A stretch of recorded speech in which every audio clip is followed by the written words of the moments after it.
I'm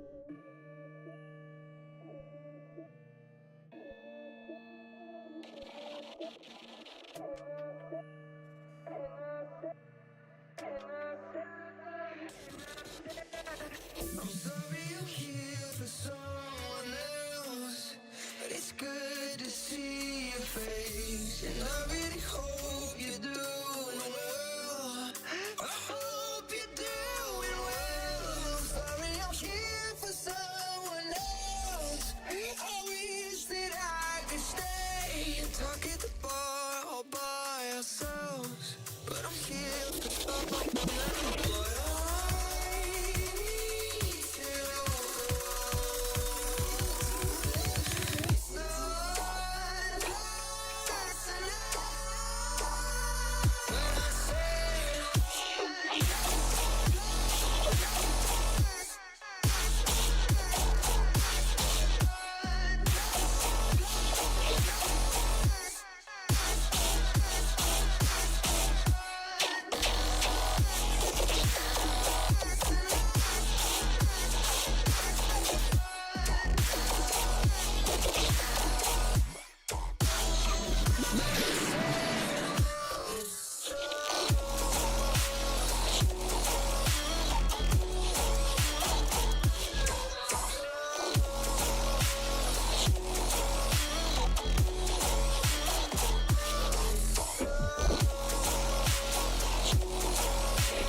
What's up, everybody? It's your boy Blaqksheep. Welcome to the morning stream. We are hanging out, playing some World of Sea battles.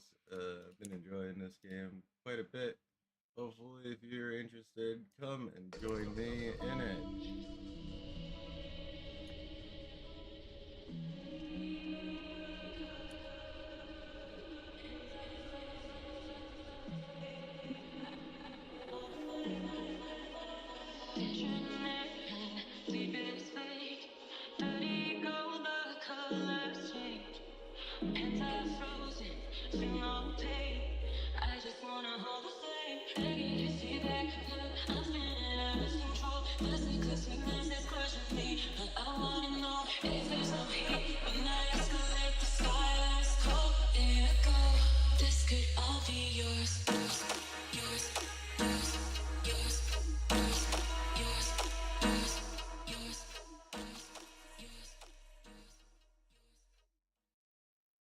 Alright, everybody, welcome.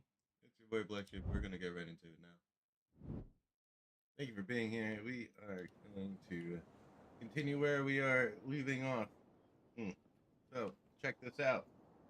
Number one, we have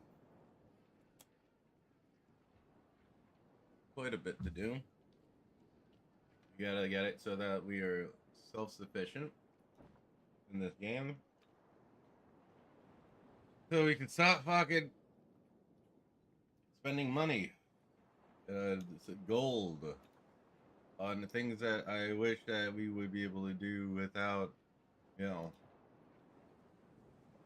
needing to purchase from this, which is the in-game market. There's an in-game market for this.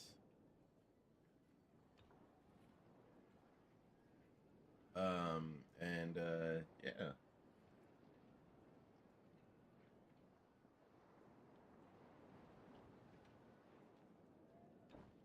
Buy some animals.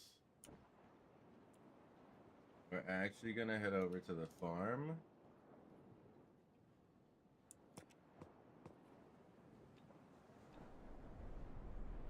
So come and check this out. By the way, I hope everything is moving smoothly.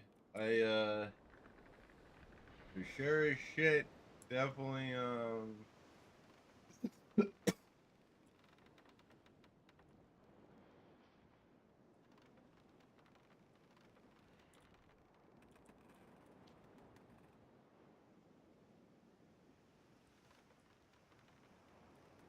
Gotta go around this damn island.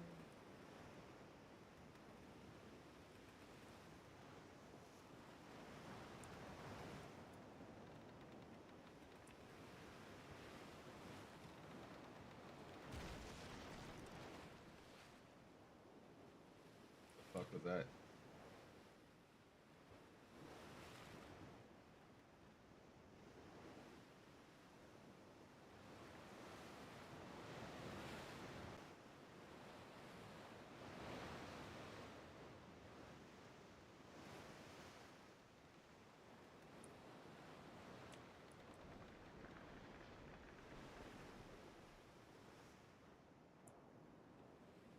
Here we go.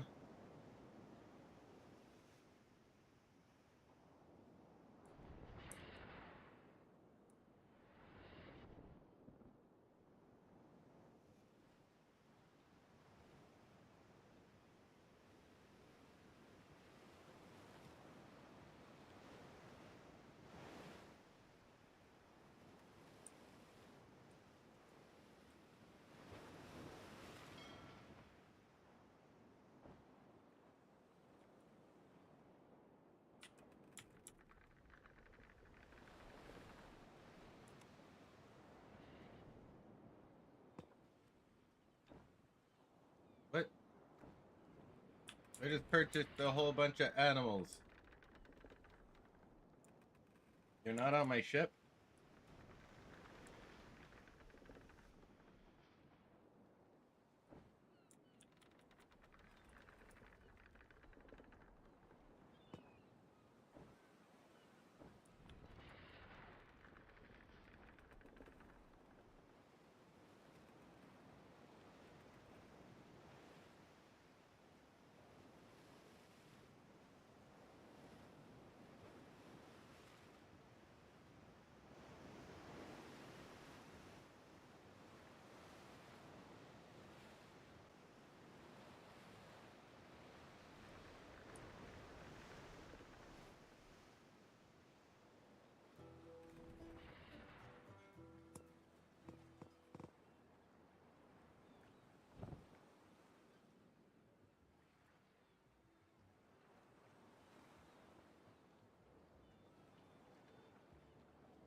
Alright.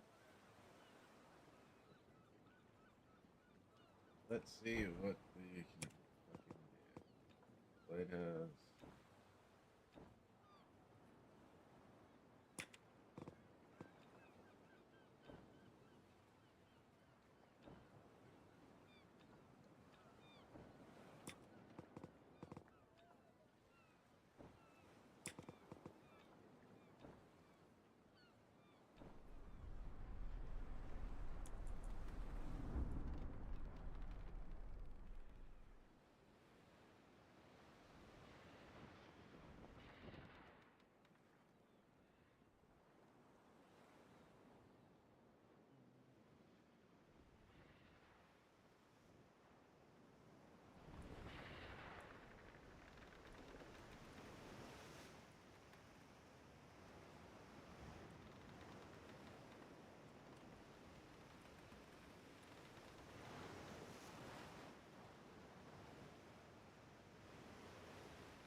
some moves.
What up, everybody? Thank you for being here. It's your boy Blaqksheep. We're just trying to figure out why my phone's not charging currently.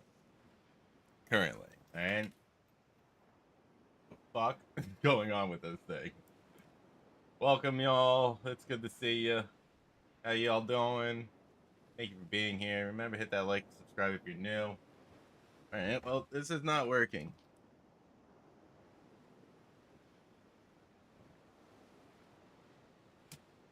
Fuck. Well, this works.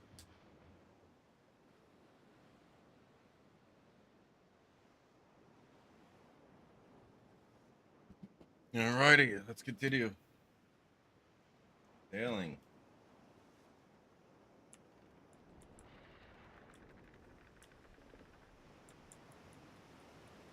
Hey, if you're watching the VOD, by the way, remember to hit that like as well. And if you're watching and you're new, maybe follow, subscribe. Who knows? It'd be pretty nice. Get up there in the algorithm like that, you know?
Yeah.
Yeah.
There we go.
Also, I really hate this music.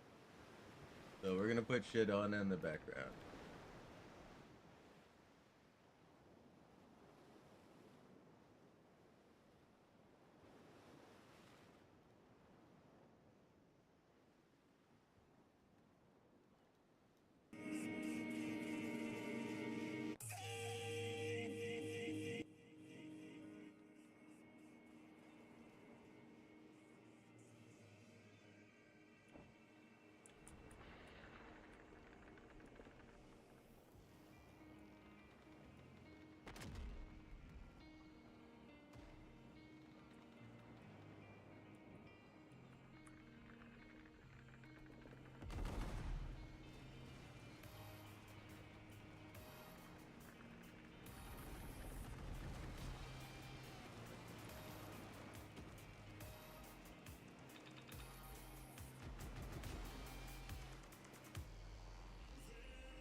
I have to swap that actually.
Maybe I should do that. Because captured ships durability. Or do I do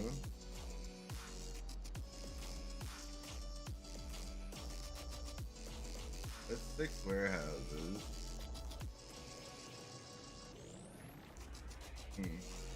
Let's take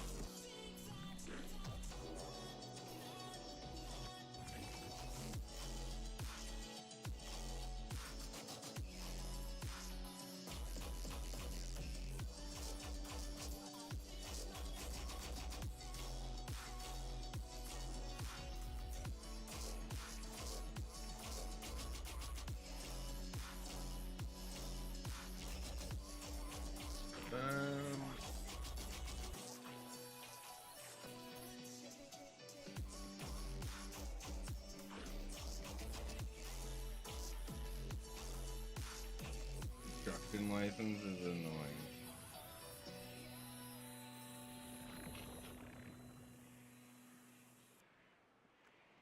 But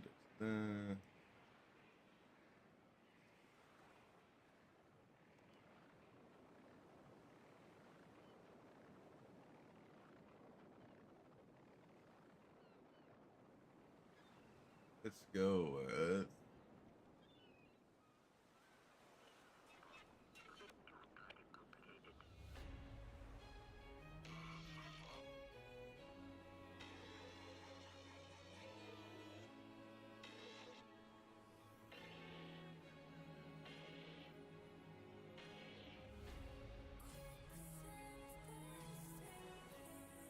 yeah, fuck it. We're gonna go back to it.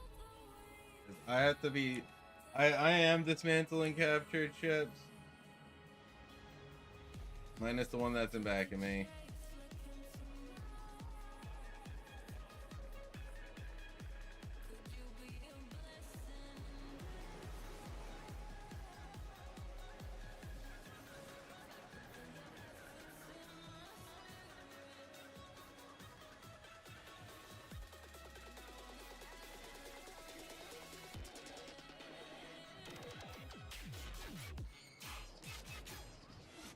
Alright, let's get back to it.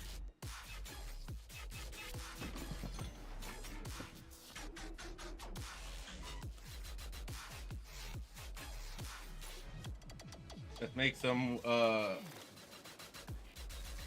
let's make a couple of weapons.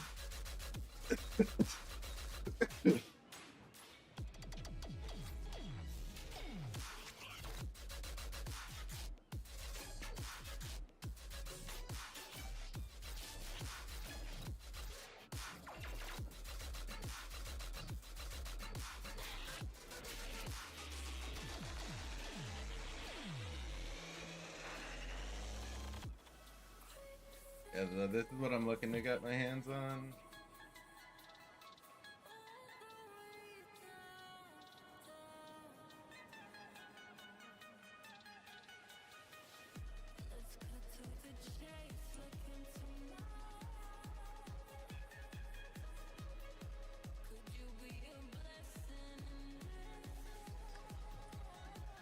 So I need 5,000. Make a 7-inch mortar. 125 damage. Reloading time of 24. Alright.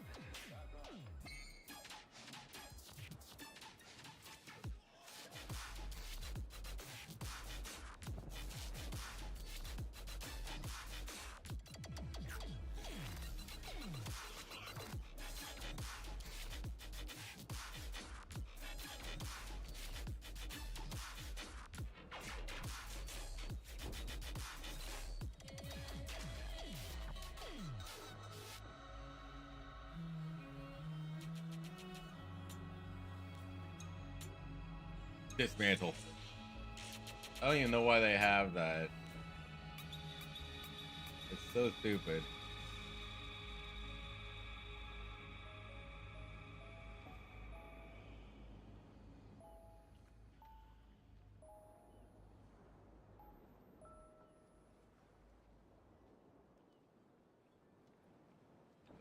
making here anyways, bronze?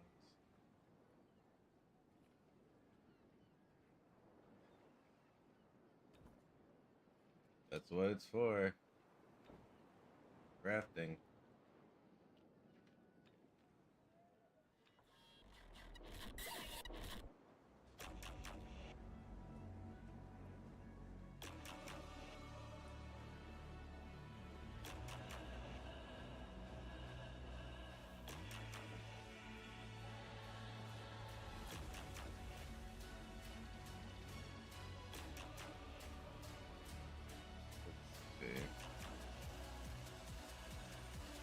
Yeah, I'm gonna start flooding the market with bronze and shit.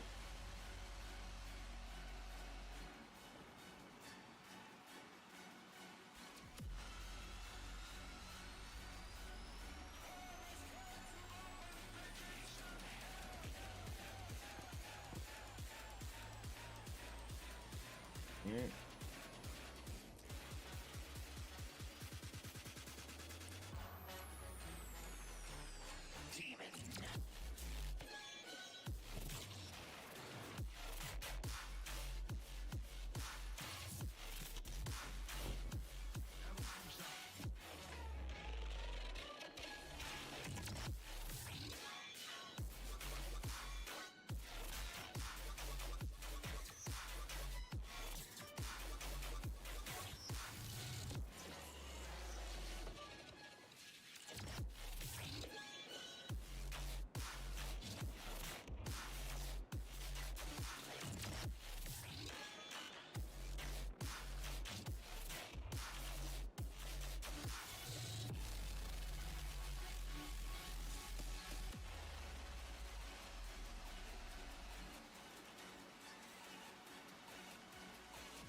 I don't understand what the pilot does.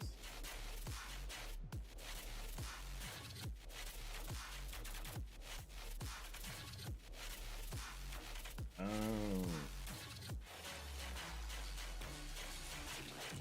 Put that in the reserve.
I need 566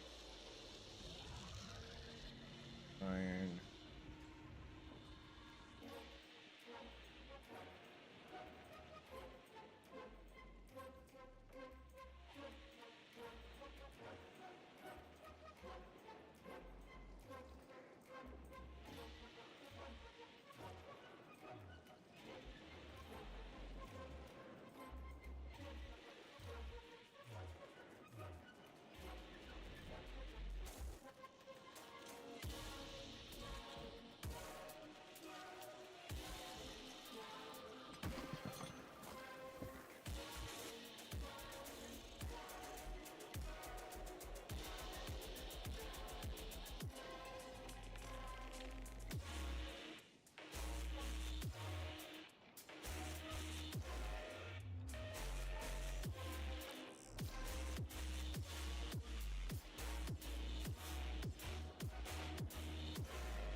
Again. Let's see who else is on currently. Maybe someone's streaming or something. I want to see. Standing behind our Here we go. Welcome back to a series so undead, even World of Warcraft subscribed. In today's video, iDubbbz is back and he's doing a subathon in order to beg for more subscribers. It's not going very well. He's continuing his political grift, watching cringy woke videos and giving awful commentary. He's trying to own Ethan after Ethan called him broke, saying he actually does own $3 plates. Wow, iDubbbz, impressive. He's talking about appealing to the younger generation, saying he's out of touch because he's never watched regular show Adventure Time and Gravity Falls. He's desperately trying to moderate his chat from trolls and doing whatever this is. He's now trying to act like a feminist, talking about women's aging, but completely fails. He's somehow talking about SpongeBob and Sandy Cheek's butt and how that's an implication on gender dynamics. Oh, brother. He's supporting the most brain-dead TikTok relationship trends, saying daughters should be secretly recording their moms and posting it online. Subscribe, or you marry a woman like Anissa. You're cooked. Let's up those numbers! Now let's begin. Right, so we're back checking in on lolcow iDubbbz. After ruining his life, joining Hassan and the Orbiters, he had been reduced to begging for subs on stream, asking people to even switch their Prime sub to Hassan or Denims and give their recurring sub to him. Here's a recap. Convert your Prime to a regular subscription and send your Prime Denims. Hassan, that's another great example, doesn't need your regular subscription. He needs your Prime. Now, apparently, he had the genius idea of doing a subathon and had a sub goal of 100. Very ambitious goal for someone with 7 million subscribers. Sorry, 6 million. And subathon is just another way streamers basically beg for subs. And I'll let you guys put in your guess in the comments as to how many subs he actually achieved. Because today we are going to make the onion. Welcome everybody. Thank you for being here. Remember, hit that like and sub if you're watching. Hold on, iDubbbz. Shut the fuck up, you cock. Alright, so listen, I appreciate y'all being here. If you're watching the VOD, remember to hit that follow button. Remember to hit that like button. It helps the video out. Also, if you're here now watching and you're a lurker, thank you for lurking. Appreciate you lurking and hanging out as well. All right, now back to it. Prime. The primes do not contribute to the sub goal, but We're literally 17 away from a third goal and getting us to closer to DSP tries at Indian food. And right now, let's raise 200 bucks and I'll take 4 shots. Otherwise, shut the fuck up. Because there's no incentive for me to do that. You understand? There's not. There's no incentive for me to do that at all. if you want to like him, you can like him. But if 5 people say he's biphobic, listen. It's not just that joke. It's shit he said in interviews. I'm sorry, Scribble and Dibbles. We don't want it to be. Genuinely, I don't want it to be that combative.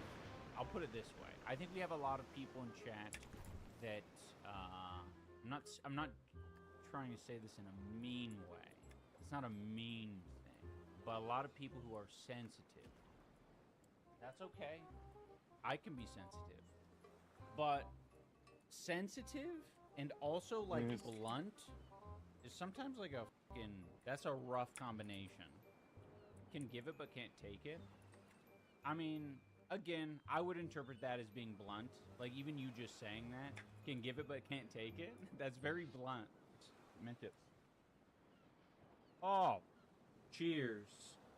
Onions have layer. Lemons have segments. I might have to end stream early today, guys. This, like, not even my regular ass webcam is working now. I think everything needs a good fucking shake. I just need to hit it. It's all good. Maybe I spilled onion juice on something. Dude, how sad actually is this? Literally your own stream setup decided to give up. It was like, I cannot watch this absolute fucking train wreck. I'm just gonna turn off the camera by itself. I'm gonna summon a ghost to actually do this, right? And I feel like you should take the hint. It's a little bit of hint from Destiny here. Also, dude, what an absolute train wreck. 39 subs after a subathon. I mean, that just cannot be correct, bro. I'm pretty sure I could literally say to subscribe at the end of my video in a random video, unannounced, after the outro, after I leave 10 seconds of blank space, making sure everybody is gone, and I would still pull more than 39 subs, dog. What the fuck? I mean, this is not a fall off. This is like a giant fucking gap in the earth created by an earthquake, and then I'd have jumped it, right? He's reached the core, he's beyond the core of the earth, he's coming out from the other side, and he's reaching the end of the galaxy. That's how far bottom this guy is hit. But he is so beyond cooked, even Gordon Ramsay is no longer saying it's raw. Also, I don't know what exactly he was yapping about in the middle of that compilation there. I think he was complaining about a comedian making a joke, which is just such an iDubbbz thing to do at this point, right? Actually, you're pretty homophobic, bro. Oh my god, bro, shut up. Right, so then he started watching a video called The Fascists Want You Thin. And I don't know what this is. I'm hoping it's not one of those, like, fat-phobic videos or you being fat-phobic or something. Because there's no way he's actually devolved to this level of cringy freak. I mean, I get the thing that, okay, he's doing a 180 from his, like, old edgy content. But do you really need to go this far, man? Do you really need to watch videos like, oh, well, the fascists want to keep me thin? Like, no, people are just trying to help you and prevent you from getting morbidly obese that will impact your health and literally make you die early. We got this post. iDubbbz struggles to focus on this video essay. The fascists want you thin. He needs sound bites in pictures. All this does is help the capitalists accumulate more wealth. Oops, so sorry. Every video lately's turned into a Marxist criticism, but yeah, here we are. Your obsession with policing the health of everyone around you only reinforces the narrative that individuals are solely to blame if they fall outside the Yeah, that's a perfect way of describing it. I think she's saying all the things that need to be said if you can pay attention to it. I'm realizing in watching this video and even the Z-Way one, it doesn't engage me, I think, in the same way. Which I'm trying to find the balance, because a lot of you guys are fucking, how do I describe it? A lot of you guys are big thinkers. You like using your old noggin.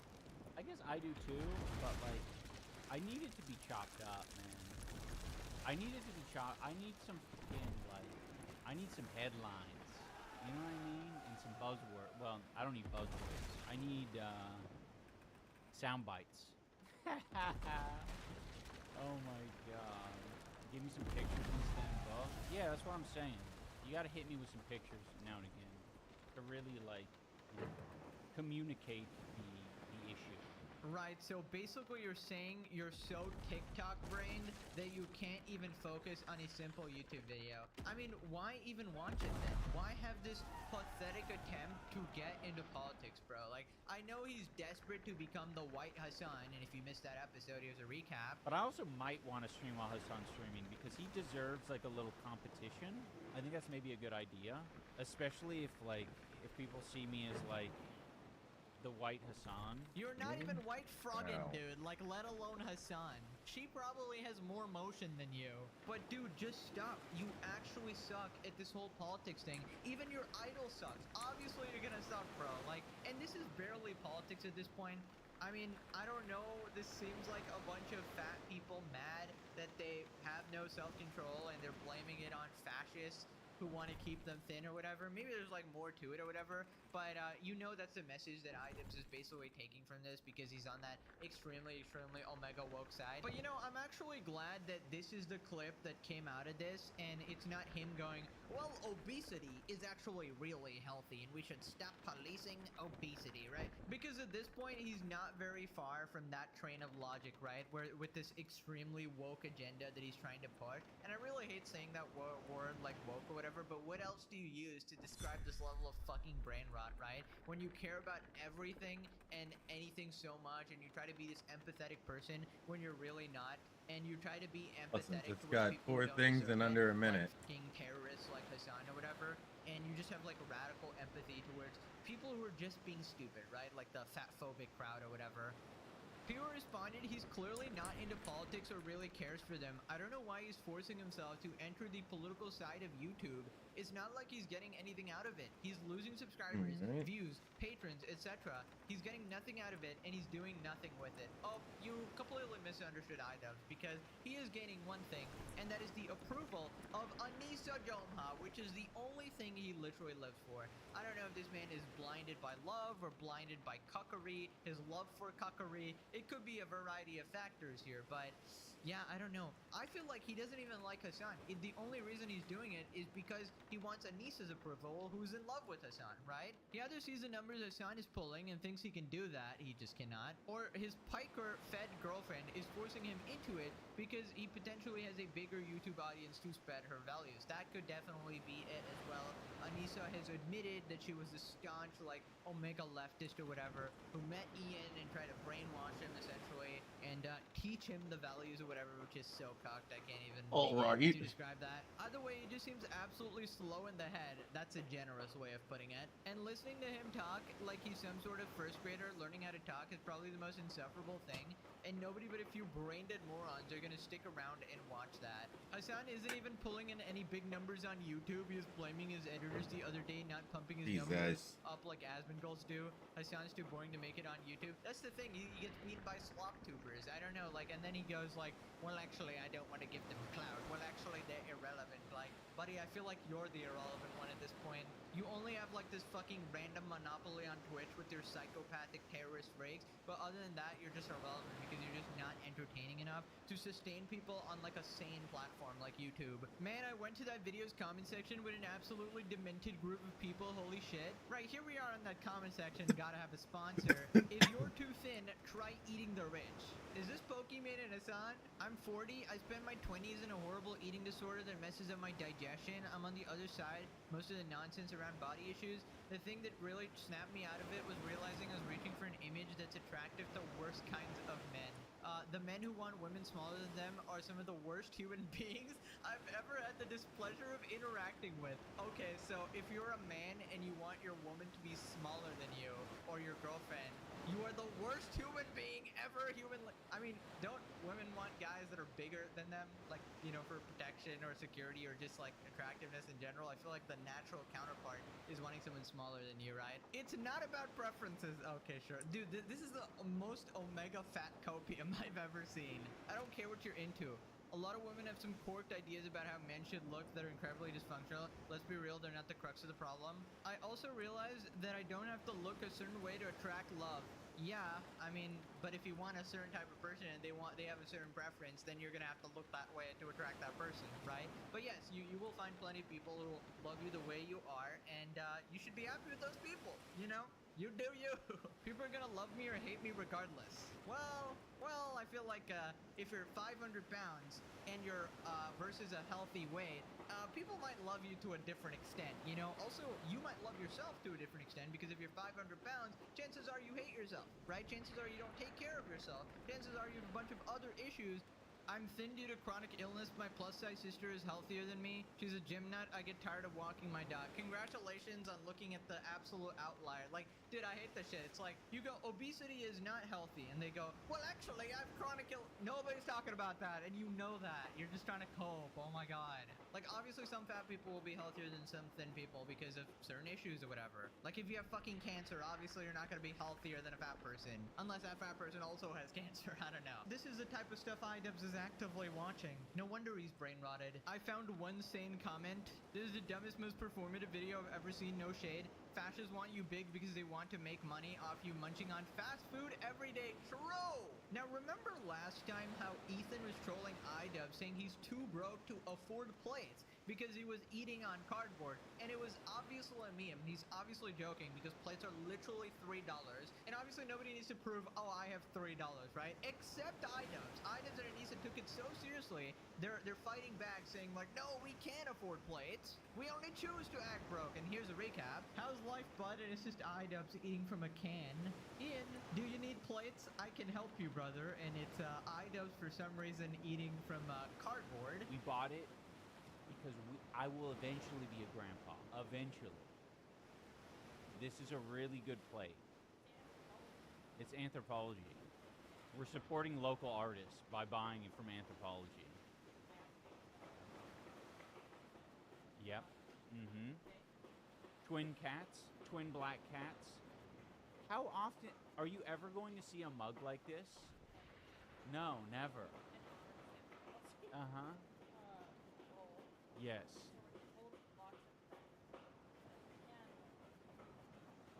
Can we vulgar roast? Yeah. Yeah, do you have a faded nobody knows I'm gay cup? I bet you don't. I bet you don't. It's fucking awesome. Pedo Troll probably fucking like treats all of the ceramic bowls and plates as like disposable. He probably throws them away when he's done using them. Wait, what's happening? Why are we looking at dishes? Drama I missed? I mean, not so much drama, but you know, because Pedo Troll is obsessed with us and some other people on the internet, he decided to create a narrative that I'm plateless. That I'm plateless. I have no plate. Gold-plated tooth, though? True. That is a sign of poverty, is a gold-plated tooth. Wow, guys, iDubbbz and Anissa can actually afford tableware. They have plates and mugs and a bowl. Holy cinema! Wow, they are rich! Oh my God, Queen Elizabeth right here.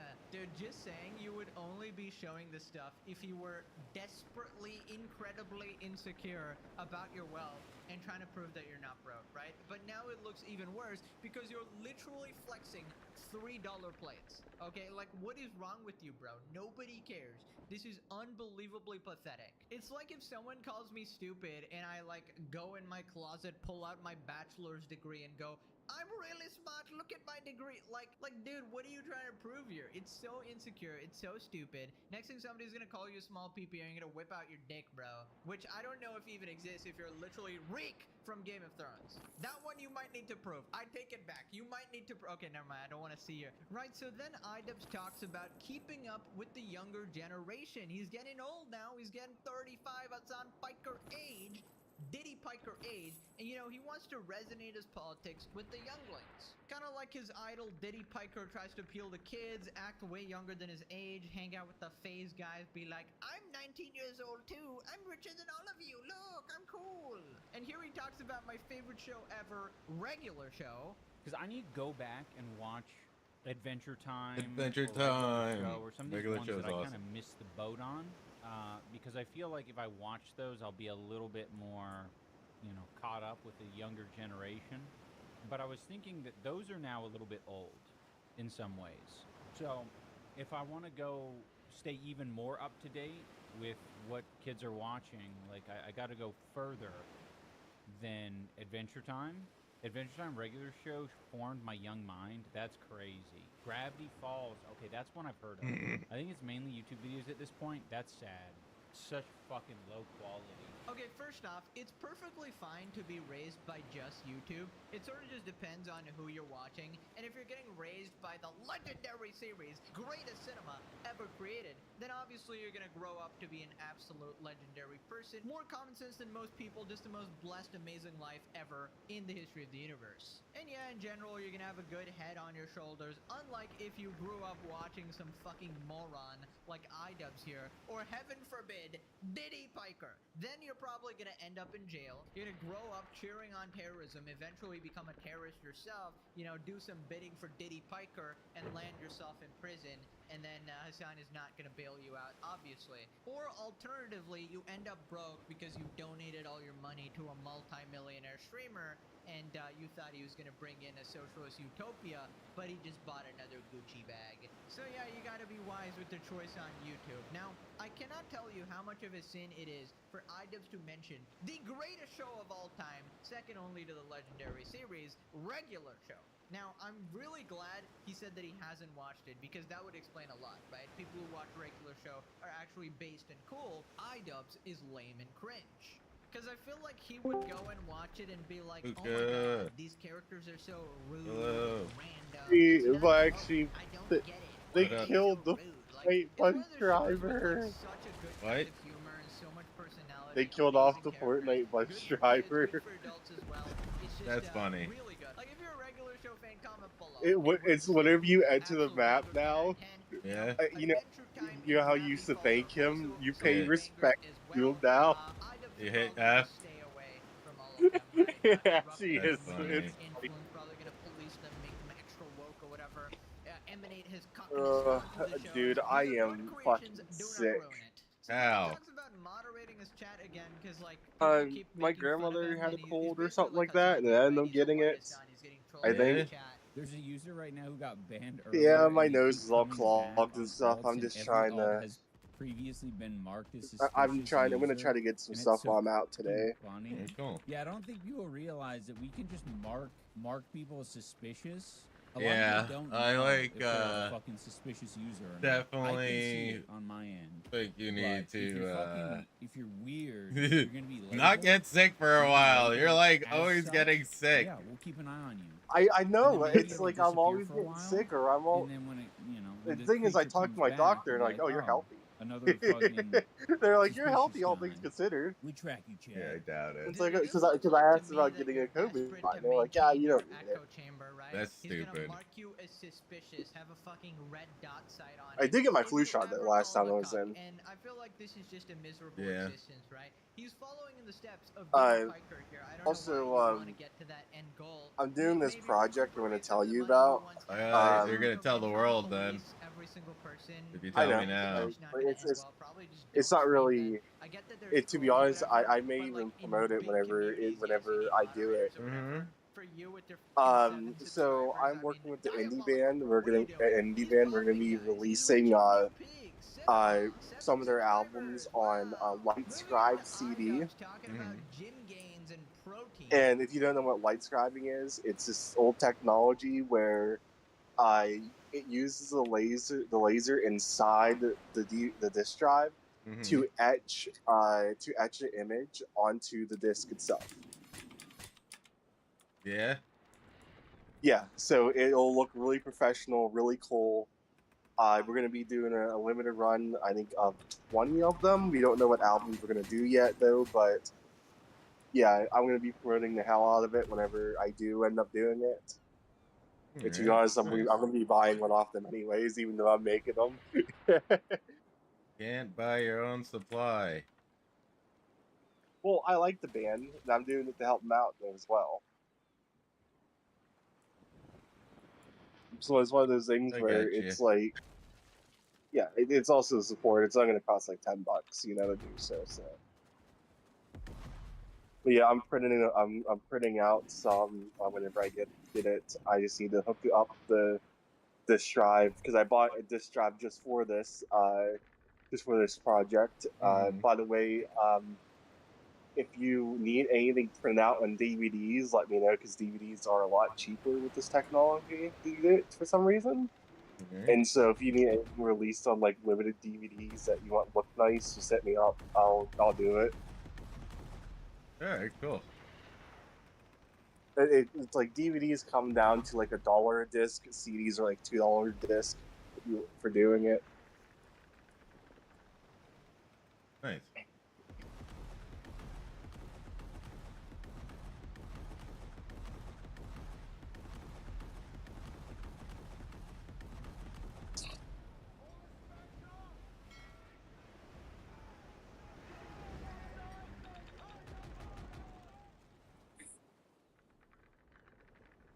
I'm hunting a whale.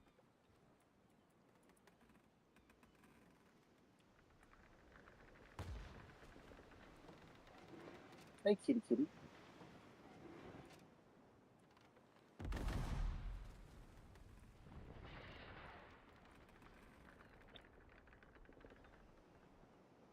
Yeah, I figured I would hop on. I saw you on here. Hell yeah. I appreciate that. Yeah, I've just been chilling. Here, but someone was. I saw So, that's where you were hanging out earlier.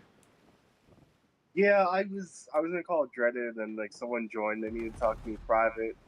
I talked to them private. They were going through some stuff. To be honest, I like the person a lot, but the story just kept going on and on, like with details I didn't really need to know about. Yeah. And I could have helped them out more if they just didn't really win those details. Because to be honest, it was kind of worth the details that I didn't even know. Yeah, I get that. And I was trying to tell them that, like, yeah, like I can still help you out. I can still talk to you about it. It's just like I feel like you're telling me all this stuff and I don't need to know it. I already get what happened. I think I just killed a fucking monster. A sea monster. But yeah, no, I get you on that. I understand where you're coming from. I mean, you try to, like, point someone in the right direction. Yeah, and I think I knew that. And I hate the calm go like I did because I needed to get like stuff done this morning. Mm-hmm. Yeah, that's understandable though. I get that. My toe's looking a little bit better. I was thinking about that a second ago. I was looking at a character saying that that they're injured, and I was like, "What's up with your toe?" I found out why I was hurting a bit. It's because when I broke my nail, a piece of my nail went into my foot. Ow! Into the My top. God! Really? I ended up pulling it out today. Oh yeah. my God! It's like, oh, okay.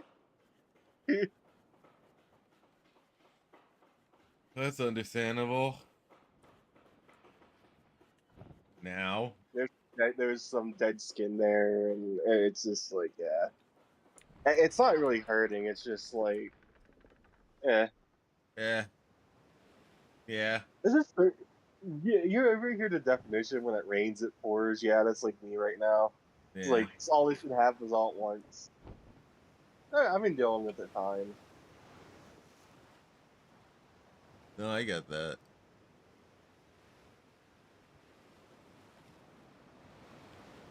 I'm gonna try to stream here later. I don't know what I'm gonna play though, but I'm gonna play something. It's gonna be a longer stream. My stream's been a little bit short recently.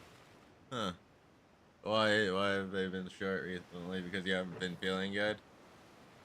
That and I haven't been preparing. Like, to be honest, like I haven't been filling up my water bottle before stream, and it's just like those are cop outs. We're calling that one out. You don't just make that yeah. That's a cop out answer. Get out of here. Cop out answer. Well, there was another why shouldn't Battlefield Bad Company, the game is crashing because it was the emulation, and to be honest, I was taking a risk playing it anyways. But I am preparing for other things. I'm looking for a co-host. I know me and Alice wanted to do something, but I'm looking for something else as well. I think yeah. I think every I think I want to have like something I pick out. Like I've been having this idea for a while. Like I think every Sunday I'm gonna do like a special thing. All right. Hey there, kitty kitty.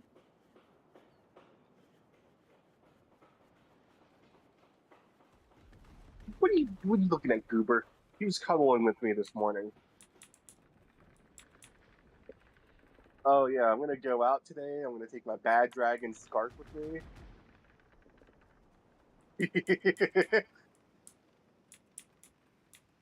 Yeah. Yeah, I bought a Bad Dragon scarf. Nice. It's actually really good quality. They had discounts. Like whenever I bought them, whenever I bought the lube, and it's like $3 a scarf, so I bought like 3 of them. Yeah. Goober. The Babel's in here being a goober right now. How's your cat doing? Cat's doing pretty well. Actually, he's downstairs right now. Yeah, he's been pretty chill. Like, he's throwing up all over the place. My one cat threw up on the shirts I just washed, so like we have to wash them again. Ah, that sucks.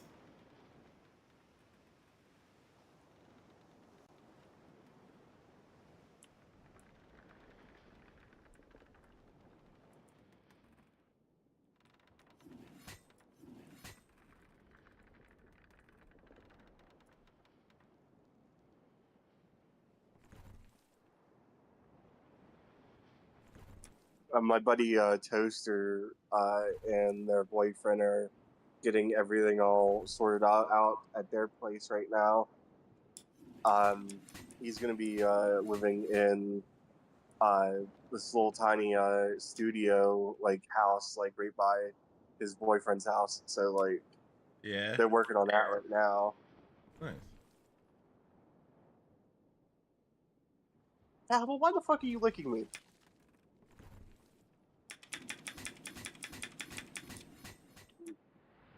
Hey, yo.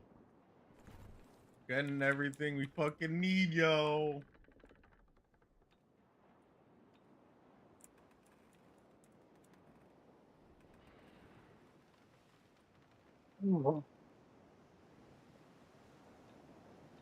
Goober.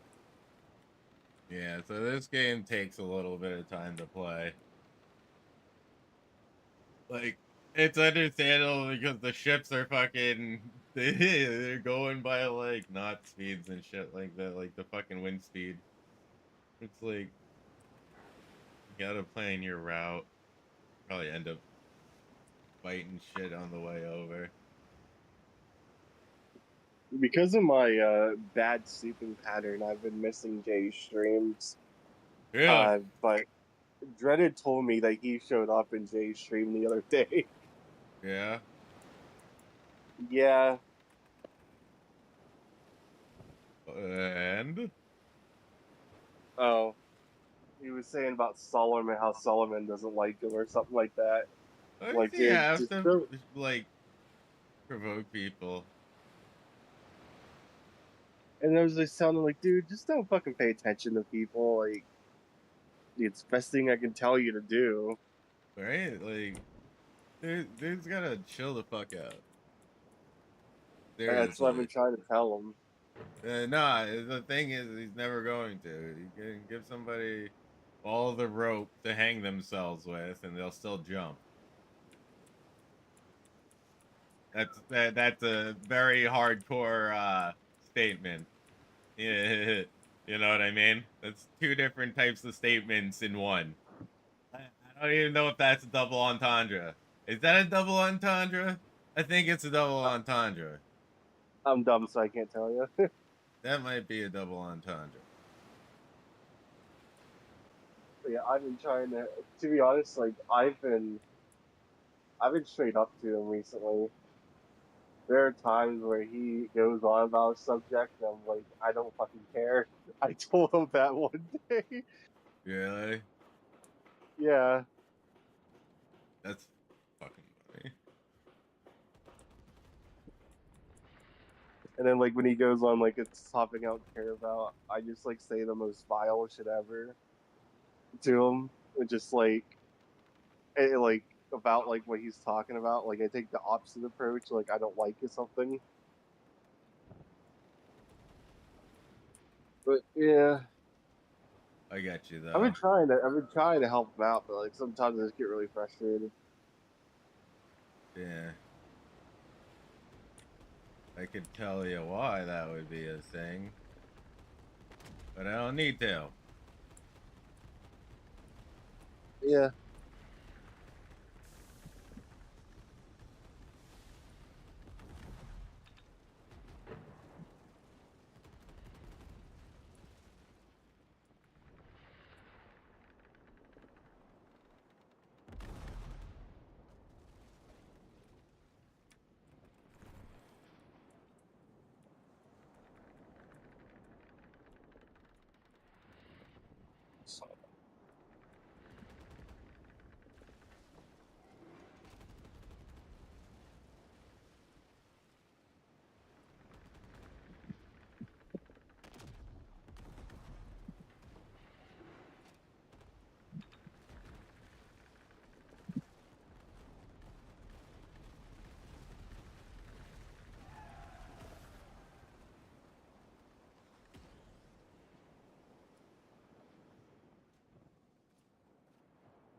Who's that shit?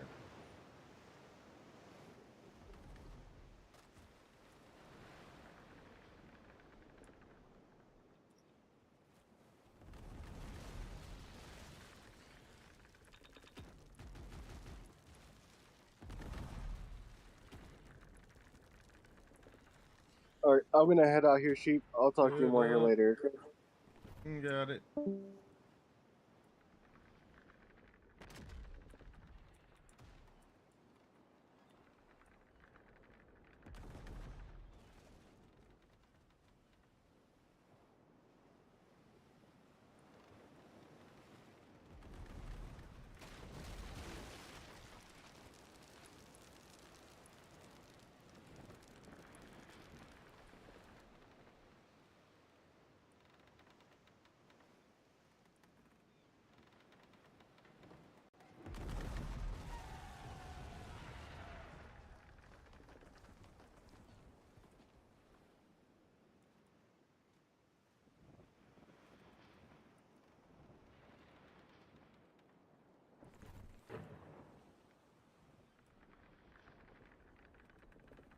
Hmm.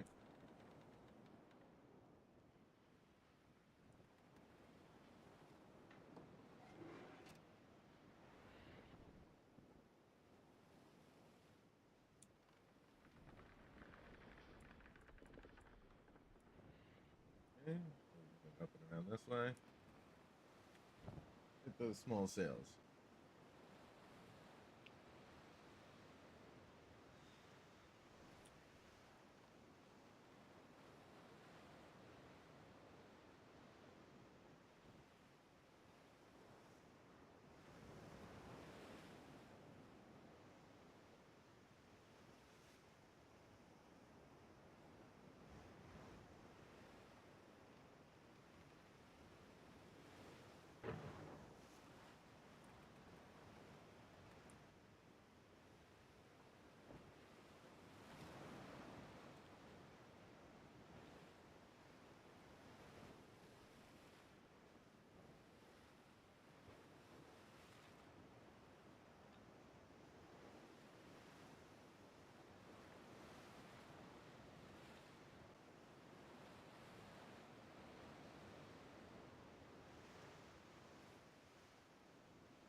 Thank God.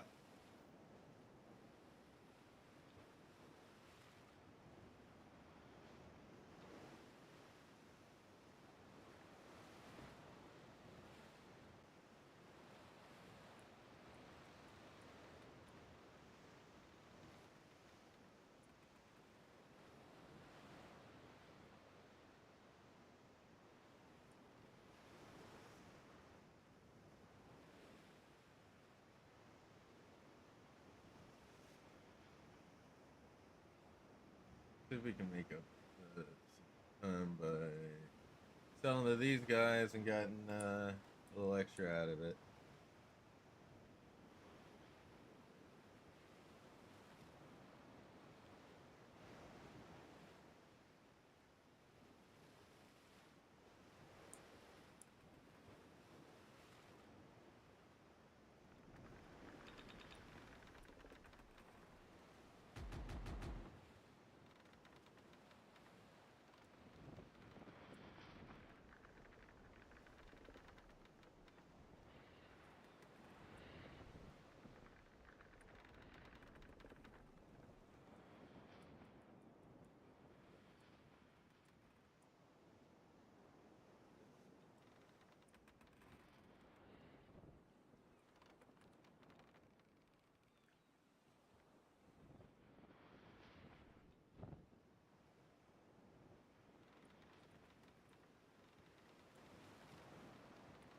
And motherfucker. Should just keep going the way I'm going.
All right, let's keep moving.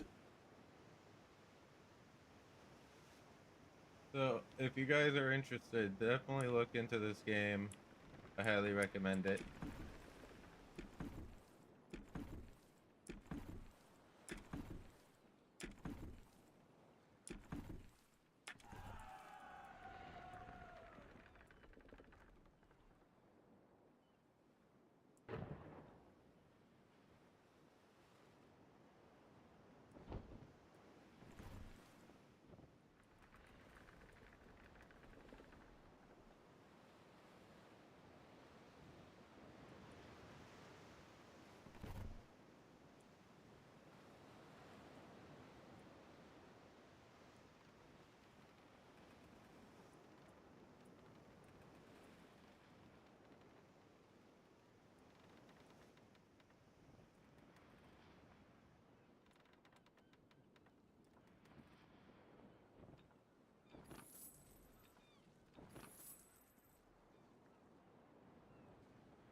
Keep moving.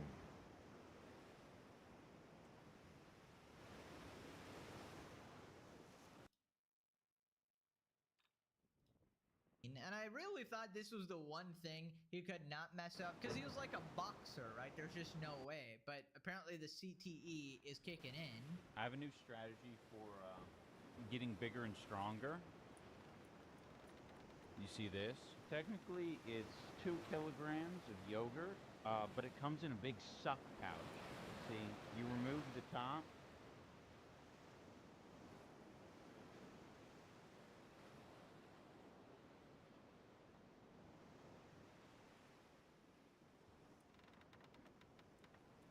And you have yogurt on the go. As Go-Gurt Plus, yes. Calories 140 per 3/4 cup. Protein 6 grams. How much It's sugar? actually pretty fucking weak for the the problem is they don't make the bagged yogurt. They don't make the high protein like bagged Greek yogurt. This is the future. It tastes way better, and it's fucking, the bag is robust. You can slap this shit. I mean, the cap's not on. But this could take a fall and you'd be fine.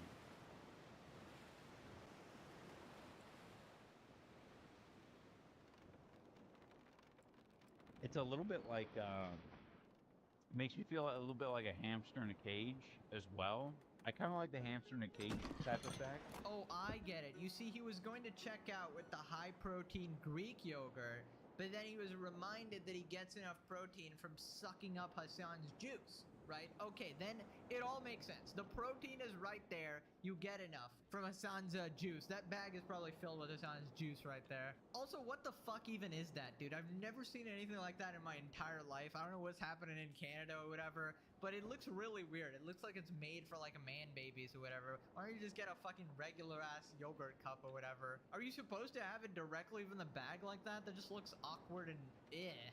So then iDubbbz talks about aging and how he just doesn't care. Now, context, the video is talking about moms who hate their daughters and just like women's aging in general and how it's perceived. The first reason that a mom may come off as hating her daughter that I want to discuss is jealousy. It could be that the mom sees her younger self in her daughter and resents her daughter for being young when that time of her own life has passed. Not that this excuses any of that behavior, but our society is extremely cruel to older women. Men age and they're seen as silver foxes, whereas women age and we are the villain of every horror movie ever. It is sad because, like, I think about my experience and I'm like, yeah, I have like zero anxiety around aging at all. I'm like, I wish my fucking hair grayed faster. Like, maybe not the balding element. Like, the balding, like, okay, sure. That, I think that's more universally seen as a downside. But, like, me getting wrinkly and getting saggy, like, it's only a little bit more badass and weathered. That's how we see it. With women, it's not badass, or we don't interpret that way. We should start. Okay, first off, the central point is correct here, but the way iDubbbz responds is so brain dead. So, yes, obviously, older women are treated worse. Like, there's this anxiety over aging and stuff and losing your beauty, of course. But a couple of problems there. First off, iDubbbz goes, yeah, that's why I, as a man, don't need to care about aging. I'm just going to look good. Okay, I hate to break it to you, buddy. It's already not looking great, all right? It's already going downhill, all right? I feel like you still have to take care of yourself as you age, as a man, as a woman, as anybody, and especially your brain, because there's a lot of mental degradation going on here. There's a lot of brain cells being lost and you're not even 40. Also, he said we should learn to interpret old women as badass. What the fuck are you even talking about? Old guys are not badass either. It's just like they might be portrayed as a certain way in like a certain movie or whatever, in those traditional sort of roles, and that's just a matter of supply and demand. All right, if people wanted to see the other counterpart, they'd be seeing more of that, right? It's the market or whatever. But he always takes like these normal points and inserts some fucking woke agenda. Like, nobody's asking for this, man. Then he starts talking about man and women dynamics and somehow brings up naked old people. It's why animated cartoon characters are more relatable than hyper-real characters. Yes, totally. I agree with that one. Yeah, spine gone wrong.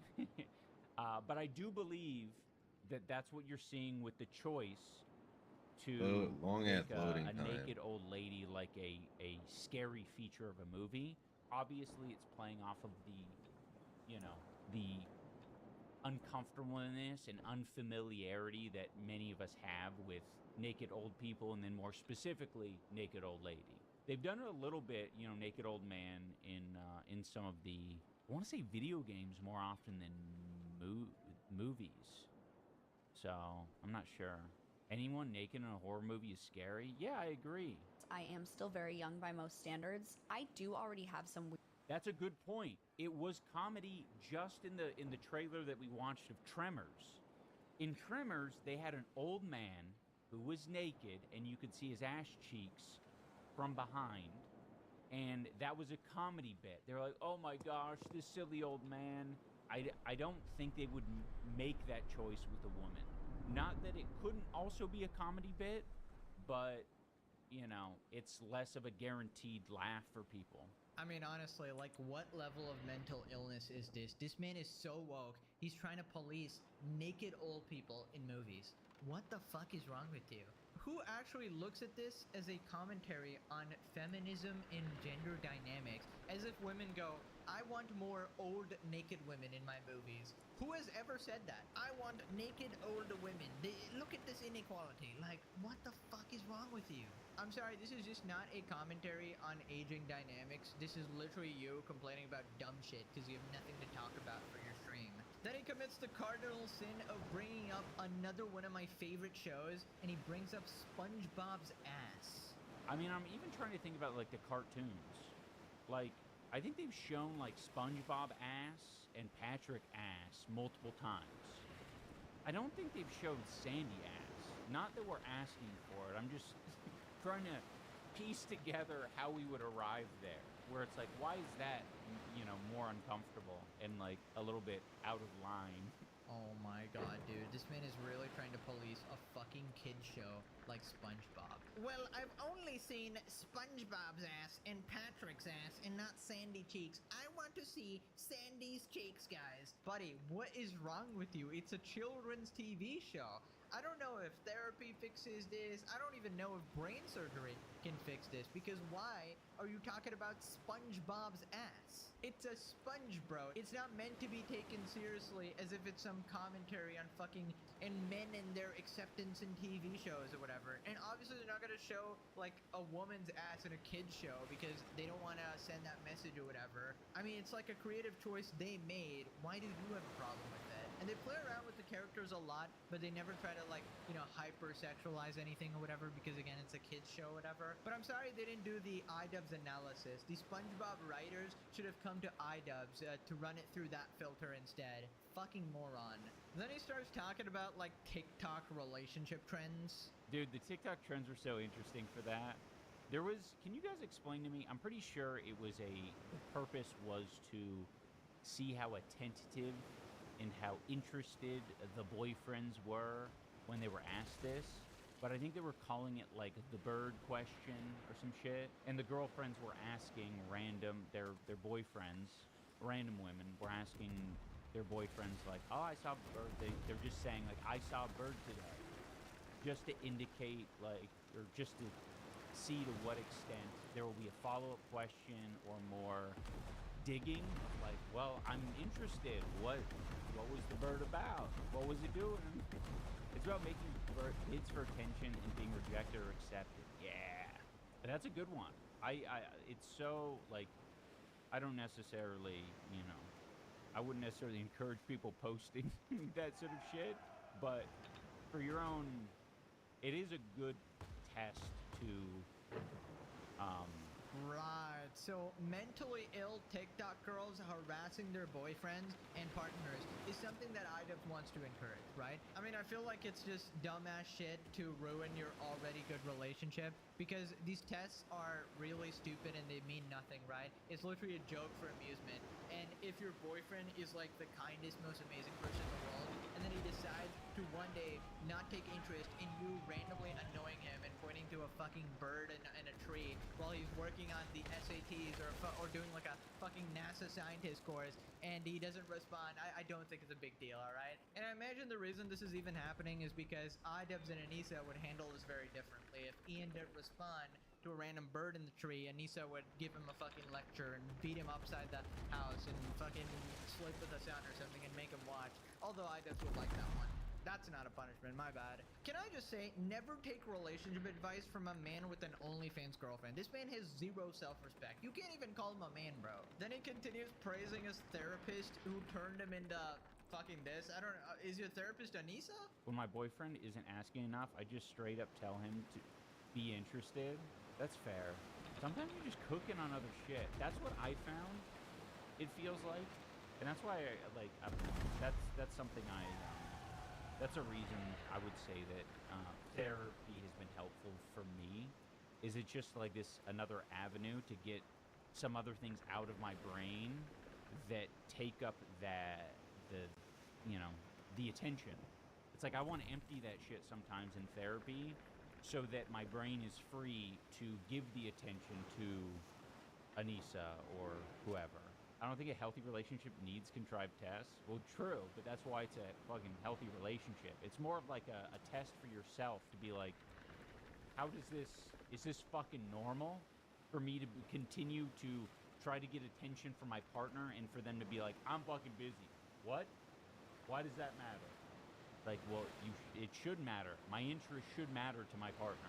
Yeah, I mean, your interest should matter, but not random interests you cook up for a TikTok video like a random bird outside. And I feel like this is information only a therapist like Anissa could give. She got a therapist license online, obviously. Took a fucking 5-minute course and went, well, I'm a therapist. I'm Ian's therapist now. Like, none of this makes sense. Then they look at some dumb TikTok trend of a daughter calling herself pretty and filming her mom's reaction. And usually it's just a mom calling her cringe or whatever because they're fishing for attention.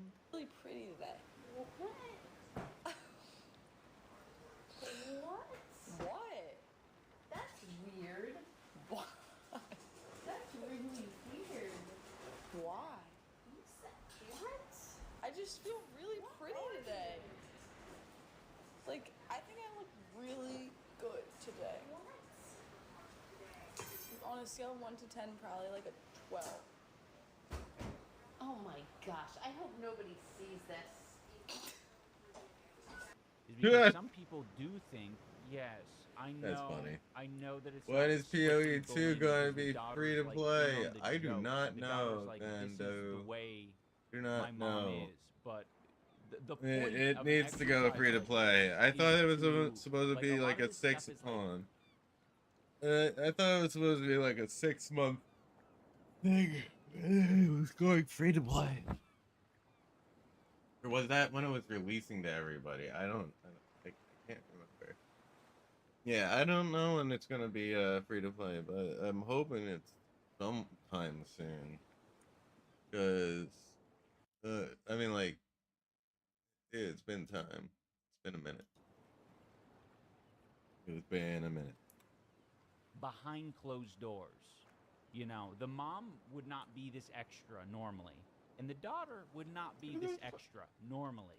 It's the snide remarks. It's these little things about, like, I don't think that, you know, looks good on you. It's like, we don't need to fucking hear that. No one needs to hear that. You know, these remarks are, like, they do happen. You're representing our family. Yeah, Sound and like a I'm nutshell. pretty.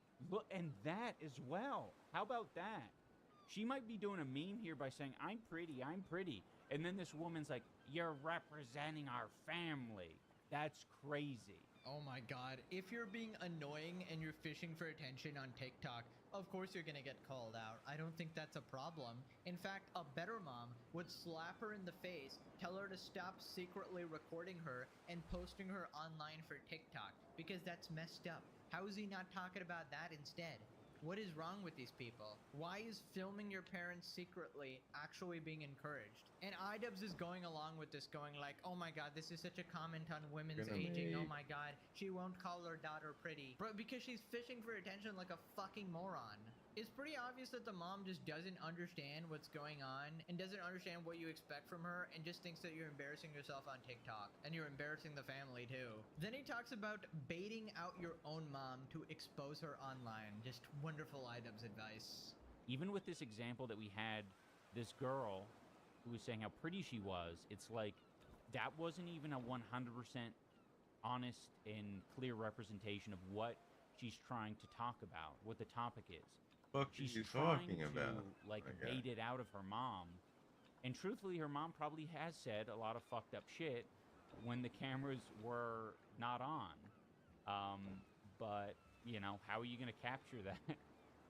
You know, she's trying to bait it out. Yeah, wonderful advice. So bait your mom into saying something bad, so she humiliates herself online, and then she's painted as bad to all your mentally ill TikTok followers because she didn't call you pretty on the internet and affirmed your narcissistic ego. I mean, just wonderful life advice by Ian Jomha here. What a treat to just listen to the iDubbbz mind. I mean, I get why he's losing subs now. Imagine listening to this. Okay. I need to get this watching. Bye-bye. 32-pounder Love you guys. See cannon. ya. Where you at, buddy? Right here. What you doing there, cowboy? Why are you taking the sheriff's clothes? Oh my god, you look like I'm a the fat sheriff Woody. now. I'm the sheriff now. Yeah, I want 32-pounder Alright then, cannons. deputy. Or wait, I'm the deputy. Yeah, you're the deputy. I'm the sheriff. Right. That'll be my next thing to grab.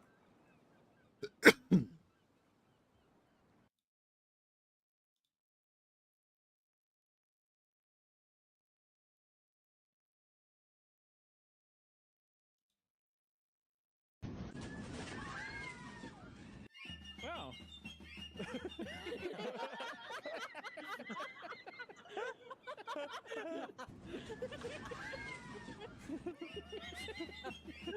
Oh my god.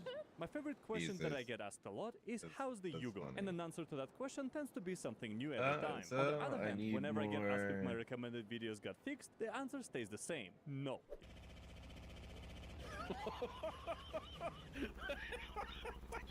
Yeah, this is me recording my screen share. If you're new to the unusual That'll Discord work. video series, long story short, ever since my recommended videos got glitched, we decided to create a folder. We toss our saved videos in that folder and scramble it all together. And what you're watching right now is the end result of our gathering. So I hope you enjoy. What? £32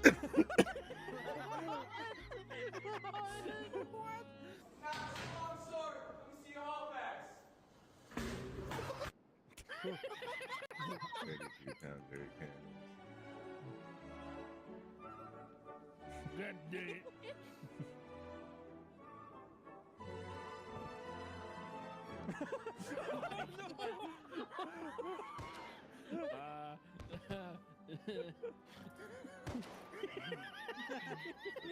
Oh, I know. this Figure one. out where to go from here.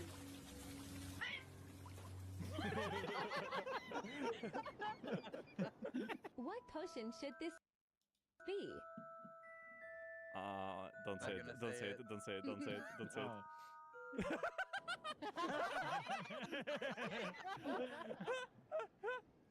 What the hell, dude? I'm not gonna lie, it kind of. That in New Oh. What? Wait, what? Just want to give you. Guess who got this video recommended to them? Oh my god. You will never guess.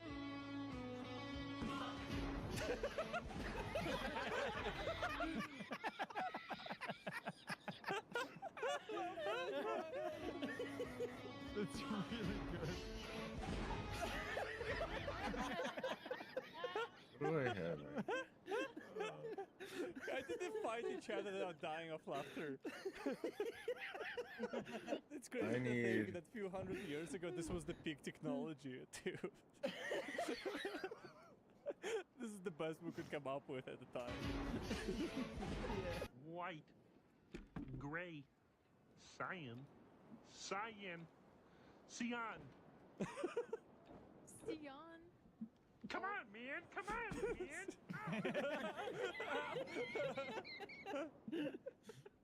Ow! Purple. That's good. I like that a lot. Wait, have you seen the video of that guy and he has like a fistful of dough and is just like throwing it around the kitchen? No, I haven't. What is red? Oh god! Oh my god! Okay, I've seen this video, but I didn't see that like the earthquake edits.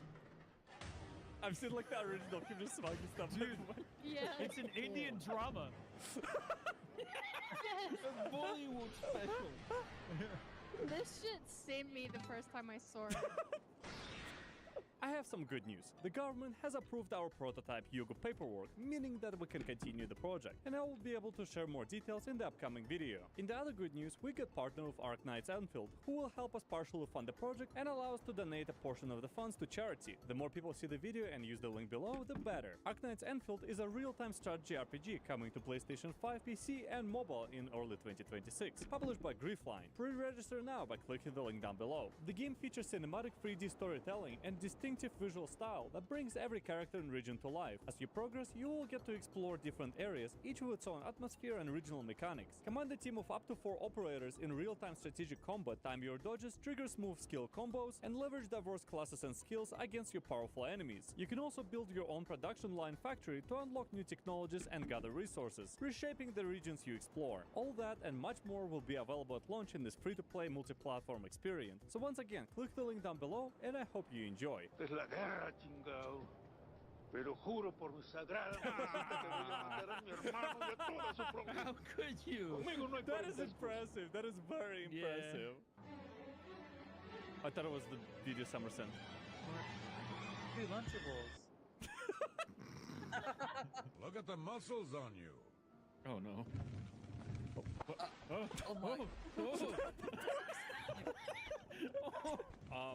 You would never believe what shirt I'm wearing right now. The Oblivion one? Oblivion. Yeah, one?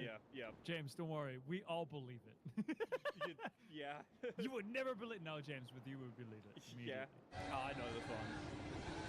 Oh yeah. Uh oh.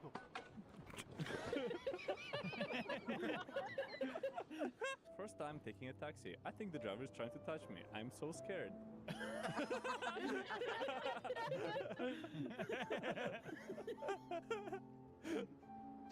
Dude, this is me trying to figure out the seatbelts on my Yugo.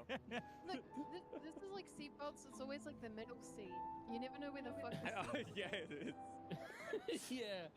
Summer, when you're in Vegas, you should So- try the prototype Wow, Yugo. We that's challenged fucked. two of our Oh, friends no. to figure out where the seatbelt is. It took them 2 minutes and they still haven't figured it out. Guys, I just want Oh my god, I was looking for this video! Oh no. I was trying to find this video so bad, like, I could not find this video. Guys, I just want to show you guys this. Dude, I bet if this guy at like 4 a.m. starts talking outside, a bird will join him.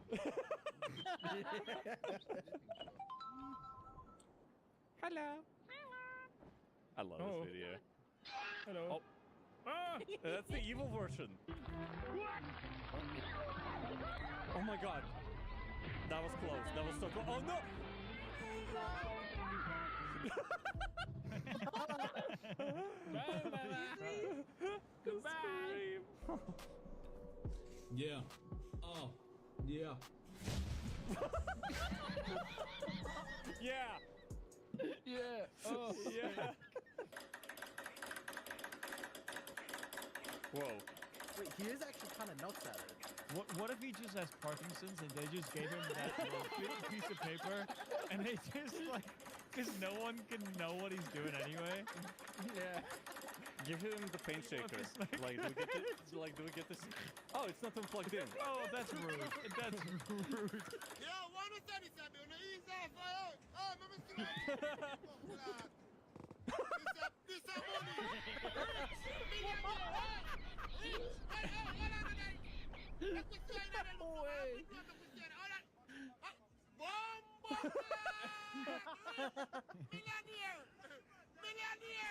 Nah, I got the Persian rugs. Oh, it's vibrating like with the water. I think.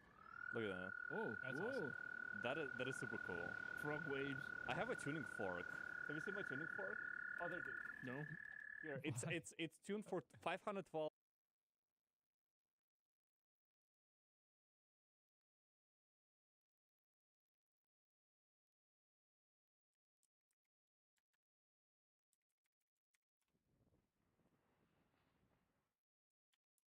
Hi, chatty.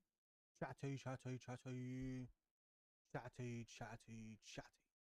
How are we doing, chatty? Selenia. Hi. Neil. Cammy. Alex. Jenkins. Hi. How we doing? Monkey Hunter. How we doing? How we doing? Stephen. How we doing? How we doing? How we doing, chatty? So, something a bit different. Chat. Okay. I hope you don't think this is a scam, but it kind of is. All right. So today, I'm super tired. I've had like 2 hours sleep. Okay. So we got 2 options, Chatty. Okay. One, we have a short stream. We do a 10-minute stream and boom. Because another thing, actually, chat. Tomorrow is the first of the month, obviously, and that's when we start our advent calendar. Okay. So. You know what that means, chatty? I got some things to do. Okay, I've still got some planning to do. But I've got a second option for you. Instead of a short stream, why don't we, or you guys, watch some old videos? Is that a scam, chat? I feel like it's a bit of a scam, but I feel like some of you might have not seen, like, so I've got 3 videos, okay? I've got 3 videos. A couple of the trolling Haley ones. So yeah. Is that a scam, chat? It might be kind of a scam. So yeah. Watch some old videos. I feel like it's a cheap thing to do, chat. But like I said, I've got things I've got to prepare for tomorrow. And I've got some things to do to get ready for the advent calendar stuff tomorrow. So yeah. Arsenal rank 1 in the Premier League. Yeah. Old videos, it is. I mean, it is a bit of a scam, but it's okay, Che, right? It's okay.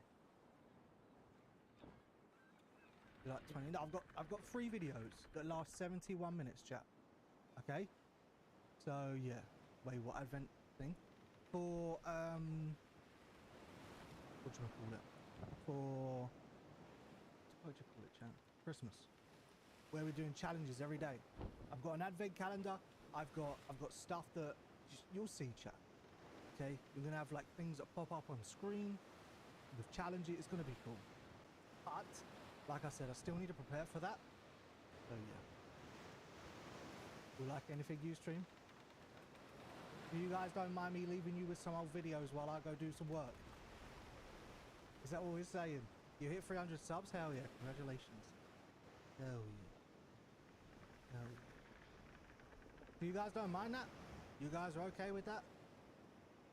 I don't want you to think it's a scam, but yeah, I mean it kind of is. You can give us a raid and queue old videos.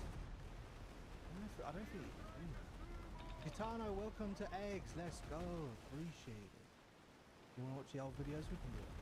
Okay. Let me just make sure this is set up. Ooh, okay. Actually, I need to close this. And then I actually need to set. Ooh, why does this look weird? How do I edit this? I'm bringing that to 251. I appreciate that, Chitana. It's a big win. Hell yeah. Gotta make my first video. I'm so lost. Yeah, it takes time. Why do we keep getting encoder over? I don't really understand that, but sure. Why are we still getting encoder over? What software do I edit on? I use CapCut, but I don't edit my own videos anymore. So I've got external people to do that for me. Haley, how we doing? We don't care. I don't know why we're getting lag though. A bit confused by that. But let's just test this, chat. So I'll show you real quick. So we got these 3 videos. They're all like evolved around Haley. They are on YouTube, so if you don't want to watch his stream, you can just go watch them, I guess. But yeah, it's honestly, it's just, it's a bit of a cheap way to do it, chat. But it's still a stream at the end of the day. I'm still here. I'm just going to be working on some things for the advent calendar stuff tomorrow, which is going to be pretty cool. Why are we getting so much lag? I'm really confused. Hold on, chat. What if you watch the stream on your stream? Well, at least it's videos, man. It's not just a stream. But I don't understand why we're getting lag. Let me close some things, chat. Why the hell are we getting so much lag? Close this. Are you still gonna talk or read chat? I'll be reading chat and I'll be typing in chat. I might talk sometimes, but like I said, I've got some things I need to work on. And yeah. Also, finally Liverpool won today, chat. Finally, right? Finally. Finally. Luna, how we doing? How we doing? Right, I'm a bit concerned about this lag. Why are we lagging? We've got 4 inches of snow. Why the fuck are we lagging? I really don't understand this. Hopefully it'll sort itself. Is it lagging for you guys, chat? You get some popcorn? Oh yeah, Liverpool United winning the same day. Wild on Andy, how we doing? We're gonna like, nah, I'll never leave you without talking. I'm still gonna be here, chat. Like I said, I've got things I need to work on. It is a little bit.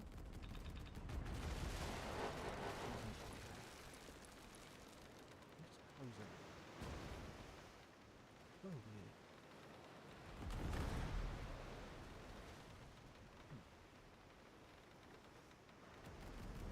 I really don't understand why that's lagging so much. I'm literally using 2% of my CPU. My internet's fine. It's not saying I've got any drop frames on it. So yeah, I know it's a black screen. Yeah, look, see, that is it's the YouTube thing, it's the video. I know it's a black screen. Let me just play it. Hold on.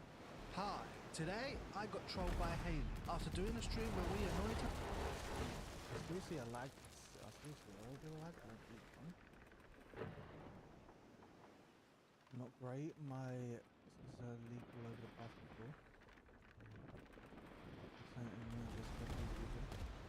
I mean, they're quite a bit of they're quite a big company. Yeah, they're not like YouTube editors, they're quite advanced, so it's not laggy for you. Okay, well, start spamming lag if we get some lag chat. I'm gonna play the video now. So like I said, I do appreciate your guys' support. We'll be here. And yeah, hopefully you enjoy these videos. If you haven't seen them, chat, it's a clip show episode. Pretty much, yeah. Pretty much. We can put some more videos in. If you have any requests as well, chat, obviously they gotta be my videos. Oh yeah, we're gonna play the videos now, chat. If you have any questions, go ahead. Hi, today I got trolled by Haley. After doing a stream where we annoyed her, she decided to get her revenge. Let's get into this. Right, we gotta go meet Haley at Tori's house, I guess. Let's go do it. Hello? Hello? What the?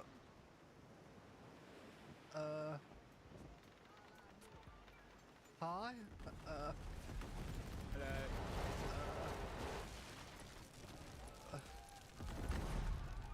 Tori? Yeah? This is nice. Where's mine? Um, What is this? I'm sorry, but it's all gone, Joey. What? Look, you're drinking Oh, it, God. Joey. That's not me. Oh, Where's Haley? Where is she? she's sat there, look. Where? She's over there. She's sat next to you. I don't see her. What? Can you not see her? She's sat here, look. No, I see 3 people. Oh, now I see her. What the hell? Where'd you Oh, I come see from? you now. What the hell? the- I'm just hanging out with my Joeys. I see. Whoa. Where'd he come from? You can't see anyone. I Step see up, 3 guys. people. That's it. I'm just hanging out with my Oh Joeys. my God! What? What the? Oh, I'm sorry. Dad. what the? Dad. Why is there so many? Oh my God! What do you mean? Well, I thought one Joey's not enough, so I thought I would get some more. Oh my God! What the? I gave them your milk, by the way. What? You did what? Come here. What do you mean you gave me my milk? What? What do you mean you gave me my milk? What do you mean? What you mean? Yeah, what do you mean? What do you mean? It's their milk, not your milk, Joey. It's our milk. Oh my God. What the? What the hell, man? What the hell? What the hell? What the hell? Where's my milk? Yeah, I got your milk. Where's Joey. my- Come Ow. here, I got milk. Where's Mummy's got mine? milk. No, My where's milk. mine? Nah, you don't get none fake, What? Joey. The real Joeys get milk. Here you go, guys. Here's some milk. Where's my Here milk? you go. Here's some milk, guys. Where's mine? Yeah, here you go, Tori. I Here's thought some we was milk. all out. Where's? Sorry. Oh thank my you. Where's my God, milk? violent boy. Where's my? Joey's attack. What the hell? No attack. Oh my God. Joey's attack. What do you mean? My God. What is going on? Oh my God. I'll take him all out. I got him. Oh my God. Haley, what have you done? Oh my God. My milk. What do you mean? Fake Joey, can you get us real Joeys? Like your I actual am real car, Joey. please? What do you? What the hell? What the hell, Joey? What do you What the need? hell?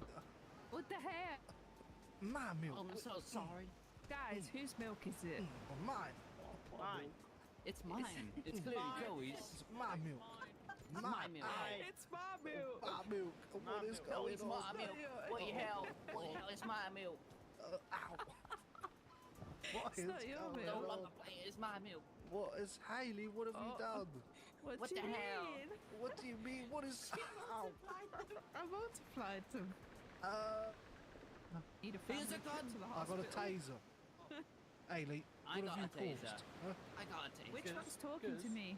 Let me I've get got a gun. Joey? Let me get in my I'm car. gonna tase you all. I will tase you all. What? Ow. Kids. Geez. Really? Is Yeah. Go in my ass. Take that. Okay. No, you can't have that. Okay. No. Oh, Kiz. You lockpicking my car? no. You. Are you locked in my car? This is my car. Hey, how did you get in Are my you car? knocking our car? our car. This is my car. What do you mean? Oh, let's get in. What do you mean? You all can't get in. What? Get in your car, Joey's. What Yeah, is- I don't know why I'm not driving. What is going on? Haley, What is have going you on? caused? Someone open the trunk. Milk. Hi. Milk. Hi. Milk? Where's my milk? You ain't got Yes. milk. Give We've me. got milk. Not mine. Only the real I've taken Joey's all get my milk. Wow. I get 300 bottles away. See, look, enjoy the milk, guys. You did not give away all my milk. Hey, guess what? I got 30 know, bottles on me. Joey's. They ain't robbing me. I heard that. Oh my god. They're all chasing me. Leave me alone. Why is there so many of them? Oh my god. Oh wow, that just opened. Oh. What is Which going one did I on? get? I got myself. I got myself. I got myself. I got myself. Joey. Oh my god, why is there so many? Leave me alone. Leave me alone. Oh my god, what is going on? You're not gonna get away. What do you mean? Oh, Haley, what are you doing? Yeah, I got him, guys. Let's get him Right. out. What do you mean? Oh, I got myself. Leave it. Wow. What the hell? Wow. Ran away. He ran Wow. away. He's robbing me. Wow, Haley, what have you done? Yeah, we What want the him hell? out. What the hell? Wow. I'm gonna What the rob hell? myself. Why is everyone robbing me? Wow. Oh my Guys, god. only take the milk. Wow. Okay. I'll see how this is, yeah? Joey, What? there you go. Who took my Is that the taser then, huh? police? Who took my taser? Who took the taser, Who guys? took my taser? I got the milk. Right, who am I gonna have to shoot, huh? Was it you? Huh? I hear the popo. Was it you? I got milk on my mind. You took my taser? Maybe it's No. Haley, Yes. you take my Yes. taser? No. Well, one of you did. Yes. What is going Which on? one's to us? Why is there so many me? Why are you copying me? Stop it. Arrested Oh imposter. my god. He's the imposter. Arrest this Can guy. one of you officers help me here? Can one of you officer help me here? Come on out. Officer, help me. They're all impersonating me. They're all impersonating me. Watch out, they're tackling. If they're going to be tackling. I'm gonna come over here. Oh my god, what is going on? Why is there so many? What have you done to my car? What the? What? Get away from. What the? Help!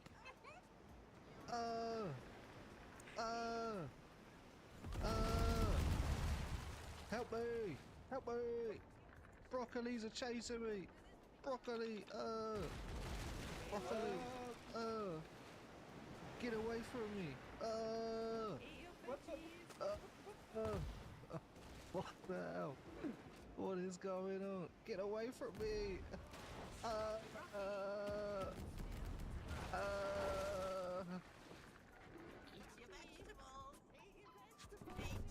Nah, I'm not doing that.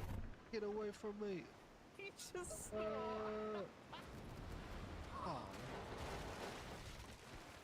Get Eat your- broccoli beet. Eat your vegetables. Wrong one.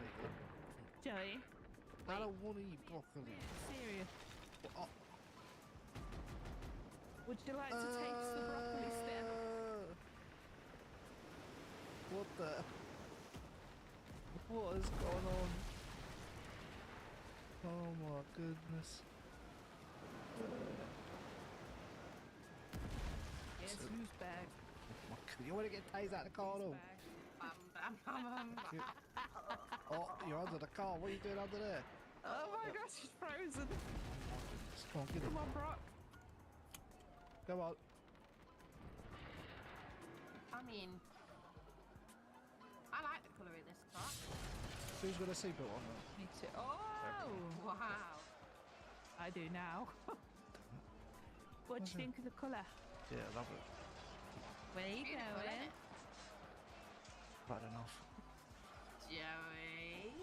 Joey? Where are you going? Joey? Joey? What are you doing with us? This is the wrong place. Yes, it is, Joey. Take the L. Take the L, yeah, okay. We'll see about that. Take the L. Eat your vegetables, take the L. I don't like broccoli. Eat your veggies. Veggies make you stronger. Broccoli. You think you're so funny, huh? Eat your veggies. Well, I hope you're ready. I hope Take the you L are and ready. eat your veggies. Look, we just painted your car like a vegetable so that you would remember to eat it. I mean, eat the veg, not the car. I'd rather eat the car. But broccoli. Don't eat the car. That's not good for you. It's okay. Unless you like metal, then I think I'm still on the wrong road. Oh my goodness. take the take L. another Eat the L, broccoli. Joey. For every L you take, B-R-O-C. you've got to eat some broccoli. B-R-O-C-C. How'd you spell broccoli? Excuse me, fella. Another L. Give me a B. I'm gonna show Give me you. a R. Oh yeah. Oh Give me a yeah. I hope you're ready. Oh, no. Bye, guys. Oh, fuck. That's what happens. Yeah. Oh my. Hello. How did that taste, huh? Well, I mean, I'm driving your nice, beautiful car because we survived. How does that taste? Take the L. Oh, don't fall off now. Oh, are you shooting? Yes, I am. Joey? Yeah. I've had That's enough. naughty. I've had enough here. Where have you gone? It actually hit you. Oh, I you hit shot someone. Joe Blow. Joe Blow. That's a sick shot. Blow Joe. What? That's a sick shot. What I'm the stuck hell? on- Wait, both? Uh-oh. Oh, He's still Mama going. dead.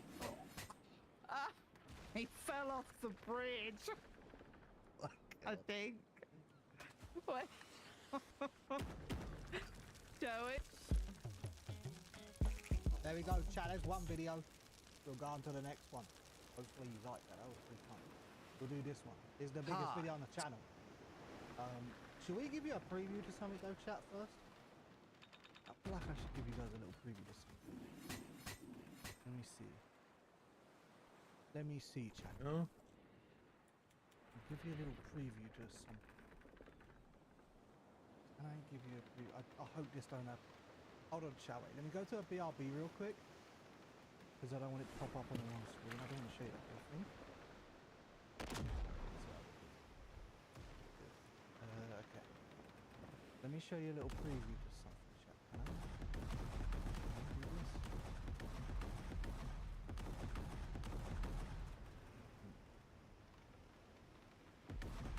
I don't know how much to show, that's the problem. Ooh. So how much do we show? How much do we show? We'll show this much, I guess. Are you ready, chat? Are you ready for this? Are you ready to see this? Okay, oh, I can make it bigger. But that's gonna, no, that ain't gonna work.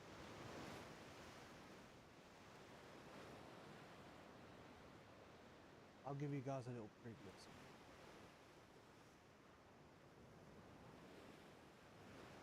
Here we go. Are you guys ready? Are you ready? 3, 2. Oh wait. Wait, I'm stupid. I can just put it over here.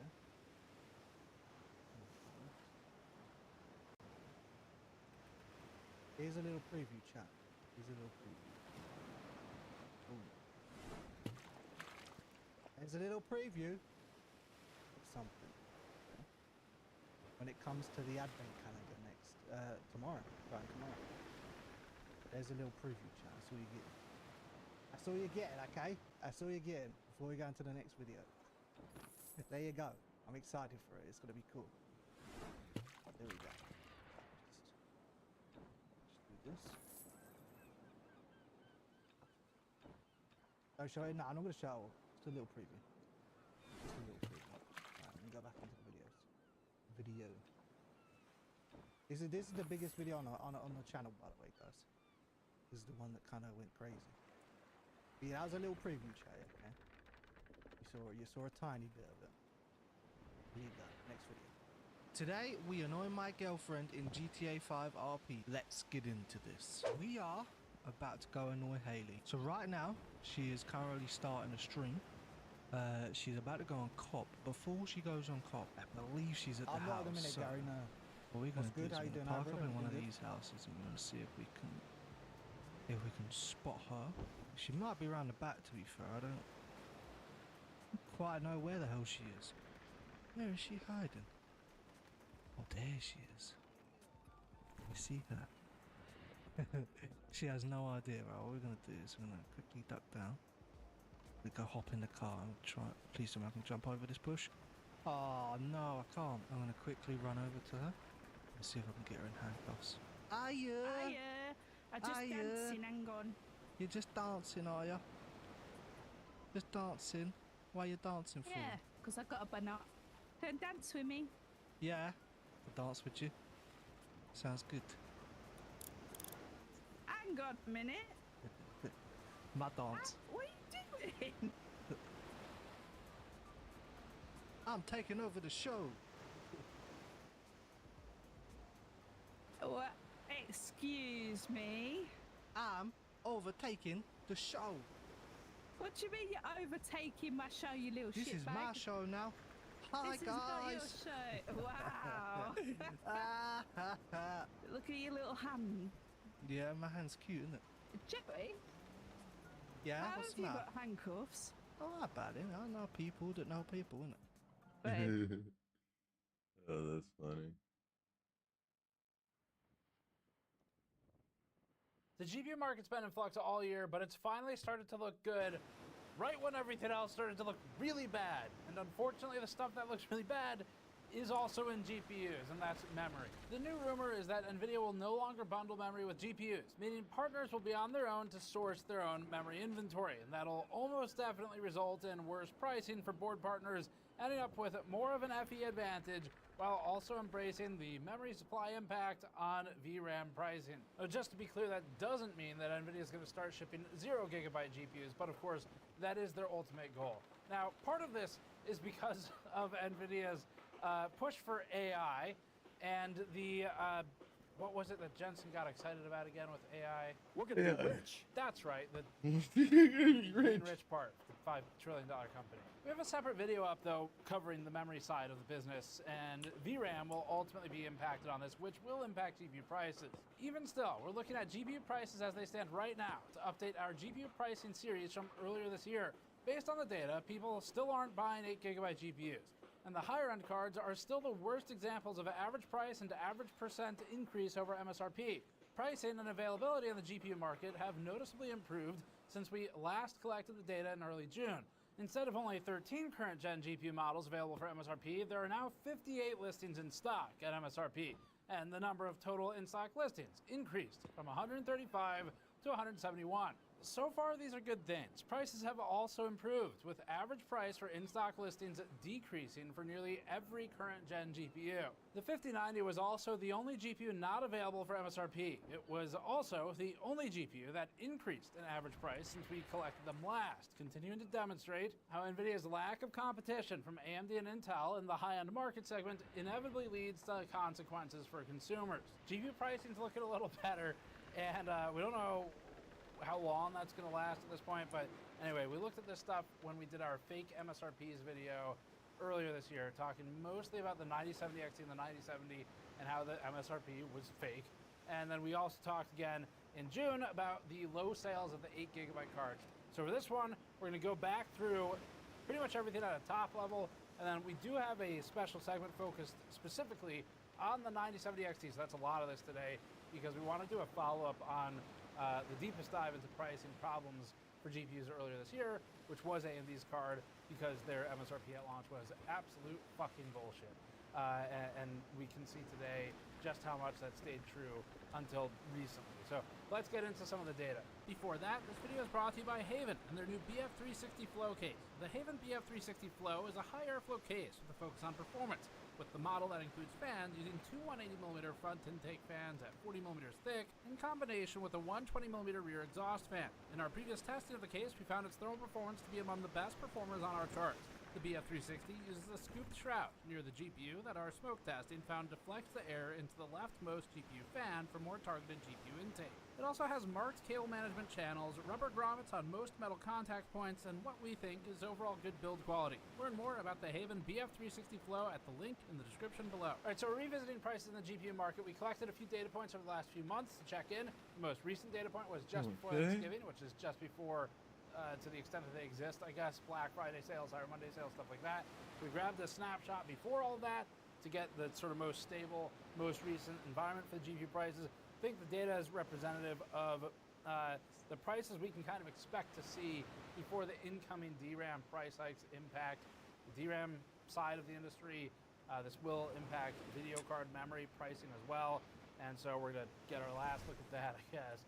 I mean, hopefully the GPU makers can kind of keep it at bay, but I really sincerely doubt it. So we're gonna get a look at it before it changes again. So then the rumors that NVIDIA's unannounced 50 series super launch will be delayed as a result of the VRAM, AMD seems to be following a similar path. Found via Dan Neistat on Twitter, quote, AMD has notified supply chain partners it will raise graphics card prices 10% across the entire product line due to rising memory chip prices. It will reportedly be AMD's second such price increase, end quote. Further, the newest information suggests again NVIDIA will stop selling the packaged memory with GPUs, and we would bet that the AIB partners will get worse rates than NVIDIA does. So today's video is going to be pretty straightforward compared to some of the more in-depth technical ones we've done lately, like our Linux GPU benchmarking, which you should check out if you haven't. This is much simpler though, it's just pricing. We'll start by examining how GPU pricing and availability has changed within the 5.5 months since we collected prices last. Then we'll take a closer look at the 9070 XT's price history, as that's currently our most comprehensive data set for any individual GPUs. Finally, we'll wrap with additional observations and extra charts we put together trying to figure out how to visualize the data. And methodologically, this matters too. Last time we did this, we collected data from Newegg, Amazon, and Micro Center. This time, we eliminated the other two, Amazon and Micro Center. Newegg has right now the most stable prices from the most first-party sold and shipped by Newegg options with the least kind of bullshit in there for third-party sellers. And Micro Center's got the issue of a lot of its GPU prices are predicated on in-store purchases and often combos of some kind. And so it just muddies the data too much. So we're just looking at Newegg because our goal here is kind of comparative of how is the situation changing. We don't really care which retailer has the best price. You can take care of that on your own if you actually buy something. We just care about the comparison. We're also only working with in-stock listings. So this approach isn't perfect, and the average prices will lean higher because typically GPUs sell out at their cheapest model first, but that's the method we established earlier this year, and everyone seemed pretty good with it. Remember also that we don't have the actual inventory unit counts for GPU models over all the retailers. No one really does, but we can use the number of models a certain GPU has in stock to draw inferences from it. Obviously, that doesn't tell us the quantity, though. Let's get into some charts. Our first charts will look at average prices for in-stock listings and how they've changed since we collected data in June. Of course, we also understand that other regions have different prices. For this piece, we're focusing on the market we know the best so that we can just kind of focus the data density. Compared to our June check-in, all current generation graphics cards had at least some price drop, except for the 5090. The largest price reduction since June came from the RX 9070 XT, RTX 5080, and RTX 5070 Ti. The 9070 XT dropped from $837 in June to about $655, or over 20%, with the $600 MSRP a further 8% below the average. And just to put it out there again, $837 in June is absolutely insane for this video card. Since June, the 5080's in-stock average decreased by $155, or 10%, to its $1,360 in-stock average now. The 5070 Ti followed similarly. Its in-stock average decreased by $130, or 14%, to its current in-stock average of $820. The 5060 Ti, 5060, and 9060 XT are the cheapest and started closer to MSRP, so it makes sense that they were the least impacted in terms of absolute reductions to their in-stock average prices. they saw reductions from $15 to $50. Intel has improved dramatically, dropping from $344 on average to $264 for the B580 GPU, which is a $250 MSRP. So 344 was already completely insane. The B570 dropped from $308 to its $220 MSRP. These are significant changes by percentage, at 23% reduction for the B580 and 29% price reduced for the B570. So that's good to see. As for the RTX 5090, it was the only card to increase in price that we tracked in the US, with an average of $50 greater than it was in June.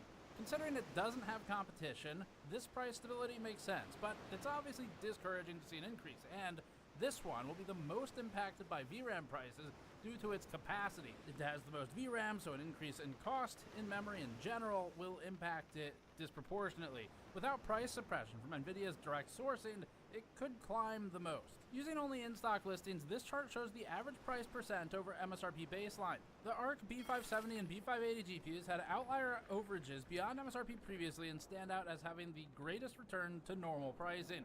We dug into this further and found these reductions were most notably caused by Weiliao's Battle Mage cards disappearing from listings. These listings were previously the most expensive for ARC, and since ARC has so few models available, they were often among the few that were in stock, so they were disproportionately affecting it previously. MSRP for the 5060 Ti 8GB is currently higher than the retail price by a thin percentage, aligning with the fact that these are still having the most trouble selling to DIY enthusiasts, so you've done well.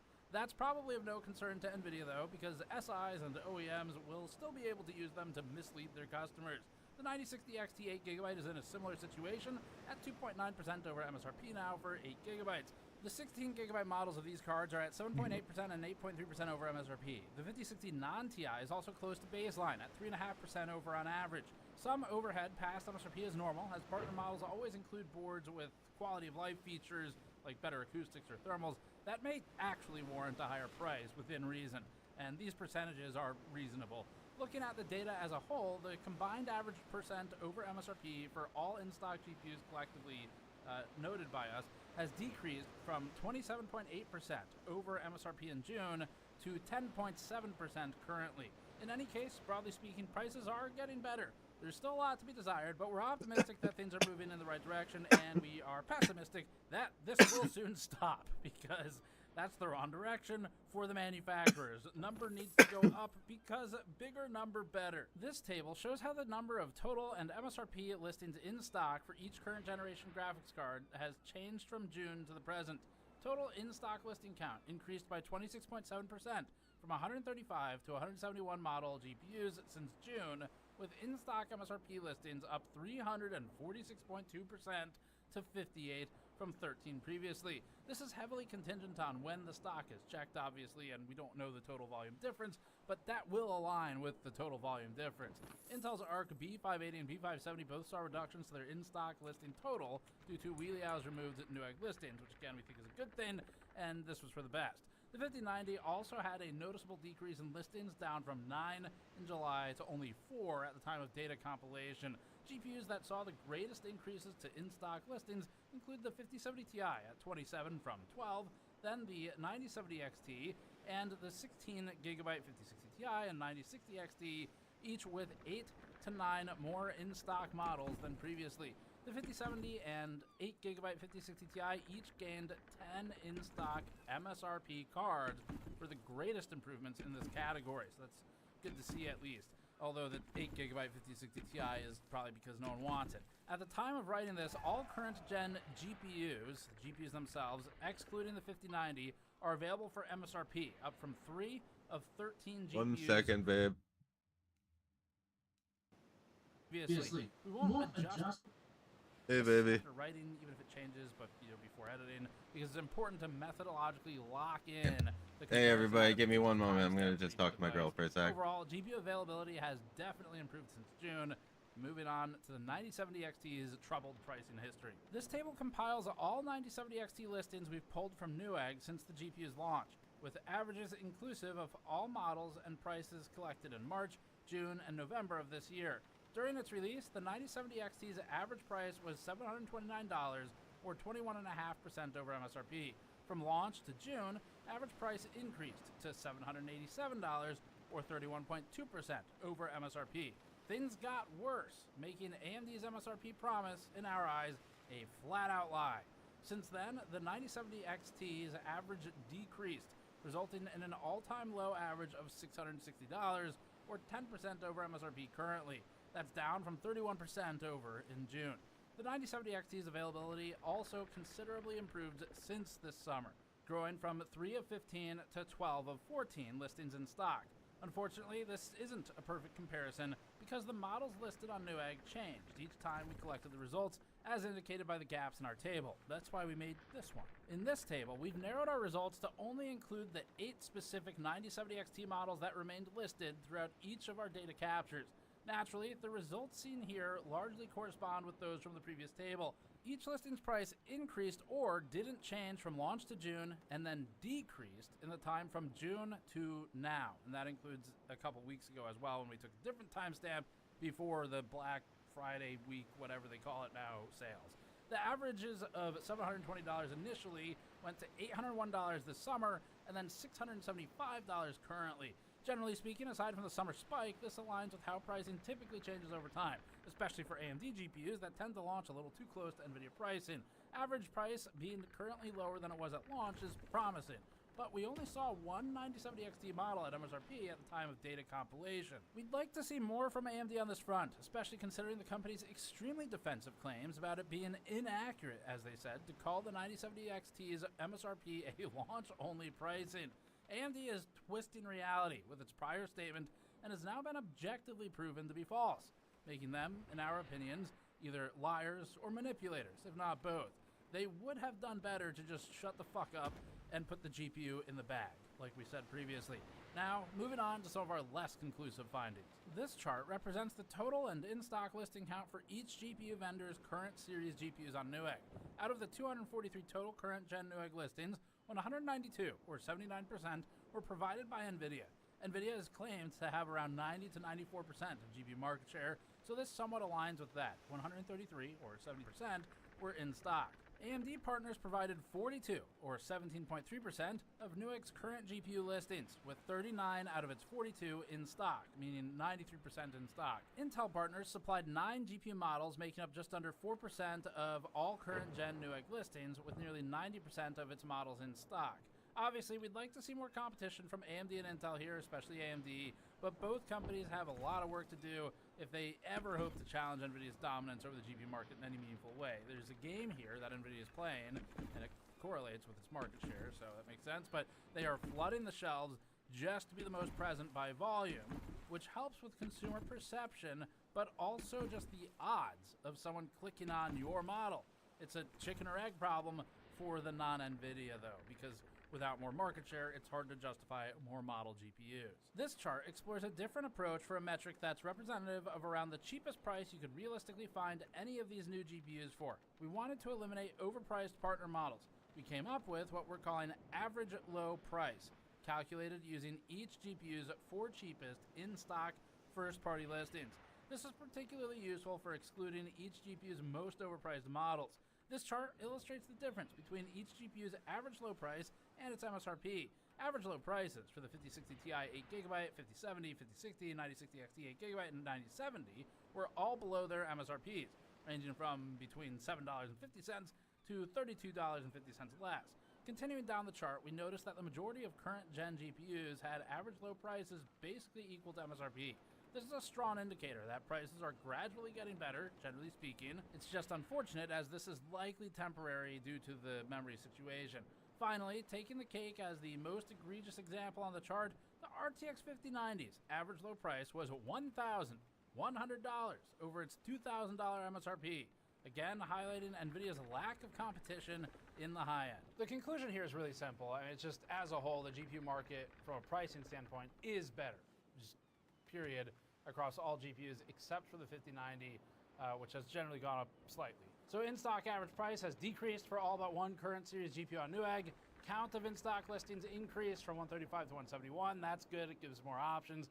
Those available for MSRP increased from 13 to 58. Previously, the 5060, 8GB 5060 Ti, and 8GB 9060 XT were the only new GPUs available for MSRP on Newegg. At the time of writing this, All current series GPUs have MSRP listings in stock except for the 5090. Unfortunately, the 5090 was largely unaffected by the market's improvements and continues to stand out in terms of the most abysmal price hikes over MSRP. We may check back in a few more months specifically to look for any meaningful price reductions to the 5090, but we generally think that these are probably the most stable prices we'll see in the GPU market before the DRAM price increases start getting passed along to the consumer here as well. Can't really make any forecasts. We really tried not to, but you know, if you asked me, and if I had to guess at it, my guess is that the GPU prices will probably trend up, not down, going forward, at least for some period of time. Alright, we are back. So, if you want to know more about, if you're like How are watching, you like, all doing? what the fuck happened to RAM?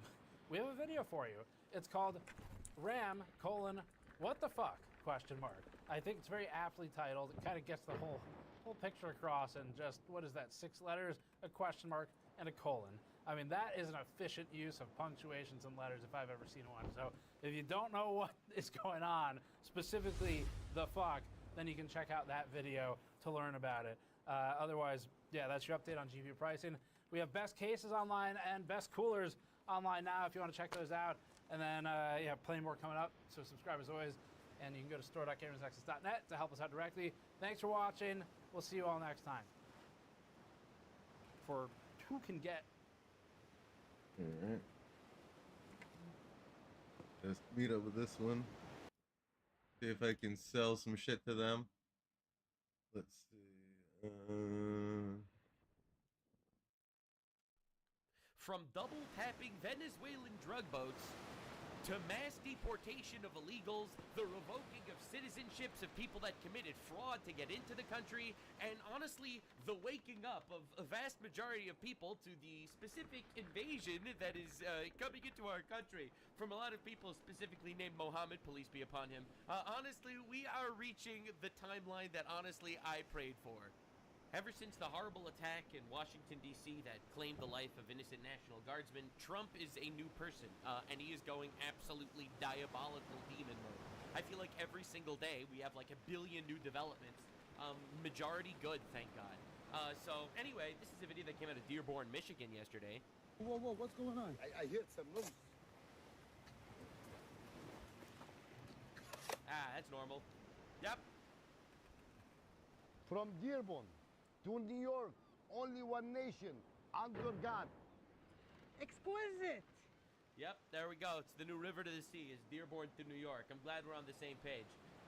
So this is Congressman Randy Fine saying that it isn't just the Jews they hate. Yeah, we know. Hey, Confused. How's it going? We read the book. We see that the Christians... This, for the record, is a guy giving a speech in Dearborn, Michigan. celebrate the so-called birth of Isa alayhi salam, which is a pagan holiday. These rogue liars make claims against Allah Jalla wa Ala that are mind-blowing. I can't hear you. I don't know So why. that hearts turn away from the beginning of every I'm on my way home on the train now, but this is going to be a pain in the butt because of how many bags I'm bringing. Because I came with 1 bag, but I'm now coming back with 3 bags because I got a bag to put my dirty clothes in, and then I've also got the bag I got when I got the Japanese snacks, and I've got my backpack as well. It's all like really heavy.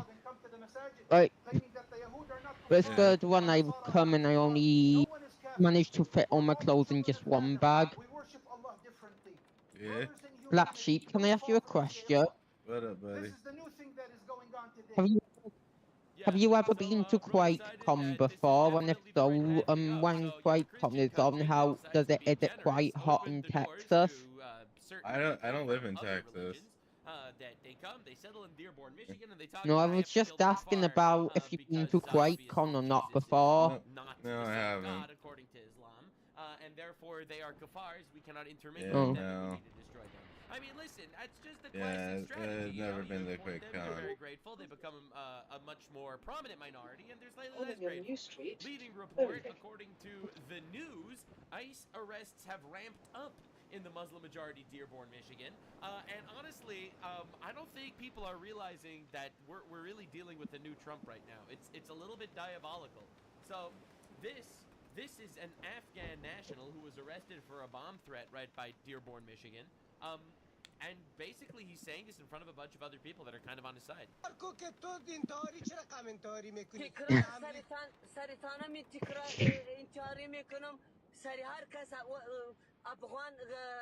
He will commit suicide on anyone that has a problem with the Afghans. This is an American, ladies and gentlemen, an American. You can tell by his values and language.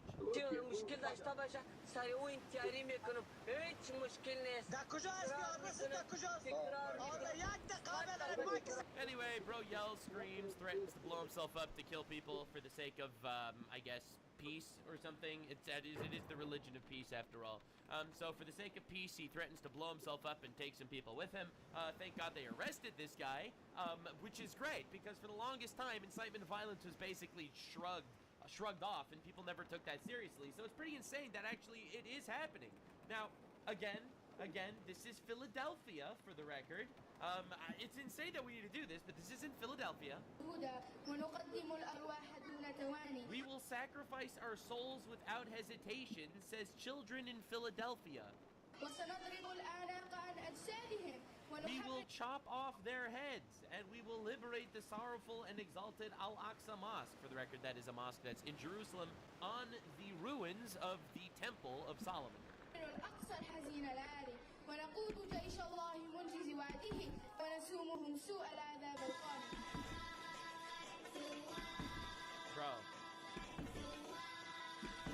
Bro, why are we teaching children to become rebels in Philadelphia? Yeah, hot take. I don't actually think this is good. I don't think the school system is working as planned. But anyway, so we will chop off their heads. This wasn't filmed in Gaza. West Bank was in Philadelphia. And we're like, and the liberal woman is like, yo, we need more of this. We need more of this in our societies. Thank you, liberal women. So Donald Trump decided to drop one of these bad boys, and there's developments, so we have to talk about it. To all airlines, pilots, drug dealers, human traffickers, please consider the airspace above and surrounding Venezuela to be closed in its entirety. Thank you for your attention to this man and President Donald J. Trump. And everyone is losing their mind over this. I'm going to show you some meltdowns. I'm going to show you them double tapping narco-terrorist drug boats coming off the shores of Venezuela. It's insane. I've never seen this man on overdrive demon time like I have for the last 2 days. And it's been a week. It's been Thanksgiving weekend, and bro's been nuclear. All right, this was also just from now. It's pretty funny. Well, I think it's funny, at least. All the illegals, they still think we're stuck with them? No. You're about to be stuck in here with us. Oh, my God. Oh, no, we're not trapped here with you. You're about to be trapped here with us. Bro is on something. His ticking. Could be a soft tick, could be a loud one, hard to say. A word of advice, though, I'd scream if I were you. Skedaddle. Skedaddle, skedoodle, get out. Because, we need a noodle. Bro, this has to be AI, man. Will be. It's like, after I watch this, I'm like, bro, this has to be AI, man. This can't be real. Like, but anyway, I don't know, bro. It's getting insane. It's getting crazy. Marco Rubio has been going nuclear. I don't think that the European Union gets to determine what international law is. Music to my ears. Absolute music to my ears. So international law is a fake law that was created by retards that wanted to impose their authorities on other nations so that they have an excuse to attack other nations when those other nations do something they don't like. International law has never really been a real thing. But as to the extent that international law is real, thank you so much, Europe. Thank you so much, occupied Europe, as well as the, 50% of the UN, which is literally committing violations of international law all the time, due to specific ethnic and religious radicals. But the simple fact of the matter is, we're being tired of this. We're just so tired. People are bringing in drugs into our countries through Venezuela or whatever, and everyone's like, no! You have to put them on trial, capture them in gigantic fish nets, and then put them on trial, have them stand trial, and it's like, no, they're literally coming to kill us, we're gonna blow them up. It's actually that simple. Certainly don't get to determine how the United States defends its national security. That's right, baby. He with the biggest stake is the one that decides, and that's ultimately what's going on right now. It's like, and Europe could scream and freak out. No, why would you leave the innocent narco-terrorists alone? And quite honestly, it's just not working anymore because, once again, biggest stick, you know? The United States is under attack from organized criminal narco-terrorists in our hemisphere. That's true. And the president is responding in defense of our country. Dude, this is literally the most valid use of American military I can think of.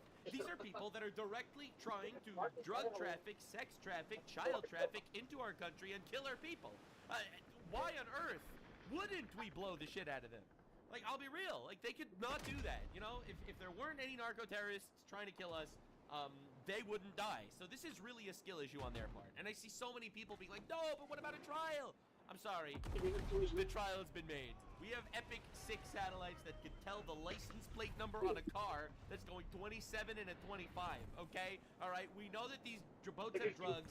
That's why we have a military. All right, we saw what Israel did in Iran. They were able to take out all of the Iranian top leaders within, 1 hour, literally shooting missiles that went directly into their private apartment. All right, to take them out with basically no collateral damage. One of the most unbelievable strikes of all time. We know exactly what our intelligence is capable of. These were drug boats, all right? There weren't fishermen on submarines, all right? Get out of here. I do find it interesting that all these countries want us to send, and supply, for example, nuclear-capable Tomahawk missiles to defend Europe. But when the United States positions aircraft carriers in our hemisphere where we live, somehow that's a problem. So I would say that the United States... That's right, Russia attacked Ukraine. America, you have to give us infinite money. Venezuela attacks America. Wow, wow, wow. That's a war crime. That's a war crime. And this president has made very clear his job is to protect the United States from threats against the United States. And that is what he's doing in this operation. No, this is just unfathomably based. And I'm going to show you what's actually going on here. And people are losing their mind. But this is an absolute victory. Tucker Carlson said faggot. Trump said retarded. Who's going to be the hero to take on the final boss? This is the question asked by so many. Tucker Carlson just said faggot on his podcast with Piers Morgan in one of the worst interviews in the history of time. Donald Trump said the seriously retarded governor of Minnesota, Tim Walz, which was music to my ears. Who is going to be the final boss and drop the N-bomb? Ladies and gentlemen, introducing Stephen Miller. Murdered savagely on a subway, just trying to get home from work, fleeing war, only to run into a Democrat war zone here in our country. That monster just went out and did something diabolical. Now, again, not laughing at the situation, I'm just saying that it was a true nightmare, and it was really a wake-up moment for a lot of people. This girl fled war-torn Ukraine to come to America, and because some soft-on-crime judge that released the same criminal 25 times, he ended up going and murdering someone. That monster is absolutely someone that we should look at. Now, Stephen Miller has been cooking on a level that no one has expected. In the past 12 hours, I told you, man, we are moving. This is literally today. In the last 12 hours, President Trump paused all third-world immigration, called for the deporting of millions of illegal and legal immigrants who hate America, stopped all funding to South Africa for targeting white farmers. This is literally everything that I wanted in his presidency. It's crazy watching it come together. It's insane. Absolutely. And Stephen Miller is the one to deliver the nuke. His government is going to accelerate efforts to review every person added to this country over the last 20 years, the last 4 years, all 20 million. Now, obviously, if you're illegal, you're out automatically. True. But everybody else who is brought here, refugee, asylum status, whatever status, as he said, if you're not someone who loves this country, if you're not any benefit to this country, then we're going to send you out of this country. Tears to my eyes, bald man. Yes. Because it's enough already. No one else has to die. No one else has to be murdered. No one else has to be shot. No more empty seats are needed at the Thanksgiving table or the Christmas table. Because of what Democrats have done to this country. We heard from the commander-in-chief a historic announcement. That's right. A brave announcement. That's right. Exactly what America... Just so based. The bald Jew once again decides to spit facts. This dude's crazy good. But anyway, that's where we're at. Finally. Why should we have to do this? Why should we torture ourselves? Why should this radical level of hyper-feminized empathy bullshit take over our life, where we extend and open our borders to people that directly want to do us harm and kill us? Absolutely not. Miss me with that. I am something of a patriot myself. I believe that every single country and every single nation should operate in the actual best interest of their country and their people. And I think that's actually incredibly freaking obvious to any human being that has a logically working brain. And that includes America. It includes a lot of countries, all right? It does. America first, absolutely. No doubt. That's what the American political system needs to focus on. Just like how Japan needs to focus on Japanese first, England should be focusing on English first, which it's not, and Israel should be focusing on Israel first. The reality is, that's why we have governments. Otherwise, why do we need you motherfuckers? You piece of shits in suits that are just gonna open the country to have people killed. That's right. I don't care. I don't care what your status is. If you're a threat, you gotta go. You gotta go. Now, if you're a citizen, you could go to jail. All right. Oh, if you're God. not a citizen and you're like on a visa or something, that shit could get revoked yesterday. All right, get out of here. There's an oath that you have to take when you enter our country. All right, when you become a citizen, there you have to take an oath that you're gonna, drop all interests foreign and shit. And people aren't. All right, people aren't. This is outside City Hall in Philadelphia yesterday. All right, literally with the Palestine flags lighting the street on fire. So again, I said this before, I'll say it again. Palestine has been a Trojan horse for these people. It really is. None of these people give a shit about Palestinians. Least of all, the people that started the war, Hamas. They don't care about Palestinians. They started a war. They murder and rape innocent people. They take hostages. They use civilians as human shields. And then when civilians obviously die as collateral damage in a war that was started by Hamas, they get to scream and yell and cower about how, oh my God, I can't believe this happened. Oh, look at all these civilians that died because Once I get here, I started a war am and then retreated into an urban going, environment, which is a war crime, which no one cares about. And then that basically gave just make sure I'm not grace just like to all the retards around the world my to personal decide to hoist the petard, hoist this flag, the flag of people that started a war and lost miserably and used human shields to say, we actually want to destroy Western civilization. That's what the Palestine riots are about. If anyone actually cared about Palestinians, they would honestly be protesting Hamas. Yellow line. Refused to end it for 2 years. And then, of course, ended it after 2 years of getting absolutely obliterated when essentially their goal was met. The goal was get as many of their own people killed as possible in order to fuel the fire of this incredibly rage-bait, emotional crybaby mentality that so many retards have on the left, especially in the West. And these are people literally lighting American flags on fire, waving Palestinian flags on the streets of Philadelphia. It's almost an act of war. Tip. No. Once again, this is No yelling it. All right, this is Boy. burning the American flags, God. raising the Palestinian flags. Where is this shit? Brick Right, salvage. so, again, this is not surprising at all once you The area I actually need to go recognize that to. I was just empirically correct the entire time. It's just another coin into the Nux is right again jar. The reality of the matter is the Palestinian movement, essentially, on the global level, was always an anti-Western movement, all right? They hate Jews, they hate Christians, that's what they want. They want to topple countries that are based on biblical values, and that, honestly, is the intersection between the communists and the Islamists. Because even though the communists, they want everyone to have sex with everyone, and the Islamists want people to be executed unless they have sex with children, all right? And the radicals, they all get together, and they've shaken hands. They've somehow made peace here. It's pretty insane. The reality is they have managed to make an alliance over their hatred of Western civilization. And that's what we're seeing here with this Palestine thing. It's the perfect convergence of the Islamist struggle, right? Where essentially they want to activate the sympathy card to import infinite of them into the West, and it's also perfectly cohesive of the Marxist communist struggle, which is the, colonizers are all bad, white people bad, oppressors bad. It's the oppressor-oppressed mentality. We have to rise up against our capitalist billionaire overlords. Yeah, this is crazy. Yeah, this totally isn't a hostile force at all, absolutely. No, this definitely won't have any repercussions. And for the record, there's a reason why no Muslim countries are trying to take in Palestinian refugees. By the way, for the record, in case you were curious, and the reason for that is simple. They were originally led into Egypt after 1967, and they started to coup the government and take over. So the Egyptians killed them and threw them into Gaza. They did try to let them into Jordan, and then they tried to coup the government, and then they basically didn't let that happen. They let them into Lebanon as well, but then they tried to coup the government and they didn't let that happen. For some reason, wherever these Palestinians go, no one seems to be super happy about inviting more of them for some reason. I can't figure it out myself. But it's pretty weird. Once again, this is yesterday. Thousands of masked Islamists take over the area in the Christmas market in London. Of course the Christmas market, because it's a literal war on the West, obviously.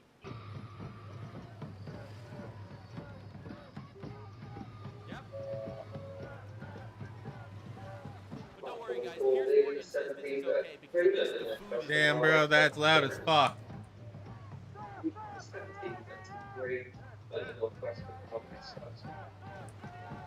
Yeah, chanting death to the IDF, which is just basically kill everyone in Israel, because everyone in Israel has to join the IDF, you know, because they're surrounded by 1 billion people that want to kill them. You know, stuff like that, which makes it very difficult to not have soldiers in your country. So obviously they have to join. I'm gonna go get... I'm a big fan of Western civilization protecting itself in general, especially from people that want to kill them. Like these guys. So anyway, so this was literally happening in London yesterday. You have to understand what's going on.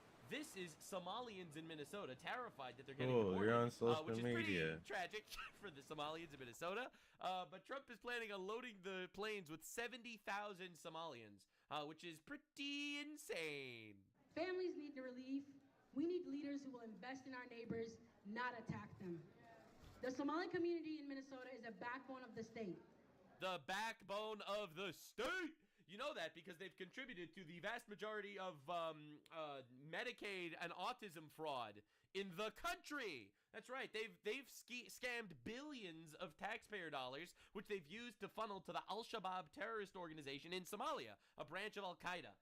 Now, for the record, I've already covered the Minnesota situation in the past, but I'm going to keep my finger on the pulse on all of these stories. But remember, everything I'm showing you now happened within the last day. That's why this is so insane. We contribute to the economy. We serve our communities. We raise families. Yeah, and you we do. do it with pride. Yeah. We move to communities in greater Minnesota that have been decimated by the bad practices of the big corporation interests. And big... Whatever that means. Bring small local business, like here today, multi-generational income, and help with restoration. I am saying this to say we are greater than fear, and to my Somali community, Iskasha Tomakufto, which means when people... And look at the crowd. Look at the crowd. It's just 80% white liberals. stand together, they do not fall. We must stand together against the oppressive regime of the people that want to deport the people that are here illegally and scamming our government. Nope. Anyway, so this was in New York City yesterday. Once again, I told you this is all everything I'm showing you is happening yesterday. So this is New York City under Zoran Mamdani, right? This guy is wearing a keffiyeh, a Palestine I'm gonna grab flag, some coffee. and a mock suicide bomber vest as a cosplay. Is this not the? This is in New York City. This is the craziest thing I've ever seen, man.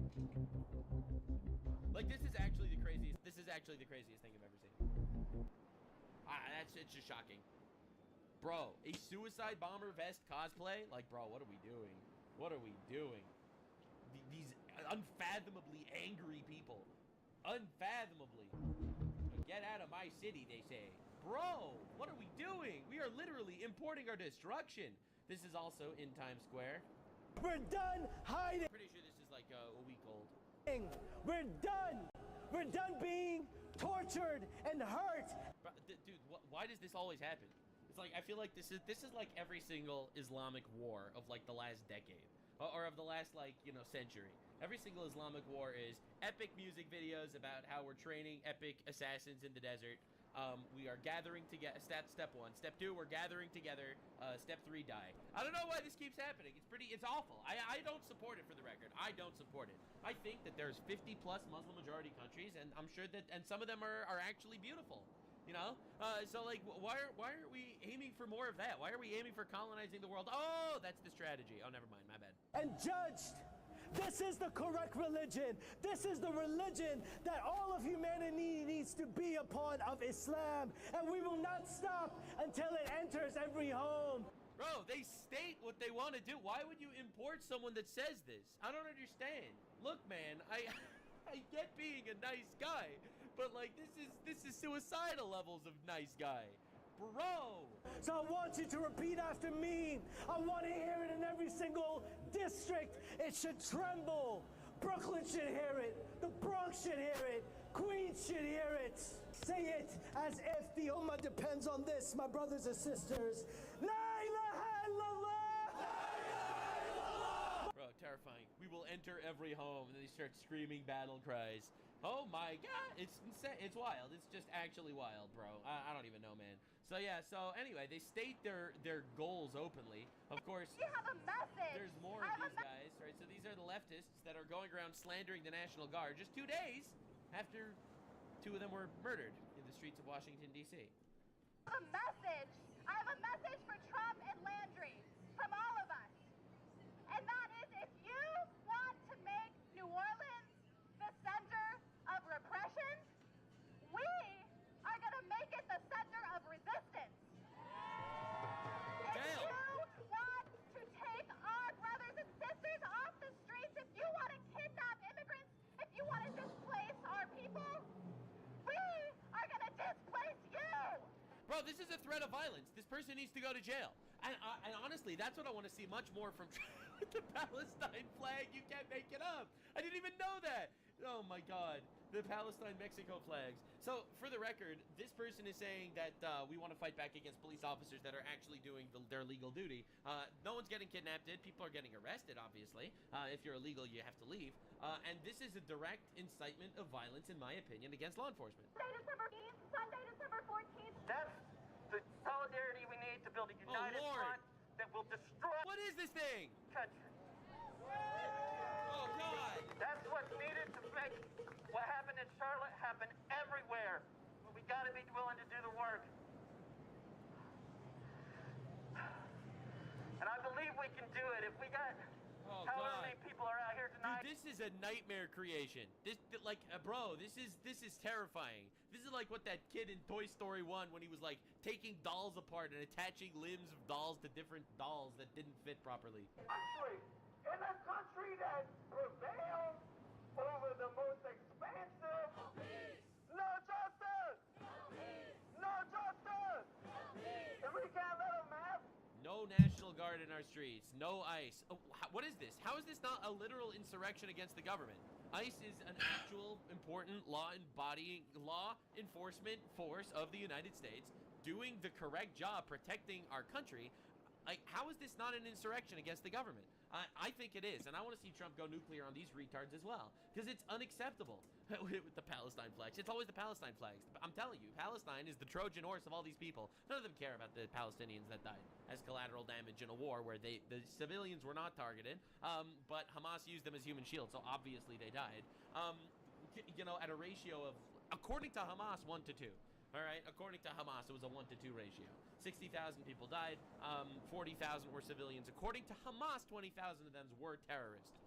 So realistically, that is a better statistic than the majority of warfare. And yet they'll still go out here and scream like little bitch babies trying to honestly conquer our countries, because that is what this is. And it's all of them. When black lives are under attack, what do? When immigrant lives are under attack. Yeah, so when they say fight back against law enforcement doing their legal job, they all need to go. They all need to go to jail. Absolutely. Zero sympathy. We can't live like this. We cannot live like this where we have an insurrectionist force in our country. This is next. This is Zara Raven. She is in the U.S. on a student visa, studying at UPenn, leading a chant saying globalize the Intifada. Right? Why is it every single time that there's a terrorist attack, like this case that happened in Washington, D.C., where this Afghani guy murdered these National Guards people, why does that always get them to chant for more violence? Why does this always happen?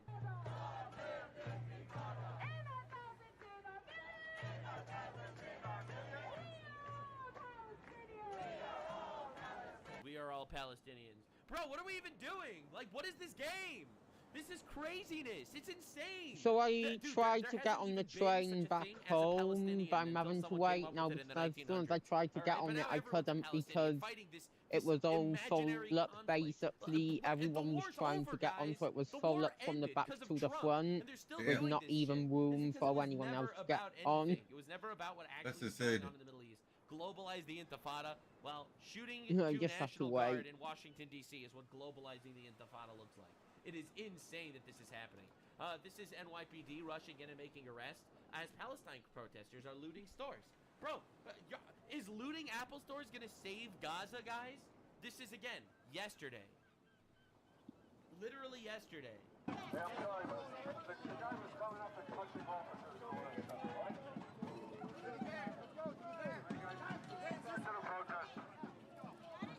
This is insane.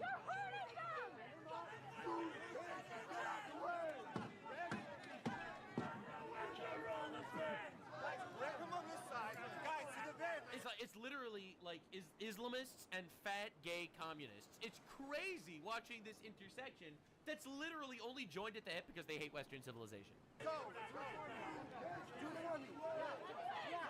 put him down. Get him out. Drag him off. Quiet, piggy. Quiet, piggy.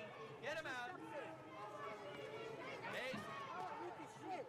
Use him as a battering ram. Take down the doors. I support it. Oh my God, this is crazy. Who's that kid over there? You got Becky's? Becky's? Stand by. Well, they got one.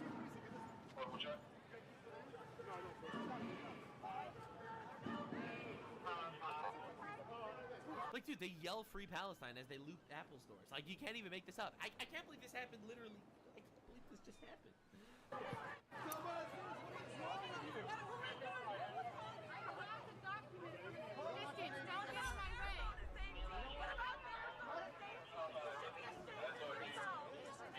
You should be ashamed of yourself, they say to the police who stopped them from looting stores. Ashamed of yourself. Who are you serving?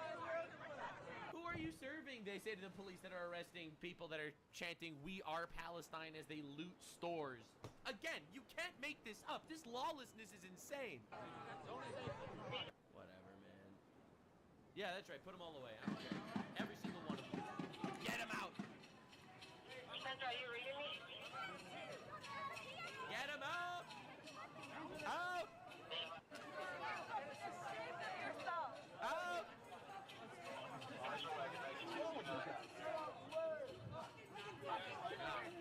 So yeah, anyway, so that's pretty diabolical. And I support it. Anyway, so it even gets wilder. So this is once again Palestine protesters looting stores on yesterday. Like literally, they're walking into stores and doing this shit. Out the store. And bro, it's the liberal white women. It's fucking crazy. It's actually fucking insane. Come on. It's actually insane. It's insane that we need to live like this. Do not shop at Zara, they say in Zara, because I guess Zara is what, Zionist or something? Zara is a genocidal company! Oh my God, people are still making believe there was genocide in Gaza. Oh my God, dude. That narrative died a long time ago, man. There was no genocide in Gaza. Or if there was a genocide in Gaza, it was the worst genocide in human history. Realistically, you know, this is complete insanity. A third of the people that were killed were actual terrorists.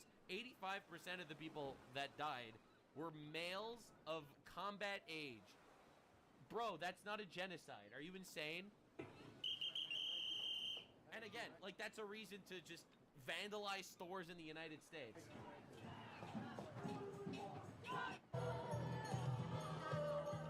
Insane, man. And there they go. They're just terrorizing stores for some reason. Like, bro, we don't need to fucking deal with this shit. Why? Again, this is Islamists and far-left activists, pretty weird how they always go hand in hand, targeting a Catholic bookstore in France, claiming it's fascist to sell the Bible and statues of Jesus. Apparently Christianity is fascism now, ladies and gentlemen. I'm really glad we're on the same page, because this is a Western problem. The only difference is, unlike Europe, America isn't willing to curl over and die. Pretty insane. This is just a Christian bookstore. These people aren't even getting arrested and charged for these crimes, by the way. And if you make a mean tweet, you might go to jail. But if you literally take battering rams to Christian bookstores, that's just mostly peaceful protesting. Like, what the fuck? How is this happening in a first world country? I mean, it's not. It's France. France is not a first world country. It's a Muslim majority country. But it used to be a first world country. Bro, what happened?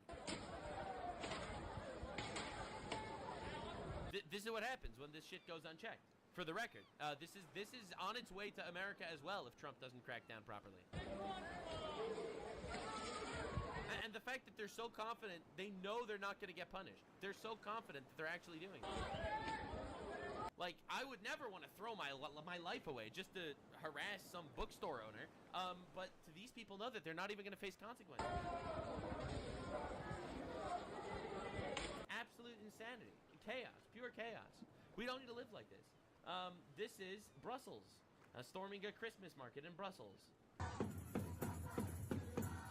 It's funny how they're always attacking the Christmas markets. Pretty weird, right? It's almost like it's a direct attack on Western civilization or something. It's almost like it's pretty obvious, right?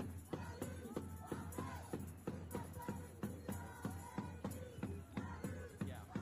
So anyway, so this was yesterday also.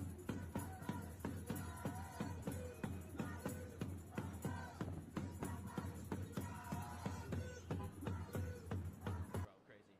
It's absolute insanity. Absolute chaos. So anyway, anti-ICE rioters are throwing trash at ICE officers. This also yesterday. I don't think you realize what's happened over the last day throughout the Western world, but mostly in America, because Trump is actually willing to crack down, so they're just pushing back harder. Look at this. They're just throwing trash everywhere. Remember, these are the environmentalists, right? These are people that care about the environment, and they're just throwing trash all over the city to stop ICE officers. Crazy.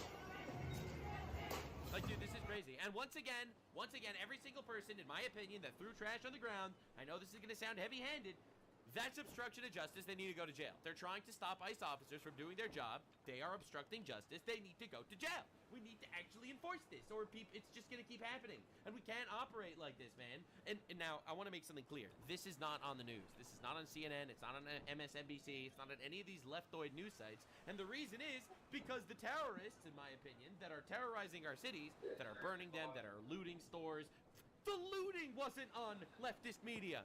That are looting stores, that are throwing trash everywhere. These people are, in my opinion, the enforcement arm of the Democratic Party. They want this to happen because every single time this happens, it's stopping ICE from doing their job. It's stopping illegals from getting deported. It's keeping more illegals in the country to tip the balance of what they actually want, which is illegal voters, illegals rigging states to constantly be voting for leftists. And essentially, this is exactly what they want. This is Rashida Tlaib. She is the Congresswoman, I'm pretty sure, for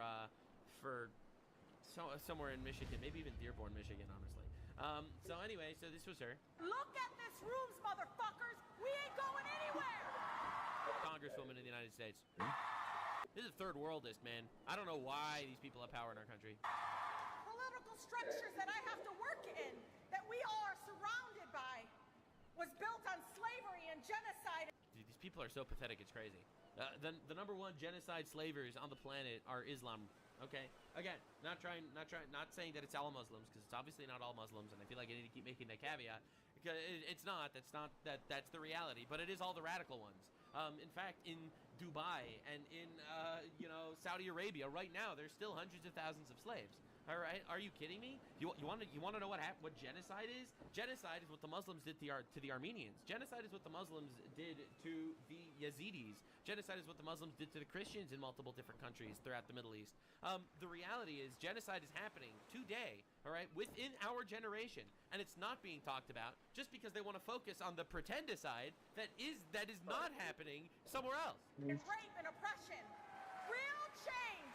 Imagine coming from a region that is still doing modern-day slavery and genocides, coming to the United States to scream about the founding of the United States. Like, and we need to put up with this shit?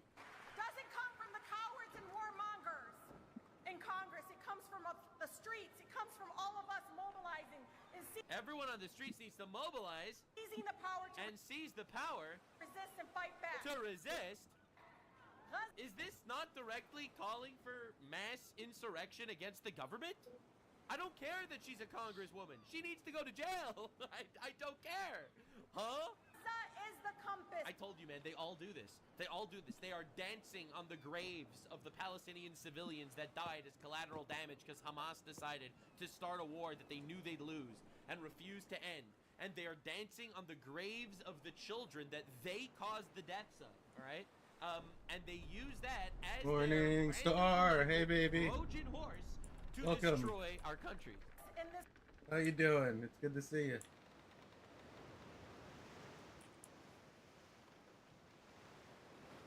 What's new, Darwin?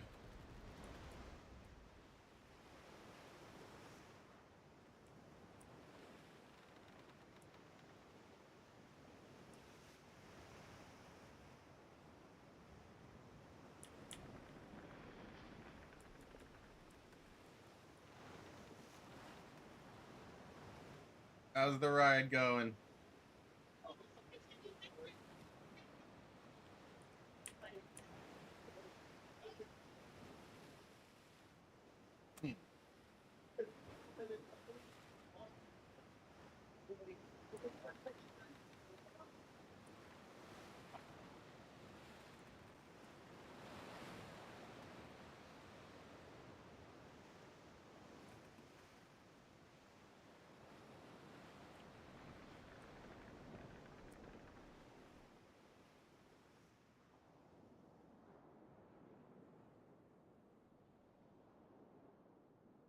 Kosa Norbay.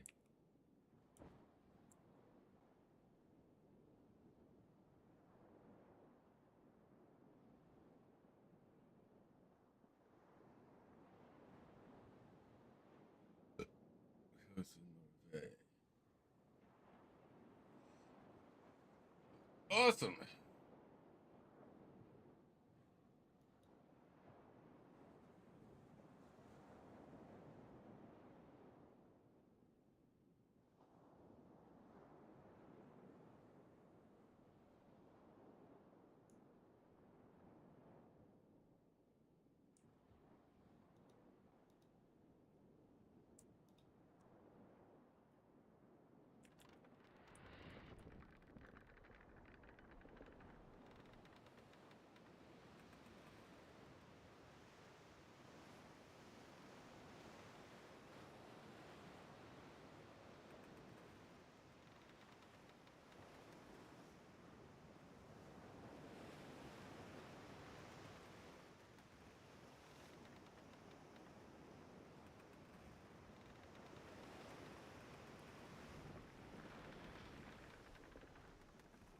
Uh-oh. Give me a second, everybody. I gotta go deal with something.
Alright, well, that's a thing.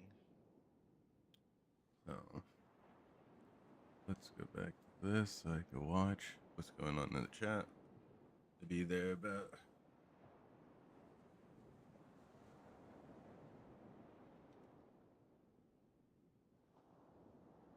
Nice.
Damn, I got it. This is from First Earth. I really like First Earth's material. Really do.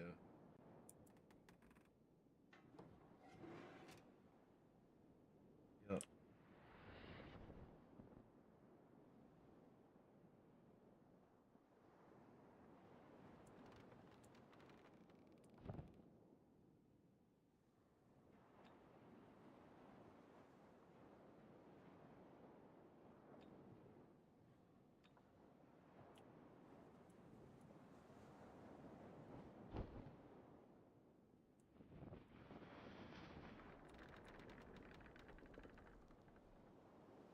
This country. Look at all the Americans in the crowd cheering. Now we're in Congress, and we're every corner of the United States. Yeah, we're taking over from the inside. Woo! They say it openly, and we do nothing.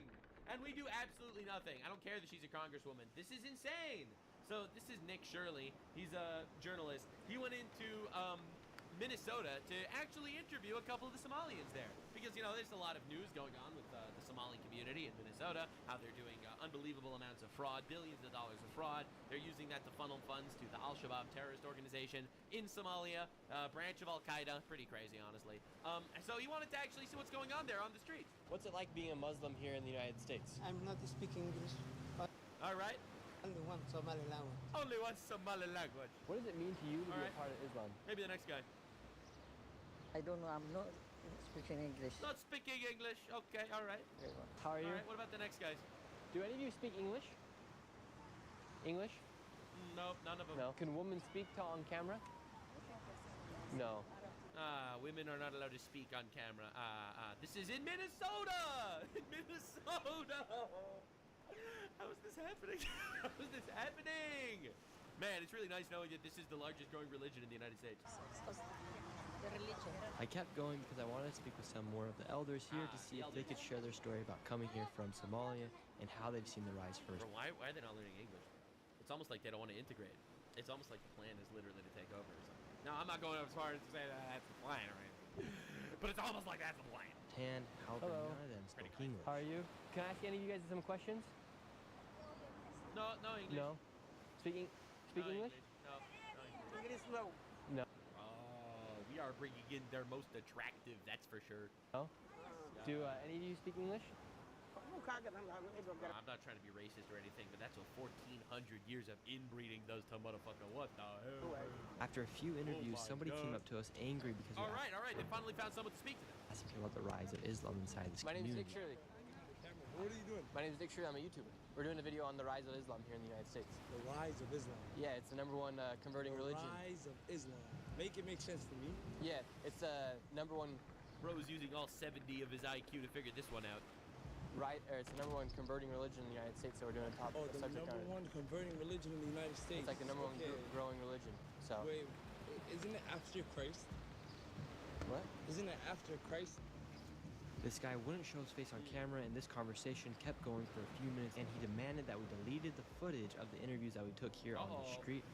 All the other interviews, not just his. Said no. How dare you show the world what's actually happening?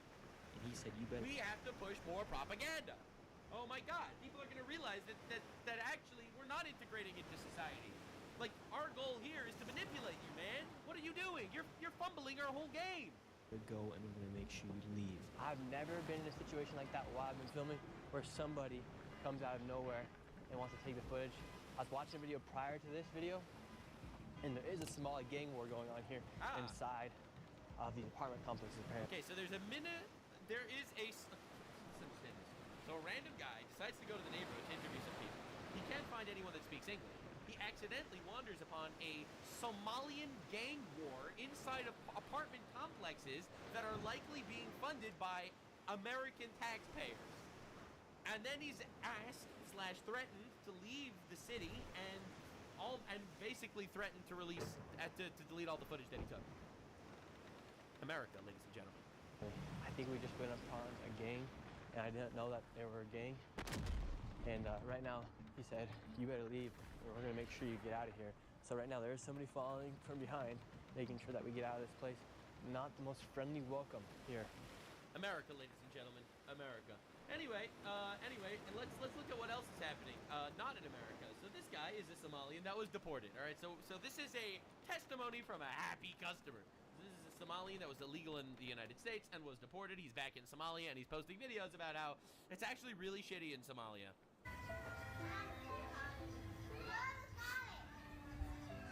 وعلى السريع أنا معهم لنا دبي أنت لودو باسبوركي ولا They قاطي seized your passport.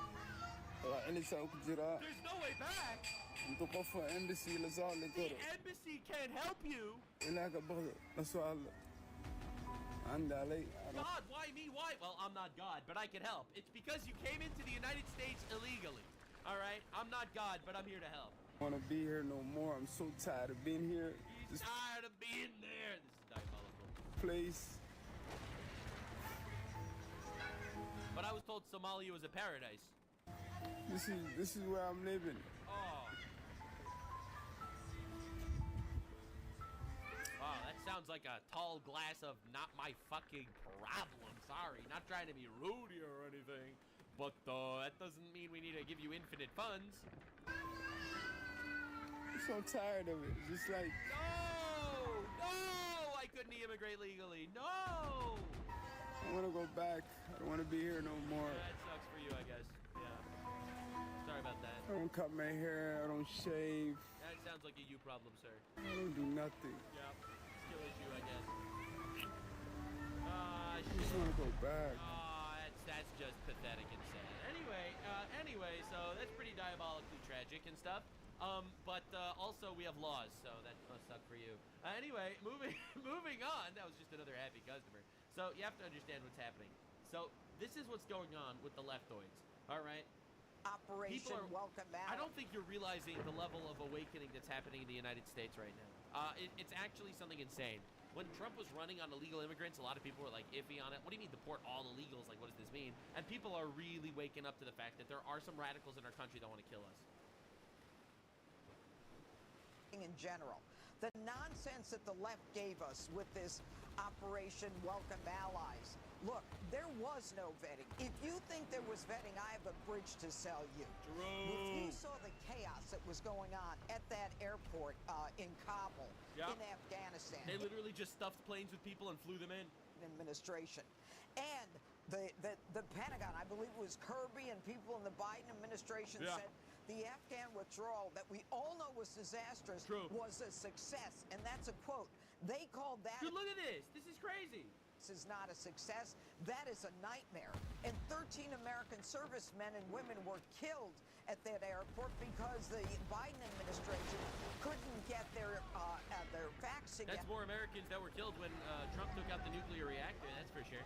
Known suicide bomber. Bro, look at this. So let's stop namby-pambing around with this, oh, he was vetted. There was no vetting. The welcome mat was thrown down. They even admitted that they short-circuited the vetting. What they did was they brought in 90,000 people into this country that were not vetted. They told us all the other immigrants were vetted. What do? Call the FBI in Afghanistan and say, gee, do you have anything on this guy? Did we call Venezuela and say, gee, how about your criminal justice system? What can you tell me about this guy? It's like the 10, 20 million American illegals who've been let into this country. We don't know who they are until we suffer the consequences that we have seen in Washington. I was on that scene.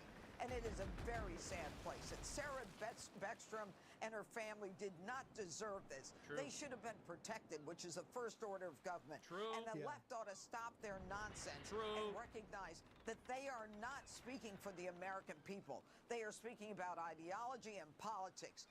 Donald Trump, the president, the attorney general, and myself were interested in the facts, in the prosecution, making people accountable, and rest assured, we will. God, yeah, she went scorched earth on them. And realistically, this is the mass awakening and anger that a lot of people are feeling right now. Because the truth of the matter is, yeah, they did let in infinite people without vetting to basically come and take over from within. And it's very, very obvious that is the case right now. You know, Let me say one more not trying to be controversial or anything, but that's really where we're at. So again, the National Guard shooter, this Ranwala Lakanwal, was actually, and this is, again, I want to prove to you that there was no vetting, all right? Because the Biden administration, their goal was getting as many bodies into our country as possible. And in my opinion, the fundamental reason was to steal elections. I think that was the main reason, because, you know, they're in these places where the more people you actually have there, even if they're not American citizens, you get more electoral votes if you are in certain cities like New York and LA and Illinois. If you would only count citizens instead of counting just the amount of people, they would lose 18 seats. Like that's insane. But they want to flood the country with infinite people. They want, in my opinion, to create this hodgepodge of different cultures and this globalizing agenda, or whatever the fuck it is, to basically turn every country into a fucking slop filter. And also, they're bringing people into the country that could vote because they don't have ID for voting. So in my opinion, it's a gigantic scam, and their goal was getting in as many bodies as they could, and they didn't care where they came from. That's why they let the borders open. That's why they stuffed these planes. And no, they didn't vet them because obviously they didn't care. I don't know what happened exactly in their minds, but obviously America First was not in there at all. So this is proof that there was no vetting, because we actually got some information on this guy that murdered this National Guard lady in Washington, D.C. To show you, he was part of this CIA-backed elite Afghan unit, and this right now shows some details where they operated in Afghanistan, but also the vetting process. Supposedly they went through biometric screenings, in-person interviews, which is very interesting. Yeah. For the record, they didn't end up doing the in-person interviews. Mayorkas admitted in the Senate that they didn't have time to do the in-person interviews, so they just stuffed them into planes without the interviews, for the record. And Lockenwall's connection here, he was assigned to this O3 unit, recruited and trained by the CIA to fight against the Taliban. Yeah. This group, get ready. Also, Rebecca, known for their brutality and called death squads. All right, so this Lakanwal guy, this murderer, this terrorist that murdered the National Guard in Washington, D.C., was literally a guy that was part of the death squads known for their brutality. And the Biden administration was like, yep, seems vetted, let's let them in. Is that not the craziest thing you've ever heard in your life? So you take that last point there that I just said, right? That they're known as these death squads, quite brutal. And that this man also went through a one-on-one interviews, so we understand. What's your takeaway there? Could something have been missed in that process? Well, it's very disturbing, and this is such a tragedy. We're going to learn more, but I'm reminded that in 2011, an Afghan Air Force colonel walked into an office at North Kabul Airport and blew up 8 U.S. Air Force service members and a contractor. That was an ally. The risks here are just very, very large. Yeah, I don't know why we need to live like this, man. That's why I'm really glad the president is going to go and look at other cases, and we must keep an eye on this radicalization of Islam and this threat that, frankly, now is inside our borders. It's pretty insane that we're waking up to this after so many years of warning. I don't want what happens in the Netherlands to happen here. This is what just happened in the Netherlands, for the record. This is a girl, an 18-year-old girl, Rayan al-Najjar, that was murdered by her father and 2 brothers, Mohammed and Mohammed. Police be upon him. You ready? For dating, refusing to wear a hijab, and living a Western life. Are we on the same page? This is a girl who moved to the Netherlands, who was killed in an honor killing by her father and brothers because she didn't want to wear a hijab. All right, I don't want that to be here. I don't want that to happen. The father has admitted to the murder and returned to Syria. When taken into custody, the suspects were told local police that the acts are just part of their culture. What? Are you insane? What does that even mean? Part of your culture, bro. Part of your culture. But we don't need to live like this, man. We don't need to live like this at all. But we are. We're forced to live like this. We're forced to live like this because we decided to import infinite of these guys. Now, again, you have to understand what's going on here. This is a violent takeover coming from the inside, orchestrated by the Democrats and the left for whatever personal reasons or globalist reasons they actually had in mind, and it's finally ending. So Marco Rubio decided to actually release some scorched earth info here, as how we're planning on moving forward. And honestly, it's music to my ears. It really is. Yeah, well, let's start with the baseline. Okay, no one is entitled to a student visa to enter the United States. No one. It's not a constitutional right. It's not a law. We every day, consular officers on the ground in face-to-face interviews are denying people visas for all kinds of reasons. Course. Because we think you're going to overstay, because we think your family member is a member of a drug ring. Visa's not a right. Whatever it may be, we deny visas every day all over the world. No one's entitled to a visa. Let's start with that. Because I hear some of this reporting out there, like if somehow... That's what the media does constantly. The media's like, but how can we stop them from coming into our country? They have a visa, all right? And we don't owe you anything. You're allowed to have a visa unless we can come up with a reason why you shouldn't have one. Wrong.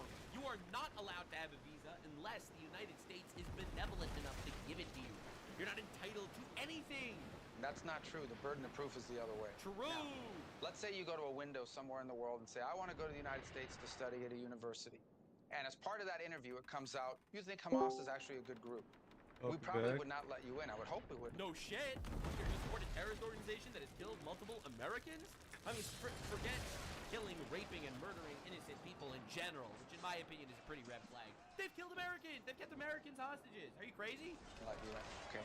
But let's say we don't ask you that question. And you get into the U.S. on a student visa, and all of a sudden it becomes obvious you think Hamas is a good group. That's right. Well, then we should revoke your visa. Absolutely. In essence, if we would have denied, if we'd learned things about you once you're here, that would have caused us to deny you a visa when you were overseas. Correct, yeah. That's grounds for revocation. Like, the truth is, it's the most logical thing in the universe. Now, remember, this is exactly what Hassan Piker is losing his absolute mind about. He's freaking out about how they're revoking visas from people. This is what the media is calling kidnapping students. All right? Now, you have to understand the level of diabolical gaslighting and manipulation that the media is actually doing. This is what the media is referring to as kidnapping students. Kidnapping students? No. You're in the United States on a visa, and now we figured out why you should not be having a visa. So we're removing you from the country because you're not allowed to be here anymore. This is not kidnapping students. This is honestly a national security threat. We have tens of thousands, if not hundreds of thousands of students in our country that literally want the downfall of Western civilization. I have a really hot take for you. My incredibly hot take is, if you are not an American citizen, you shouldn't have the right to protest. That's right. Free speech, that's something that we reserve for Americans. We don't reserve it for retards that want to come in and instigate some sort of violent uprising shit that happens in our country. Absolutely not. I've been saying this for a long time, and it feels like it's not falling on deaf ears anymore. Like, I feel like for the first time in my life, following politics, the government's actually listening to what we're saying and being like, yeah, actually true. We don't want these fucking people in our country ruining it for the people that are just trying to live their lives here. And it's insane. It's insane watching it happen. It is not in the national interest of the United States. It's not in our foreign policy interest. It's not in our national security interest to invite people onto our university campuses who are not just going to go there to study physics or engineering. Isn't this the most obvious thing in the world? And why is it that there are judges blocking this? Like, why are judges blocking this? Why is the media gaslighting and refusing to say what it is? The media doesn't even refer to it as revoking visas. They literally say kidnapping students. It's a gigantic, organized propaganda campaign, in my opinion, to destabilize the West, to institute this new globalized situation where the whole world is just a hodgepodge and mix of infinite ethnicities, but which is being taken advantage of by the radicals of specific other cultures and groups that literally want to kill us and take us over, and they're being allowed to do it because the Democrats want to pack the country with illegals to get infinite votes and seats in the Senate. It's actually incredibly obvious when you think about it and look at it, and it's not even, in my opinion, a conspiracy theory anymore. It's basically being essentially greenlit by everyone on the left. The media is the propaganda wing of Antifa, and in my opinion, to go a step further, I think the media, as well as the the entire college system, is the gigantic propaganda wing of the left, the global left. The protests, the riots, the Antifa burnings, the cop throwing bricks at cops, the looting stores, that just happens to be the enforcement arm of the global left. And it's really, really obvious once you look at it for just more than 5 seconds. But who are also going to go there to foment movements that support and excuse foreign terrorist organizations who are committed to the destruction of the United States and the killing and the raping and the kidnapping of innocent civilians, not just in Israel, but anywhere they can get their hands on them. That's not in our national... I mean, realistically, you look around and it's almost like it's everywhere, every time. That's why it's so insane. It's like, yeah, currently Israel is the closest in proximity, so Israel is the target of, I think, the majority of, Islamic terror. But not for long, Europe is a really close second. I think there might be more Islamic terror, like if you just look on a not per capita, but if you actually look globally, I think there might be more Islamic terror in Europe right now than even in Israel. And that's the craziest sentence that I've ever uttered in my entire life. It's almost like the moment Europe decided to stop backing Israel and opening their borders, now they're a bigger target than even Israel is. Because, thank God, Israel doesn't have that same let's curl over and die policy that Europe seems to. And I'm really grateful that, honestly, I was born in I was not born in Europe, man. I'm so grateful I'm American, man. America's not keeling over and dying like Europe is, and it's pretty great to see, honestly. National interest. So we have a right to deny visas before you get here, and we have a right to revoke them if we believe that your presence in our country undermines our national interest, our national security, and our foreign policy. And that's what we intend to do. Now listen, there are other student visas that are being canceled that have nothing to do with us, by the way. And that has to do with someone, for example, who is here on a student visa and has a DUI. And I don't know, that's not us, that's DHS. But I don't know if people realize, if you commit a crime while you're in the US, that's an automatic grounds for revoking your visa. And no one was ever doing it. They weren't cross-referencing the system. Now they're starting to do that. So that's the majority of these. But we have identified, I can't tell you the exact number because it's static and it's constantly moving. But when someone is presented to me and it's clear that this person is a supporter of a foreign terrorist organization, we're going to remove them from the country. You're not going to be here. It's just that simple. What a stupid thing. What a ridiculous thing to invite people in your country so they can be part of these movements that are terrorizing. The most obvious thing in the universe. Fellow students, tearing up campuses, shutting down campuses. We have campuses in America that couldn't even operate for weeks. People couldn't go to class. Are we crazy? They couldn't go to class because of these Palestine protests that are being orchestrated by Islamists that are not citizens. It's absolute insanity. It's actual social suicide. Now, I want to show you a pretty diabolical map. All right. So this over here is a death toll of Islamist terrorist attacks in Europe from 2014 to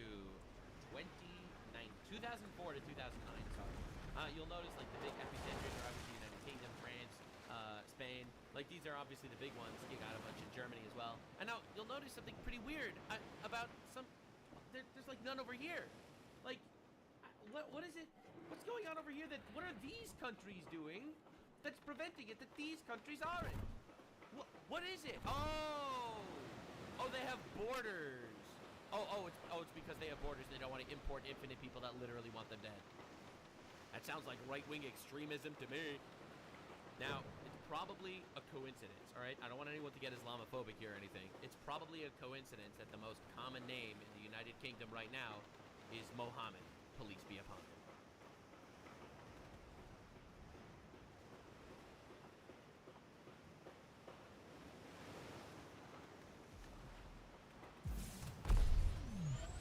High power doesn't exist anymore. Heck, it's transitioned to 12-volt 2x6, and NVIDIA has been using it for months, except they haven't been using it for months. 12-volt high power is also different from the 12-pin 30 series connector, but it's also different from 12-volt 2x6. You apparently need a 4-spring connector, or maybe a 3-dimple is fine, or maybe toolers or square plugs are best, or you can do whatever the you want actually. Design oversights mixed with improper insertion cause an initial wave of problems. CableMod markets its solutions as superior on the back of this, says there's zero risk, and then later royally screwed its own design and issued a recall of all its angled adapters. A lot of people got the wrong idea that 12-volt 2x6 cables are intended to be used at 675 watts, but it's not. WCCF Tech reported that, quote, PCI SIG warns of potential overcurrent overpower risk with 12-volt high power connectors using non-ATX 3.0 PSU and Gen 5 adapter plugs, except PCI SIG mentioned neither non-ATX 3.0 PSUs nor Gen 5 adapters in that very post. And Corsair is mailing out plug loop. And so we're back to the title, which is 12-volt high power is a mess. It is both a spec and not a spec, depending on who you're talking to. It's like Schrodinger's 12-pin cable. As long as you never open the box, it both exists and doesn't. This whole thing started out as a cut-and-dry failure analysis of the KaleMod angled adapters. We paid a third-party failure analysis lab to help us investigate KaleMod's specific failures as a post-mortem because no official cause was ever released. But as we went further into this, that was around the whole recall a few months ago, we realized that what we really needed to do was start from the beginning. Like the very beginning. Like PCIe 6 and 8-pin cables getting created, levels of beginning. And so that's where we are. Now for this piece, we did something we've been doing more recently, which is we sent our final video to a number of peer reviewers and fact checkers to ensure accuracy of our research and statements. That's because this topic is complex and it spans several years of messy developments. Those reviewers included Eris Bitiopoulos, the engineer who runs Cybernetics, a power supply validation lab that created the modern PSE rating system. Roman Hartoon, aka Derbauer, who reviewed the video for accuracy of statements, particularly related to engineering and electrical topics, and also runs Thermal Grizzly.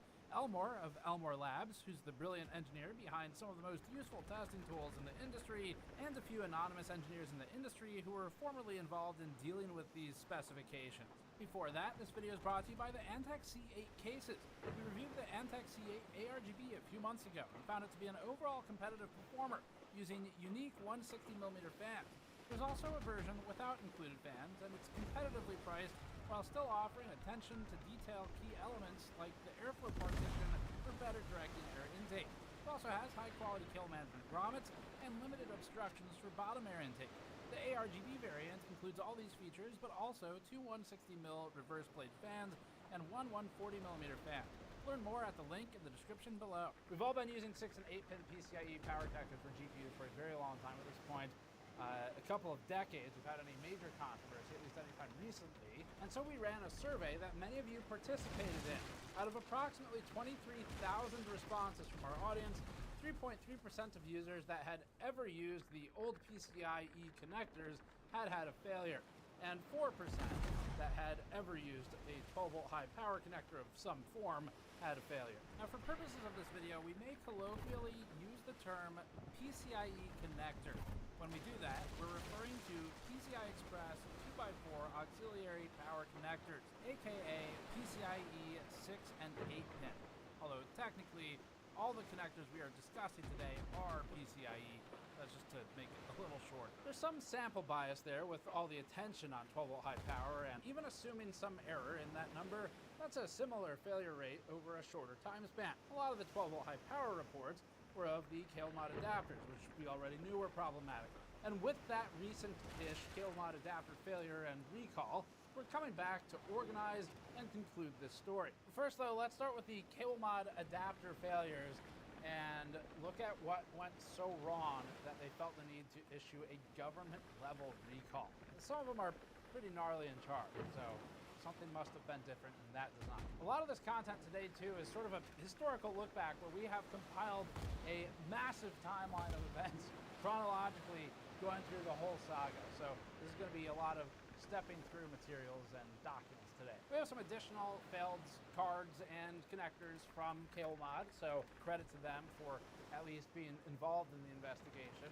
But ultimately we found 3 that were really representative or otherwise good samples, sent those in, did a cross-section on one of them, and we've got some pretty interesting stuff. So the 3 we're going to be talking about are, there's one 90-degree variant B, which we're calling number 1, and then there's one 90-degree variant A, we're calling number 2, and finally there is a 180-degree variant B, which we are calling number 3 in our imaging and photography. All 3 adapters melted around the GPU side 12-volt terminals, specifically the inner part inserted into the GPU.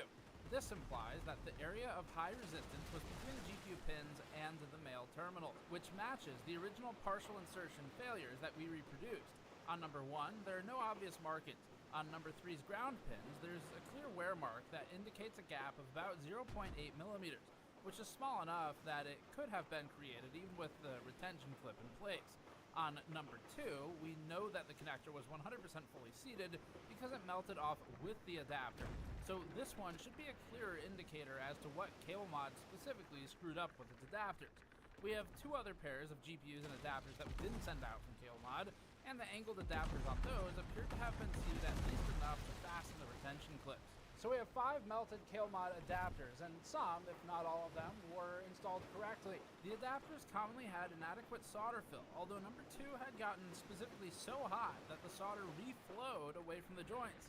KillMod in its factory used 100% tin solder.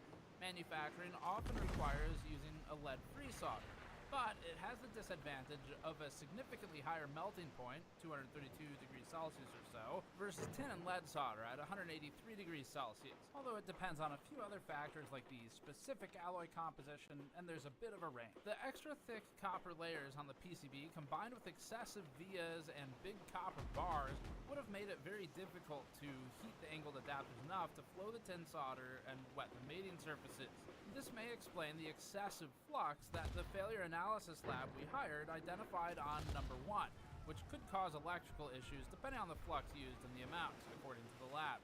Bad solder fill and flux are problems, but as we concluded during the original 12-volt high power investigation, the point of failure wasn't at a solder joint. The clearances between the solder pads for the sideband pins and 12-volt pins on KillMod's adapter are not adequate.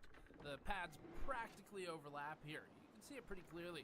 This, combined with manufacturing variants or tolerances, could lead to disaster and may have contributed to KillMod's recall. In the instance of our units, though, this isn't good design, but it also didn't lead to our specific failures. The lab also observed that the male connector lacked the proper H+ stamp that would signify 9.2 amps per pin rating as laid out by the spec. But so do the NVIDIA adapter dongles that shipped with our Asus 4090s. Having a letter and a plus sign obviously doesn't change the characteristics, but it may indicate process control or communication issues, and it could indicate a deeper issue. The failed adapters we sent in left too much space between the male connector and the PCB, allowing the connector to wiggle on its pins, which is the issue that KillMod tried to address with later 1.1 adapters by staking the connector. Flexing pins could lead to fatigue and work hardening over time.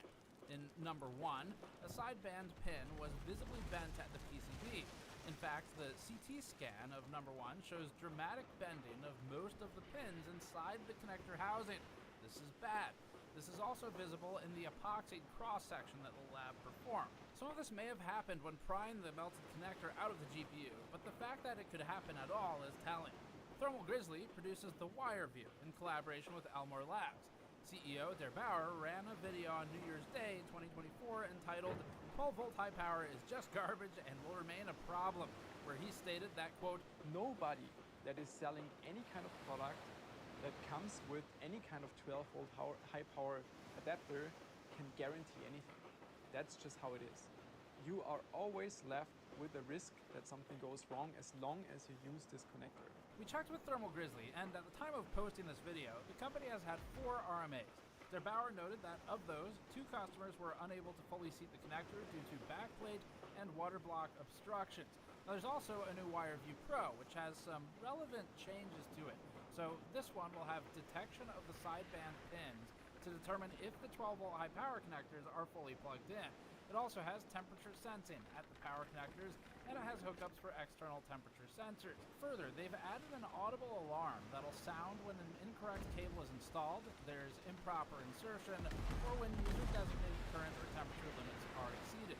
The WireView completely skips soldering the sense pins and just jumps them internally. And on the male connector, the 12-volt and ground pins are soldered to 2 common bars that project out from the PCB. Pad spacing and solder fillet concerns are minimized because of this. Corsair sells a power bridge, as they call it, and we've seen no reported malfunctions. We ordered one, and the connectors on the one we got were more flush with the PCB than on the failed KillMod adapters. Our understanding is that KillMod outsold Corsair and Thermal Grizzly's angled adapters combined vastly. So, although we can speculate, we can't draw firm conclusions based on a lack of failures for lower volume adapters. And this is a good time to remind everyone, including ourselves, to be consistent with the language. So this is for me to remember as much as it is for the audience. Cables and PCB adapters are different. So PCB adapters predictably use a PCB, printed circuit board, and in the specification, there is no official guidance for a PCB angled adapter. It is not a thing that they present guidelines for. Now, none of these points we've discussed are cables other than the prior partial insertion failures that we've reproduced. Those are cables. As for the CableMod adapters, the failure analysis lab stopped at observations, leaving some of the speculation to us. We believe the lack of solder fill in the space between the PCB and the connector may have encouraged the terminals to flex in their housing, worsened by the leverage that's placed on angled adapters by taut cables. In combination with this, anchoring the terminals to the PCB prevented them from twisting to conform to the pins on the GPU side. We don't entirely agree with Igor's November reassessment, but we do agree on that last point.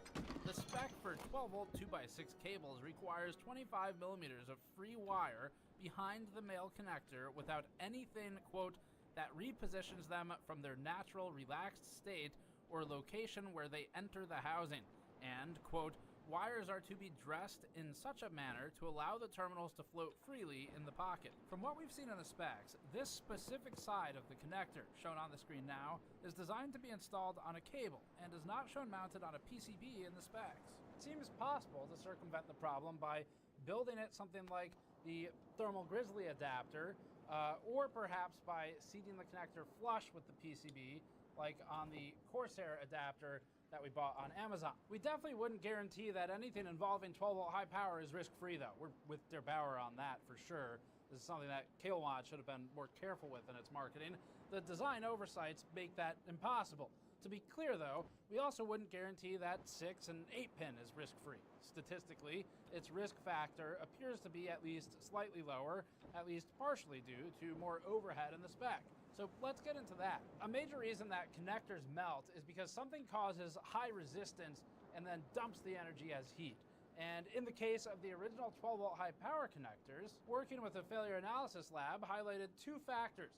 One was partial connection in combination with cable tension, and the other was foreign object debris. Failures with poor connection were repeatable in a lab setting and were a widespread root cause for the first wave of melting.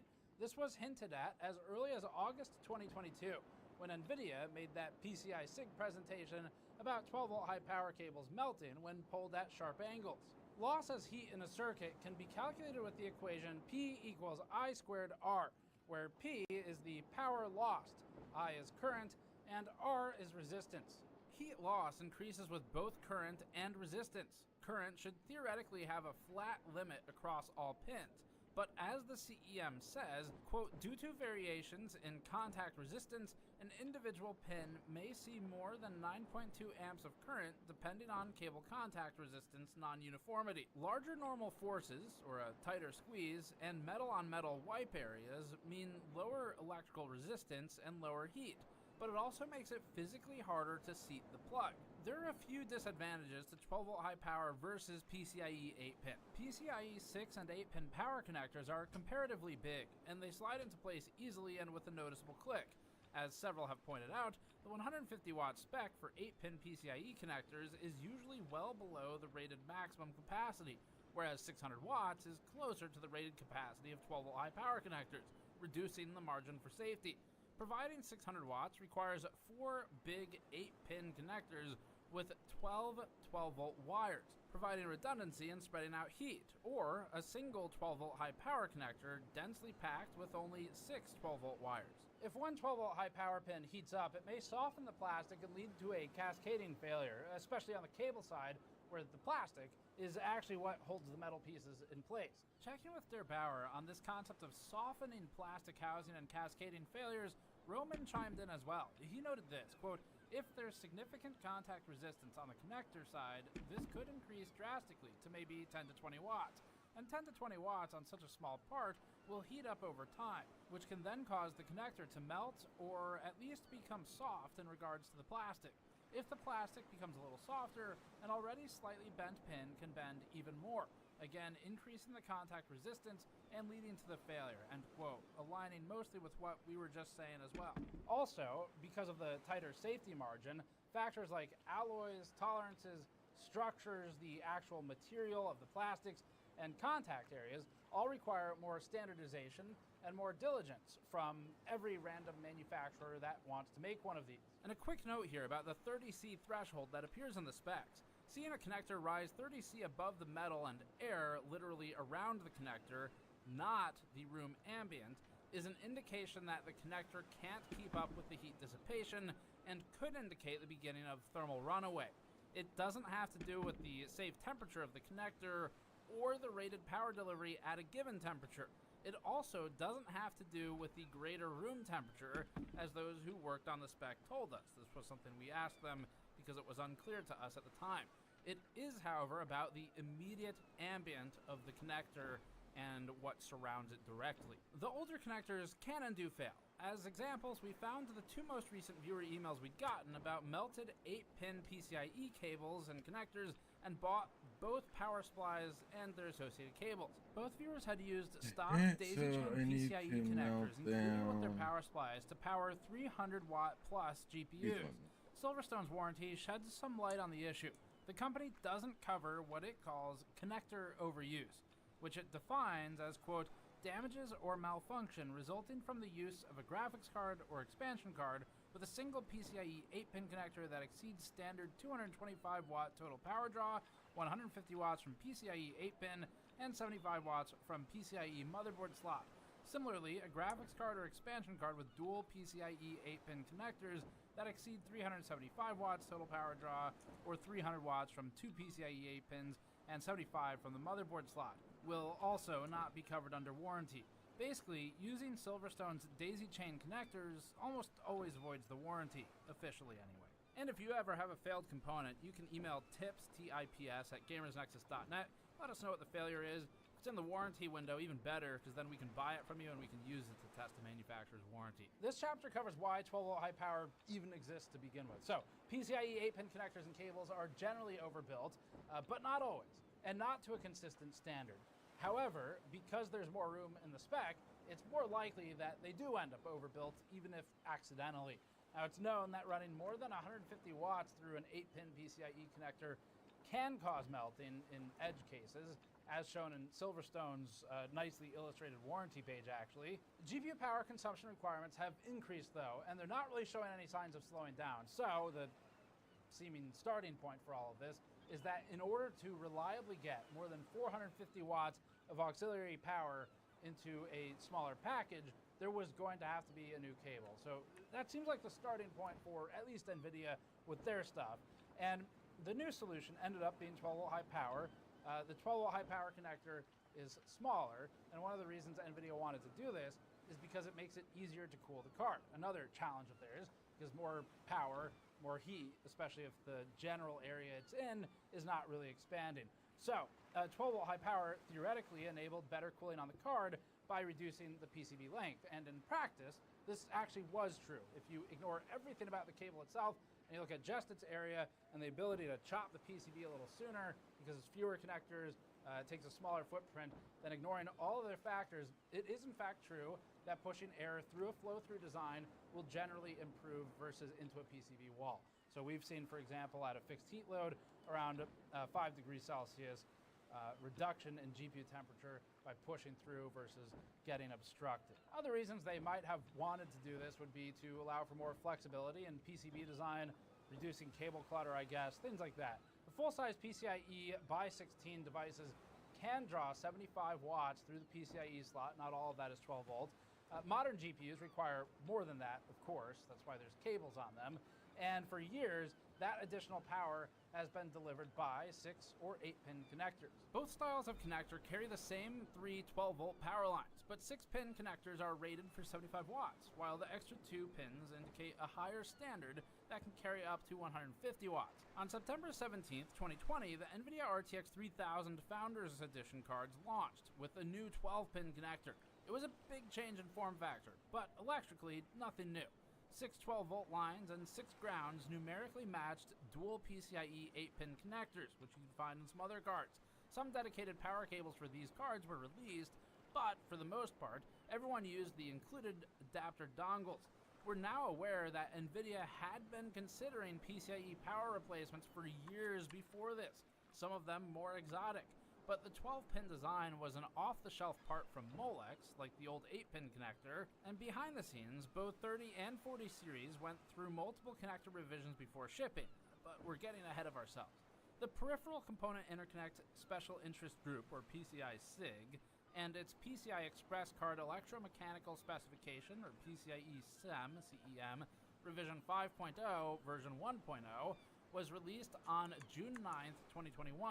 This was the first time that the 16-pin 12-volt high-power connector was officially defined, but there were no GPUs with 12-volt high-power connectors as defined here. So uncynically, for a moment, 12-volt high-power as a connector was smaller. They achieved that. It therefore obstructed the airflow less. It reduced cable clutter. It did allow for more flexibility in PCB design and shorter PCBs. Cynically, however, pushing for a new connector allowed NVIDIA to do one of the things that NVIDIA does very well, which is get in front of the industry and pull everybody behind it, including its competitors. And that is just like what we saw with RTX, DLSS, and to some extent now, AI. The early 12-pin connector was a soft launch that predated the spec, and it lacked the 4 sideband connections that would be added to make 12-volt high power.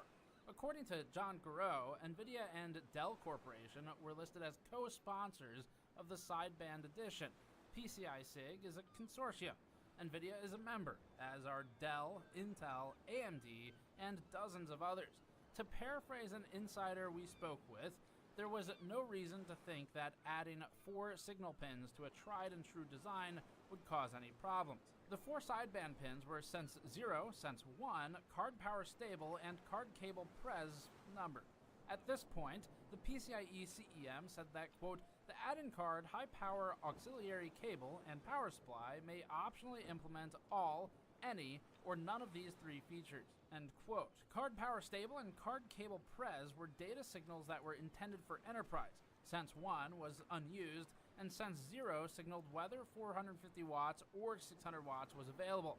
Grounding Sense 0 meant 600 watts. Opening Sense 0 meant 450 watts. Now here's one of the sort of troubling things that you might not have known. There's really no validation, certification type of process for this stuff. A manufacturer could feasibly do whatever they want without ensuring that the cable can actually meet these various loads. So PCI SIG, even though it sets a specification, they don't step in and validate and stamp cables. It's not part of the scope of what PCI SIG does. It's up to the manufacturers to police themselves, and you know how well that goes. They could also do whatever they wanted with PCIe 6 and 8-pin. It's just that there's more overhead there, and the cable has been refined over decades now. The ATX version 3.0 Multi-Rail Desktop Platform Power Supply Design Guide Revision 2.0 was finalized on February 1st, 2022. Revision 2.0 was the first release of ATX 3.0, and as of today, it's up to ATX version 3.1 Revision 2.1a. As you may have guessed based on that mess of a name, Intel curates the ATX spec. They've always been great at deciding naming. But it's really a collaborative set of guidelines to keep hardware compatible. Intel does some voluntary validation, and third parties like Cybernetics do a lot more, but the spec wasn't and isn't law. The first release focused heavily on power excursions, which were a huge concern at the time from the RTX 30 series and its massive transients that we covered back then. But it also included the as-of-yet unused 12-volt high-power connector, which was marked as, quote, required for power supplies greater than 450 watts. The 12-volt high-power section referred readers to PCI SIG for details. Most importantly, this release included updates to the 2 sense pins. According to the ATX 3.0 spec, power supplies with native 12-volt high power were required to support both sense pins and use them to signal whether the PSU itself could deliver a given wattage. The 4 possible open ground combinations of the 2 pins were used to signal 4 sustained power tiers, not 2. It's 150 watts, 300 watts, 450 watts, and 600 watts. Leaving both pins open signaled the lowest power capability of 150 watts, and, quote, if the add-in card does not monitor these signals, it must default to the lowest value in this table, 150 watts, end quote. This conflicted with the PCIe CEM. The sense pins were required on the power supply side, and the GPU was required to monitor them.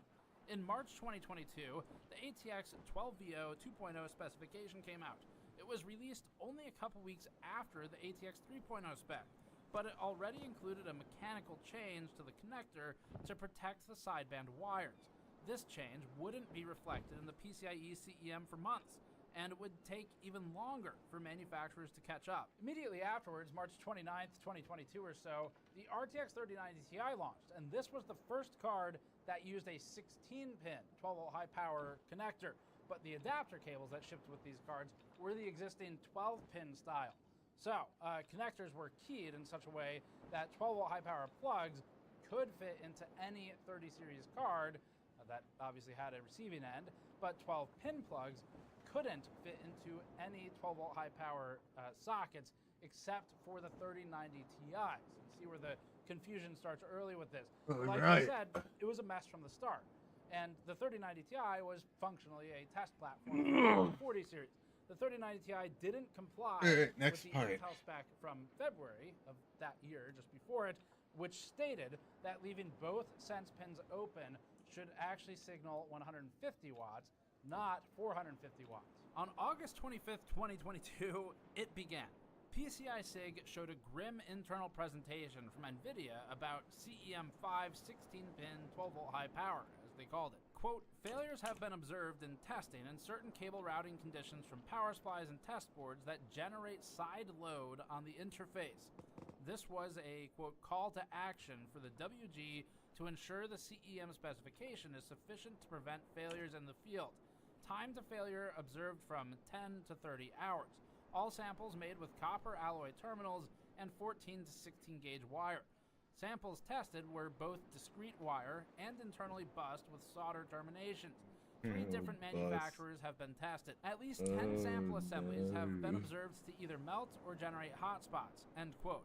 The cables shown in this presentation were real 16-pin 12-volt high-power cables, which were still rare in the wild as no GPUs required them.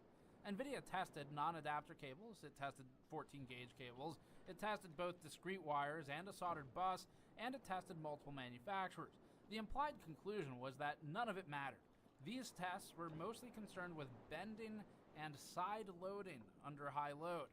This was the source of the bend radius recommendations still seen today, and you should still follow them. On September 10th, WCCF-Tech leaked an email that had been sent to PCI SIG members in the wake of that presentation, which stated that, quote, PCI SIG has become aware that some implementations of the 12-volt high power connectors and assemblies have demonstrated thermal variance, which could result in safety issues under certain conditions, and, quote, we recommend members work closely with their connector vendors and exercise due diligence in using high power connections, particularly where safety concerns Really? may No exist. workshop, so I actually have to like purchase WCCF-Tech them. ran this under this headline, quote, PCI SIG warns of potential overcurrent overpower risk with 12-volt high-power connectors using non-ATX 3.0 PSU and Gen 5 adapter plugs, end quote. Neither non-ATX 3.0 PSUs nor Gen 5 adapter plugs were mentioned by PCI SIG in that memo. That was inserted by WCCF-Tech. So we're not sure why they said that, but the net result of it was that for months after this report, the conversation shifted to revolve around adapter cables specifically. And for NVIDIA, this was nightmarish timing with the 40 series on the horizon. As more outlets reported on the story, NVIDIA emailed Jay's 2 cents to say that, quote, I think you're worrying about issues that don't exist. We have thoroughly tested our power adapters and expect no issues. Potential customers who are concerned can use the RTX 40 series connector solution with confidence, end quote. On October 12th, 2022, the RTX 4090 launched. This was the first time a true 16-pin 12-volt high-power connector was required, but all cards shipped with adapter dongles. NVIDIA's adapters were able to intelligently ground or open sense pins based on how many 8-pin cables were connected. This meant that, as we saw in our review, connecting just 3 of the 4 cables would reduce the overpower provisioning permitted through overclocking software at the time. The 4090 launched alone for the first month though, so at first, all of the 12-volt high power problems occurred with 4090s, because that's all there was. Less than 2 weeks later, October 24th, the first report of a burned out adapter hit Reddit. By the 25th, there were 2, and NVIDIA confirmed to The Verge in a statement that it was, quote, investigating the reports. Starting on the 27th, Igor's lab took the wheel and posted a rapid-fire series of articles. The articles started with the headline, quote, the horror has a face. NVIDIA's hot 12-volt high-power adapter for the GeForce RTX 4090 with a built-in breaking point, end quote. At this point, Igor operated under the assumption that, quote, it's the adapter solution exclusively provided by NVIDIA to all board partners, which has fire-dangerous flaws in its inner construction, and, quote, the native 12-volt high-power cables of the better power supplies show that it can be done differently, end quote. He speculated that the solder bus within the adapters was fragile and inadequate, and that if any connections were to break, quote, the inner bridge between the pins... This is a year ago. I don't need to listen. 38 minutes ago. YouTube's auto-generated AI summaries are getting out... Nope.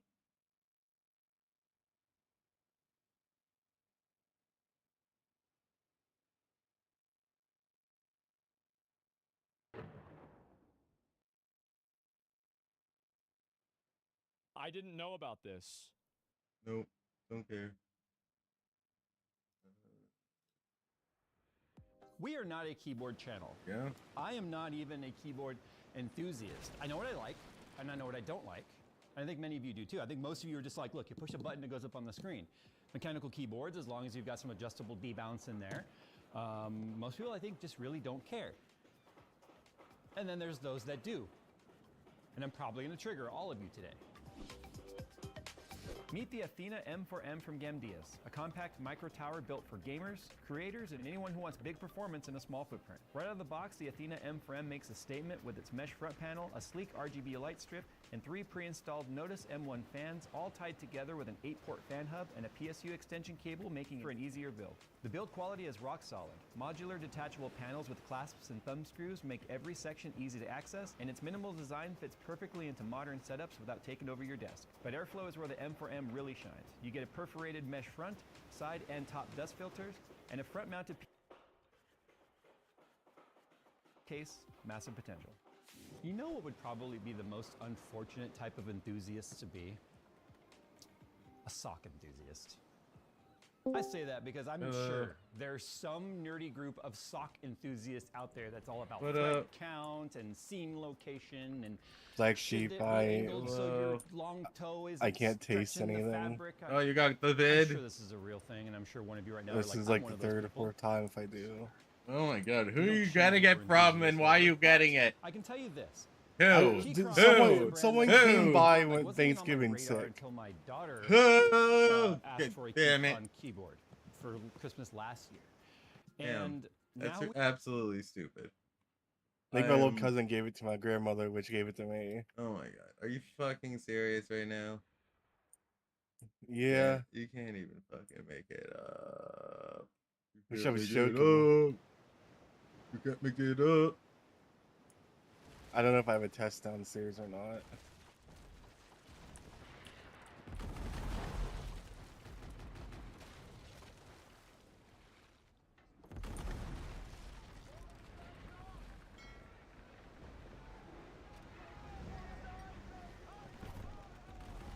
Yeah, that sucks.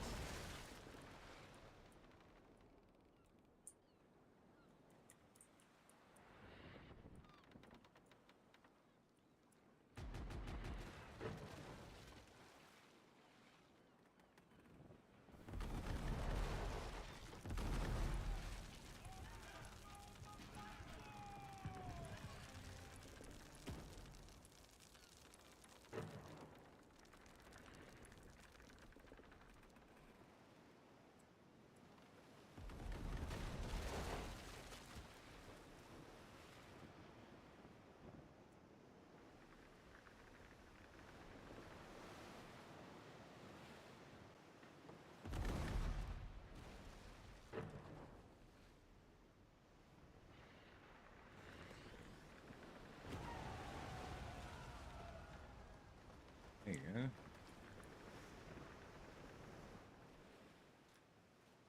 go. Got one down.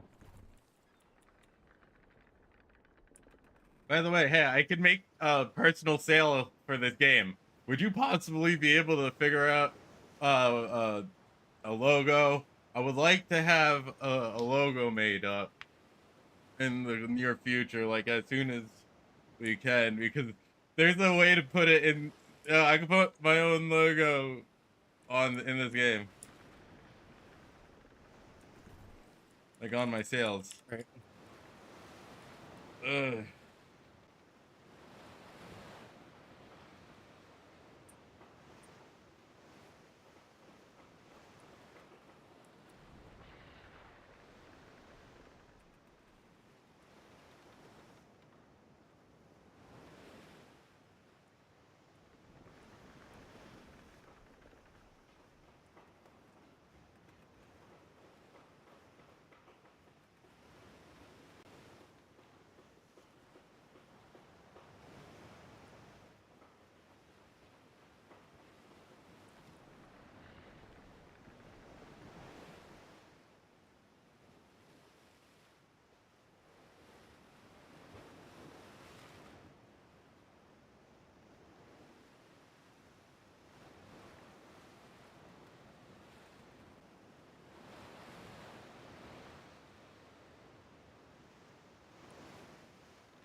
One more, and then we're good.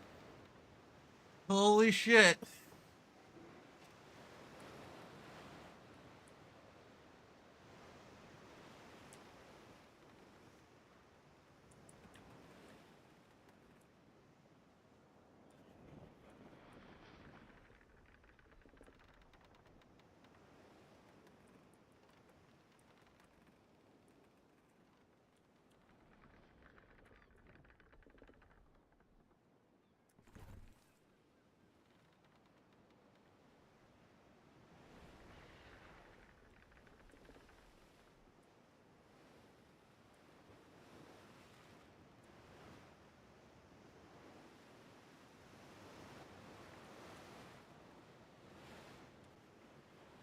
Right.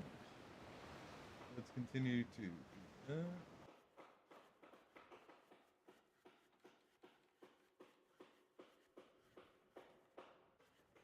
Out of hand, and the copy pasting our descriptions, and then at the end saying, but also fuck my shit up a little bit, fam, for some extra spice. YouTube then slaps an AI generated video summary label on it, applies wording text that's nearly the same color as the background color of the box that it's sitting on, and states, quote, quality and accuracy may vary, end quote. They then say, looks good to me, boss, and slap it under the video description as basically a second description that's more visible than the first description, effectively creating a long description and a short description box, except one of them is screwed up and not written by the uploader. Just as an example of one of the worst ones it does, it took our unhinged rant about YouTube getting worse, No conflict there from YouTube, totally trustworthy.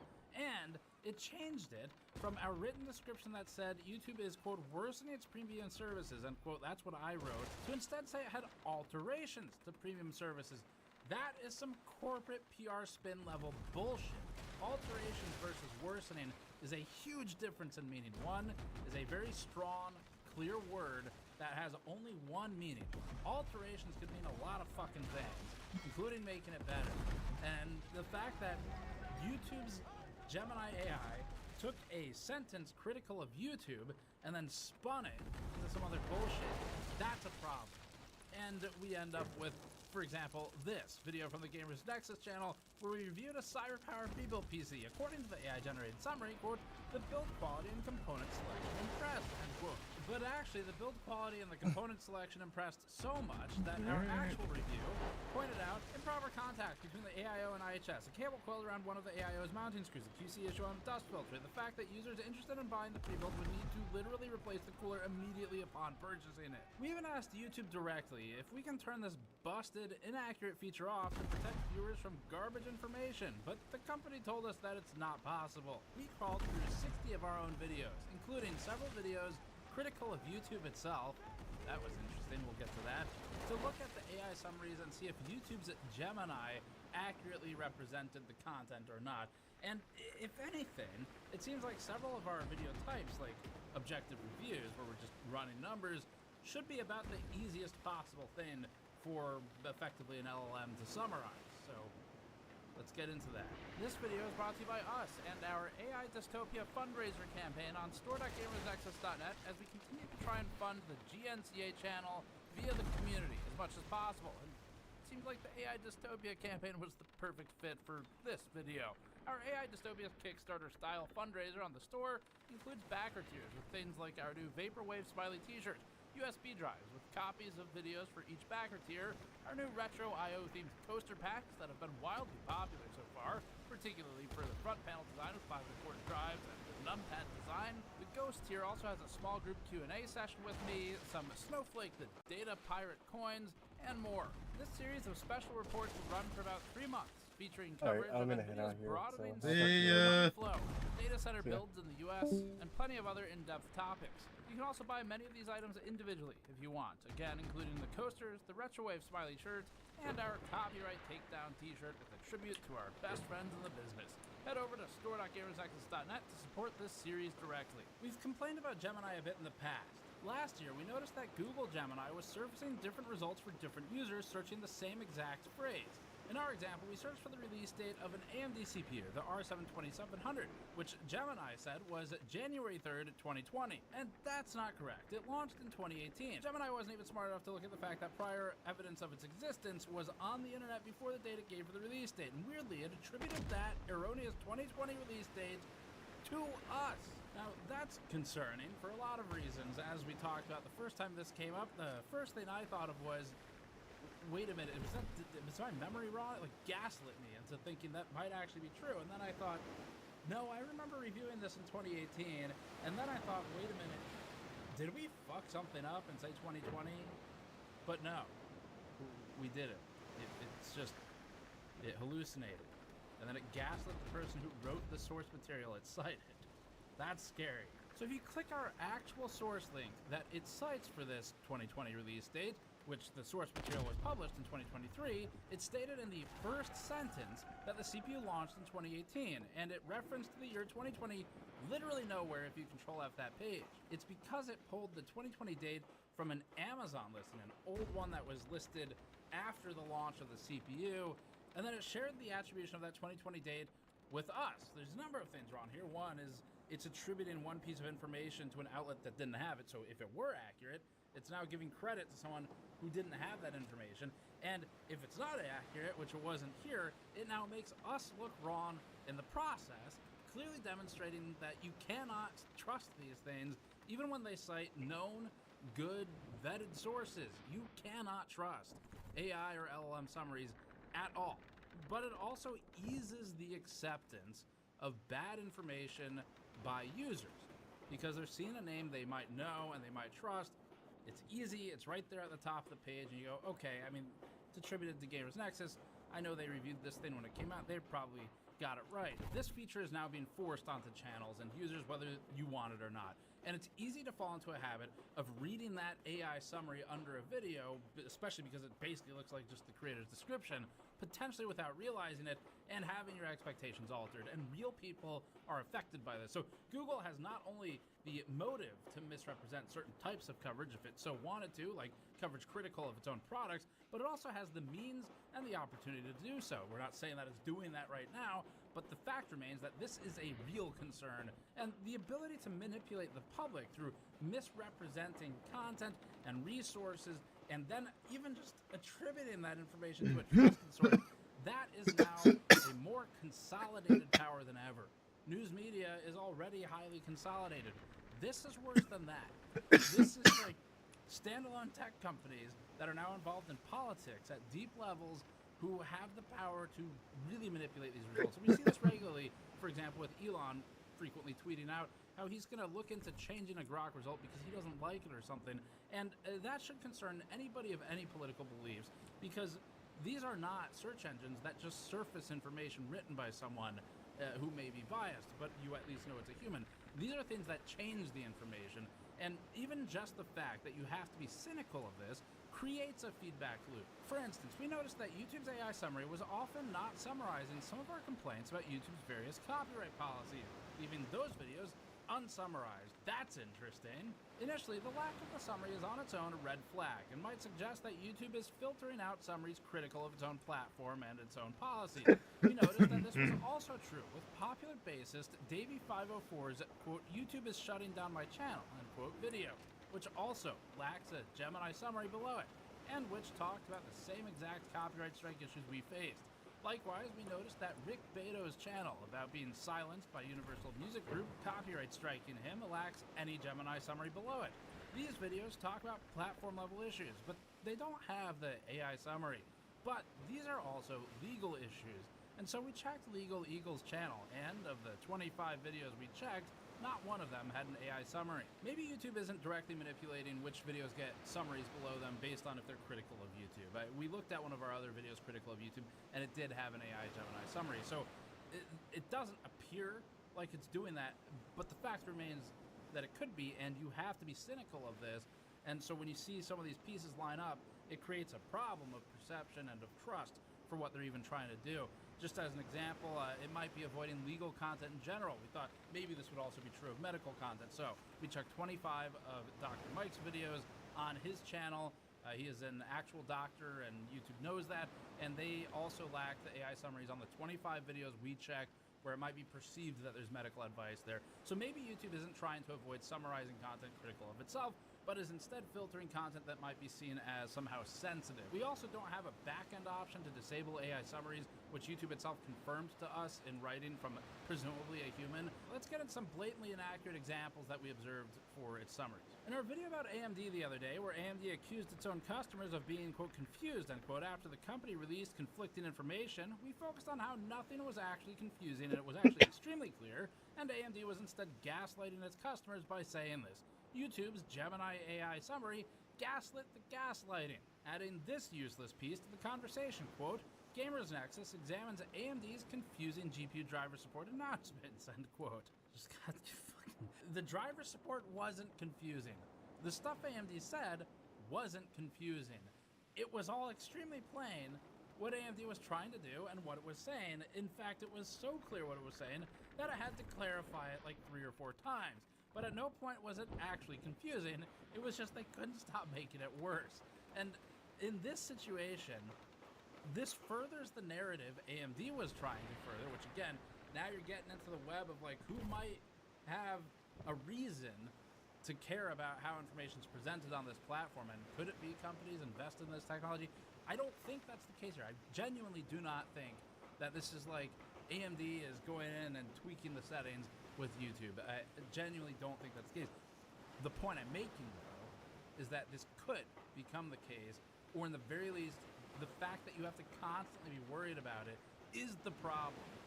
Anyway, if someone reads that AI summary below the video, they might actually think that we're saying the GPU driver support is confusing. You could see how that would piss them off or frustrate them if they disagree with the fact that they are being called confused.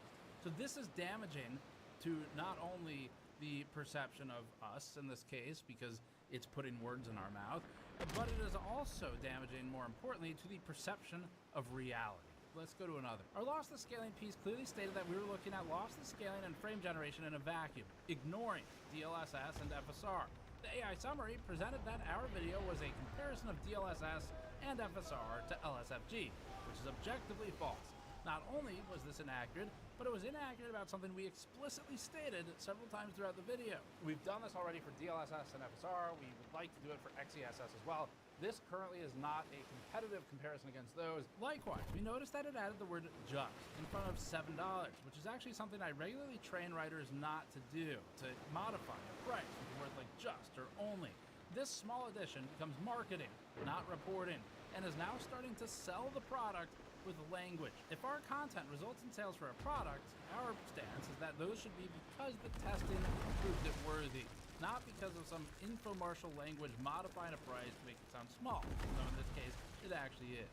In another, in our 5090 teardown, we wrote a description explaining that we looked at the card's, quote, liquid metal coated cooler and GPU, end quote. The AI summary decided that we instead examined the 5090's, quote, liquid metal cooler and GPU. I can assure you it is not a liquid metal GPU. That would be very impressive. Secondly, the cooler is also not liquid metal. This is one of the more frustrating examples because not only does the AI summary provide absolutely no more value than our description, and could we make a strong case that it simply plagiarized us, but it recklessly rephrases or eliminates keywords that could then create misinformation. In a review of MSI's Toy Story pre-built with the smashed PCIe slot and broken video card, YouTube's AI-generated summary said, quote, a damaged PCIe slot necessitates a GPU transplant, highlighting both the PC's strengths and unexpected flaws, end quote. Believe it or not, the damaged PCIe slot didn't actually highlight any strengths of the PC, but I wrote, we saw impressive attention to detail in some places, including unexpected ones like the BIOS and the CMOS battery.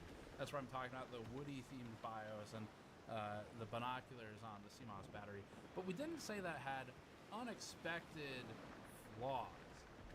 And there's a big difference there between giving praise for something like that and not assuming that an MSI pre-built would be flawless. So other times the AI summaries add qualifiers and it softens our original language, which is a distortion of our content and its meaning. Again, ironically, or maybe not, the unhinged rants about YouTube getting worse, where we talk about the worsening premium services versus its summary saying the alterations to premium services that we talked about at the beginning of this video. Changing worsening to alterations is something I would actually expect Asus or AMD to say in response to something they perceive as damage. This is like, it's damage control type stuff.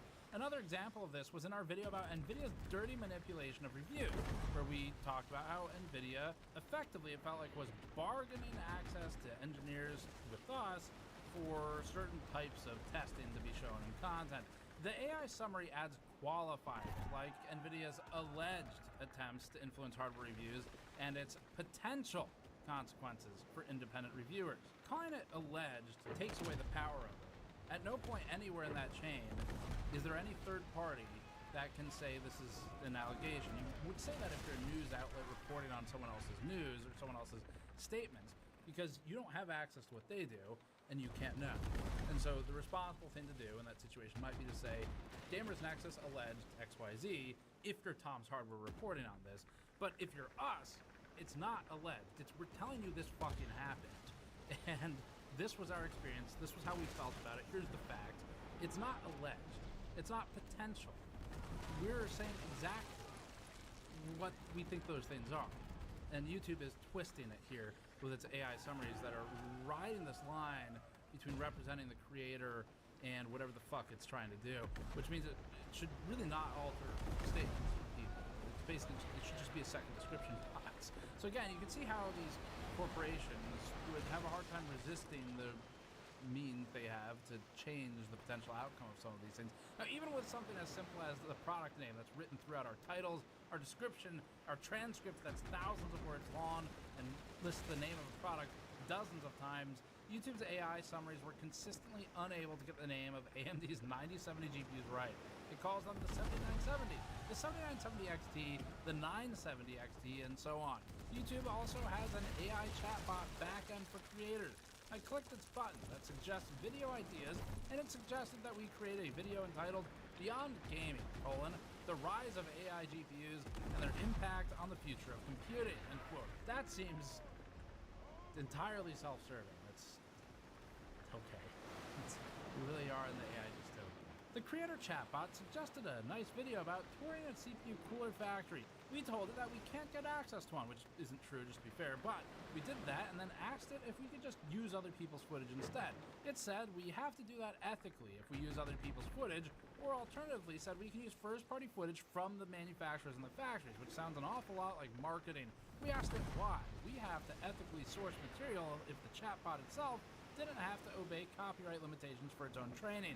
It praised our question, and then it didn't answer it. We asked again. At this point, it said, we highlighted a, quote, key difference in how AI models like me, talking about itself, operate versus how a human creator publishes content on a platform like YouTube, end quote. Then it gets disturbing. It says, quote, as an AI, I'm a tool designed to process and generate information based on vast data sets, which can include publicly available text, code, and images. My purpose is to assist you by understanding your requests and generating helpful responses. However, when you, as a creator, publish a video, you're responsible for all the content within it, end quote. The however is really important here, because the statement that makes is that the bot isn't responsible for whatever it shits out, but we're responsible for what we say. And that's an interesting distancing from liability that YouTube has done here with its Gemini 5. And the most concerning part of all of it is that YouTube has taken away our means to control these AI summaries. I have no power over any of this bullshit. We asked them and they said we don't. So the good news is you don't have to worry, because YouTube has some policies. In a YouTube blog post titled, quote, our approach to responsible AI innovation, quote, the company affirmed, quote, we have long-standing policies that prohibit technically manipulated content that misleads viewers and may pose a serious risk of egregious harm. Quote. In its misinformation policies, YouTube defines manipulated content as this, quote, content that has been technically manipulated or doctored in a way that misleads users, usually beyond clips taken out of context, and may pose a serious risk of egregious harm, end quote. Seemingly, this doesn't apply to YouTube itself, which can just do whatever the fuck it wants to misrepresent people's uploaded content in a way that could pose risks to users. There's just so many infinitely nested ways that it could trip up and not recognize this is one of those times you don't summarize, that it, say, fucks up and says you crossed the red and the green wires or something, that it becomes dangerous to even have this tool. Now, in a more recent blog post titled New Tools to Protect Creators and Artists, the company explains, quote, at YouTube, we're committing to ensuring our creators and partners thrive in this evolving landscape. This means equipping them with tools they need to harness AI's creative potential while maintaining control over how their likeness, including their face and voice, is represented, end quote. Throughout the post, the company continued to reiterate the importance of creators retaining control over their likeness, the output of AI tools and what's shared, and likeness, which mostly sounds a whole lot like limitation of liability and creating a paper trail to say, we're not trying to take your likeness and misrepresent it through some sort of AI-generated version of you or something.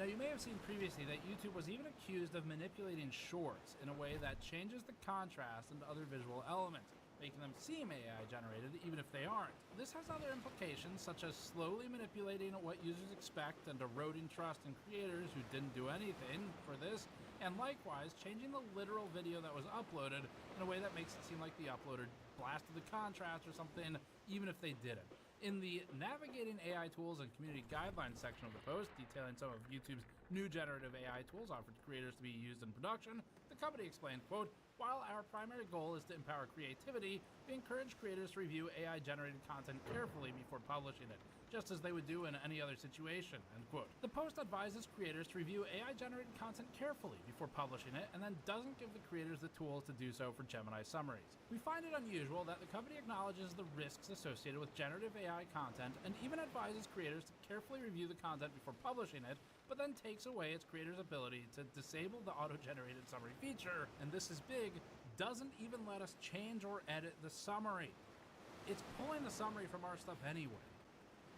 It's so, in the very least, if you just let us copy-paste our own description word for word in the fucking AI summary thing, at least then, it's right. I mean, it's not AI anymore, but, you know, at least it's not wrong. but that doesn't matter here because what matters is shareholder value and AI make line go up. So, for some context, YouTube began testing this AI summary feature in the summer of 2023. Initially, it was only available to certain users for certain videos, but their use has gradually grown in the time since. YouTube hasn't provided specific criteria in terms of which videos do and don't receive these summaries, but our findings suggest that they normally aren't generated for any content containing medical info, some types of news, legal advice, financials, or other similarly sensitive topics. For example, if not bubble, why bubble shaped, which does not have an AI summary below it, but is one of my favorite YouTube video titles of all time. As they were described by YouTube, quote, AI-generated video summaries give you a snapshot of what a video is about, as an added bonus to the creator's description, okay, saving you time by helping you find the perfect content, end quote. And they're typically found directly underneath the description of the video you're watching. But most of the time, the so-called AI just rephrases what we've already written in the video's description. So as we close this out, typically, I guess fortunately, a lot of the time these summaries under videos are too generic to actually be inaccurate because they actually just say fuck all. They don't say anything. But at least they're not wrong a lot of the time. But when they are wrong, it matters. And it can really change the meaning of what we wrote. And we're just speaking for ourselves here because that's the only person I can really speak for with this about how I intended our descriptions to be represented. In instances where the tool doesn't introduce mistakes, it's simply plagiarizing us and sometimes changing like one word and fucking it up. So in some cases that word was important. It would have been better to literally paste the description twice. I think YouTube, if they want this, they should just give creators 2 description boxes. One is like, here's long description, here's all your links, all your affiliate revenue, all your internal linking, your store linking, whatever. Put it all in this one. Here's the short description box. No links allowed. You write 1 sentence. It has to be about this content. And then put that where the summary thing is. If you have to require it, then require it. Fine. But like the point is, a second description would be more effective than this crap. One of my sort of big picture concerns here, this is just me, this is the cloud I'm going to yell at today, just so you know, but I'm a firm believer that for this kind of thing, like technology changes like this, you only need to get 1 generation, as in human generation, not tech generation, 1 generation of people deep into these changes for people to forget that it was ever abnormal to have this type of stuff. It starts to erode the memory of people. Now, you could maybe make this argument for things like Wikipedia or things like Google search over time as well. But I think that's part of where my concerns come from, because we've seen how the internet has turned out. And while it does a tremendous good for a lot of things, there's a lot of stuff you look at and it's like, how did we not see that? Like this is, we didn't see that, but now we have the historical evidence to kind of see the trajectory these things take. And even if the summaries get cleaned up over time, like Google did or Wikipedia or whatever it may be, the fact remains that it is still a consolidation of power. People are not going to recognize that this is not a normal way to get information. It's also insanely inefficient.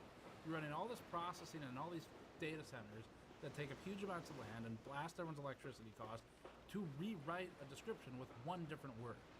That's insane. It's crazy use of power. It's totally irresponsible. It's reckless.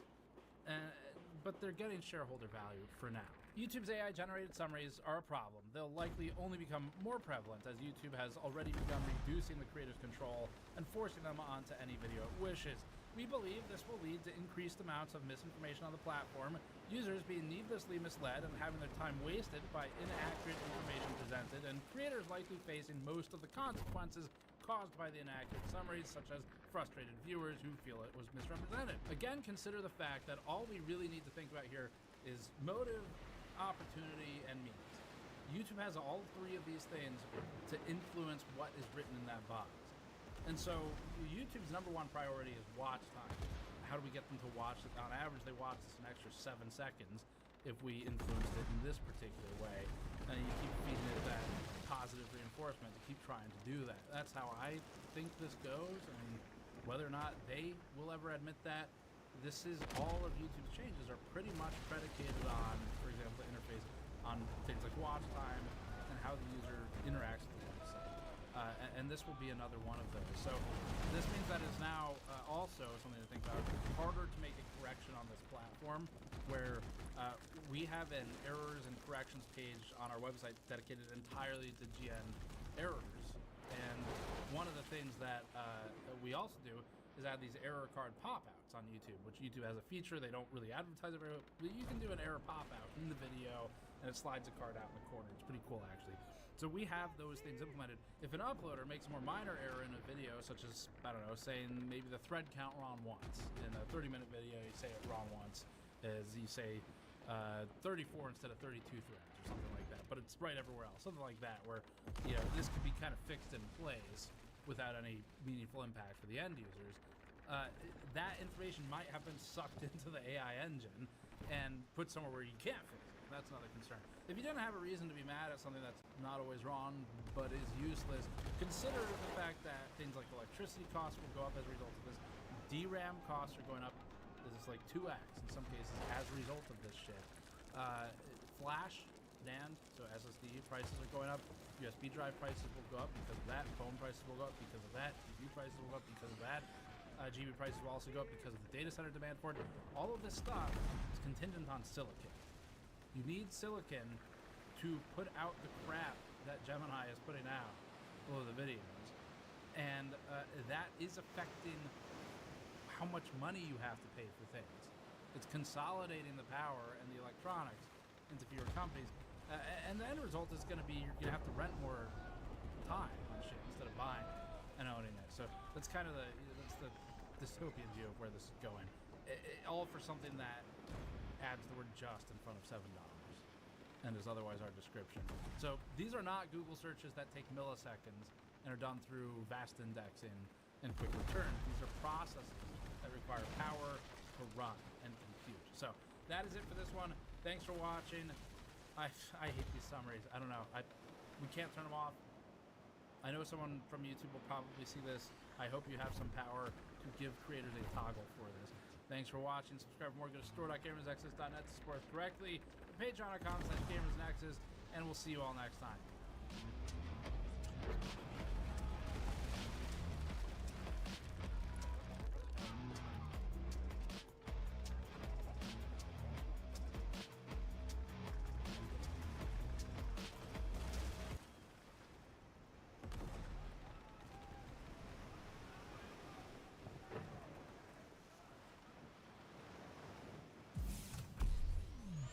$6,050 for this when it launched, or $6,500 after taxes, but now it's $8,396 after they've adjusted the price. The markup for this Origin pre-built PC is $1,700 to $2,500 over the cost of DIY. This computer costs as much as an RTX Pro 6000, or a used car today, or a brand new Kia Rio with a lifetime warranty that you'll use because the passenger doors fall off, purchased in 2008. The point is, this computer is very expensive, but it also sucks. The RTX 5090 is the most valuable component in this for its 32 gigabytes of memory.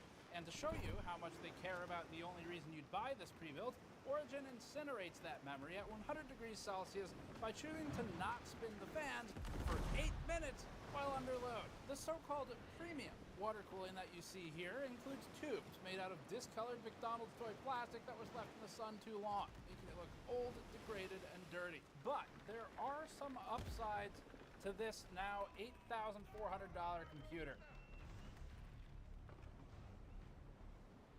Moving on, it is quiet, to its credit, mostly because the fans don't spin for 8 minutes. Our new B-Stock GN mod mats sponsored this video. That's right, we're sponsoring ourselves. In a time when prices are going up everywhere, we wanted to bring a more affordable large mod mat to all of you. These Volt mod mats are new in box, but have small defects that meant we filtered them out of inventory over the years, and now they're B-Stock. We decided to release these for a steep discount at the lowest price we've ever sold large mod mats for. If you're okay with some imperfections as described on the store page for what are otherwise still high quality mod mats, you can grab a 4-foot by 2-foot large anti-static Volt mod mat for your PC building and repair. These make for amazing rugged work surfaces for projects like PC building, garage or shop work, and more. protect your table with the thick anti-static conductive rubberized material while working on projects. The mats feature screw tracking grids, pin-out diagrams, and include a common ground point and wrist strap with them. We have a limited supply of B-stock mats since not that many fall below our strict quality standards, but they're available now for a big discount on store.gamersnexus.net. This also directly helps fund our in-depth testing, our independent field investigations, groundwork and reviews, and our consumer advocacy. Head over to the store or click the link below, and thanks for your support. Now, originally, this Origin Genesis cost us $6,488, and that's after taxes and before their generous 10% discount code. We had a $672 discount off of the sticker price at the time, which was $6,722. Now, that time was when the 5090 launched, and we placed the order the day that the card launched.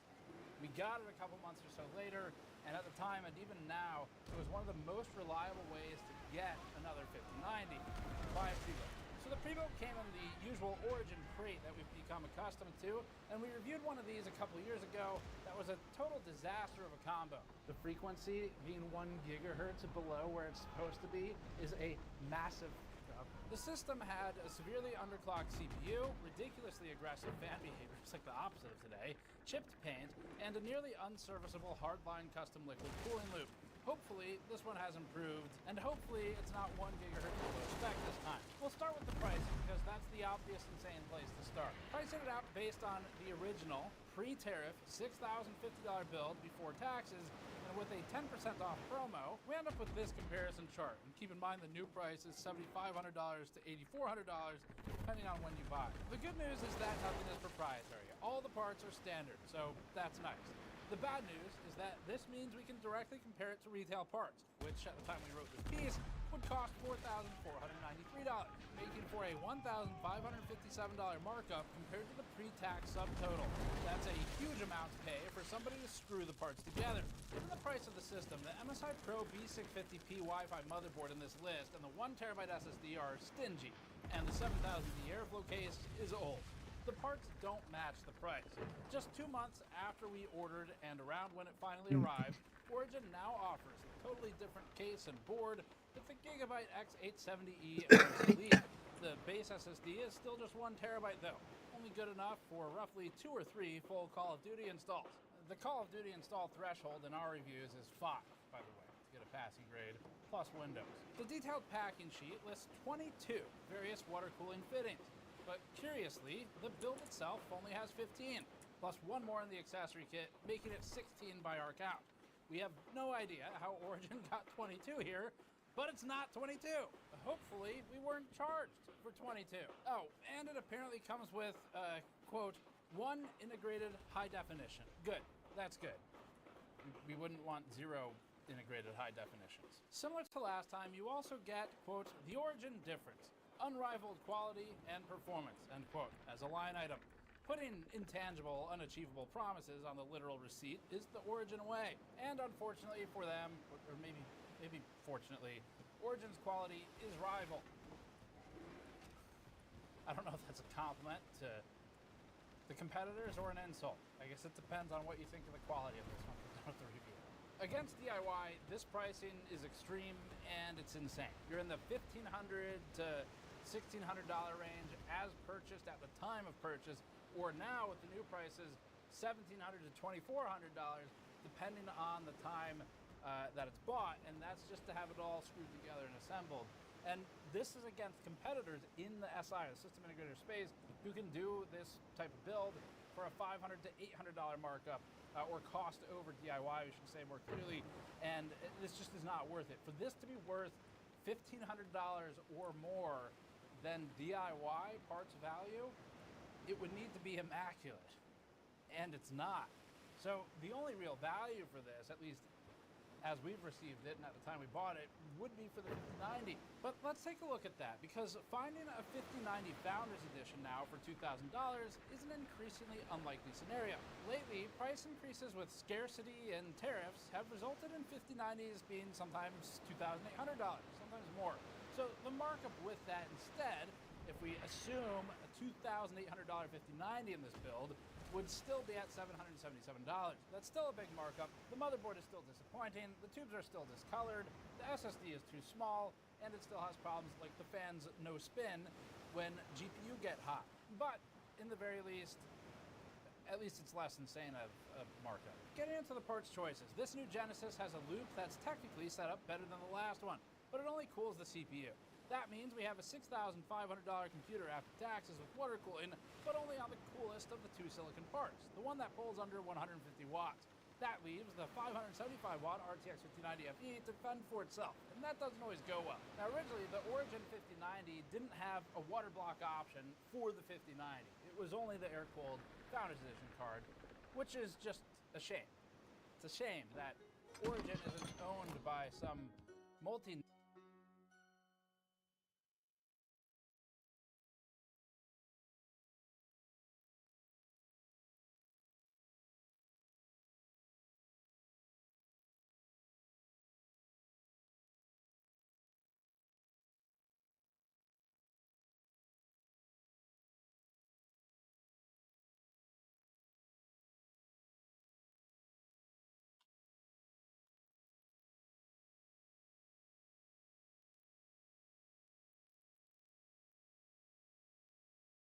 It really does confuse me quite often to see so many people in the gaming industry not understand why so many customers and consumers really like Steam as their de facto place to buy and play the majority of their PC games. When you see what Steam has done with their refund policy, basically giving you all of your money back, even if you've played longer than 2 hours sometimes, is one of the main things overall. And one of the bigger things that's come into question recently was Steam's choice to apply AI labels and verification, signaling to the actual customer before they buy a game that, hey, if you're a developer and you use AI, you need to disclose it in your store page so customers know what's going on. And there's a huge conversation about AI in the gaming space as well. Granted, you're going to be seeing a lot of games use more AI in the future, but I've always felt like if you're going to be transparent about what's going on in your game and how it's being developed, people should know how you developed your game before they spend their hard-earned money on it, especially if they feel that AI is not good for them, or they just don't want to consume products that were used with AI in the first place. The difference is, though, there is one major competitor that's very true. that has basically done the opposite the entire time, and that is in fact Epic Games. And we've seen this before because clearly when Steam was talking about being anti-NFT, Epic Games turned around and said, we're pro-NFT, not realizing that being the complete opposite, the yin and yang to Steam, is not going to be the way to garner any sort of user base to your platform and storefront. Literally by going through and not only accepting NFTs in their own games, but also locking away exclusivity and paying for that exclusivity to drive people to their storefront in the first place. At the same time, trying to give away as many free games as possible there as well. But through all of that by what Tim Sweeney has done, throwing around millions in Fortnite money in every conceivable way, they still haven't been able to catch up to what Steam has been doing, or even the kind of marketplace Steam is right now. And to make things even worse, Tim Sweeney consistently keeps putting his foot in his mouth. According to Culture Crave on Twitter, Epic game boss Tim Sweeney thinks stores like Steam should stop labeling games as, quote, made with AI, saying, quote, it makes no sense for game stores where AI will be involved in nearly all future production. And here again is where I totally disagree with Tim Sweeney, even though I've disagreed with basically everything he's also said before. Remember that whole PS5 SSD thing? Yeah, I remember. Every customer and consumer in the video game space should be absolutely aware of what is being used to make their game, especially when they're spending their hard-earned money to in fact buy that game. If people do not want to buy games that are used in generative AI, they should be inclined to know that this game either A, does in fact have AI, or it doesn't. That's how things should be. Clarity and information for customers and consumers has never been a bad thing. Literally sweeping it all away by saying, oh, everyone's gonna do it, therefore it's okay, is not the way things should be done. Customers and consumers should know exactly how their games are being made, where the AI is in fact being used, and they should make that decision based on their own criteria of whether or not they want to buy their game at all in the first place. That's really what I think Tim Sweeney and so many others do not understand what is in fact happening in the gaming space right now. clarity and information should be completely required so the customer can make the best decision for themselves in the first place. If you've got a multi-billion-dollar corporation like Xbox and PlayStation making games with generative AI, firing all the employees afterwards, and then putting out nothing but slop in the first place, yeah, I'm gonna be pretty upset when they're asking for $70 fucking for that game. While at the same time, those exact same companies will turn around and say, oh, we need to increase the cost of video games, put microtransactions, put battle passes, and everything else in between to create more revenue for them in the first place, while also going through firing off every other kind of employee and having AI do the job for them. Microsoft's doing it themselves. By 30% of Windows code is actually done by AI, and even at that space, they can't even get the goddamn operating system to work correctly. So what makes you think a game is going to be just fine for that as well, Tim? But the funny thing is, that's just what happened in that tweet from Culture Crave. People were in fact trying to defend AI usage in video games by saying the most possible. Take a look. Here's Yusuf Al-Tuki saying this. He's right. It's about the end product, not the tools that made the product. Slop exists with or without AI, and reviews exist to punish slop. But if the end product is good and uses AI, who cares? Like, imagine you had to list every tool you use to build your game. Here's the funny thing about that, Yusuf. Game developers already do in fact list every single tool that is used when they build their game. All right, let's continue. Game right now, especially, what's the first thing you see? Game was made with Havoc. Game was made with SpeedTree. Game was made with QMod. You see every single kind of tool that was used inside of that game on those first splash screens when you boot that game up. What do you think those are? Just like fun pictures they wanted to put up in the beginning to make you wait a little bit before you press start for the menu? No, those are the tools that were used when the game was in fact being developed. They have to have an understanding knowing this is where I'm spending my money and what I'm putting my money into. You talk about slop being made, and that word being overused by basically everybody in the gaming space really has been getting a bit out of control, honestly. Just because something is made that you don't like it, it doesn't mean that it's actually slop in the first place. It just means you don't like it. But you see, there's going to be one part that I do agree with Yusuf on. AI-generated use does not mean the game is going to be immediately bad. Aha! That's where the fun comes in, and the actual understanding of where AI is in fact being used. Embark Studios is a great example. They made The Finals, and even on their Steam store page, you can clearly see the actual statement saying where AI was in fact being used on voiceovers. Embark Studios also made a little game called Arc Raiders that also uses AI content as well, and you can clearly see at the fact right there they are showing where AI was in fact used in development. Even though these games have had massive amounts of success, and even though they have used AI, you can clearly give the actual right to the customer and consumer to say, hey, we used AI, here's where we used it. You can choose whether or not you want to buy the title because of that, and that's perfectly fine to do. Just because it's going to be ubiquitous doesn't mean that you should completely ignore that idea in the first place. But there's going to be more to this as well, because we're going to see the exact tweet that Tim Sweeney said his response and go from there. Matt Workman on Twitter said this: Steam and all digital marketplaces need to drop the quote "made with AI" label.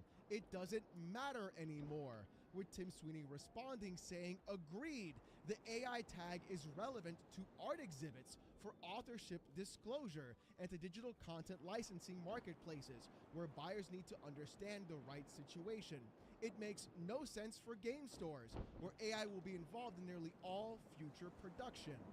You see, it's incredibly funny that Tim says that, because what you're seeing right now is a contradiction in his own ideas. When he talks about art exhibits and everything else, when you're applying to actual credit, that's going to be a big factor. If AI is being used in video games to create that kind of specific art, then the actual user and customer should be aware of what AI has actually done and where they've done it themselves in development. In fact, Tim Sweeney on his own even said this before about AI, where according to PC Gamer, he said this: Epic Games CEO says AI companies shouldn't be hoovering up everybody's art data.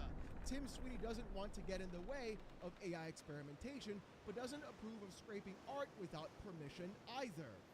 And you see, that's why I'm so confused by Tim Sweeney's statements. He knows that AI is going to be used in game development, yet he wants to make sure that AI companies don't go around taking up everybody else's art without credit or even applying where that credit came from. But at the same time, he wants the AI tag to be removed by not providing any information to the customer and consumer. So what's the actual issue here?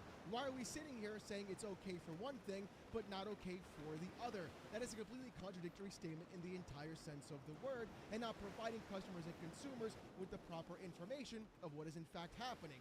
And what's even funnier about this entire thing too, is that I pulled up Matt Workman's Twitter account, and in fact his own header on his bio is literally him saying Steam should remove the Made with AI label.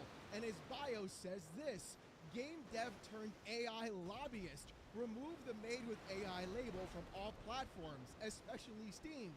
Dispel the stigma of AI in game dev. When you want to talk about game slop like we saw with that dude Yusuf previously, this is what's going to enable game slop to be just pumped out consistently all over a platform and storefronts. We've seen this happen on YouTube on a consistent basis. We've seen this happen with basically everything where AI is in fact involved. People just trying to find every possible shortcut in either game development, content creation, or everything else to use AI and cut everything else out of the creative process and have that be the sole focus on how things get done. As someone like myself that uses AI as a tool in their live streams to enhance TTS, change my own voice, and use it as specific ways of having more engagement with the viewer, it's very different than trying to replace me as a streamer and content creator with AI completely. No, we're not going to pull a Quibble Cop here. But that's what I can clearly see. People that want that AI tag removed are the ones trying to benefit the most from trying to pump out AI garbage slop content and not give credit to those artists where the AI was scraping from before, like Tim Sweeney even said on his own. But I think the funnier part about this is the hole that Tim Sweeney put himself into in consistently trying to dig himself out. Bifumo on Twitter quote tweeted Tim Sweeney, ratioing him completely, saying this: "No, Tim, the customers deserve to know," with a picture of Gabe Newell. Tim Sweeney responds saying, "Why stop at AI use? We could have mandatory disclosures for what shampoo brand the developers uses. Customers deserve to know, LOL." And this is why I feel Tim Sweeney is an actual 100%. The shampoo a developer uses has no impact or implication as to what's happening in the game development of its own. However, though, the tools they use do. Because if I see a game studio of 3 or 4 people saying, hey, we used AI and here's where we used it on the disclosure on Steam, I'd be far more lenient on that game itself, possibly even check it out if it looks kind of cool, more so than I would be if a company, let's say like Ubisoft, used AI, or PlayStation, or Xbox, multi-billion and trillion-dollar corporations that can afford to pay those specific artists in the first place to go through and hire them and provide proper art for their games and even development. See the difference? Benji Game Dev on Twitter quote tweeted Tim Sweeney as well, saying this: "This heavily implies that Epic are now using AI coding tools for the latest updates to Unreal Engine. Therefore, according to Steam guidelines, any game built with Unreal Engine must declare the use of generative AI." Where Tim Sweeney responds saying, "Not true. Just hate to see Valve confiscate ever more opportunity from small developers by facilitating new categories, cancel campaigns, and review bombing. Steam used to just facilitate downloads. Then they foreclosed on payments. Then price competition. Then crypto. Now AI." And this is where I have seen Tim Sweeney say the most ridiculous things possible. He's still going, having this insane crash out about the entire thing. Ah, you mean a company putting the customer and consumer first is a bad thing? Oh my goodness, who could have ever possibly imagined that in the first place? Oh, we're not going to go ahead and use crypto and have every piece of money laundering possible happen in our entire player base? Ah yes, that's a horrible thing. Foreclose on payments? What the fuck are you even talking about, my boy? Price competition? Oh, you mean the fact that you actually have to work on your own storefront to provide proper usage of customers and consumers to go to your storefront in the first place, rather than just saying, oh, we're just going to drop everything down in price and force you guys here as well? That, what you're trying to do and trying to talk about is market manipulation, Timbo. You're just mad that you're getting outplayed in your own gaming space. And the funniest thing about all of that is you didn't in fact deny any use of generative AI inside of Unreal Engine 5, which should kind of explain why UE5 games run like shit 90% of the fucking time.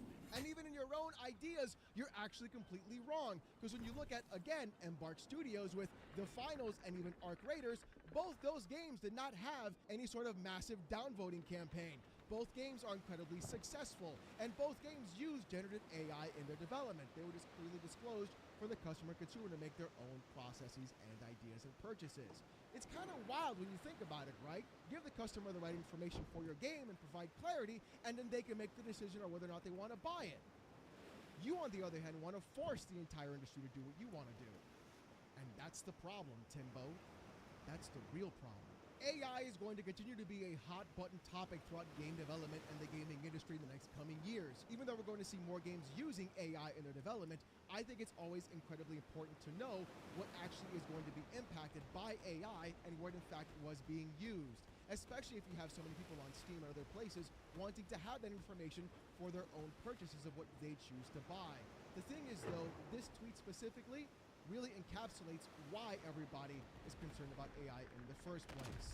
Stormfall on Twitter said this: "Nobody wants AI, but it will be forced down our throats anyways. They don't stop and question that it isn't wanted. The culture of games and art has been hijacked by gigacorps that don't care about art and don't care about what you want. The use of AI is nuanced. Did they use it to streamline optimization, or did they use it to replace real artists? They will use that undefined nuance as a shield to feed you AI-designed gameplay loops with AI-written stories designed to sell you AI skins for AI-created characters. Removing the disclosure will just cast a blindfold over the consumer's eyes, so Billionaire Bill can up his stock prices because art is just business to them, and they will milk it until it's slop." And Stormfall is 100% correct. People and customers should know exactly where AI was in fact being used. That way they can make that correct decision. And she's also correct in the sense that companies will do everything they possibly can to provide the most minimal amount of work to then provide the most maximum amount of return. We saw the AI used in Call of Duty, which shouldn't have been used, that AI in the first place, to simply create artwork for banners, which really is kind of insane to see.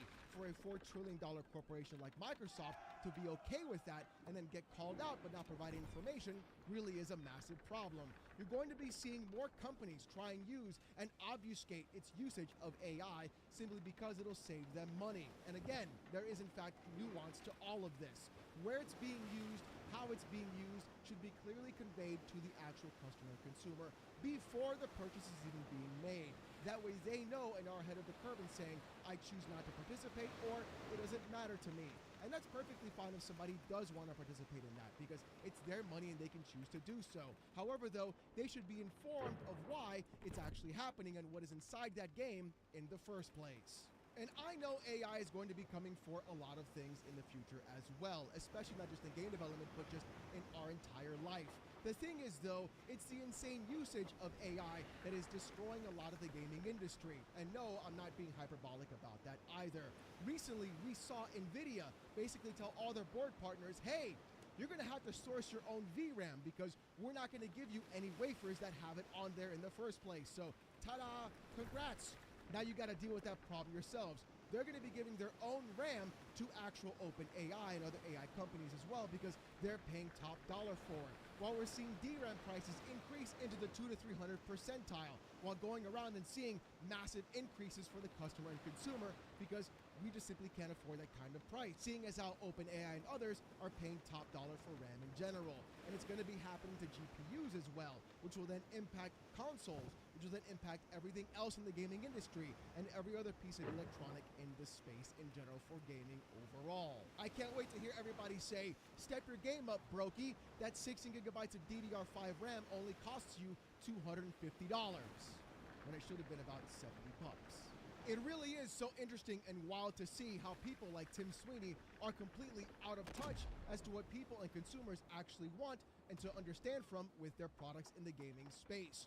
Going around and doing the exact opposite of what Valve and Steam does, trying to be the differentiator in the space, is doing nothing for them but providing them bad PR and not giving them the right sense of why people should in fact spend money on that storefront in general. And I guarantee you that at some point, that house of cards of Fortnite will in fact fall, and Unreal Engine will have nothing else to stand its legs on. They won't fix their engine, so we have stutters all over the place. They're going around Alright. NFTs. Thanks for letting me know. It's possible that it's been known to be a complete and actual scam by doing the opposite of what Valve is doing. Alright, and thanks. they still continue to this day to not even fix their storefront, provide a better user experience, Yeah. even UI in general, and are still trying to lock away exclusivity for their content, which really doesn't do them any favors, as we've seen right now that people Alright, just bye. simply do not buy games on the Epic storefront. Love you too. Bye. Steam. So maybe Tim Sweeney, instead of trying to argue for AI and removing the actual notification of what customers should know, maybe you should take a page out of Valve's playbook instead. And I really wish other companies would too as well, because right now it looks like that Valve is the only one defending you as a customer and consumer. And that's not a good thing. But you know what, ladies and gentlemen, I want to hear what you have to say about this in the comments section down below. Do you disagree with Tim Sweeney? Do you agree? I want to hear what you guys have to say. If you want to see more of this kind of content, though, more PC port reviews, gaming news, Steam Deck videos, fanboy content, and my hot takes in the gaming industry, subscribe to the channel. We're on our way to 98K. And if you want Discord access or most during live streams, become a YouTube member. It's as low as $1. If you don't want to spend the buck, don't sweat it. Just come on down Saturday nights at 8:45 p.m. Eastern, live right here on this channel, as I wear a banana suit and get insulted by 800 people with AITTS. Trust me, you don't want to miss it. With all that being said, though, thank you guys so much for watching. Hope you have a great one, and I'll see you gooners next time. Peace!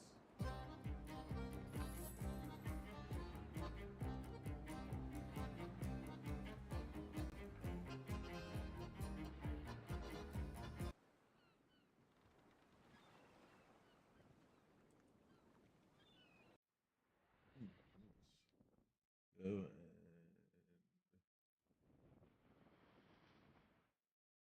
Let's go to this. See what she had to say. Let's see what she had to say.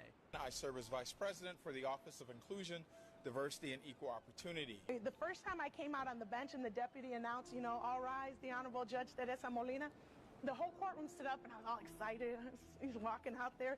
And I saw an Illinois State Trooper. He was African American. He had a sleeve covering his tattoos.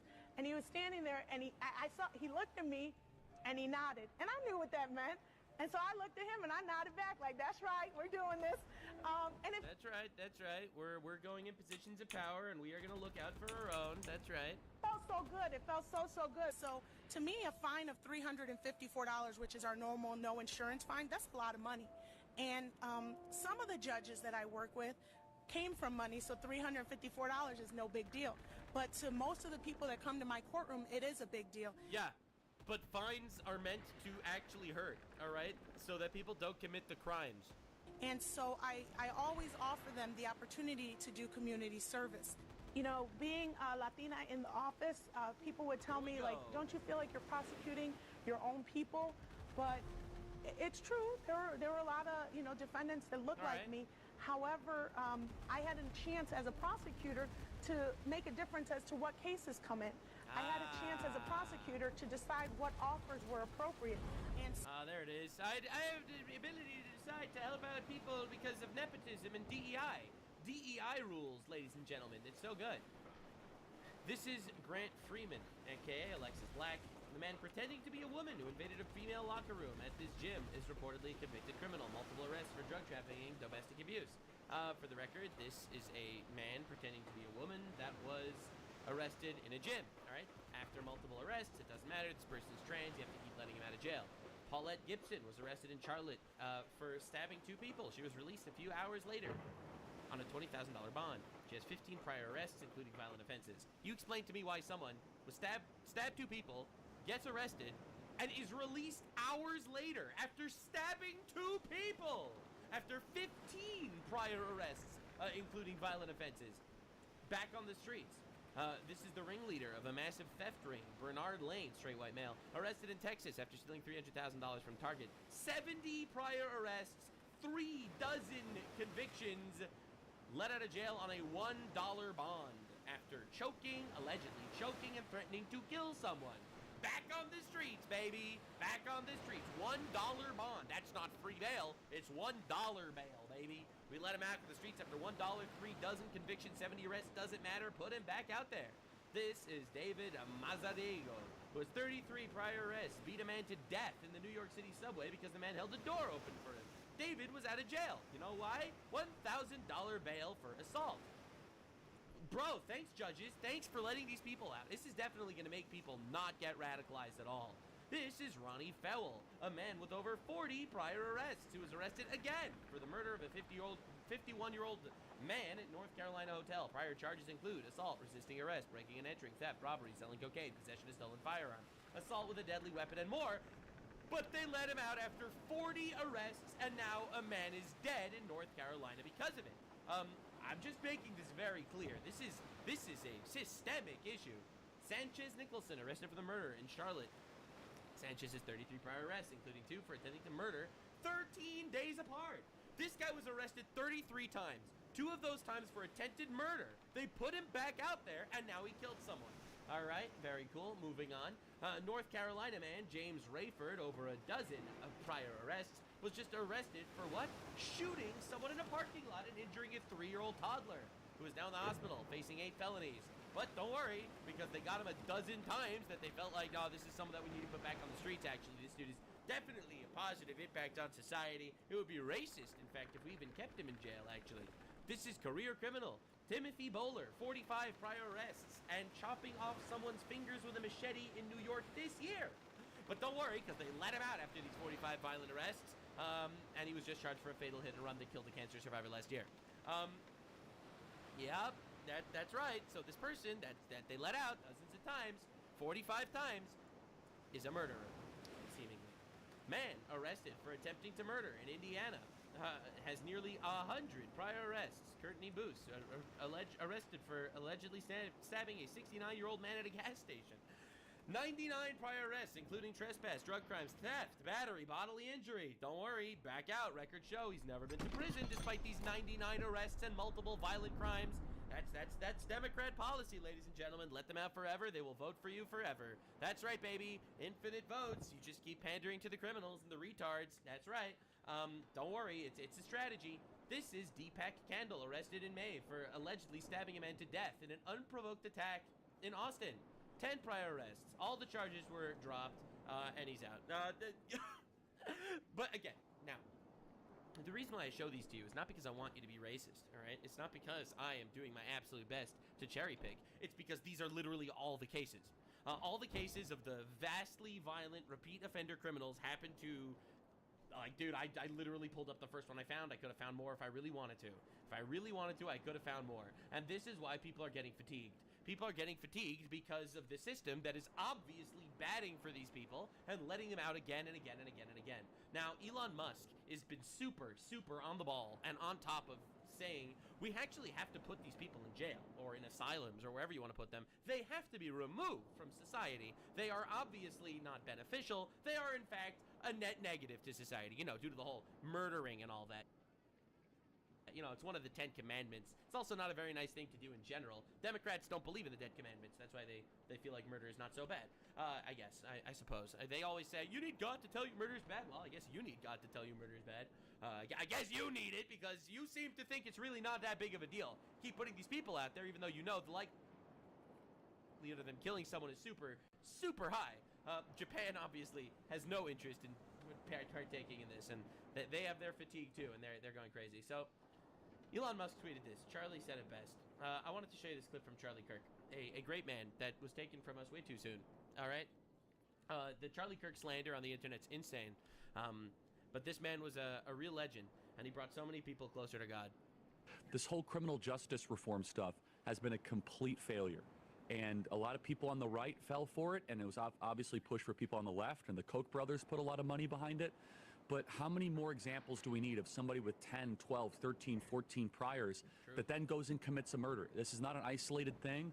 We now see that this is not, there's some people that have demonstrated that the current model is not able to rehabilitate these people. So I think that is really where I want to focus a lot of my attention, which is, what are we really doing here in regards to this whole fake and fraudulent criminal justice push that we've seen the last 10 years especially? Is it making us safer? Is it making our streets better? And I understand the intention of it. I understand that there's some people that get caught up in that thicket that probably are in jail for too long, or the evidence could have been better weighed. But largely, we do not have enough people in prison in this country. And I can True. Straight facts. No lies detected. defend that. It's very defensible, actually.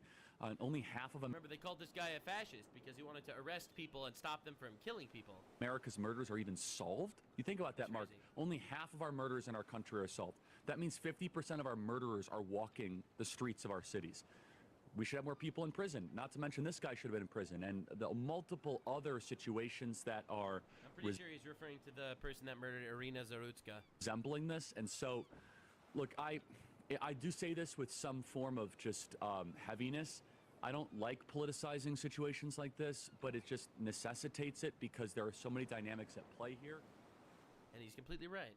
The reality is he's completely correct, right? You'll have these guys throw the book at Trump. They try to arrest Trump. No one is above the law in regards to Trump. But in regards to Democrats that are committing scams, silence. In regards to, I don't know, people from ethnic minorities committing scams, absolute silence. In my humble, super humble, extraordinarily humble opinion, I do think that the root cause of this is the hyper-feminization of Western civilization. Decides to guide you with your heart instead of guide you with your brain. You're trying your absolute best to be so empathetic to all these people. Oh, of course I'm going to release this violent criminal that was arrested 72 times out of jail. He was just arrested 72 times because he grew up in such a sad environment. Why should he be punished? Because of the environment that he grew up in. He had to face all sort of systemic racism all the time. People see him and cross the street not to walk past him. You know, those people that did that survived. The girl that was doused in oil and burnt alive maybe did not.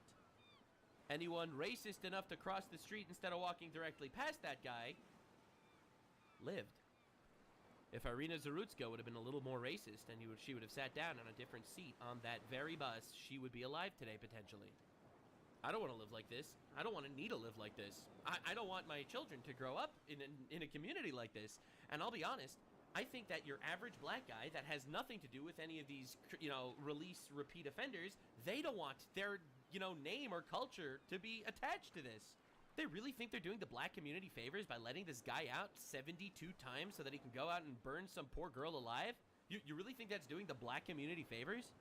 But again, it's a purely empathetic-based legal system on the left, and it's why it's absolutely deplorable and unfortunate that we have to contend with this, because these people will infinitely stoke this hyper-feminized, radical, modern society of empathetic retards into stoking the... Of course we need infinite immigration. The poor people from Somalia are destitute. They don't really have a government. They're still in the Bronze Age. They're out there killing each other with machetes. I don't know what to do next. Import infinite of them because of the poor situation there. But what if they bring that culture here? You're just being racist. All humans are equal. Yeah, I know. I agree all humans are equal, straw man. But not all cultures are. And it's this hyper, empathetic, over-emotional, radically feminized pandering that's done on the left that honestly is what gets the woman vote, realistically, let's be honest, in society. And it's why the Karenocracy is undefeated, once again. And it's why we have to deal with retard judges like this lady who decides to go up there and be like, well, actually, $300 is a fine is a lot for a lot of people. Yeah, it is. Don't commit the crime, you won't get the fine. All right? And yeah, this is the person who let out this guy because, oh, this poor person's circumstances of his I don't care. I don't care. Frankly, I don't care. Mercy on the cruel is cruelty to the innocent. And honestly, I can't stand this radical hyper-feminization of society. One thing I have to say about Japan, they also can't stand it. In fact, they're not playing that game at all anymore. Kindness to criminals is actually cruelty to victims. Bro, that is basically the same quote that I just said. And we're never gonna see justice in these deep blue cities until the judges can be held liable for enabling these crimes. Yeah, all right. So he takes this obvious. He doesn't go the full steps that I went. Obviously, and I've said this a tons of times in the past, I think the judges that are releasing repeat offenders need to go to jail, or at least lose their judiciary license. There's no reason why we need to have these people in power if they can't actually think with their head, but only think with their emotions. I think that's absolutely. I just took this a step further. I think I'm great. How are you? The left is a radically hyper. Good to see you, buddy. At this point, where jails are bad. We I'm have to good. abolish prisons. What is in the hell going on here? But he's mentally ill. Why would you lock him up? It's not his fault he's mentally ill. Right you're right. wing. It's also not the fault of the girl who Either was way, on fire it's that he was fucking mentally ill. true that people be doing these things. So I don't know. with gasoline. Then What a 20 minutes nightmare. later, goes That's on basically not right wing, but that's not civil. It's the uncivil parts of it. There's a lot of shit I listen to. 72 times. Give me that face. Oh my god.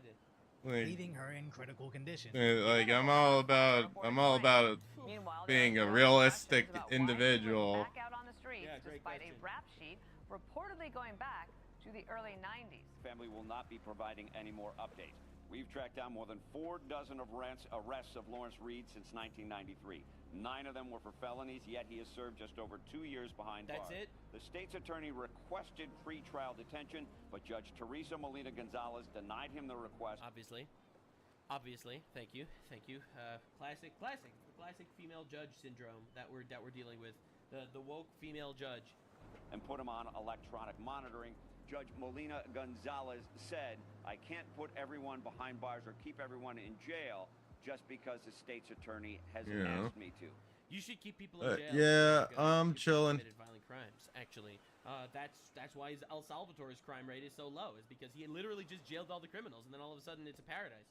That's why Bukele has like a 90% approval rating, because that dude just, he got elected. He was like, you know what, fuck it, we're gonna actually throw all the criminals in jail. All the crimes went away. It's pretty weird how that happens. The correlation between criminals in jail and criminals not committing crimes, it's a pretty high correlation for multiple reasons. A, on an individual level, these guys are now kept away from society at large, so they can't actually commit crimes. And 2, who's going to want to commit crimes if you're going to end up in super jail for the rest of your life? Well, nobody. No one's going to want to do that. So the reality is, it is the only functional way to govern society is if you actually punish the cruel. You can't just let them keep going, or A, you're incentivizing more violence, and B, you're just, honestly, you're keeping us in a cage with them.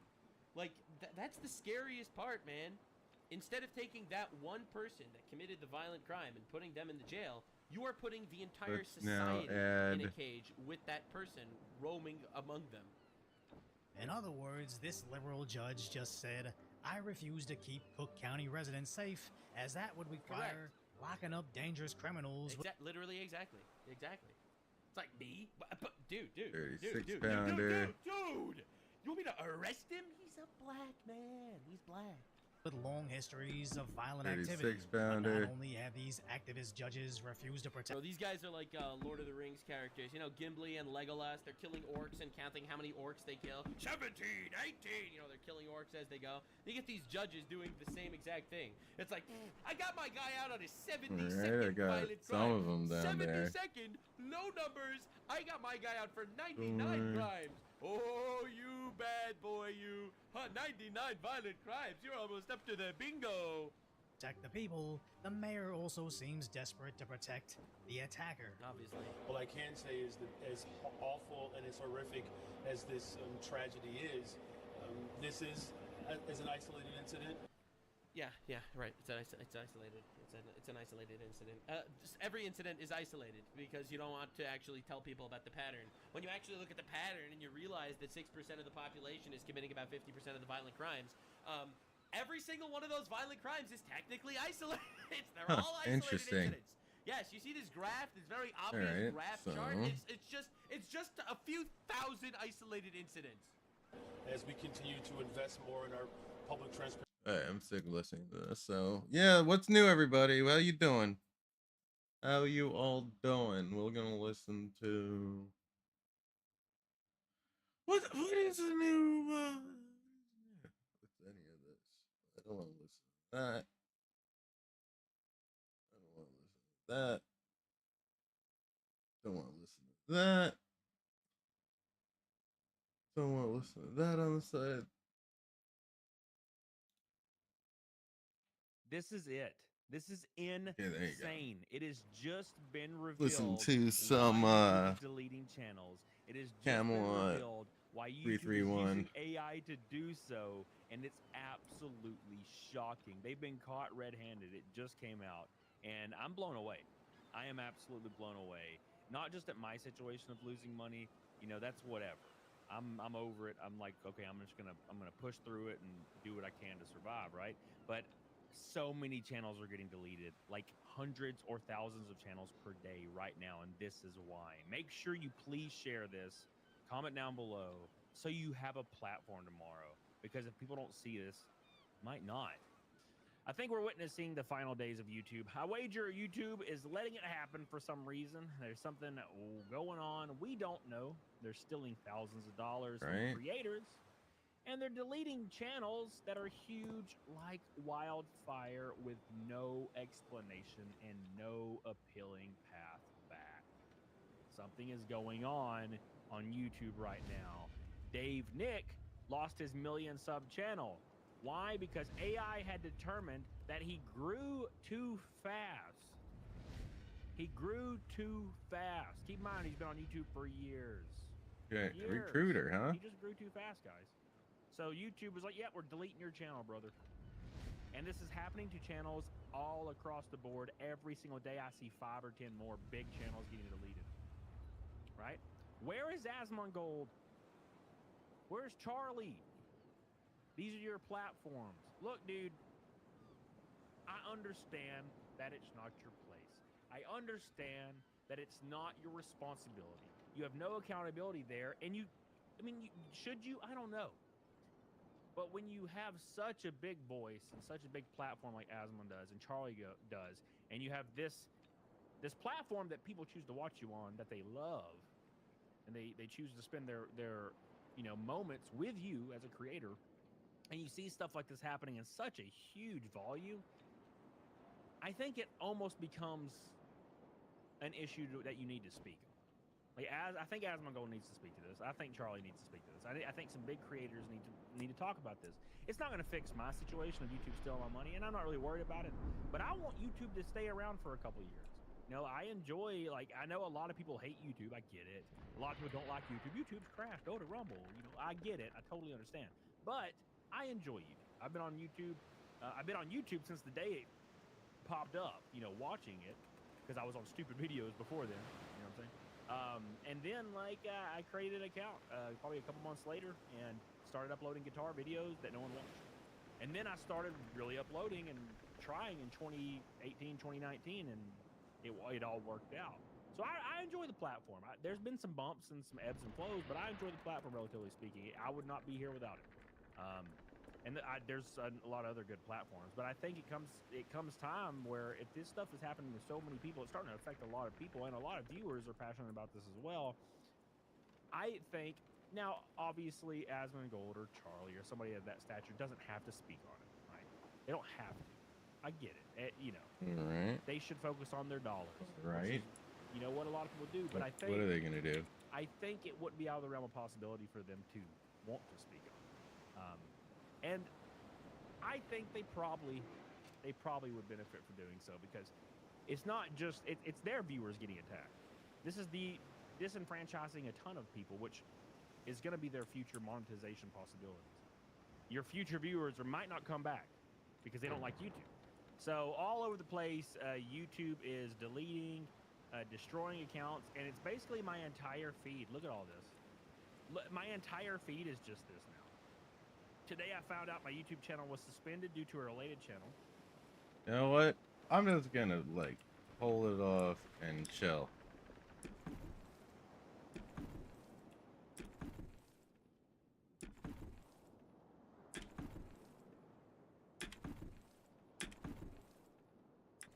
There you go. Oh, shit.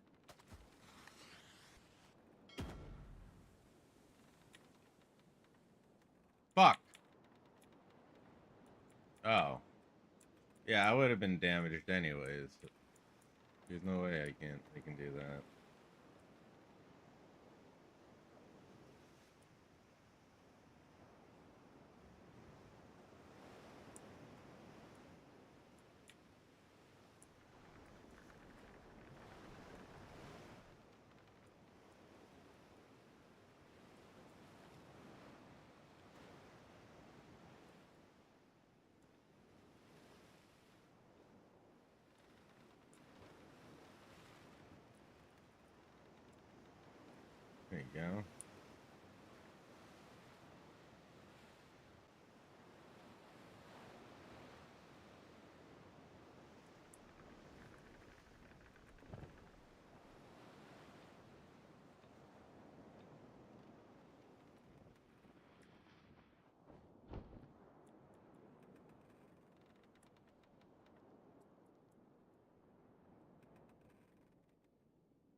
Alright, we're gonna move up over here.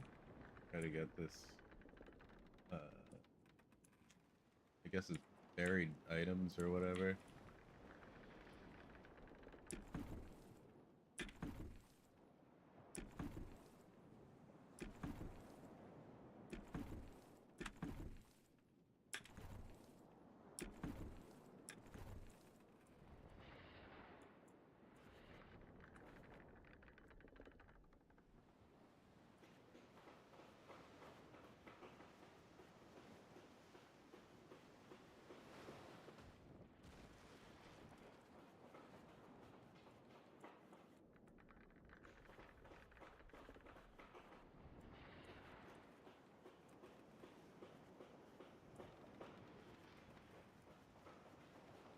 Oh yeah, so what's new? How's everyone doing out there? Tell me what you are up to. And yes, we are back sailing on the seas.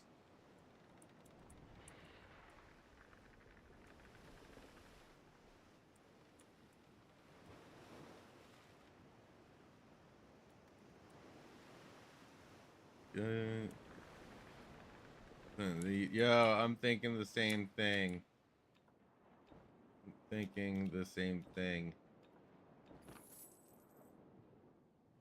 Food would be pretty nice.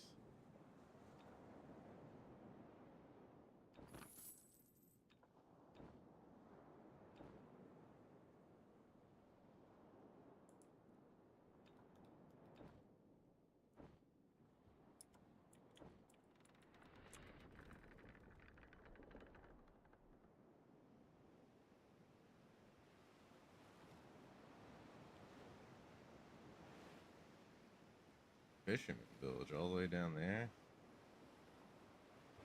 The fuck? Wood harvest.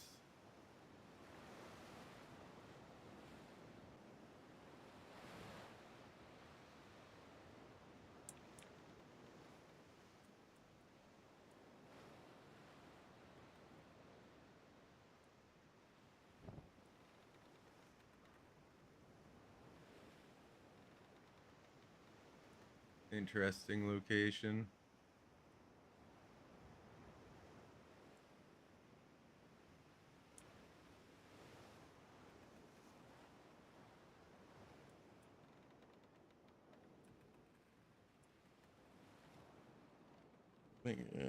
Noodles. Nice. I'm fucking pretty hungry. Should do something sooner than later.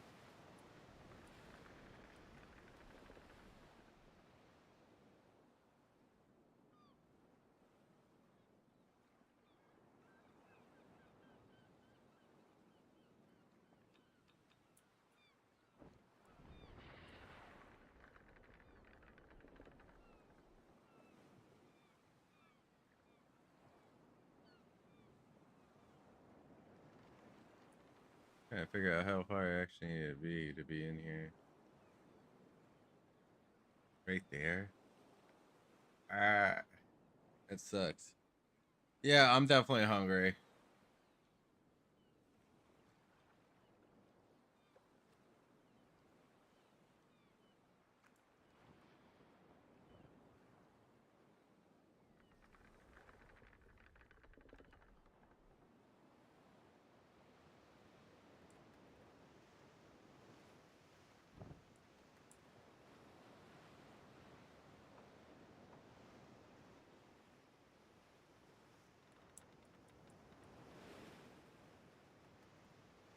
Yeah, I think what I will be getting is some of the food from what's it called? Some of the food from Thanksgiving from my girl's place. Or girl's father's. It was pretty damn good. There's some jerk chicken in there. And I'm probably gonna grab some of that. Eat it up.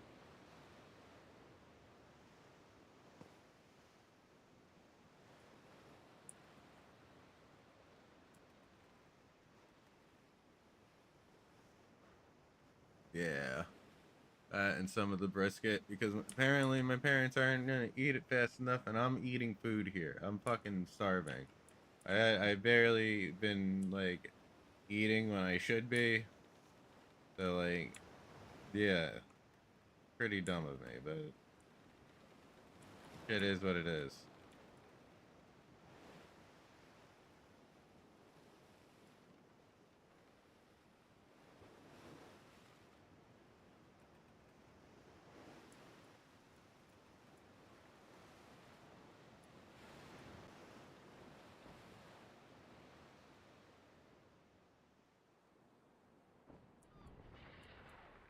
Okay, let's keep going.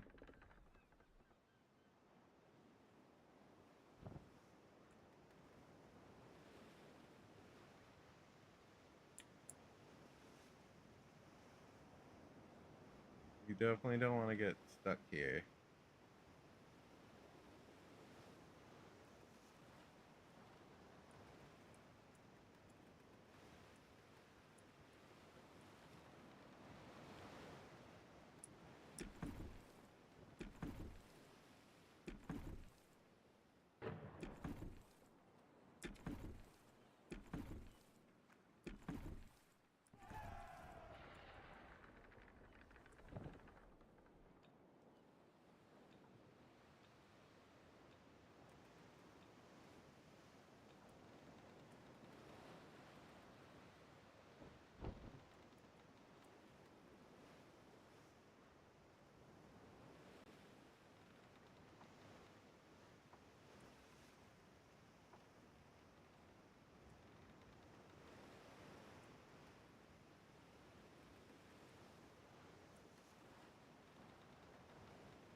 Go.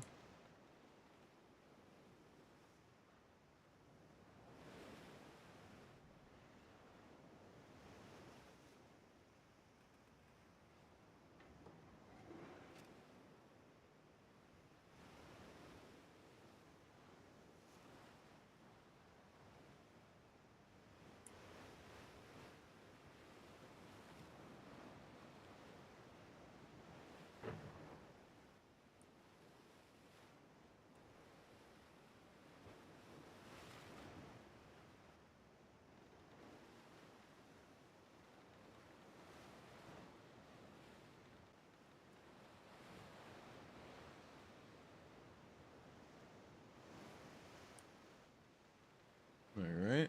We're moving. At least we're moving. Holy shit.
Lol. There we go. All right. We're going to grab some food, everybody. Holy shit. That was intense. For a minute. That was intense for a minute. Let's go.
We're just gonna quickly eat and watch some stuff.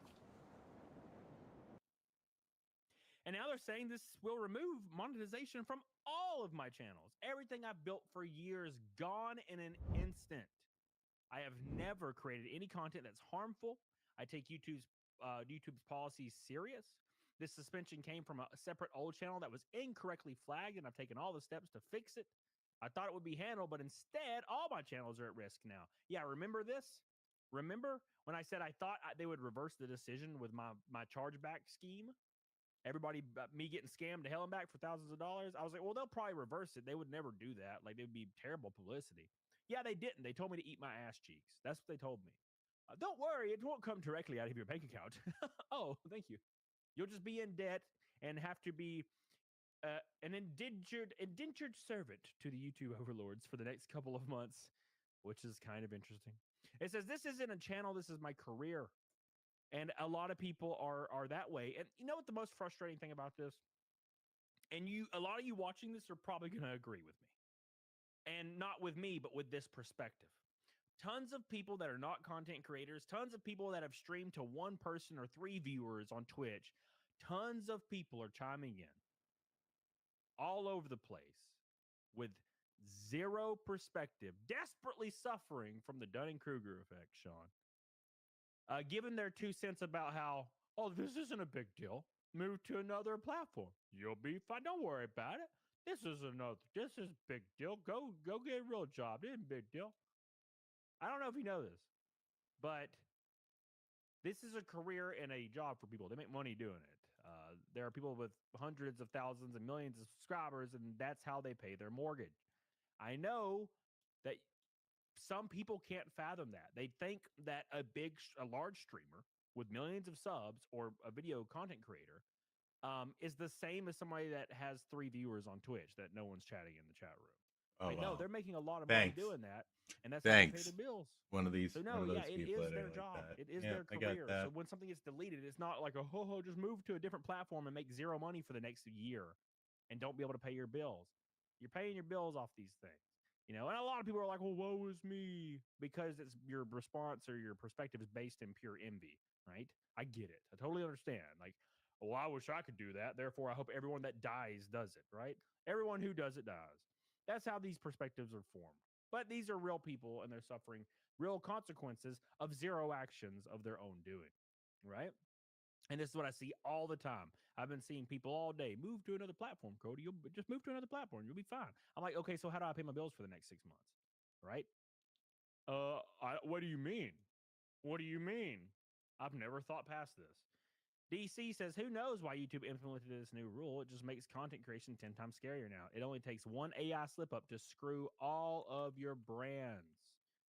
All of your brands gone in an instant. Everything gone in an instant. What the hell is this on my screen? Anyway, so check this out. It says YouTube uses an AI system to terminate channels. Most of these false terminations, by the way, meaning that YouTube did it for no reason or for a false reason. It happens during the year's Q4, which is October to December. Okay. It says here is the reason. Creators' revenue is significantly higher in the fourth quarter due to a major surge in advertising spending by companies during the holiday season. When a creator is terminated, they don't receive the money they've already earned. YouTube might just be robbing creators. Robbing creators, man. And I don't know if you've been following my situation or several other people's situations, but the ring is very true. Look at this revenue. Look at this. This is insane. Look at that. Unbelievable. Unbelievable, man. They're straight up robbing people. They're straight up deleting channels to bolster their Q4 earnings. God, that's unbelievable. I'm just blown away. It's wild, and there is no recourse for creators, independent creators. They don't have any protection under the law. It's one of those weird gray area industries where you actually have no protections under the law. YouTube can quite literally delete you, steal all of your money, and say nothing, and you can't do anything about it. You know, unless somebody very, very large and with a lot of funding is able to file a lawsuit, and then there's a class action lawsuit. I don't even know. You know, I'm not a lawyer, so I don't know where this is going to go. But luckily, I have a small win because I was able to ratio YouTube.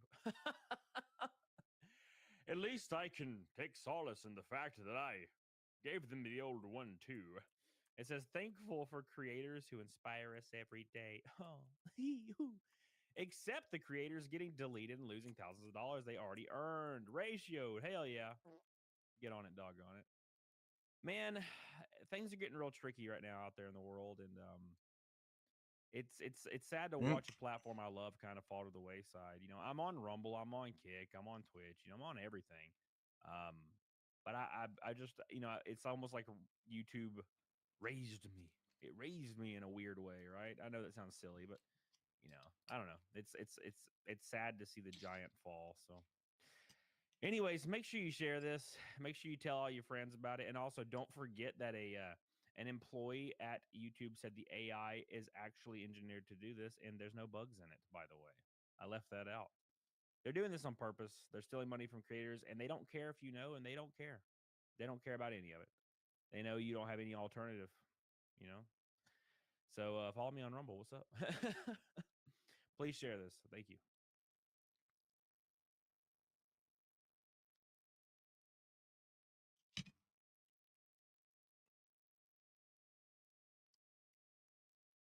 Why Denmark is suddenly declaring war on immigration.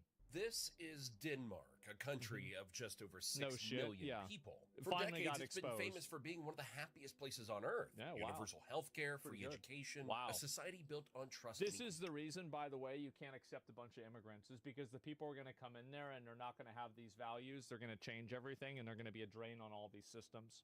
Systems like this work only work in extremely high trust societies that are generally homogenous. Quality. But recently, something changed. In 2021, Denmark's prime minister stood in front of parliament and said something that shocked the world. We can't promise 0 asylum seekers, but we can set that vision and do what we can to implement it. Yes. Not fewer Thank refugees, God. not stricter limits. Yes. 0 Absolutely 0 asylum seekers, period. And she meant it. Denmark passed a law to ship asylum seekers to Rwanda. Well, what are you going to do with them? We're going to send them to Africa. There you go. I love it. 6,000 kilometers away, so they'd never even set foot on Danish soil. They started seizing jewelry and cash from refugees at the border. They're demolishing entire neighborhoods to break up immigrant communities. They're forcing 1-year-old children in immigrant areas to attend mandatory daycare for 25 hours a week to learn Danish values. That's right. And even that, I mean, if they're not going to have, if they don't want their kid to learn Danish values, then why not just deport them? Why not just get rid of them? Why are you having immigrants coming into your country that actively want to be leeches on your system and hate your country? What kind of a fucking value is that? It's retarded. Yeah, what?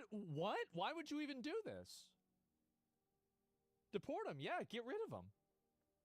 What a stupid thing. Or their families lose welfare benefits. This isn't some far-right fringe party. This is the center-left Social Democrats. Yeah, because it's what makes sense. It's common sense. This is what's going to happen all over Europe, and it's happening in America, too. The only unfortunate thing is that there's so many people who are totally captured. Like, European countries have it a lot worse than we do as Americans with their migrant and refugee crises. And so we don't really see it as bad as they do. But once things start actually affecting people on an everyday basis, this is going to be widespread Jason everywhere. Grant, what's up, my friend? Nice to see you. And also, like, so the entire concept of talking about this is ridiculous. Dude, like, we're talking about an idea of what should happen, right? Whether it's happening right now is kind of irrelevant, isn't it? He said something pretty built fucking Denmark's hardcore, famous but I don't welfare see him state. here. And the Danish people, most of them love it. Hopefully he's okay. The prime minister's approval ratings hit record highs. I've so been what busy happened? for a while working How night did one of the world's most liberal countries become a fortress. Today, because you have to keep it a fortress, because in order to preserve liberal values, you can't import a bunch of people that have extremely regressive, aggressive values that want to change the culture and do what they want to do. You can't just invite anybody in and assume that people are these interchangeable units that are not coming in with their own values.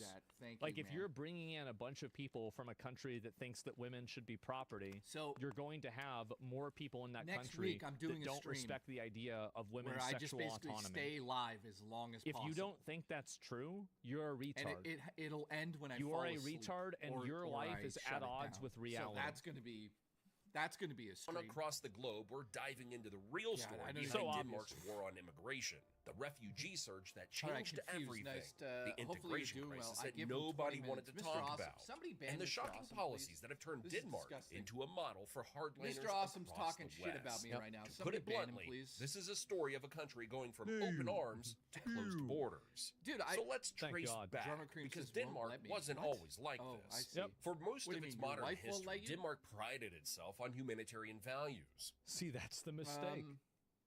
You should have never done that. Too. Or you should have never done this. No, you should have focused on your own people and your own problems. You guys tried to ban not him for going real. out and trying so, to, you know what's crazy? The Game Awards are on the 11th. Micromanage, random countries. This, though. Metroid Prime is one that I think most of us have been waiting for how many years now? Huge mistake. Dude, we're so close to Metroid How's that going? European nations rebuilding after World War II. Thank you. Denmark actively recruited guest workers in the 1960s and 70s, bringing in laborers from I honestly Turkey, do. I have to mentally prepare myself, but we'll do it. We'll do it. The assumption was Rez, simple. what's up? They'd work, Rez earn money, and return home. Tommy but Tell Rico, many nice didn't. Name. They stayed, brought their families, and built lives in Denmark. Denmark. 4 days away. Then, in 1983, it comes out on the Denmark 4th, passed so one of the 5 most days. generous immigration so laws I can't in wait. Europe, I will giving be asylum it seekers the day strong of. protections and a So real hopefully path you guys to citizenship. Looking See, forward they to didn't that. think it was we'll that bad then because I it won't wasn't. play. Like, these things become worse over time as populations change. But we'll play it. That's play it. it they together. turn It does from look controlled to incredible. uncontrolled I've been waiting immigration. so long Exactly. for it. Like, and that's the issue. And then you on never December let 11th, this stuff happen. we have the People Game always Awards, think, which I oh, will it's be a little streaming bit the whole okay. Let's thing let this hours happen. Before, 3 hours before. I don't we'll understand how people let their countries do this. Stream. It's just so it's a shock to me that they do. December 11th. So yes, really for decades, Denmark quietly accepted UN quota refugees and welcomed diversity. Why would people move their entire family work here and then move home? You never understood if you made a light there? Well, I don't really. The thing is, I think that we're going to see a teaser. Fucking this gnat is flying around my face, making me so annoyed. I think that we're going to see Half-Life 3. What their best interest isn't really relevant. Or Elder Scrolls. Or they're not citizens of the country, so whatever they're going to do and whatever they like doesn't matter. I don't care about that. Elder Scrolls 6. It should matter what the citizens of your country want and what's in their best interest. But I think we're getting something. Half-Life, though, I don't know. There's that big thing that's happening in the desert. I don't know if you guys know about this. So let me tell you about this. Nice. Let me show you in case you don't know. Needing some food your dad made. So check this out.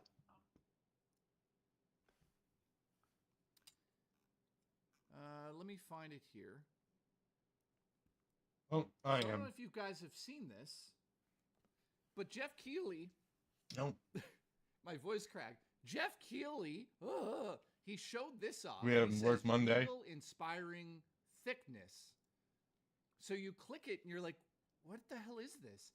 You start I thought Monday. it was from a video game, right? But no, it's actually. Well, let me just show you. It's actually because people are looking at the gate here and they're like, "Well, wait a minute. This looks like it's probably God of War." So get this. Somebody went to the location. See, because somebody thought it was God of War based on the design. Let me just make sure that some of his armor, right? I'm not just so some people went to the actual location. And here's what it looks like. So obviously, this is Diablo 4 expansion. I mean, they went to the location to check it out. It's clearly Diablo 4, right? Am I wrong about that? That's a Diablo 4 gate. What do you guys think? Caldo says it's Yep, a I was Diablo right. 4. Gothy says it's an Oblivion Gate, which is another possibility. What do you guys think it is, man? I think it's Diablo 4. Another Diablo mobile game. Ugh. So that is what the gate looks like. I don't think... Well, here, check this out. So somebody else got close up. Yeah. And look, those are some of the demon designs which fall in line to Diablo, right? Like, look, that's Diablo. That's Diablo, man. Because there's a staircase at the opening of it. Yeah. That was great. Your dad made And it some looks really like a great creature food. coming through. Seriously. So who knows, man? I'm All right, excited baby. for the Listen, Game Awards this year because that was awesome hanging out too. every year I miss we you do already. think something super interesting, you know. And I think this year is because of the fact that we're headed into Hey, baby, new can you generation hear soon, me now? Plus the Switch 2. Sorry about I that. think I we're was gonna get eating. a lot of Switch 2 reveals. What do you guys think?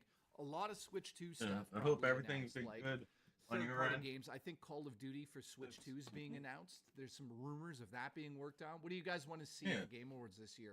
Let me know. I think we might see Mario Kart World DLC, even though they said that they I was won't. just eating I really don't know if that's quick. true or But not. yeah, no The work Game today. Awards are on I just make December sure of 11th, it. so I'll be live for the whole thing. We'll watch it together. Yep. I'll make sure. I hope the ads are ride back turned is off, of good course. for you.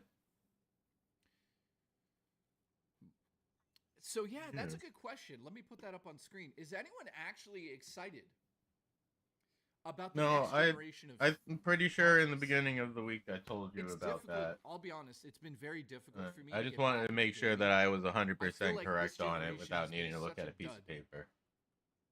So What do you guys think? yeah, that's fine. Wow. A lot of you, so a whole bunch of you are already saying no. So let me ask this then: if you're not into the next generation, what are you even? Are you gaming anymore? Let me ask you this: Are you playing games like well? You're, ones, we're holy shit, going ones, to look at ones. Listen. we're going to actually see each other sooner than later, right? Consoles are over, says Wrecked. Come back the 13th, right? You might be onto something there. Cool. Man. So I feel like we should definitely plan to see each other a bunch of days. Wes says, I understand what Mark Cerny is trying to do, so I'm excited for it. Are you talking about the hybrid console baby. that's like So a look, handheld let me go. I'm about to gaming go PC? downstairs and grab some stuff. My headphones are gonna probably Bare Metal says PlayStation 1 big hold time. up. But I miss you. Listen, I PlayStation might can't have wait the to most see you sales, next. but not for long. Yeah. Not for long. And, yeah. I think that the Switch 2 will outsell the PlayStation 5 easily. All right, baby. I think the PlayStation 6 has a good chance to be number one. Love but you. It's going to come down to what the fucking console does. Call me when you get home or hit me Prince up when you Groove, get home. what's up? Wesker? Alright. Do I look like him? I guess I do. Alright, a little. cool. Or Not come really. see me in my chat. Get rid of gaming bloat, and then I'd be Alright. interested. Love you, says baby. Gaming.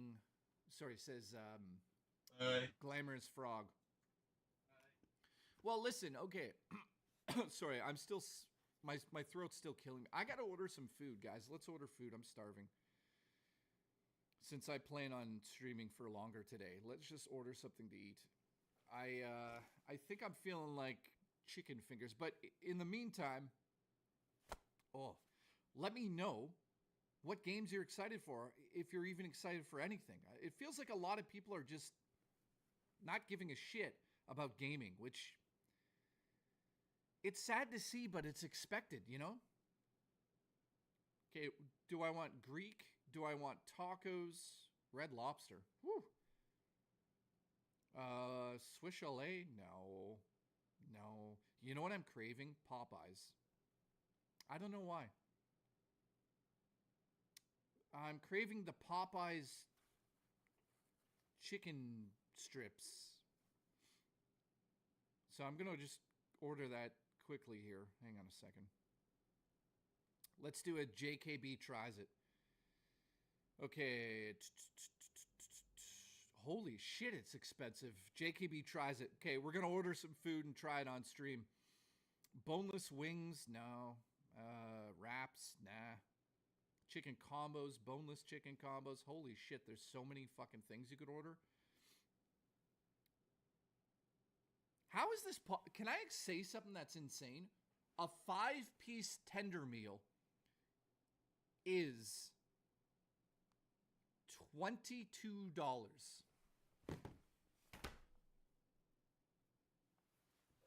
Can you believe that? What a fucking rip. Booch, can you give me chicken wings? Like, I don't want to order that. It's fucking crazy. Dude, in Canada, for a listen to this, a large 5-piece with a side, 5 pieces of famous tenders, blah, blah, blah, a drink, fries, $22. Maybe I'm not ordering it. Dude, that's ridiculous. Like, I don't even, this is why I order, but not anymore. It's like almost grocery shopping in Canada is absolutely insane. Ask anybody right now. You know what? I'm not ordering from them. Fuck it. I'm not eating anything. Jay's pussy. Prince Oh, Groove, my you're Lord. right. I am, you know what? Dude, that, you know, I was excited to eat food, but now I'm just not.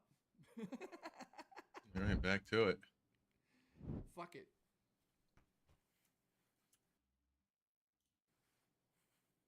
Oh well. Shade Rock, what's up?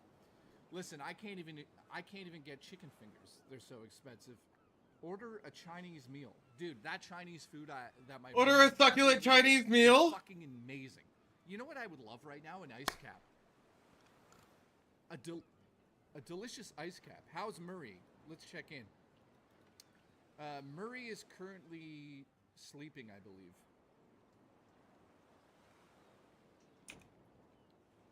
Let's check in with her. Yeah. Murray's sleeping because she works tonight. A succulent Chinese meal. That would be amazing. Order a happy ending too, says Prince. Listen, I wish I could order that stuff. So listen, here I'm putting out 2 shorts today, and one of them I'll talk about here. Is there anybody in the chat that would be excited for next generation Dead Rising game set in Hollywood within a studio limit where you would basically be trapped by an evil director who would want to make the perfect film, but you be trapped on the lot? I think this idea is amazing. And Capcom, guess what, has been working on it for 2 years. So we are getting a new one. And it's set in Hollywood, and it's next gen only. I'm pretty excited for that, to be honest. I see some of you are saying no. Really? That sucks. I thought you guys would be excited for that. Also some gaming news. Am I in it? No, I'm not in this one. Sorry, and that was, I was in another game made by Ubisoft, I believe. I can't really confirm or deny it, but I might have been in Watch Dogs. I think you guys already know that. Jay's pussy.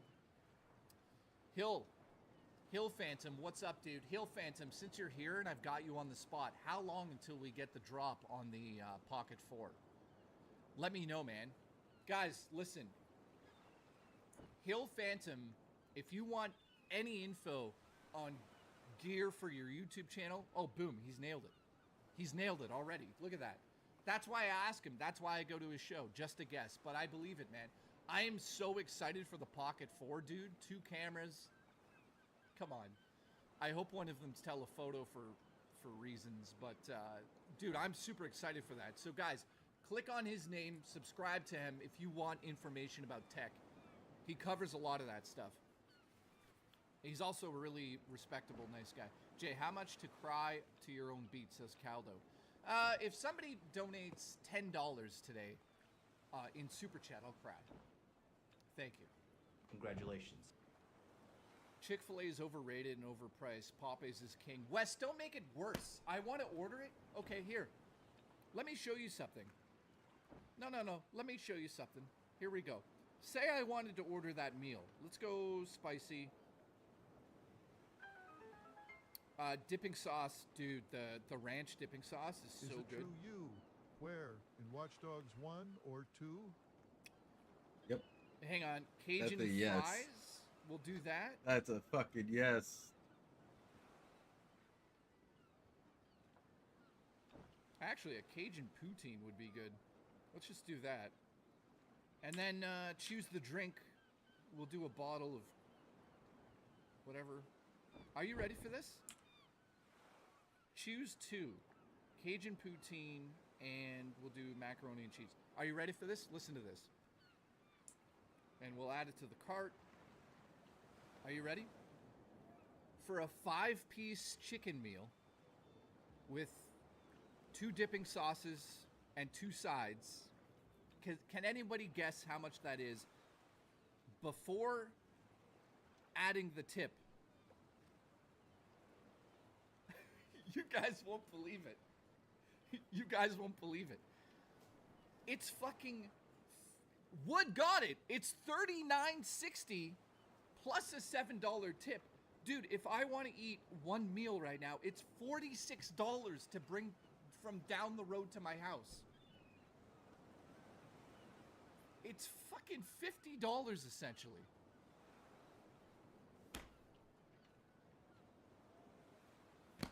I can't. Are you kidding? Whoa, what's with this? The shutter is weird on here. So listen, I guess we're just not eating. We're just not eating. We're just not eating. We're just never eating again. Welcome to Canada, where it's fucking $300 to eat a meal. Listen, we're not gonna fucking eat. I think it's the delivery. Yeah, dude, it's just expensive. It's just fucking stupid, man. Get rid of the tip? Oh, so the guy can take a shit in my fucking meatloaf? What if I order meatloaf and he shits in it? All right. Dimitri says, why not make a meal at home with the ingredients you have? Well, let me tell you this. If I went to the grocery store, and I'm just getting this out of the way. If I went to the grocery store right now, to make one single meal, unless it's like white trash garbage, even if I wanted to make, say, hot dogs and macaroni. Are you ready for this? I don't have milk or butter here. It's $3 for a box of macaroni. Then I need the milk. Then I need the butter. That's probably close to $18. And then if I want hot dogs, they're $10 right now. So to make, I'm not kidding about this, in Canada right now, to make macaroni and cheese with fucking fried hot dogs would be like $30. And I'm not making it up. I'm not making this up. It's fucking insane. So what I'm saying is, I really need that money. I really do. I'm gonna really need that money. But dude, okay, anyways, I know that you guys like to learn about my life and stuff. That's what it is like shopping in Canada. And if you don't believe me, watch this.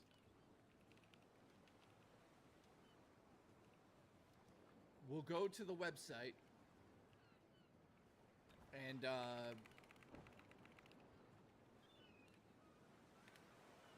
it's fucking crazy, dude. Here. Okay, wait for it. All right. Here we go. Look. Great Canadian Superstore. Watch this. Milk. Let's just do 2% milk. No, you guys got to see this. Let's just do the smallest one. Why is that? All right. We're doing this. Watch this. We're going to add that to the cart. Watch this. KD. Is that what you call it? What the fuck is wrong with this? Macaroni and cheese, guys. Watch this. Welcome to Canada. Ready? Oh, is it on sale? Oh, we could do white cheddar. Boom, white cheddar added. Okay, maybe it's cheaper than I think. Hot dogs. Okay, we just want plain, normal, original hot dogs. Get you some tendies, bro. I and love butter. tendies. And butter. You need butter. Hill Phantom, what the fuck? No, dude, I'm not dude, you lunatic. All right, butter. I like salted butter, so here we go. The simplest salted butter. All right, so there you go, right? Here you go. To just make macaroni and cheese in Canada, maybe I was off a little bit, is $18. Right down there. Look at that. $18 to make macaroni and cheese with hot dogs in it. Welcome to Canada. And that's just one meal. Obviously, the milk and the butter would last, but anyways, dude, that is, to me, is fucking insane. Hill Phantom, you lunatic. Why am I not hearing this? Get you some tendies, bro. I love tendies. Listen, I love chicken tendies too, but $50? Dude, we're not doing it. I'll literally walk there after Imagine the stream. 50 years from now, it'll be like $66 for a burger. And fries and games will be about 200 $200 with $70 add-ons. Time to hunt on Jupiter. Yeah, no shit, eh? Like, dude, it's. I think we're gonna have to start hunting. So, Hill Phantom, huge shout out to you. Thank you so much for the support, dude. I wish I could order that, but like, dude, I can't order a $50 meal to eat food right now. It just doesn't make sense. It's embarrassing. Like, I'm just not doing it. But like, dude, that's why DSP demands so much money from you guys. He spends most of his money on food. All right, Pixel says, what did you ask me, Pixel? Go pick it up and take us along impromptu. No, there's a fucking blizzard outside. You want me to die in the blizzard? You.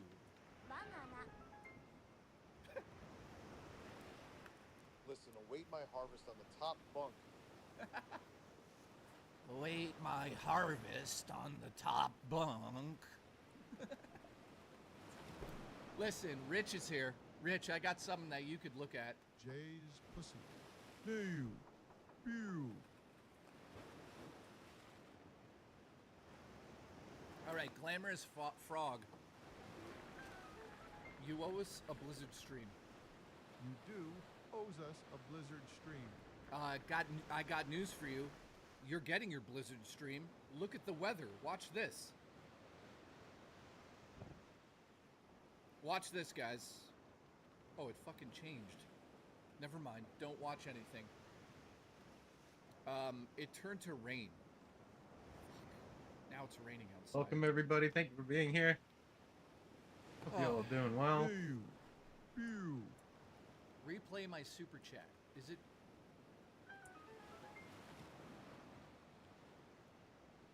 Is it true you? Where? In Watch Dogs 1 or 2?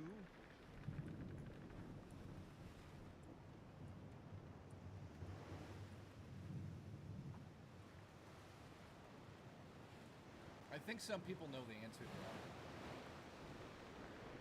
Yeah, I was, let me just say that, yeah.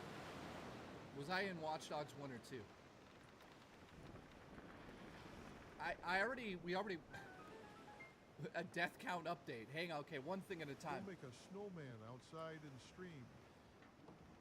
Listen, it's freezing rain right now, so I'm gonna die if I go outside. Glamorous Frog, thank you so much for the support for 21 months of membership. So if you guys don't know, I can confirm this once and for all. I've shown it on stream before because people were like, "Are you in Watch Dogs? Don't you play like one of the main enemy characters that's from the first trailer?" And I've shown it on stream. I've already shown it on stream. So we're not going to sit here and waste time looking for it again. I'll let the chat answer it. Let the chat answer. Was I in Watch Dogs, yes or no? I think the answer is pretty obvious. Also, Raw Dakota, thank you, my friend. We are going to do the stream. Trust me, we're doing a Blizzard stream. So Drummer Cream says yes. Left Controller says yes. You were in Watch Dogs. So there's your answer. Maybe I was in Watch Dogs. Fair, I hated you in the game. Listen, I was. Like, the voice or image? Okay, so I'll answer this once and last time. My face, my voice is not in Watch Dogs, but there's a scan of my face in Watch Dogs, and it actually made it into the reveal trailer when they revealed the game. My character is a bad person in the game who, let's just say, I don't know how to explain this without saying it. My character in Watch Dogs takes women and moves them into a confined space and then sells the women for money.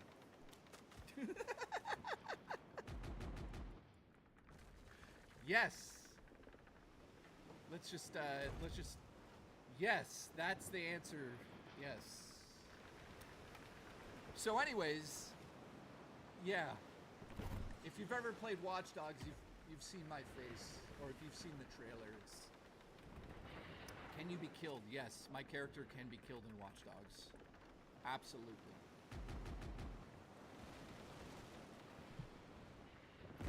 Your character is no, my character has a name in the game as well. So my Watch Dogs 1 has a mission where you go into a facility and you take out a boss, kind of. I happen to look exactly like the boss. But yeah. Yeah, it's, you know, I used to hang out at Ubisoft all the time. I used to be, Banshee says I found it. Oh shit, where is it? Are you gonna send me an image? Where? He did. Did you send me an image or something? What'd you find? Anyways, yeah, it was an amazing time. I'm watching that trailer right now and it's hilarious. 17 seconds into the exposed trailer. Yeah. Do I have to show it again? Hang on. Can you send me the link? There it is. 17 seconds in. Okay, hang on.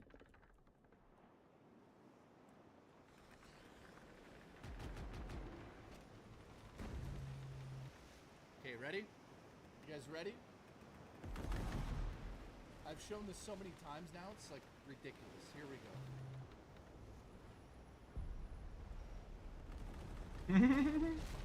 That character right there, it may be me. Hey love, you home for dinner? Stuck at the office. There you go. Yeah, that's... that happens to... That might be me.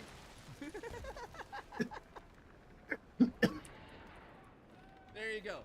So he's an actual character in the game, and it's 100% me. But you know, when you do those things long ago, you have to sign non-disclosure agreements. So technically, it isn't me. Wink, wink. But yeah, I mean, clear as day. Jay, make love to my holes.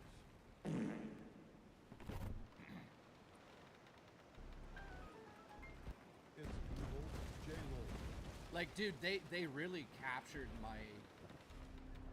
Like, that is me to a degree that is ridiculous. Look. It's literally with the receding hairline. It matches my hairline. Actually, my hairline isn't that bad right now. So let me just say something. I honestly think that so my face was obviously is in the game. That's clearly me. But I feel like, you know, obviously they don't tell you anything. So look at my hairline.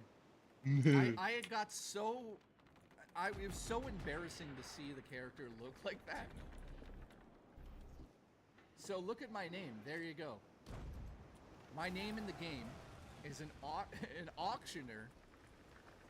At least I have 4 kids. So yeah, Ubisoft was... I'll get in, and you'll never know.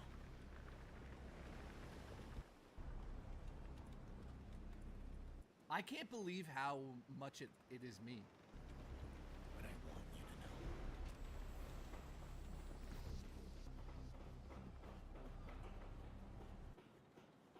Dude, it's... Yeah, it's... can I just say something that I've never really said before? You're not anonymous. Hang on, let's go. Before. Kill the audio so I don't get. So, to be in a video game, guys, like this is, you know, like look at that. That's like, it's so me. To be in a video game like this is such an honor. Like, look. I can't believe they did this too. So I have a theory on why they made my character like this, but I mean, to be immortalized in a game, like my character's in the game, is pretty fucking epic, man. Like not many, like look at that, it's fucking me. But not many people can say that they were in a fucking video game. You know? And yeah.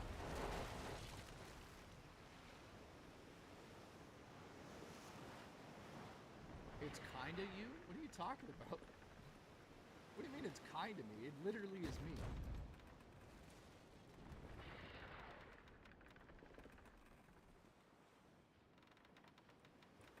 I get accused of human trafficking. So my character's a bit of a human.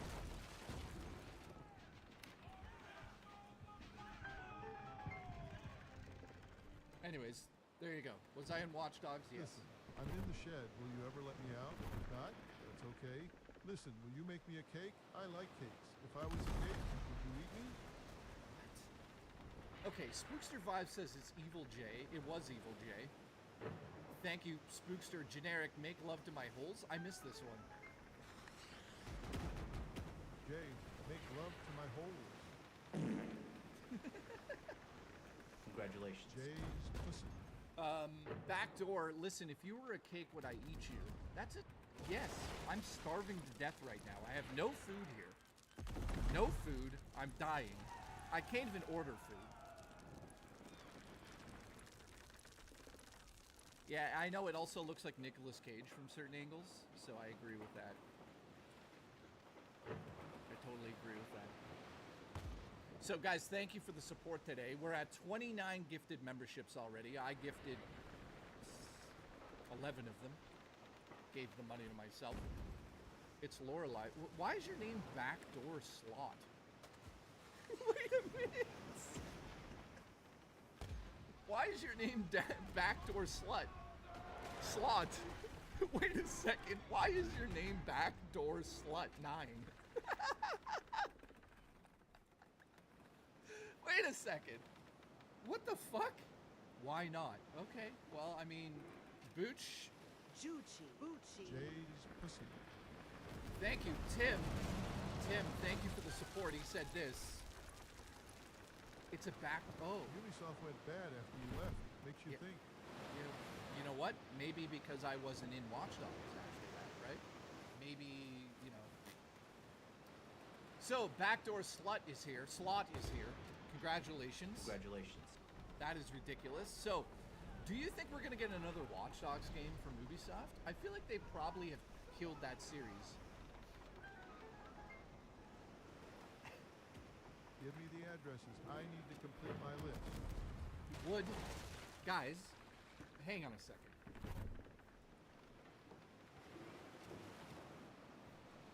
That joke that Wood just made, should we call the FBI?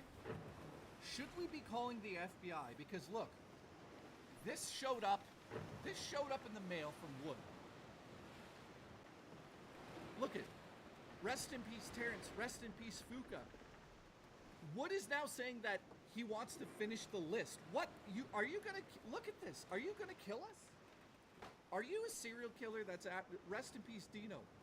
Look at this. Juicy Booch, you're dead. Dude, this is actually scary. This is the ramblings of a madman. What the hell is it? Dude, this came into my mail. So Wood, can you do me a favor and explain why this is happening? What do you mean, Blaqksheep, you got one? What do you mean you got one? You got what? Biffs, should I be upset I'm on a death list? Dude, what is this, Wood? Am I going... You got... Wait a minute. Blaqksheep got the same thing as this? Dude, send me a photo. What? Wood, are you looking for your wallet? Vapor says Wood sounds like a pussy.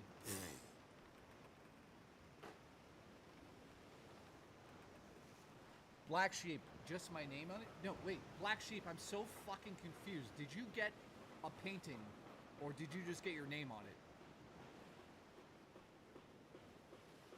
Oh my god, look at... So, Wood, I'm terrified right now. Absolutely terrified. I don't know. Wood, so let me just be clear about something. Wood sent the... Originally, they were Halloween decorations. What the fuck does originally mean? What does that mean, originally? Now they're actual lists that you're going to... I am actually scared at the moment, guys. Oh, by the way, after he sent them, he also sent a photo of his passport and said, hey, look, now I can visit.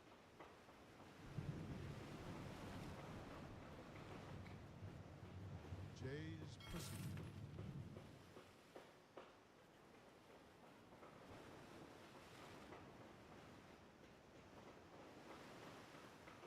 Wait a minute, is that Vapist? What is Vapist doing?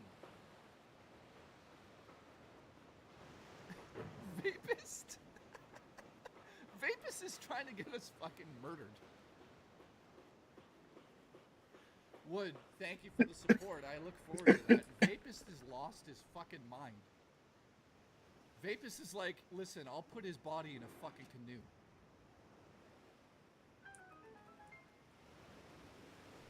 Time to call the Mounties on Woody.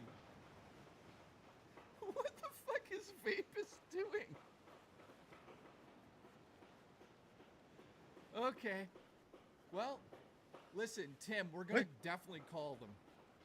What? Vapist has lost his fucking mind in the chat, so that's good. Congratulations. Listen, Vapist, are you hungry? All right. Vapist says if he shows up, call me. Vapist, are you hungry? Do you want to do Popeyes? What are you doing? Guys, let's get Vapist over here during a snowstorm. Vapist, what if Vapist is secretly wallet guy and I'm inviting him over for dinner? That's not good. That's not good. Not good at all. He could be wallet guy.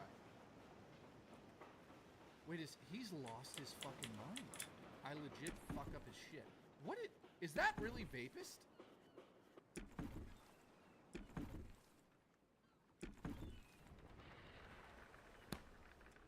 Vapist is losing his fucking mind. What the? Anyways, guys. I think he's in a blind rage right now. I asked if he wanted to eat chicken wings, and he's talking about killing someone. He goes, I am, but I'm naked and taking a shit.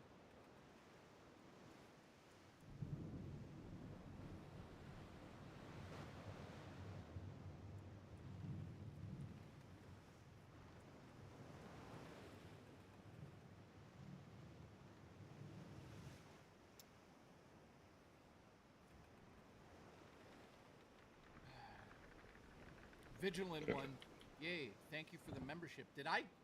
Wait a second, did I get you the gifted membership when I gifted 10? I must have. Listen, Vicky, watch out for the serial killer in town right now who's probably stalking us as we speak right now. Congratulations. He's constipated. Holzilla, how are you, my friend? Who else do we...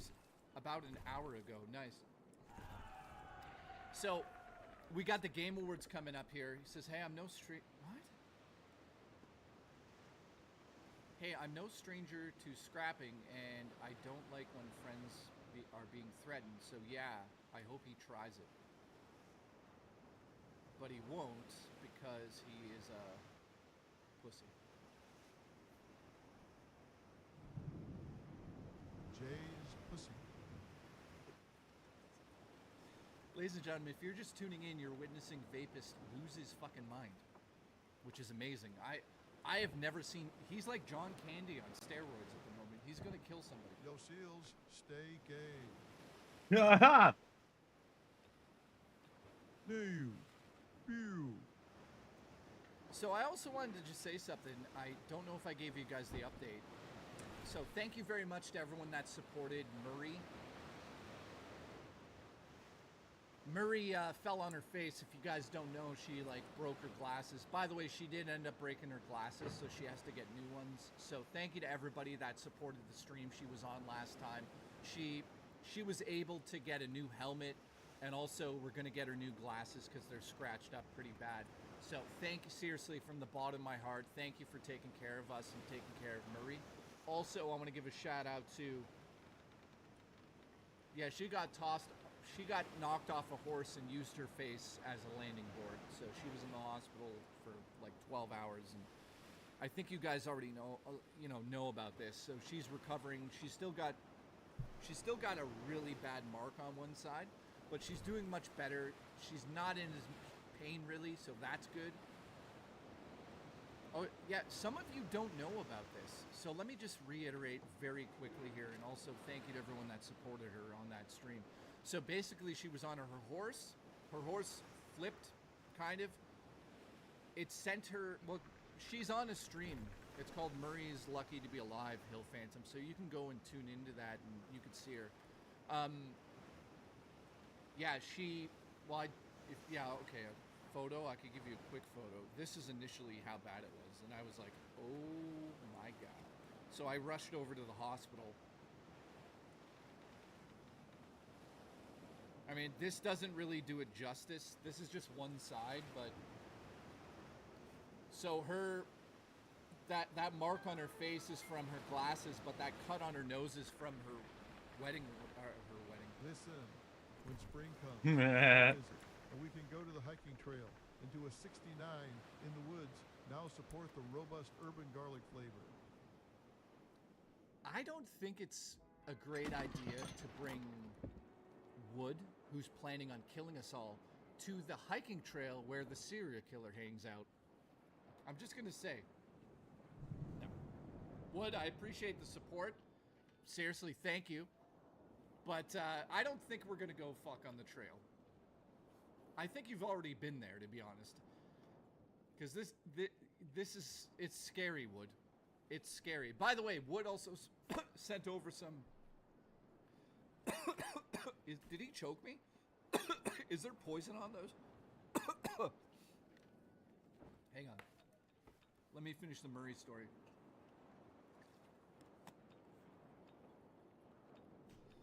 I'll get to the murderer in a second. Is there anthrax on those paintings? So, long story short, Murray fell on her face. Her glasses smashed into her face, causing a huge mark here. She also cut her nose because of her glasses, and one of her nose rings went inside the skin and cracked. Be right back, everybody. So she lost the other one, snapped. The other one went in her nose.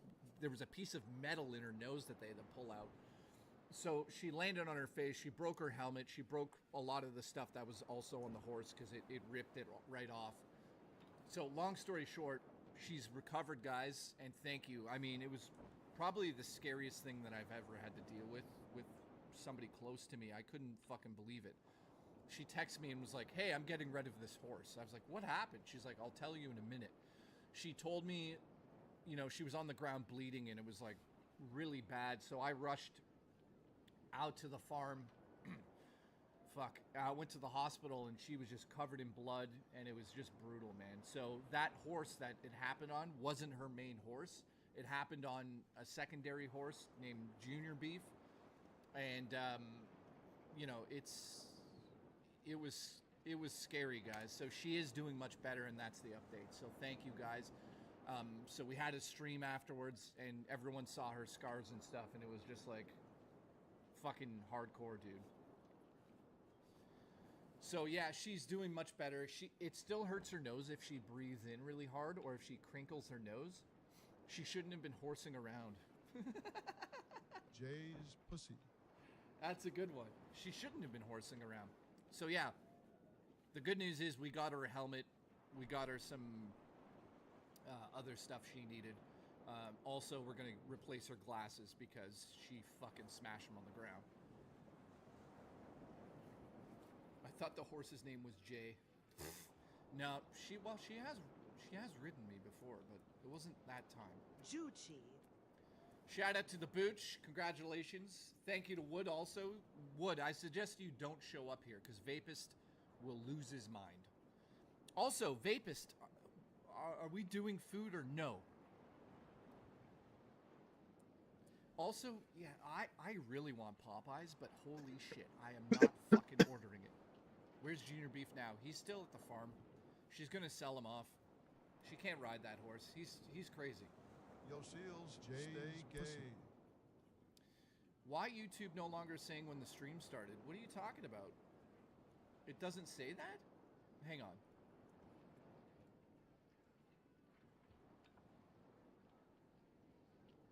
Oh. Wait a minute. It's not saying... Yeah, you're right. I'm not seeing it. I don't know. I guess that's just their way of, like, doing it now. They're like, you know what? You don't need to know when the stream started. You just need to know how naked he is underneath the desk. And I can confirm, very naked.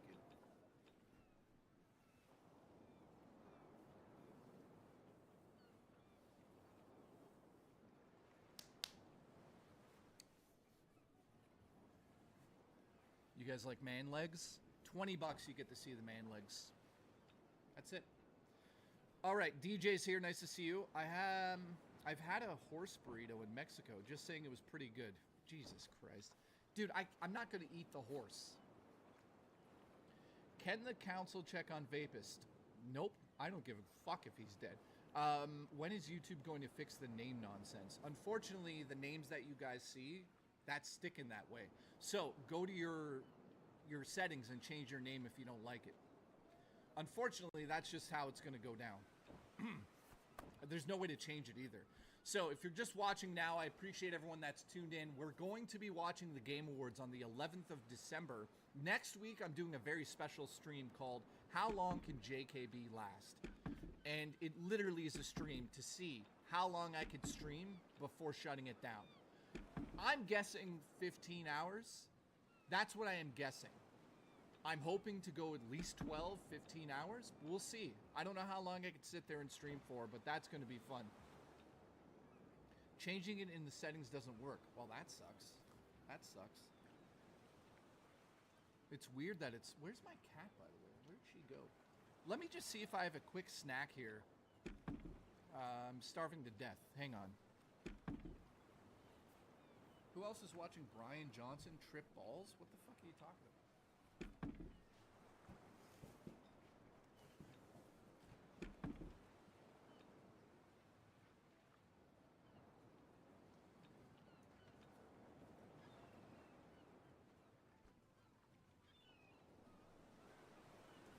Listen,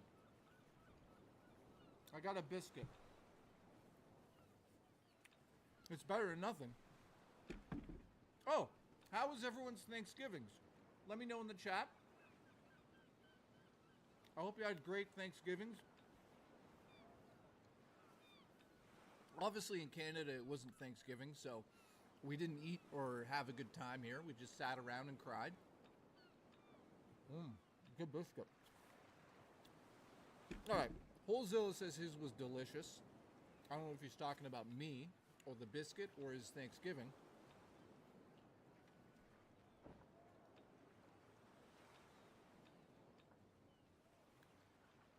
Lorelai says, I lost my job a couple of months ago. Such a relief. Okay, are you doing okay?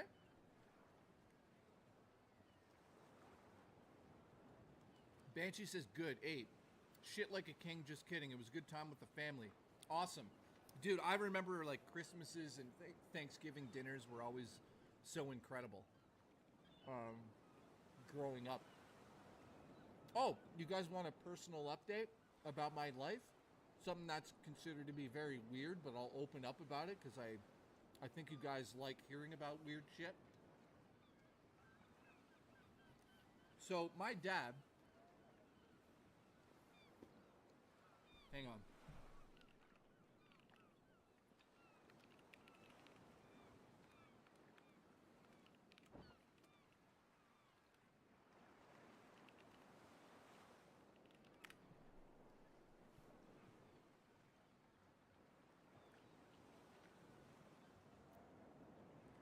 Let me look this up here quick.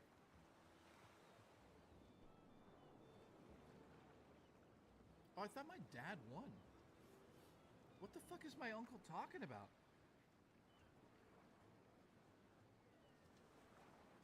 Wait a minute.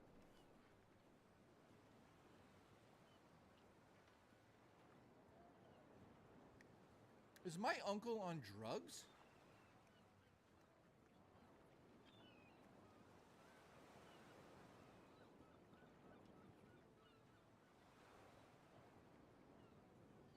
Hang on.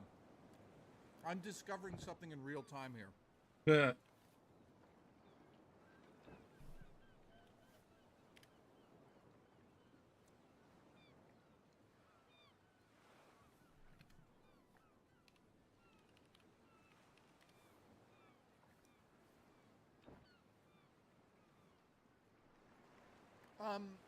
What the fuck is my uncle talking about?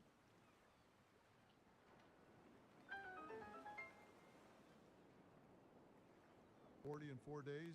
Feel like I'm hitting 60 after watching you for so long." Dude. So anyways, okay, I won't be talking about that news because my uncle is drunk. Mike McCarthy, thank you for being a member for 50 months. Guys, he's been a member for 50 months. Look at his icon.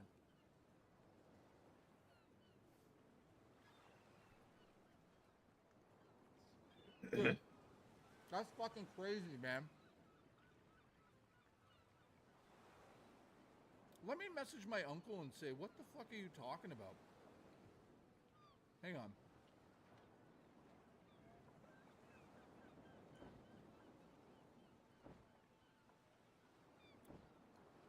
You said he won the Ontario Championship, but it doesn't look like he did. Is this just some other tournament?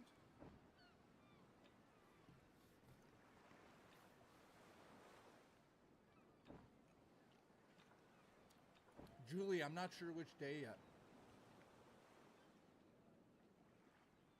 Is your uncle the murderer?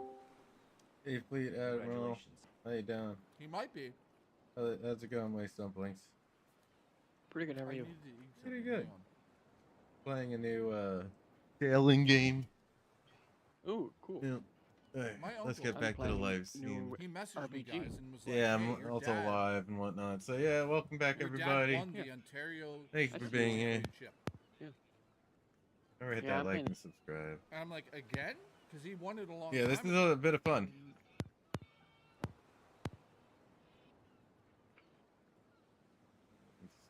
So, Is it good? Yeah, I like it. It's free.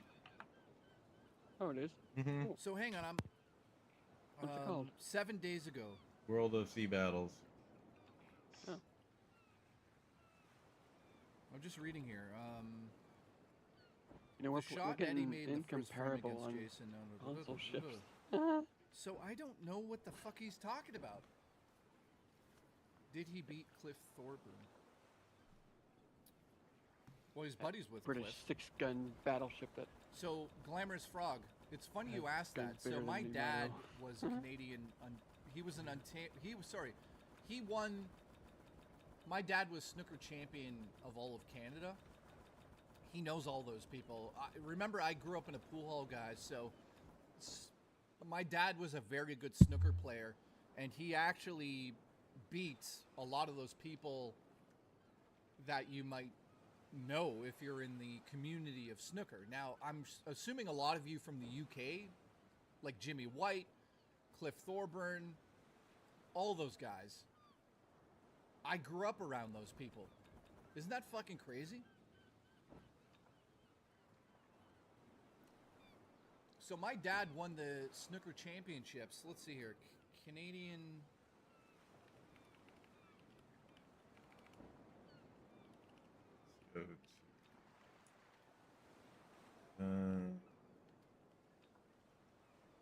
True. Okay, I'm gonna look it up for you guys here. To the reserves. Um. What am I gonna do? So my dad has a. No, he doesn't. Does he? Okay, no.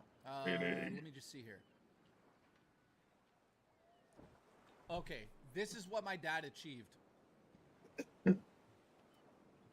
My dad, during the... what would it be? I'm trying to find out the actual news here. My dad got a perfect game in the Canadian Championships, and he won in 19... I gotta look this up. Pool is different than snooker. Yeah, snooker's way harder, guys.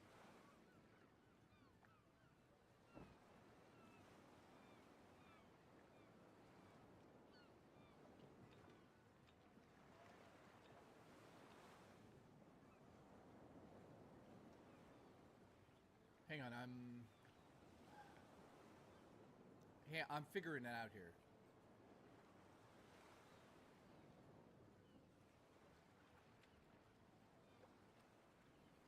Hang on.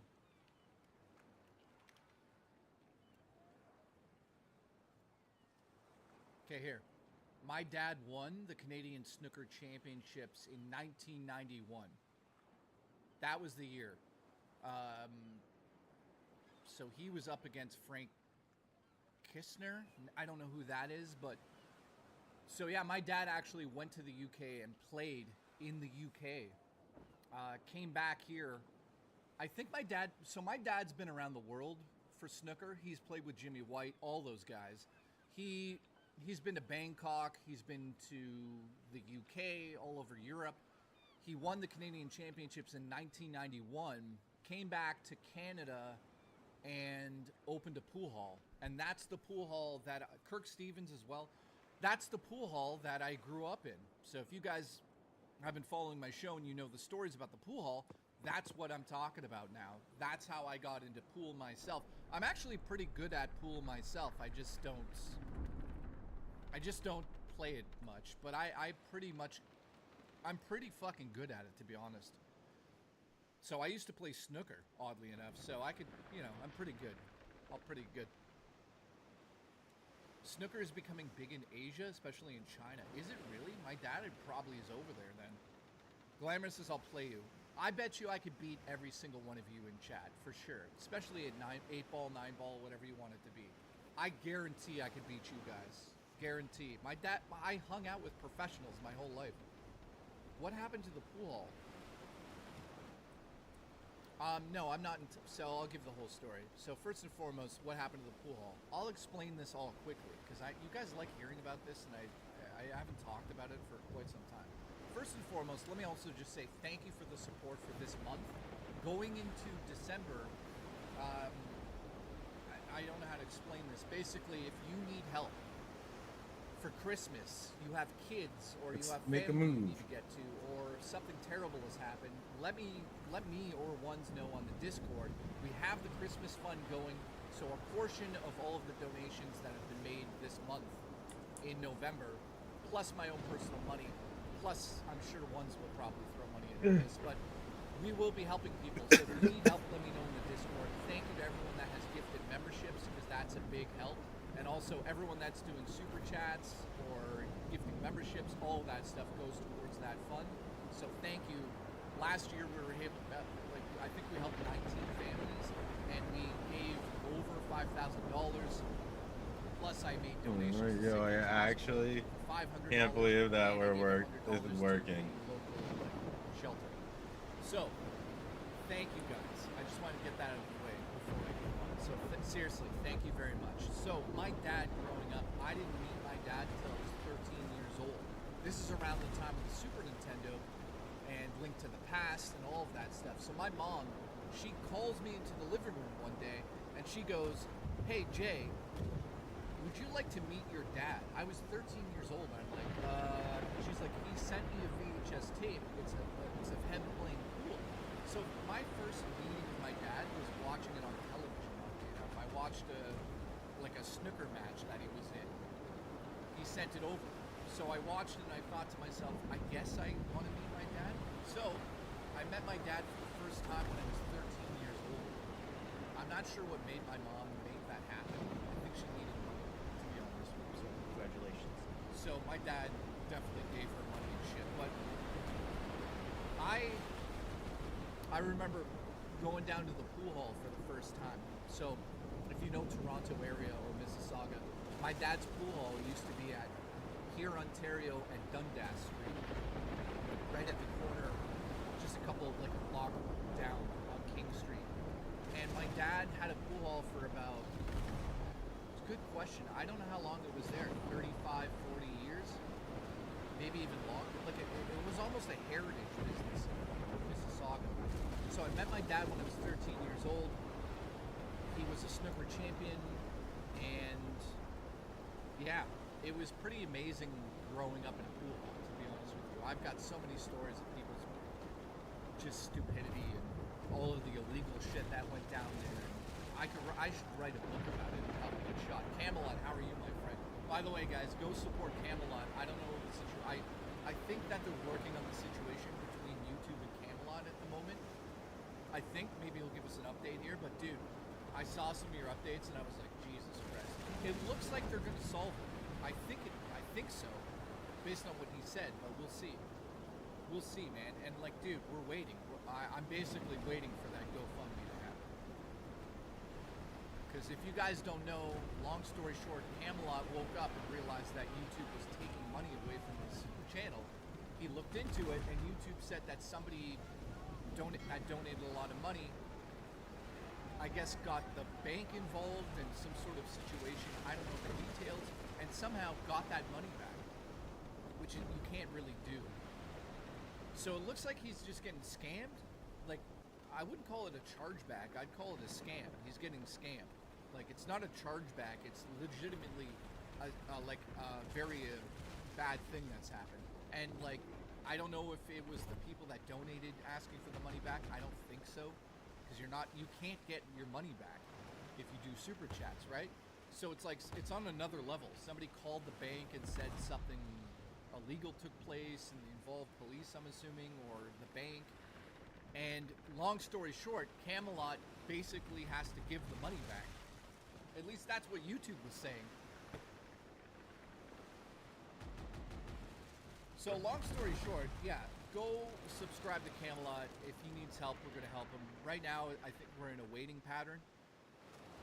So they're garnishing his pay, which is like the fucking craziest thing ever. Like, imagine being a YouTuber and waking up and all of a sudden they're like, oh, it took back $10,000. That's suspicious to me. Well, Cheetah Man, so here's the only reason it's happening, because it's such a big amount of money. That's why it's a big deal. Like over $10,000, $20,000. So who knows the backstory on that? I'm sure he knows, but obviously he's not gonna, blab the whole thing out. But dude, yeah, dude, if it comes down to it, there'll be a fucking GoFundMe 100%.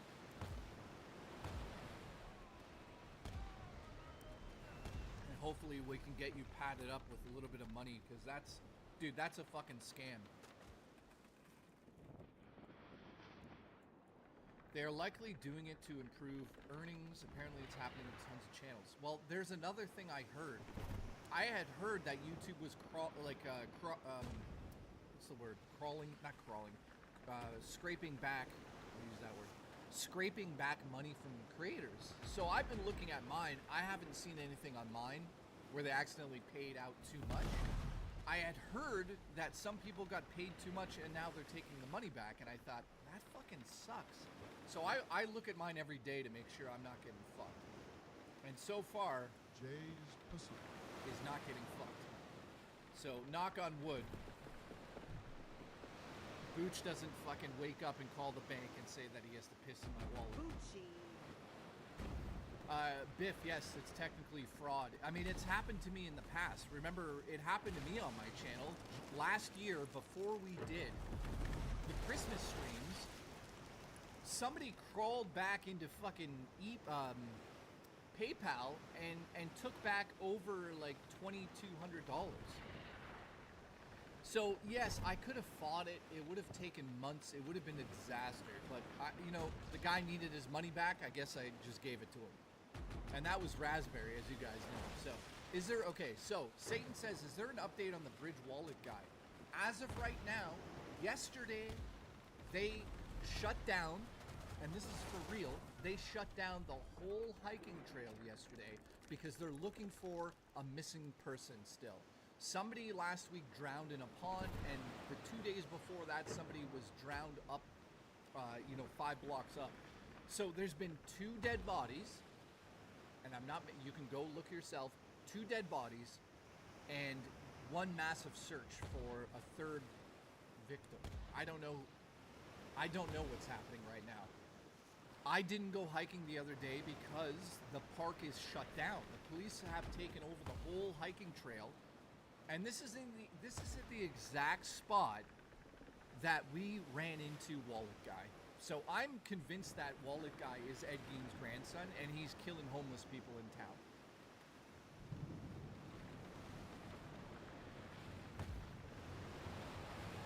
Dude, I told you guys when we were hiking, the moment I left that guy on the hiking trail, I told you guys, and I swear I told you this, I said, if people start showing up dead, it was this guy. And I swear to God, within that week, 2 people have drowned, and there's a 3rd missing person in town.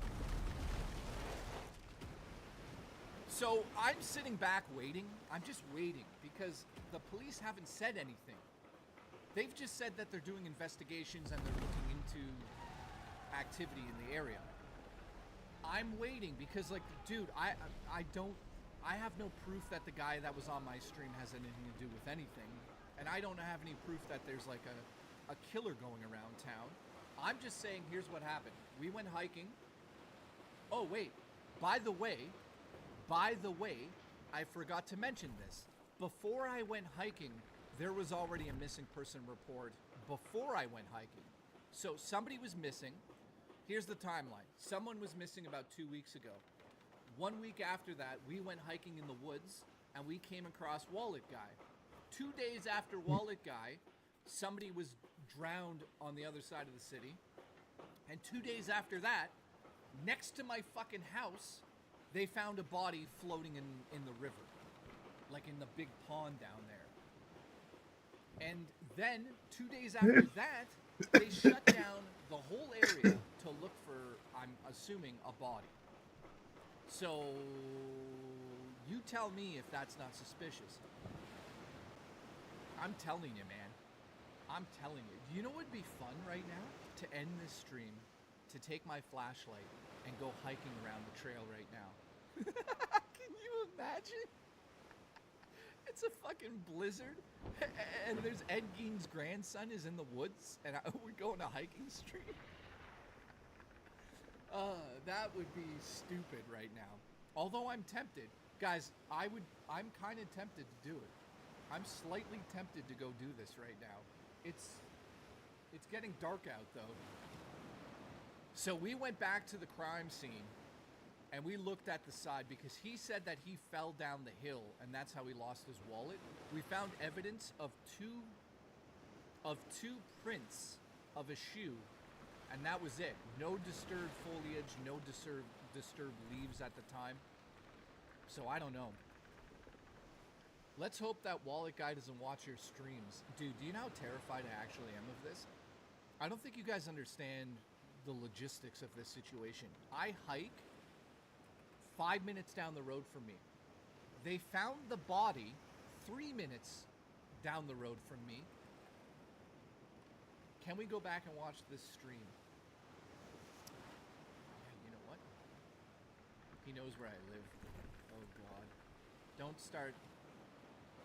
Don't start fucking scaring me, guys. Here.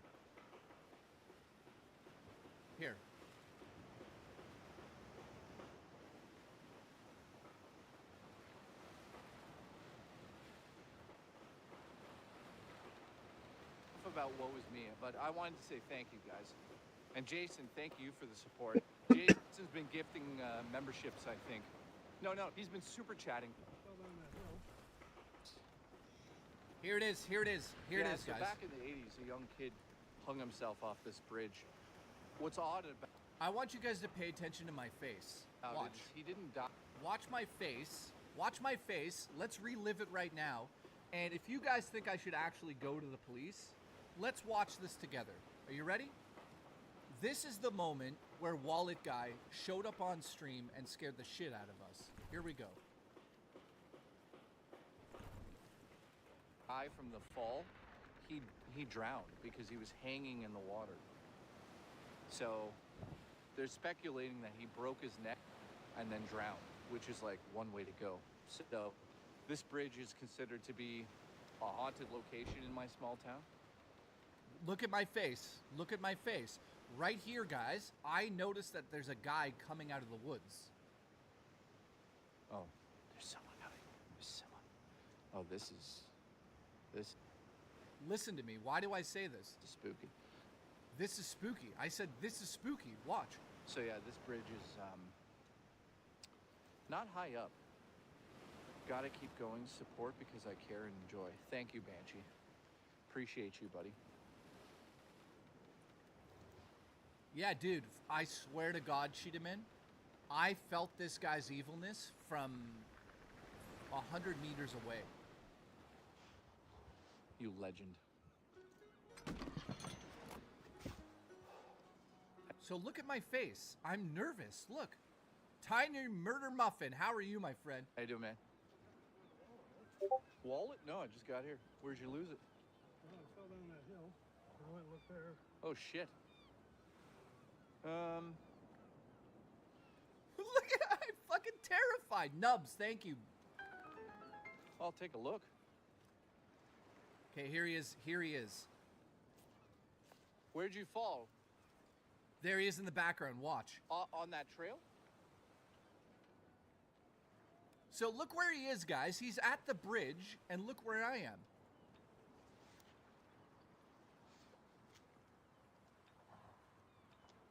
Murder Muffin, what's wrong? What color is it? Black wallet? So now he walks from the bridge where he thinks he's looking for it and walks back. Watch this. Dude, I'm terrified at this moment.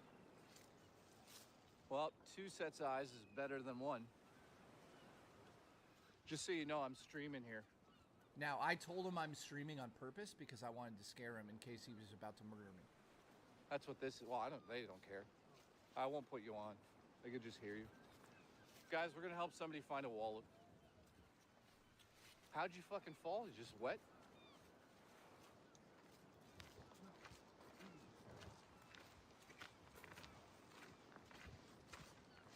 Whereabouts? So, watch this. You see how far we walked? Watch how quick he finds it. I was going to take the shortcut down to this trail. Yeah.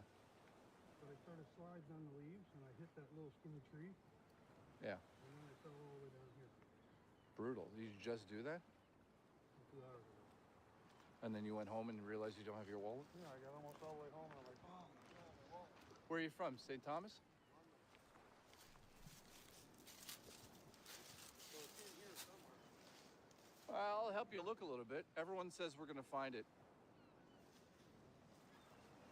So, you were... Did you find it? There you go. Dude, we would have found it.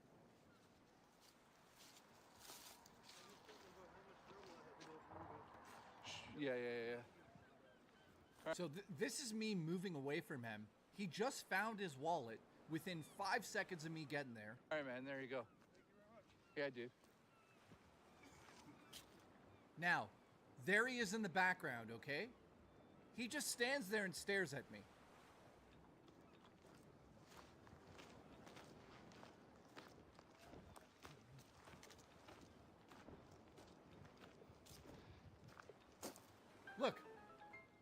Look at him.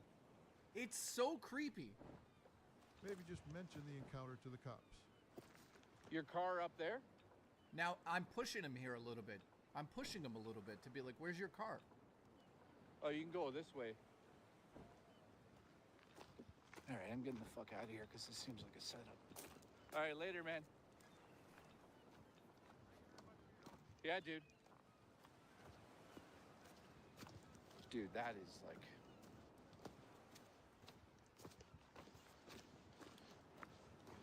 That's a fucking setup, I'm telling you. Watch Get this. the fuck out of here. I know you guys are thinking I'm kidding right now. Okay, he's leaving. Dude, listen to me. You guys are gonna think I'm fucking crazy right now. So that guy was about twice the size of me, right? That was a fucking setup.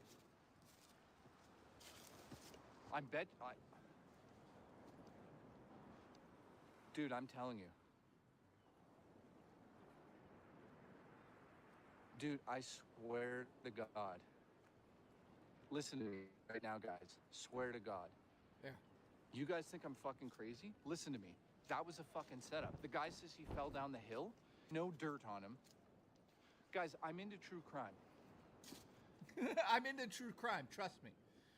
Listen, I'm into true crime, trust me. Guys, that was the scenario. I'm telling you, that was the setup. You can tell right from the moment I meet the guy that I'm like, this is not normal. How many memberships do we have? 30? Well, minus the ones I gifted. 30. Thank you, guys. Appreciate it. Should I do a goal for the stream? Well, I can only stream until 7:30. What time is it? 5? 5, 6, 7, 2 more hours, 2 hours and a half. Nah, I'll just stream. Don't some women fantasize about what happened? Jesus Christ. Tiny Mirror Muffin just got here, claims he lost his wallet in the woods. So I haven't shown Justin this footage yet. So there you go. That is the fucking scariest thing I've ever seen in my life. That guy was seriously trying to kidnap somebody, I think. So 2 days after that moment happened on the stream, we went back there. And a day after we went back there, they discovered a dead body. And I'm not kidding. Literally within a 5-minute walk of where that guy was.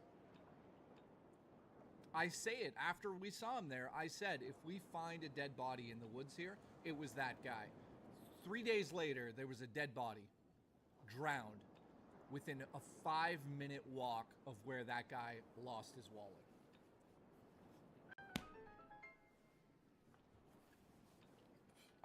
Dude. It's probably Rich. Holezilla with the $2. Thank you for the support, my friend. I appreciate it. By the way, I also want to say thank you to everybody that was doing the dollar trains the last couple of days because of the, I'm assuming that a lot of people are doing it because of the Christmas fund. And I just want to say, seriously, thank you for that lunacy. I don't know why you got, I explained this to somebody the other day because somebody was saying like, how, I noticed that train happened. How did that happen? Did you make it happen? And I go, no, they do it themselves because I have the best community ever. So thank you to everyone that did the dollar train. You fucking bet I your think ass the longest one you have we the best did community. was $53. So there was 53 donations of $1 each. So thank you guys. 53 is the, oh, Banshee, here we go. $53 is the record for it. Oh, no, we don't need to do, like. Train, you say? No. Dude, no, $2 is too much for the train. What are you, nuts? A toonie train? No, $2 is too much. So, yeah, anyways, I just wanted to point that out because I looked into it. $53 was given back to back. And thank you, Banshee. Thank you, Ones. Thank you, Grandma Lover. I appreciate you, 3. McNasty, thank you. Ones, you ruined it. Take the money and give it to kids. That's literally what we're doing with the money, to be honest. Ralph, thank you, my friend. Appreciate you guys. Technically, this is like Okay, 3, 4, 5, 6, 7. $7. Thank you, guys. A $7 train. Oh, are we doing music for it? We should. We probably should. Here we go. Which one, though?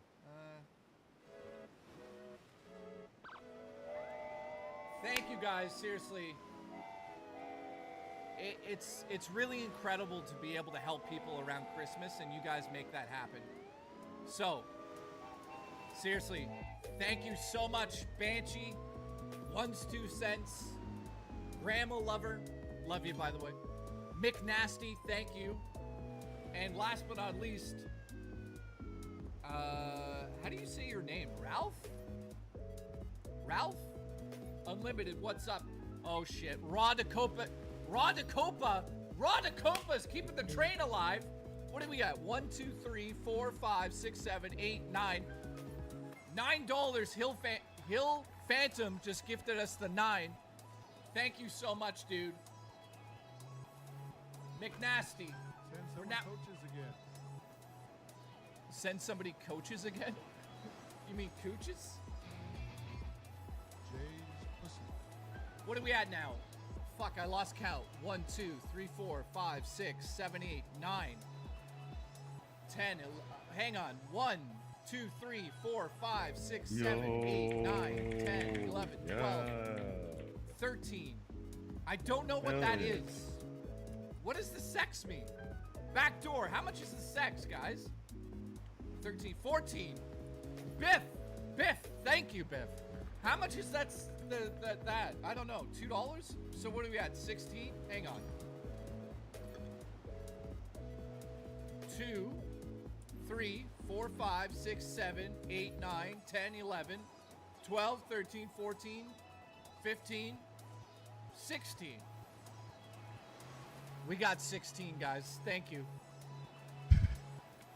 Congratulations. Jay's pussy.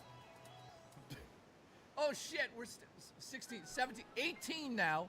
New song. Well, thank you guys, seriously. What'd you say? Here you go. Thank you, Dimitri. How are you, by the way? Appreciate your support. What did I say? We're at 19 now? Thank you, guys. 19. Dude, I love this song. This song is from the old days on Review Tech USA. Listen, Game Freak, you're fired. We're at 19 on the train. Thank you so much. Oh, Vapist is messaging me. What the fuck? Thank you. Yeah.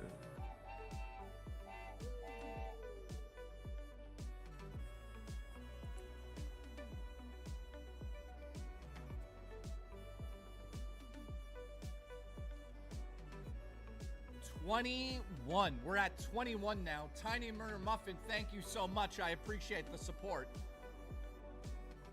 Listen, we're at 20. I think we're at 22. Guys, 22. Thank you very much. I appreciate it. What is it, 1950? Is it 19? Sorry, it's 1950. Thank you. Seriously, guys. Those things amaze me when you guys do that stuff. So there you go. We got a 19 train here. Appreciate it. Also, we're at 30 gifted. Thank you, guys. Okay, so what? Here's some more. What? What? Back door. Okay, we're still going. Here's some more sex. We're still going. We're still going. Back door with the 20. I don't know how much that is, guys. How much is 20? I don't even know what that is. $2?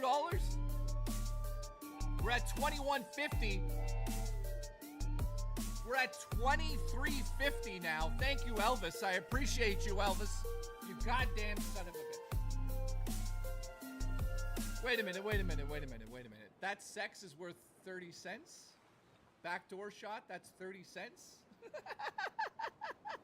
That guy's game. Thank you. Dude, I thought it was more than 30 cents. All right, what are we at? $23.50 now? Thank you, guys. What the fuck is sex? I don't even know what it is. I've never even had it. Where's the sex from? Somebody let me know. Where's that sex from? Listen, where's the sex? I want my sex. That's a Weezer song. It's Sweden. How much is 30? How much is 30 sex in Canadian dollars? No, this stream definitely is not a cult, I swear, says Nightbot. Why does Nightbot know about this? Dallas, by the way, huge shout out to Dallas who gifted 10 members earlier. Thank you, guys. Appreciate that. So, you said already. Oh, it's $2. Okay. Okay. Holzilla, calm down. Calm the fuck down. Jesus Christ. Let's check in on my roommate. Oh, yeah, my roommate. I was going to see what he was eating for dinner, but... Yeah, I don't... Where is he? Is he home? Yeah, he's home. I wonder if he's going to order food. The Cult of Jesus. Congratulations. How many of you think this is a cult, by the way? You guys think we got a cult going on here? By the way, put a like on the stream or else. If you don't put a like on this stream, there's going to be real fucking problems going down here. Congratulations. You know what I mean? This is definitely a cult. We've got the best cult on the internet, though. You guys name a better cult than this. There's nobody better than this. Juicy Booch says I'm a bot. Okay, guys, I have to go head out to work. Thanks for the stream, Jay. Hope everyone's doing... Dimitri, have a good night at work. It's nice to see you. I'm glad you're doing well. Thank you for the support, by the way. Hopefully you're going to have a good Christmas. Hopefully you had a good Thanksgiving. Adrian, what's up? DJ says, hair manipulation included. Oh yeah? Watch this.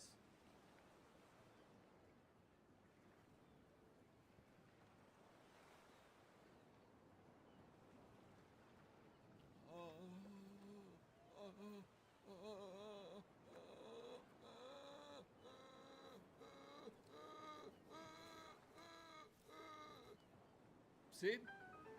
Works every time. Works every time. Juicy Booch smells like piss and cheese.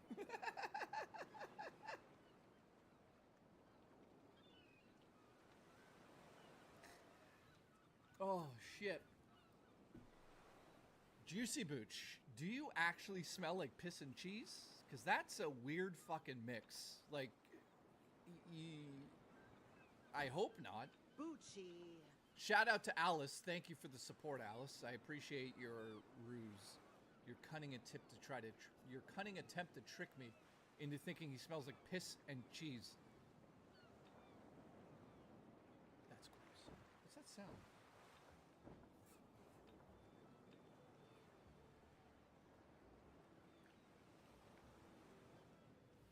Dude, I'm hearing shit again. Alice is drunk.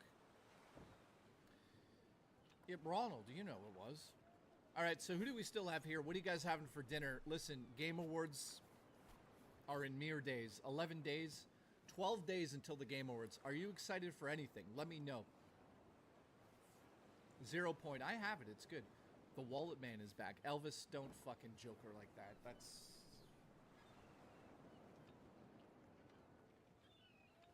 One's 2 cents is going to live in a cabin in the woods, by the way.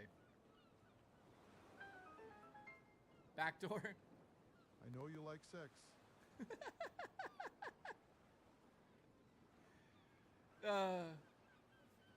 I do. Thank you for the sex. I do. I appreciate the sex. It's very good. Very good sex. Listen, I like it rough. I don't know why I said that out loud. All right. Oh. You know what, Drummer Cream, I see. I'm glad that you've held back today. I appreciate you. I love you. All right, so I got something in the mail. I'll show it here. Hang on.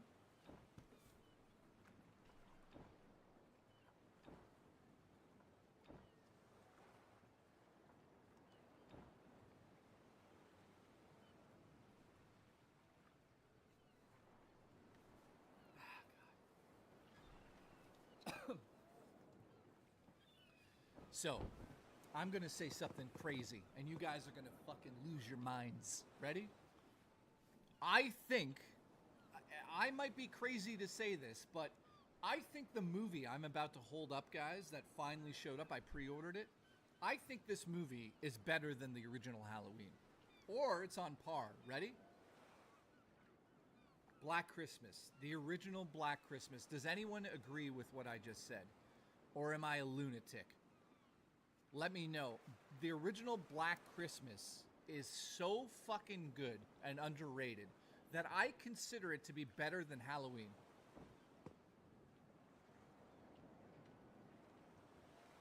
What do you guys think? By the way, let's open this. This is the 4K Steelbook edition, which I lost out on when it came to Canada.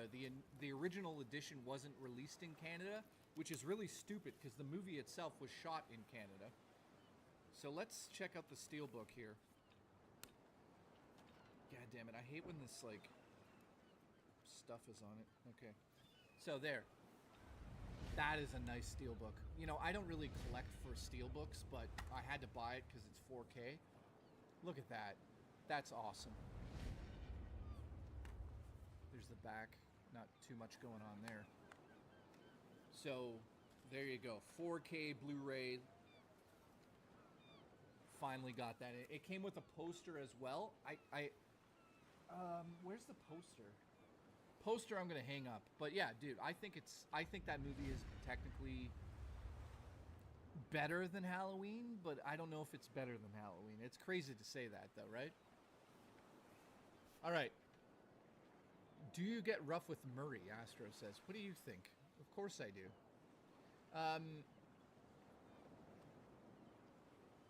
No, they ain't shipping me up there yet. Oh, Ones, where are you going? Drummer, love you, buddy. You like it when she pulls your hair. No, I pull her hair. What are you, crazy? Shane, what's up, dude? Shane's World says, playing Cyberpunk. Dude, I love that game now. That game went from one of the worst to the best. Jay, Australian wearing shorts. Yes, I wear shorts in the house. Now, remember Ones. Okay, whatever. Classic J-Ram, thank you. It was okay, says Mr. Awesome. Mr. Awesome, what the fuck is wrong with you? Always being a hater. Dude, it's amazing. Generic White Male says, I've never seen it. Dude, you have to see Black Christmas. Saw it in the 80s, says Left Control Gaming. Dude, it's incredible. The remake was garbage, I agree. J-Ram, it was fucking terrible. Booch, love you, buddy. Mag... what else is there? It looks nice. Hello, everyone. Zombie81, how are you? Holezilla, what's up? Shout, let it all out. Dude, I love that song. Alan Jones, what's up? Lake Erie. Dude, what, you're going to be in Lake Erie? Did you watch Raw yet? Which is Raw? Raw? Which is Raw? Raw. Raw is in the wrestling? An hour by boat? All right. I'm playing Palworld right now, says General Carvel. Is that game still good? Is there still a lot of people playing it, by the way? All right. Listen, we were going to order food.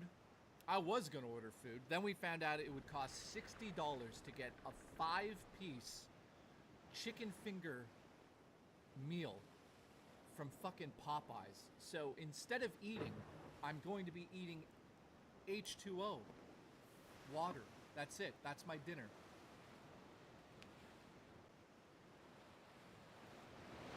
Oh, yeah. Elvis wants pizza.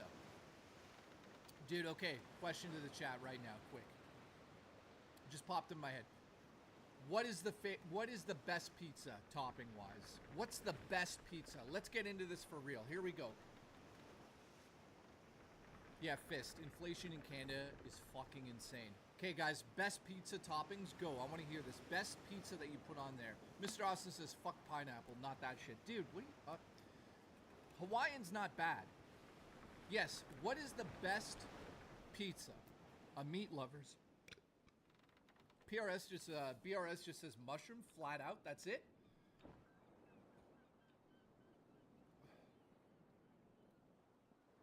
Nate says they're pushing for universal income. Yeah, good luck.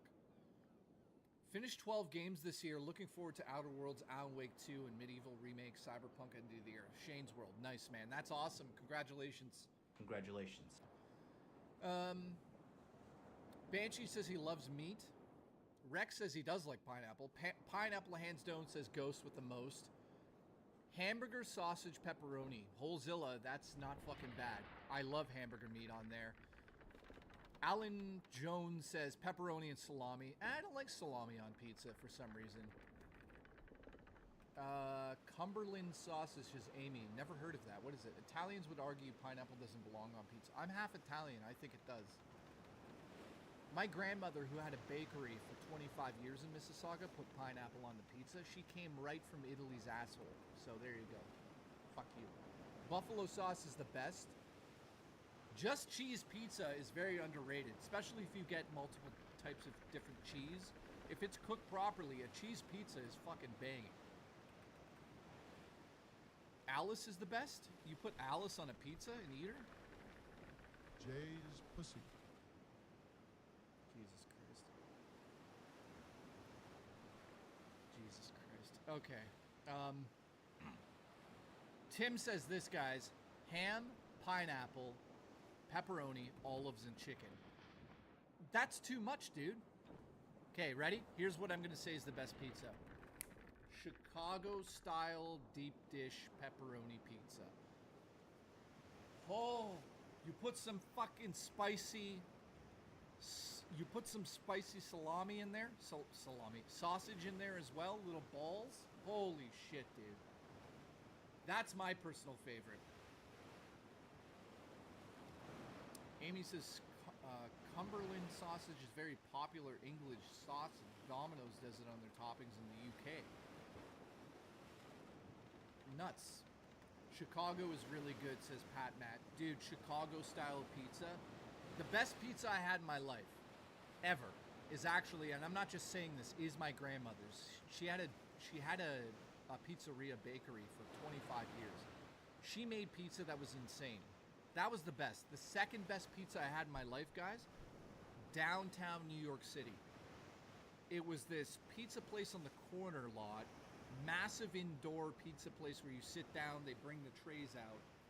I wish I could tell you the name, but holy shit. The pizza in New York City was fucking insane. Long Island pizza as well. Dude, when we went to go visit, we shot the documentary in Long Island. By the way, it's coming out next year. And the documentary is fucking amazing. When we went to go visit Blaqksheep, we had this amazing fucking pizza on Long Island, dude. I would kill somebody for pizza right now from Long Island. It was like thin crust, delicious stuff, man. Cece's Pizza. I don't know what it was, but it was near Blaqksheep's house, down by the lake. Maybe a little bit over. Oh shit, what the fuck is this shit? Deep dish isn't a pizza. It's an abomination to pizza. You cannot fold it and eat it as you are on the go. NY, style pizza F2. Are you?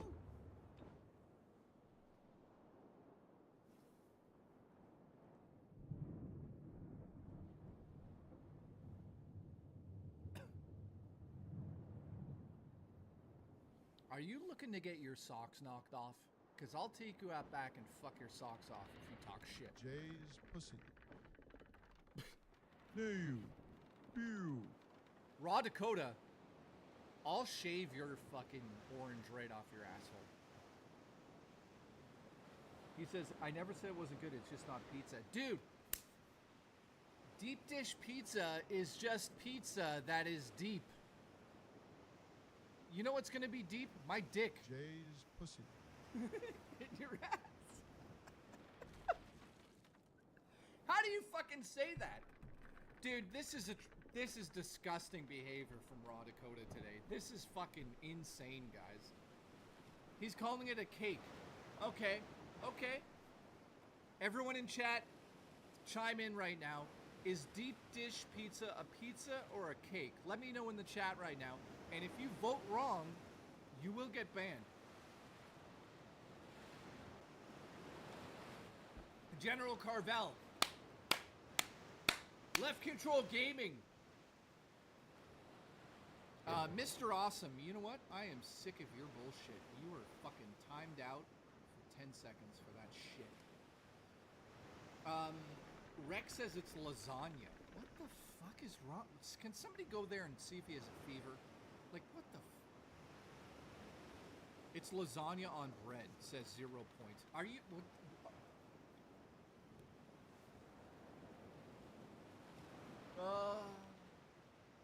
oh, God, it hurts. It hurts. It's pizza with a lot of sauce. Oh, God. All right. Zombie, I know. Let's just listen. Is deep dish pizza a pizza? We're gonna ask. Oh, what's this? What's this right up here? Hang on, guys. What's this saying right here? Is deep dish pizza a pizza? Yes! It is a type of pizza. It came from Chicago. This style of pizza is distinct from a traditional pizza. You have to eat it with a fork and a knife. It's a fucking pizza. Playing Metroid Prime 2 for first time. Oh, Never nice. beat 3. Getting caught up before 4. This style gaming, what I've been missing from modern games lately. Oh, dude. K-Nubs, first and foremost, thank you for the support, my friend. I appreciate it, buddy. We're mere days away. We're gonna play it on stream here. I'm so NY excited. style is the only TRU pizza. Are you?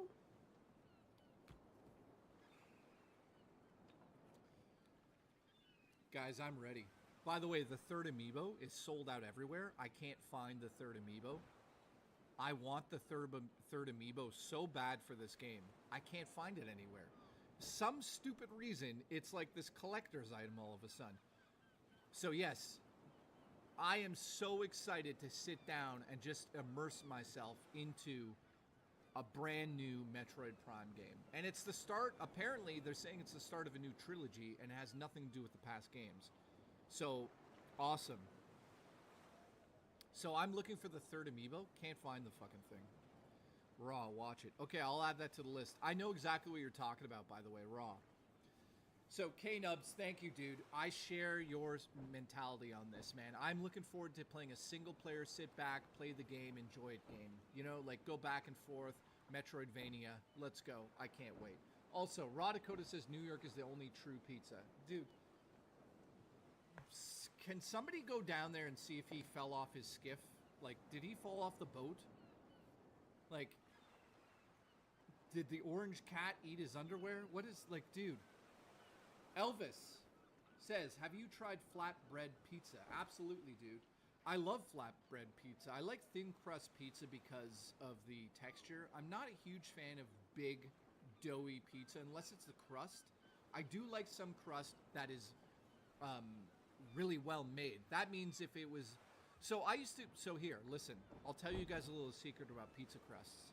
If you want the ultimate pizza crust and you're making your own pizza at home, you make the pizza as normal, then you take an egg, put some salt in it, some pepper in it, just a little bit, and you beat the egg up, and you actually paint the crust on the outside with that egg yolk, and then you put some, well, dude, there you go. Put some Parmesan, Joker says. Put a little Parmesan and bake it that way. The crust is then, all of a sudden, fucking spectacular. Listen, beat your egg. I'm going to beat you up. Yeah, so the egg will make it extra crispy, and it'll be extra soft inside. So if you like your crust like actual bread and not pizza crust, that's how you should do it. That's the best way. It's very clear Nintendo's waiting to transition their icon to more movies. It's likely that they're going to add Marvel humor to the game to give it more personality. So, Raw Dakota, thank you, by the way. I appreciate how silly you're acting today. So, K-Nubs is right. Do you think the Nintendo films are going to be influencing the video games? Let me know. Once 2 cents says check your DMs. This better be fucking good. This better be like really good. Because I'm derailing my stream right now. Just to look at this disgusting behavior from you. Okay, here. Dude, he's absolutely derailed the stream. Okay, I'm gonna go look now. It better be something delicious or something. this one. Yeah, that's the one, ones, but that's in the UK, my friend. How the fuck would I get that here, man? Check your PMs. Okay, I'm checking my PMs. Oh, one's got one. How did you get one? I don't, where did you get that? UK Nintendo?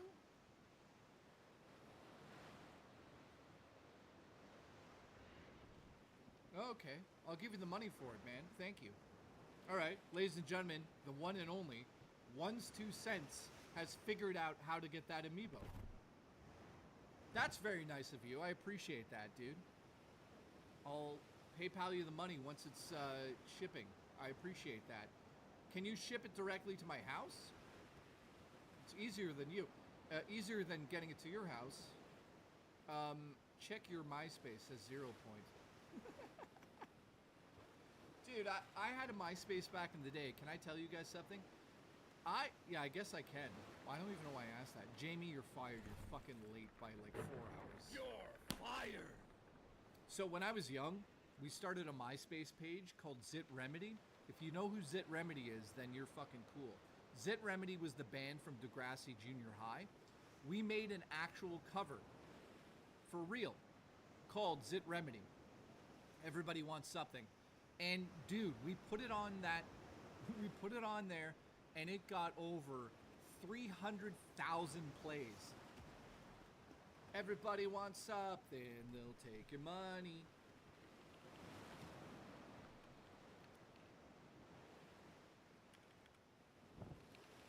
Let me see if I could find it. If it's on MySpace still. Whoa.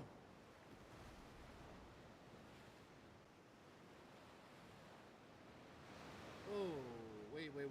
Is it still on MySpace? No, like, MySpace is dead, isn't it?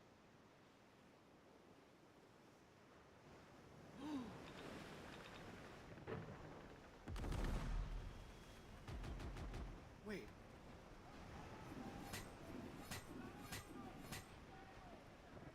I found it. I fucking found it, but it's not playing. Hang on. Guys, I found it. No, that can't be it. Is it playing? It's not playing. Fuck. Dude, if this played, you guys would have heard something so amazing. I grew up in NY State. Almost every town had their own pizzeria. I will never call Deep Dish a real pizza. Is this fucking war? Are we going to war? Are we going to war? I think we have to go to war. This is disgusting behavior out of him.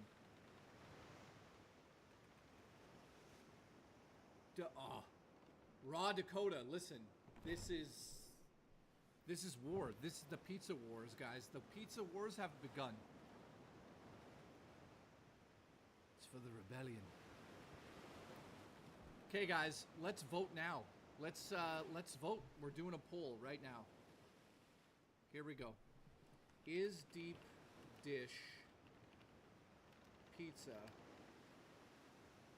pizza? Yes or no? There you go. Guys, please vote with your honest opinions. Is deep dish pizza a pizza? Yes or no? Go ahead. Boston pizza is best? Dude, what? You mean the pizza from Boston or Boston pizza? Because Boston pizza is fucking terrible in town. You're talking about the food place, right? It's not so good. Raw Dakota says, fuck Boston. Dude, it's 58% yes. 55%. Guys, vote now at the top. Disgusting behavior. People vote yes, doesn't make them right. Oh my god, here we go. This is a war. Deep dish is a pie. Deep dish is really good, but I've only had it at my mom's. Nice. Boston is a rock and roll bay? What does that mean? Alice, what the fuck are you talking about? Deep dish is glorified tomato soup in a buttery fat bowl.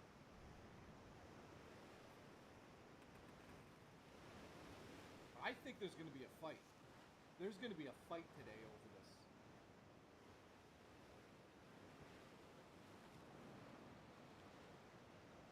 Because that's disgusting. Soup in a bread bowl. What the fuck? Dude, okay. You guys have lost your minds. Absolutely lost it.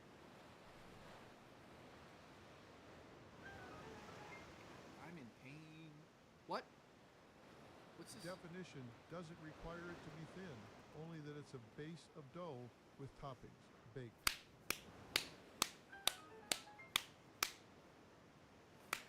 We call people from Mass holes. Do you really? I didn't know that. Dude, I love Boston. I was in Boston 1 week before those things exploded, and it was a terrible tragedy.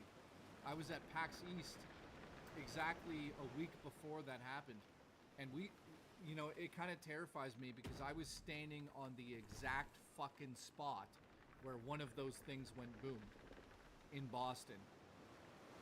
Guys, I love Boston. Hey, listen, I fucking love Boston. I fucking love Boston, you know? Boston people are a can of corn, you know? Fucking Boston, you know, I love it. Lots of Asians in Boston. Lots of semen. What? Raw Dakota's lost it. All right, let's officially end this poll. Looks like I win, as usual. Bootsy. Jay's pussy. Ladies and gentlemen, Jay's pussy. Pew. Pew. It's a sign that you were meant to be here with us. This isn't Kirby Air Riders. Listen, Woodley, I'm going to come down there and ride your dick.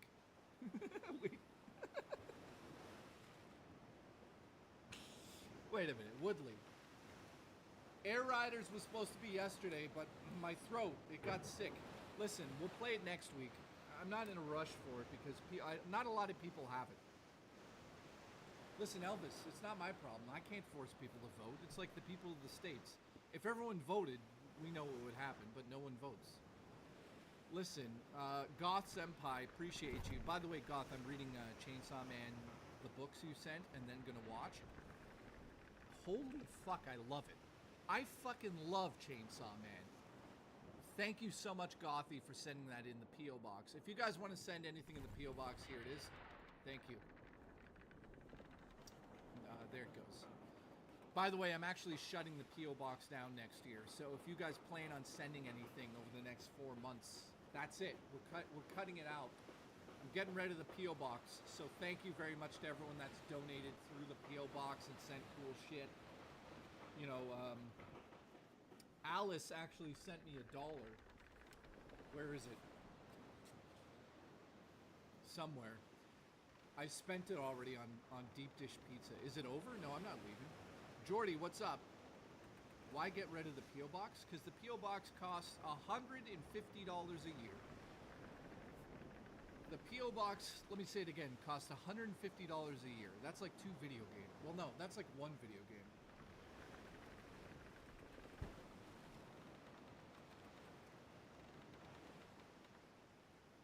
You threw it over your head. Did I? I'm missing it.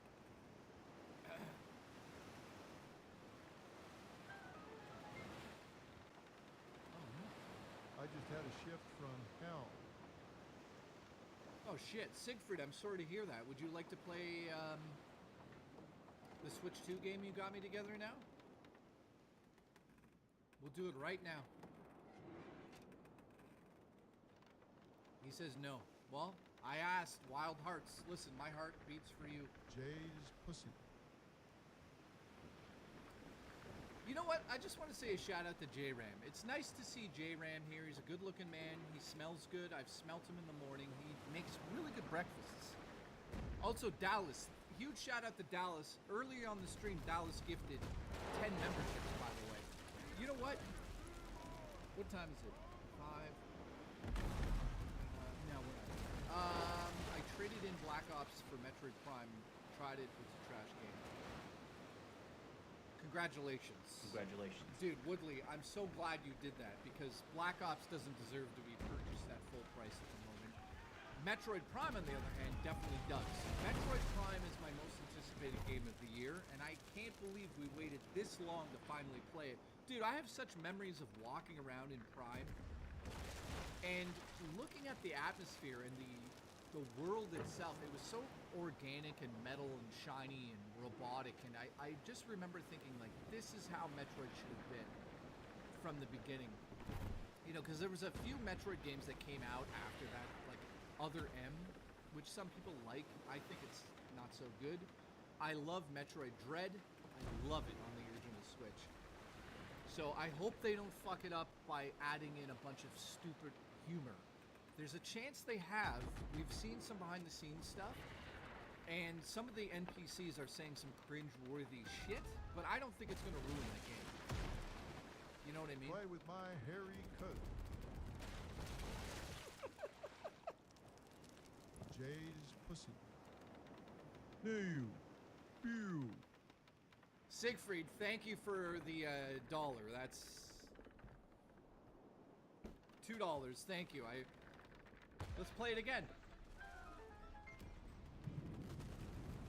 Play with my hairy coat. Thank you.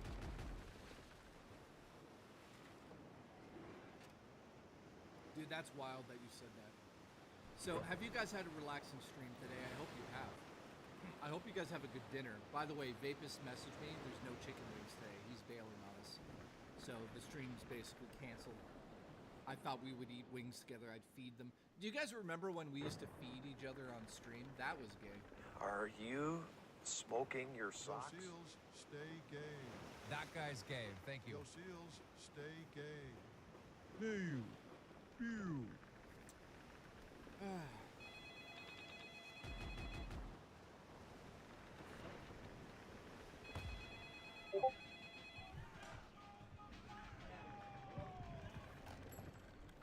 Hello. Yeah, what's up? Yeah. Yeah, this guy Woodley. Just hang on. I touch my tips and they are soft, so I am relaxed. Yeah, hang on, sorry. Guys, it's Gay? Satan. Have you seen the occultist game? It looks very interesting. No, wait. Why didn't you tell me about the occultist game? I mean, you are the devil. Well, no, Gothy Senpai just donated and told me. Yeah, her. I know. Yeah, we know. Yeah, we know what she does. Yeah, but we can't talk about that. Yeah. Okay, thanks. Just so you guys know, this is a direct line to Satan. So if you guys need me to call Satan and do you guys a favor, you guys let me know.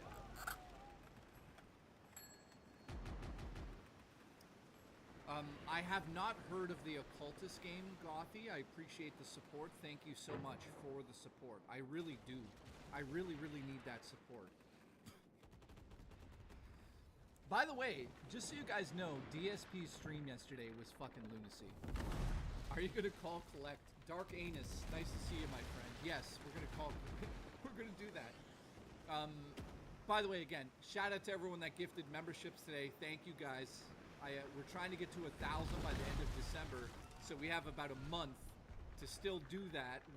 So keep in mind, remember, memberships come and go, so I can't guess on how many we'll have in the next month because they leave and they come back. So right now we have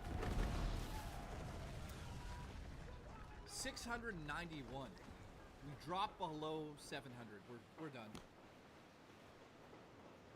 Guys, can we get 9 more? Let's get I'm gonna donate one right now. Let's get 9 more. I'm doing it. Actually, I'm not allowed to do it anymore. I just realized. Listen, jokes aside, thank you for the support. I can't, you're not supposed to gift to yourself. I will still do that, but apparently you're not. Siegfried, thank you. Woodley, appreciate you being a member for 13 months. Thank you very much. And Gothy Senpai, thank you for the support as well. You are legendary in this community. Keep that in mind. So is Woodley, and so is Siegfried. Elvis says, I still can't donate memberships, dude. Really?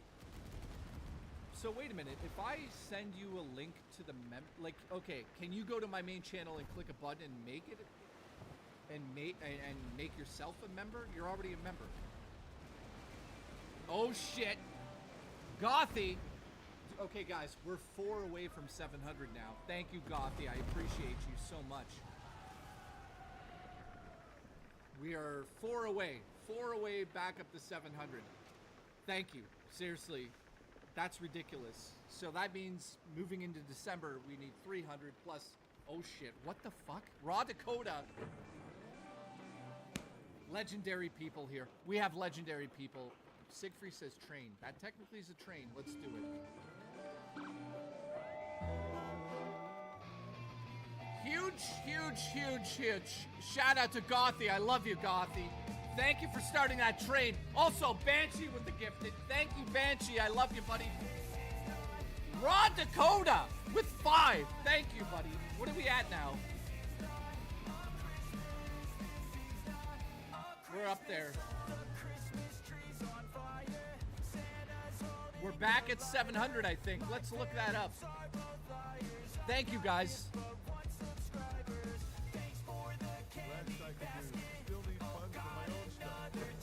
Love you, buddy. We're now at 702. Thank you, guys. Thank you.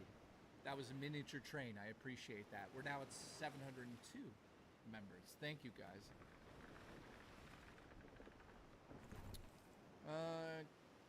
So, hang on. From my understanding, and I'm just saying this because people are asking.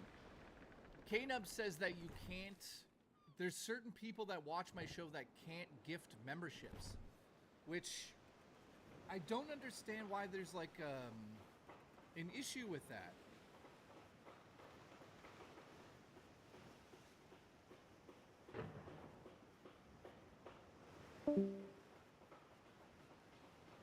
So it could be device related. I don't think there's a way to send a link, because I'm curious if we get the link to gift memberships and I put it in chat and you click it, does it go to an error page? Let me try something. Hang on here.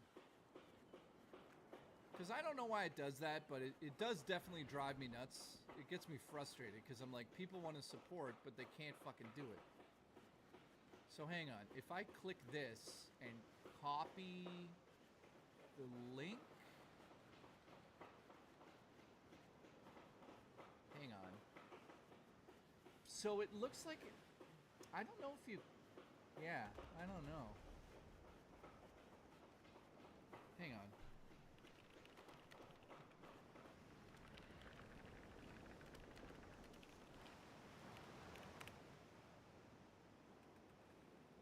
To get a shareable link for gifted memberships on your channel, you can't create a direct link, but you can promote it by sharing the channel's join page and a special subscription link. To enable gifted memberships for your viewers, click the join button. Oh, well, hang on then. Let's try this then.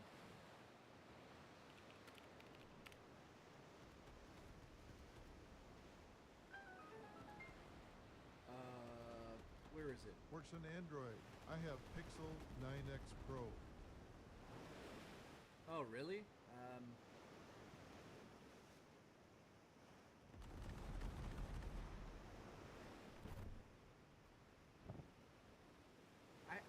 I don't see why it's doing this, man.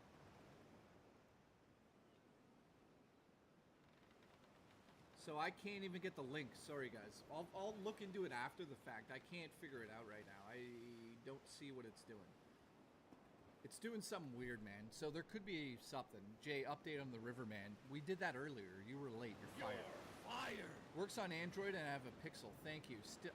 Least I can do, says Banshee. Still need funds for my own stuff. Listen, Banshee, thank you for the support. You know I got your back. I appreciate you, buddy. Also, Left Control Gaming says it's working on Android. I don't know, man. I don't know, guys. Honestly, if it's not working, thank you for attempting to gift memberships to me. I appreciate it either way. So, thank you. We're at 41 now. They don't want Apple taking a cut, says Taco Dan. Yeah, I think how it works is that you guys get charged the cut, not me. I don't know officially. So if you guys get like a gifted membership on Apple, Apple takes like 20% as well or something? I don't know. I really don't know how it works anymore. YouTube has never told me how it works. But anyways, here. Let me go to my own stream and see if I could do it. Wow, my audio sounds good. It just says join. I can only join. I can't gift memberships on my stream. Which is really weird. Also, I'm supposed to be able to give 10 away a month. It doesn't let me do that either.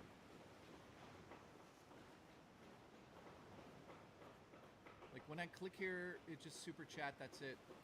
So I wish I can get, well, I mean, I pay for them anyways, but I wish I could give free memberships out, but for some reason it doesn't work. All right. I miss YouTube from 2006.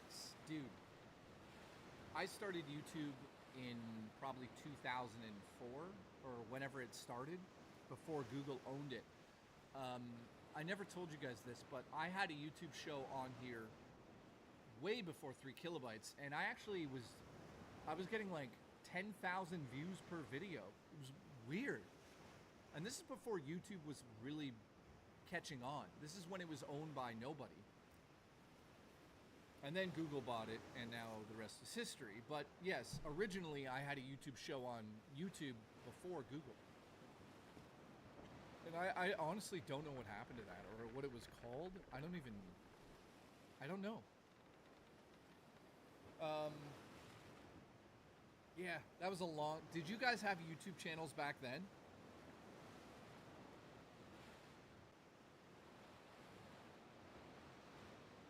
So I'm just checking the weather. The weather outside is weather. Looks like... I want to give you guys a date for the snowstorm. It might be Tuesday. Tuesday is 75%, and then Saturday and Sunday are only 40%, those 2 days. So I hope the blizzard happens there. Last night at like 2 in the morning, there was a fucking blizzard.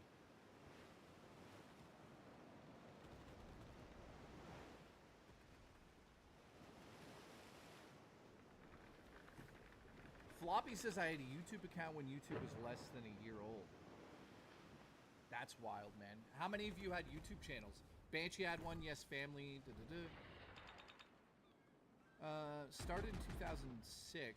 Had to fake my age back then, says Dark Anus. That's wild. You had to fake your ID? Listen, buy me wings, says Siegfried. Listen, somebody buy me chicken wings. Let's go. Congratulations. Dude, I'm pretty fucking hungry, to be honest with you guys. So, let me just tell you guys what's happening next week. Next week on the show, I'm doing a stream called How Long Can Jay Last? We're going to see how long I could stream before I have to end it. Everyone's making fun of me saying that I won't go longer than 5 minutes. Order food, then don't. I'm not ordering food. It's too expensive. So next week we're doing that. We have Metroid Prime coming up, which I'm streaming 110%. Then on December 11th, there's the Game Awards, which is a Thursday. I'll be... The whole day I'll be streaming that, because that's a big deal. I think we're going to get some major reveals there. There's a chance we're getting Half-Life 3 announcement. So, we'll see. Jay will stream for 3 hours. That's it. Taco Dan. Who's getting those gifted? Thank you, my friend. Who else? Diablo got it. Thank you very much, dude. We're now at 40, what are we at? 46. Holy shit in a handbag. Thank you. I appreciate that very much, guys. Seriously, we're trying to get to 1,000, like I keep saying, by the end of the month. Dude, I'm telling you this, man. If we're at 1,000 when the bell strikes on midnight, if we're at 1,000 at that very moment, it means that Murray and I have to go get a tent, a winterized tent, a heating machine, a way of cooking a meal, so a small grill, and sleeping bags and everything. And we're going to go, and I'm not making this up, if we hit that goal, we're going to do, not only is it just going to be a stream, it's also going to be a video that we record. We're going to try to stay overnight in the middle of winter in a cemetery, which is the stupidest thing that I could ever come up with. But we would stream some of it, probably not the whole night because of power issues, but we'll stream and there'll be a video where you guys get to experience it overnight. So thank you. I hope more members, and Jay stays till 7,030 Jay's pussy. Jay's pussy. Listen, that's funny. Unfortunately, I have to eat. So listen to this, though. I have a meeting. I have a meeting at 7:30 for a very crazy movie. Jay do the Game Awards with Rich again, then have him predict that Al Pacino will show up, then thank Reformed Orthodox Rabbi Bill Clinton. Let's go. Nah, I'm doing it solo this year, so thank you. Dark Anus, I appreciate the support, by the way. Thank you for being a member for 12 months. J-Ram, yes, I know exactly what you're talking about. There's a movie that they made. There's a movie that was made. Dread, what's up, dude? Can't wait for the Asian men. Listen, there's going to be Asian men on stage again. I'll get the music, we'll know. Jay knows how long... Sorry, Murray knows how long Jay will last. If you ask Murray how long I last sexually, she literally would be like, ugh. I could go for hours. Hours and hours and hours. Jay's pussy. Ew. Ew. Yeah, Biff. Biff sent me the fucking movie based on what you're talking about. Now, I haven't been able to watch it because it's a PAL DVD, but I own it. I own it. J-Ram says, quote unquote, just come already. She never says that, but...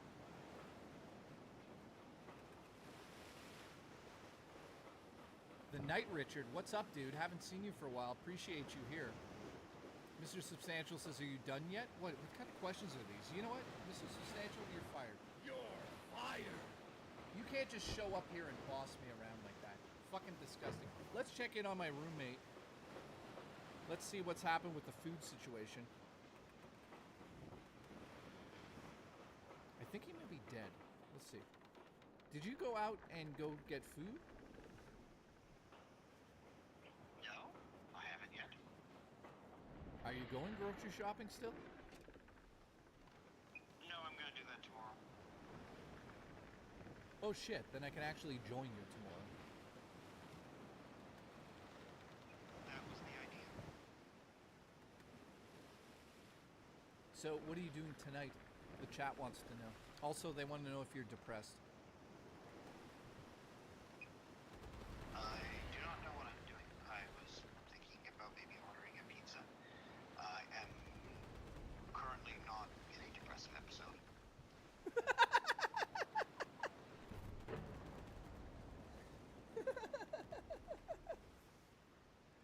Oh.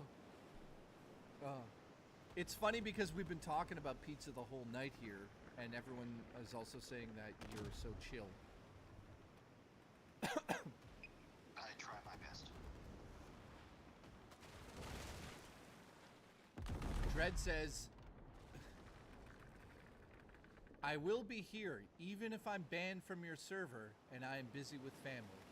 Thank you. That is dedication. Are you thinking about pizza? It doesn't have to be. What did you think about that pizza we got at the mall? I don't know what it is at the moment. Can't think of the name, but you know what I'm talking about. Gee knows. Better or worse than Pizza Pizza? Ask him to if he I only thinks go to Pizza Pizza for the chicken nuggets. Okay, the chat wants to know your honest opinion on this. Do you think that deep dish pizza is considered to be pizza? I think it is considered pizza by most people. Do you consider it to be pizza? I believe it is a form of pizza, yes. Thank you. Can you also now just say, Raw Dakota, go fuck yourself? Can you say that, please? Please, please do me this favor and say, Raw Dakota, go fuck yourself, it's pizza. I don't think I will say that, but I will say it is pizza. Son of a bitch.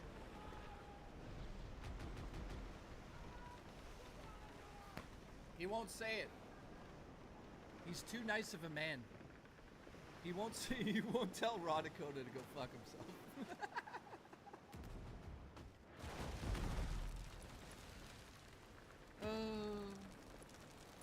Okay, well, okay. Well, Mr. Awesome says, you're wrong, quote unquote, you're wrong, go fuck yourself. Okay. I'm just saying. I'm just saying.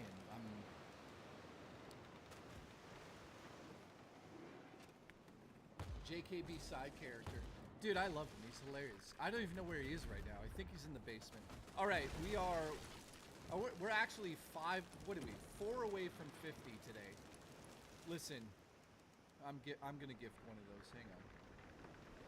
I'm doing it. I'm doing it live. Fuck it. We're doing it live. Can I do this? I'm doing it.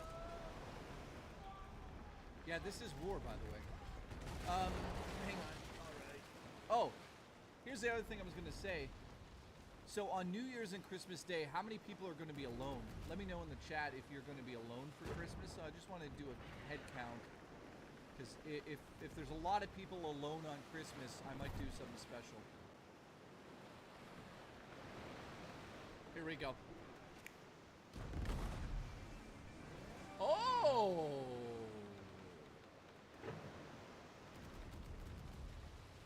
Oh shit, you are going to be alone. All right. A lot of you are going to be alone. All right, we're 3 away, guys. 3 away from 50 today. Thank you. I'm going to add mine in there. Congratulations. Congratulations. You know what? So listen, I think Murray works on Christmas Day, guys. So listen to this nonsense. Christmas Day, I will stream so you guys are not alone. So I'm not alone. My roommate's busy that day, I think. So Christmas Day, we will hang out and have a festive Christmas thing together. We'll kiss, we'll make love. There'll be a lot of Jay's pussy. Listen, I'll snail trail you right up your chin. Jay's pussy.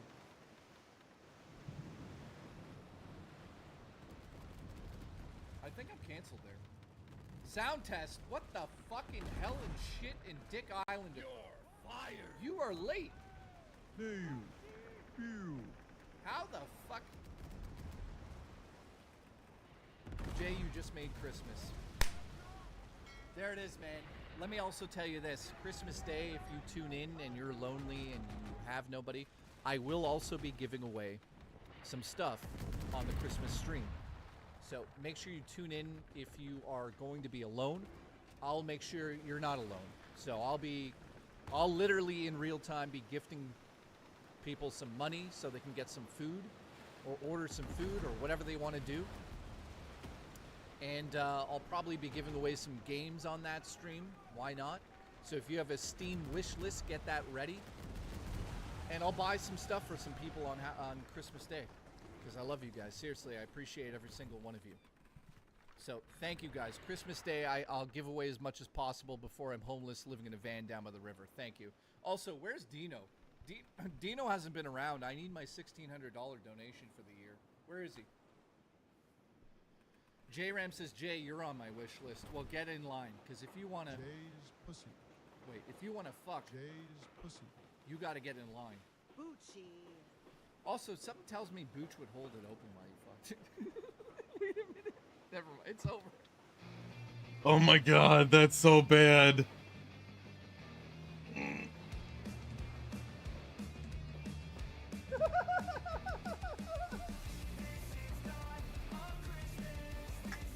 Wait a minute.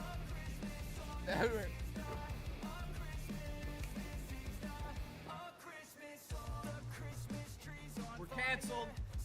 Love you guys. We're canceled.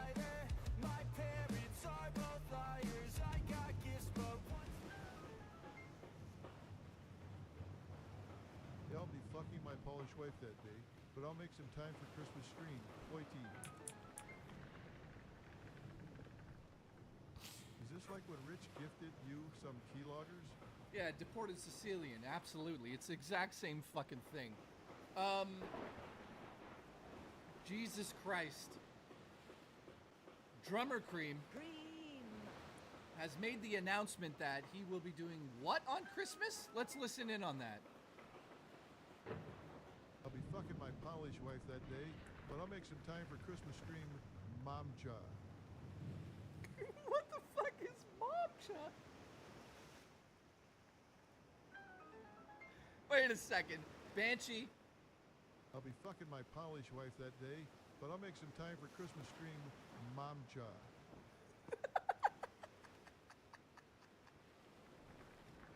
Is that what you say now before you fuck your wives? Momcha.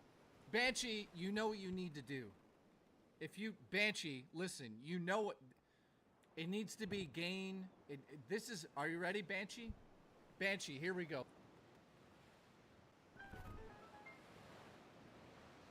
Is this like when Rich gifted you some keyloggers?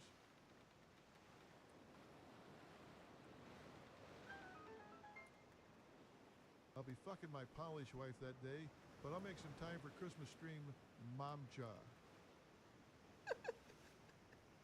No. Pew. Yeah, if you could grab Momcha. Oh, he's streaming shit. Momcha. Okay, we'll have to get it another day. If somebody can get me Momcha in an audio form, I would send them money. That is fucking ridiculous. Shout out to the deported Sicilian, by the way. I appreciate you. Momcha all the way. Listen, that's something you say before you... Jay's pussy. Before you fuck. Momcha. No. Pew. I love that he fucks this up. I'll be fucking my Polish wife that day, but I'll make some time for Christmas stream. Momcha. Listen, Jesus, I'll be waiting in the canyon for you and Richie Dickers. Unleash the harvest. The harvest is coming. Listen, thank you for the support, Tongue. I'm gonna tongue Jay's pussy. Thank you. I appreciate you. No. Pew. Seriously. Keep coming. Keep railing. Keep coming. Keep railing. Keep coming. Keep railing. Jay's pussy. I want to be smacked in the face by your dick.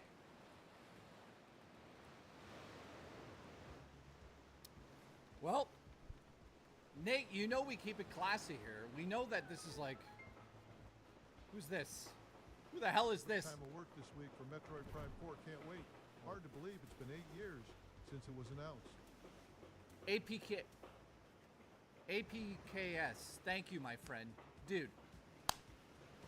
You and I, man, you and I together are going into the golden sunset playing on the Switch 2 handheld. We're going to be playing Metroid Prime 4 next week. I'm so happy you took time off so you can actually play the game, my friend.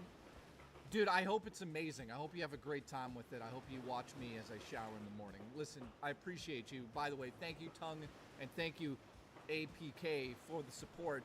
Guys, Metroid's a big game for a lot of people, man. And you know what? Raw Dakota's a big man for a lot of men. So, thank you. Serious Sam, how are you, my friend? That picture is perfect? Which picture? What picture? What are we talking about? You mean this? I want to be smacked in the face by your dick. What the fuck? Yeah, time goes by fast, man. It's been announced 8 years ago. 8 fucking years ago it got announced. That is lunacy, dude. Like, think about that. 8 years ago, we were sitting somewhere going, oh, Metroid Prime. Dude, they had to cancel it at some point and bring it back. Oh, Dreamcast guy. Yeah, I love him. Keep coming. Keep railing. Keep coming. Keep railing. Jay's pussy. I keep it there. It's one of my favorite things. Shane's World says he has not played Donkey Kong Bonanza. Dude, what is wrong with you? Seriously. I wonder if her ass smells good.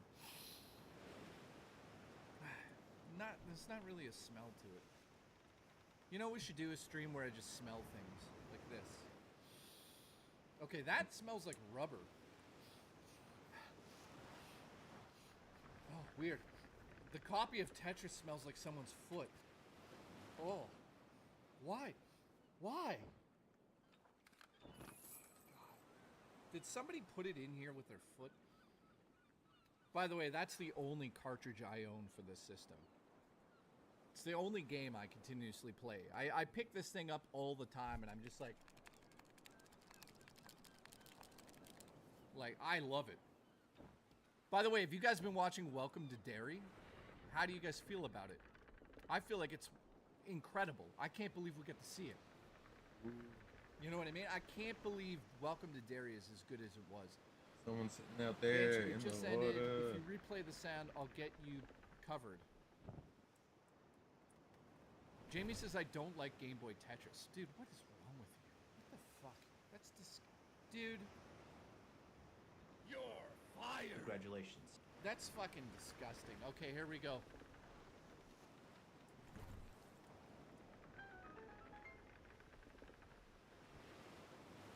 I'll be fucking my Polish wife that day, but I'll make some time for Christmas stream Momcha. Alice has it already. Alice has Momcha already. Let's check in with Alice. Did Alice sent me Momcha? So guys, when it plays, is it playing low? Because it sounds like you're recording it low. Like, is it, when I play these things, is it low? Because you sent me it, and that's really low, Alice. You're fired. So wait a minute, guys. When I play these things back, they're low? So listen to this. Is this coming in low? I'll be fucking my Polish wife that day, but I'll make some time for Christmas stream Momcha. Hang on. Did this fix it? Did this fix it?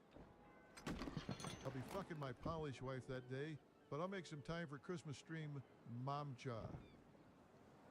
Is that better now? Let me know if that's better.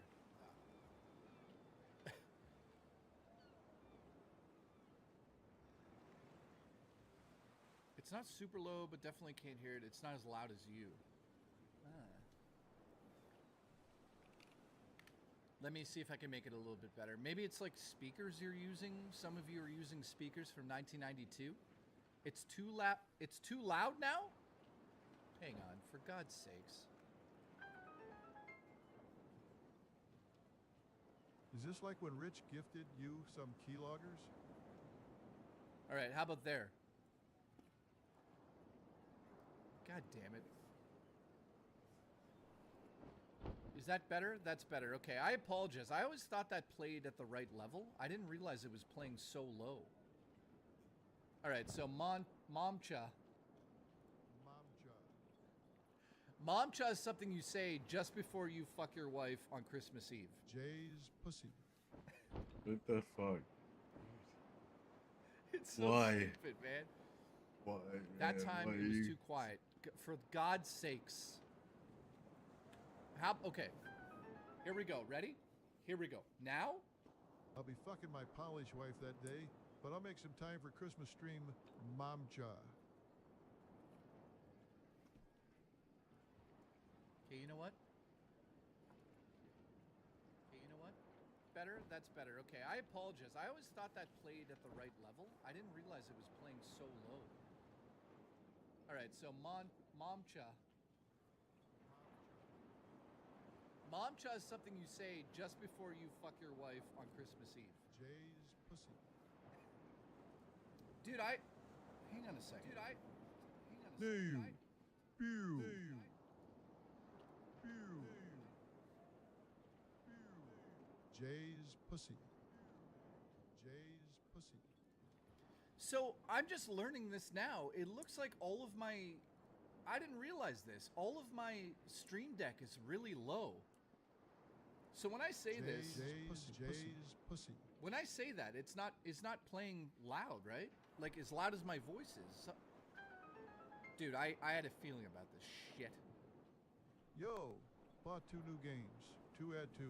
My backlog of doo-doo. Nightbreaker, what games did you buy, my friend? Appreciate you. It's pretty loud. It's not loud. I gotta look into this after. For the love of God, I think some of you are fucking trolling me right now. You're fired. Congratulations. Momcha. Now that's loud. Thank you, my friend. Alice, you're fired. You're fired. Banshee, you're hired. You're hired. Sorry, Alice. Sorry. Sorry, Alice. You suck. You're fired. You're fired. All right, Momcha is going to replace something on here.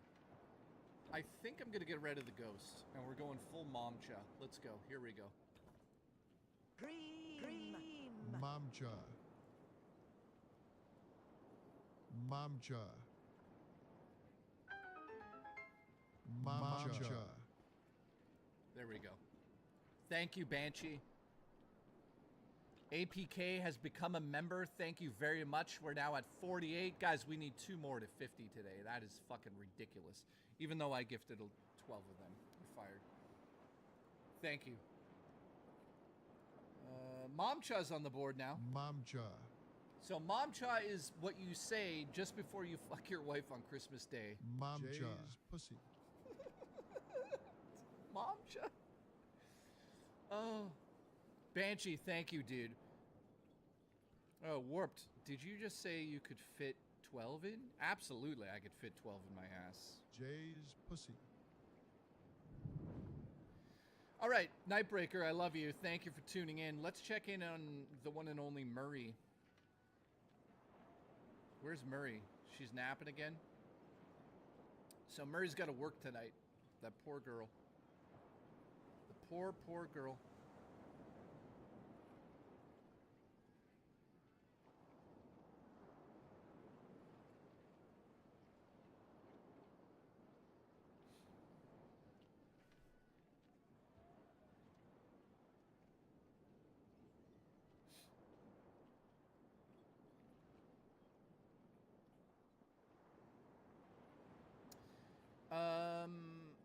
Oh shit, she's going to the barn, guys.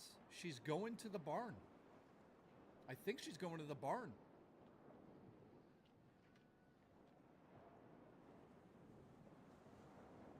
I hope she doesn't fall and hurt her butthole again. She's been known to hurt her butthole. Hang on a second. Oh yeah, I think she's got to take care of the horses at nighttime right now. So Banshee, thank you, my friend. A bug's in the air. Diarrhea, cramps since last night. Oh shit. Nightbreaker's got duty cramps, guys. If you guys could support me, it would help him feel better. Guys, support JKB. It's gonna help him feel better. Guys, come on. 2 gifted memberships. Support 2 more gifted memberships. It's all of the joy is going to Nightbreaker. Bucci, Jucci. Dude, that's the stupidest thing I've ever said. All right, Jucci. Bucci, Jucci. You know, one thing we haven't done for the last little while is ask Bucci how he actually is doing. Booch, how are you doing? Are you doing well? Hopefully you guys felt entertained by today's stream. Keep in mind, we're going to be playing Metroid 110%. There's no way around it. We're playing Metroid. I don't care. We're doing it. And then on the 11th of December, we're doing the Game Awards. Next week, I'm going to do a stream called How Long Could Jay Last? So that's going to be ridiculous. I think I can go 15 hours. I really do. I really, really do. All right, everybody. Hey, look. Nightbreaker, thank you for the support, by the way. Jay, can I I think post the he's stream gonna I was cut doing off, here so I'm gonna or change earlier, it. or would you prefer I not to? I don't want to be Yeah. rude. Well, here's how I feel about stuff like that. While I'm streaming, I don't particularly like sharing out other people's streams because it's counterintuitive. However, on my Discord, there's a whole spot for people to put the links, and I don't care if people do it there, obviously. So if you want to post old stuff here while I'm streaming, I think it's the one thing that we don't do on here. We haven't done it in 2 years. So just to be clear, self-promotion can happen on the Discord. There's a self-promotion thread. So you can go on the Discord and literally post whatever you want from your stuff there. So here's what I would do, though. If you want a shout out to that stuff, then let me know about that. I've never done that in your life. Yeah, you haven't. Yeah, we don't really do self-promotion in my chat. I mean, it's not the end of the world, but what about your colonoscopy? Oh, dude, my colonoscopy got moved. I forgot to tell you guys this. They phoned and they were like, we can't do December 10th because there's an outbreak of measles. No, or something crazy. And I was like, what? So get this, the hospitals are all locked down. There's some sort of like, yeah, the norovirus. That's it. I think it's that. Nightbreaker. That's different kind of duty streams. Yeah, it is. It really is. So, dude, yeah, there's some sort of virus that's taking over the town, by the way, and they've shut there's operations are like all being held back. You can't get your asshole. You can't shove a camera up your asshole. Jay's pussy. So it looks like it's going to happen in February now. So thank you. Right on my birthday, I'm going to have a camera up my ass, and you guys can come and watch. Literally. Congratulations. Yo, seals, stay gay. And remember, this Christmas... Mamcha. New. Pew. Dude, man, I can't believe that. That's funny.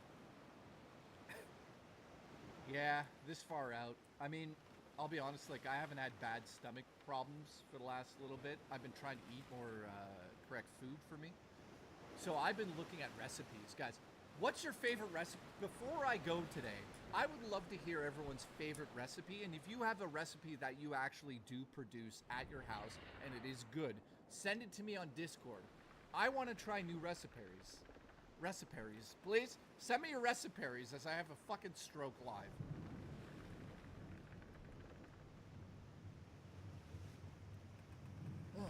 Talk to my pops? Listen, I can't pay for your pops. Jay's pussy. Can you eat steak? Yes, I can eat steak in limited quantities. I can't eat like a 12 ounce, but I could do a 9-ounce steak. I could do that. Listen, Terrence, you know, I think Terrence is dead. They might have found him, so you know when a fish dies, it flips upside down in the tank? They found, unfortunately I have something to announce, they found Terrence upside down in his tent. I don't know if he was just trying to shit on himself and use the gravity so it would roll down his back. I don't know. I don't know. But I heard that happened to him. So rest in peace. Jay's pussy. My fave recipe is right here. Diarrhea chunks. That's fucking gross, dude. That's fucking gross. Oh. He's cooking those rats. Ooh. He's seeing if they're crispy and nice. Ooh. Oh, yeah. Let's go. Jay's pussy. Just checking on if you're interested in pizza conversation. Oh, we're back to the... Nah, I'm good. Pizza... Not today. Nah. Nope. Can't do it. Shiny. Booch has found $1. No, I'm not ordering any food, to be honest with you guys. It's too much fucking money. If I ordered food every day, I'd be living in fucking Zalen's van down by the river helping him give blowjobs. It's just not happening. Jay's pussy. Keep coming. Mamcha. New. Pew. So if you guys have good recipes, let me know. I'm excited to... So I saw this dish. And it was cabbage. It was like cabbages with the meat and everything, but it was like a soup. Like it exploded with joy. I'm gonna make that. Cabbages and meats and all the spices. Cabbage soup. Somebody's gonna take that and put it on the soundboard. Me just going, cabbage soup. Thank you, Booch, for the $1. I appreciate you. I appreciate you contributing to the dollar train. The bad news is that was a fucking hour ago. It was an hour ago, okay? So you need to get on time here. That was an hour ago. Juchi. Only Booch will do things an hour later. It's fucking weird. It is weird. He's gonna wake up and find his dick in his wallet tomorrow. Yo seals, stay gay. All right, Cheetah Man, thank you. Discord link. Guys, can you put the Discord link in there?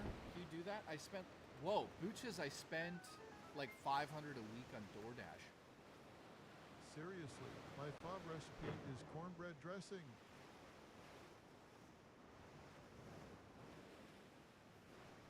Would you guys have guessed that Nightbreaker is a chef?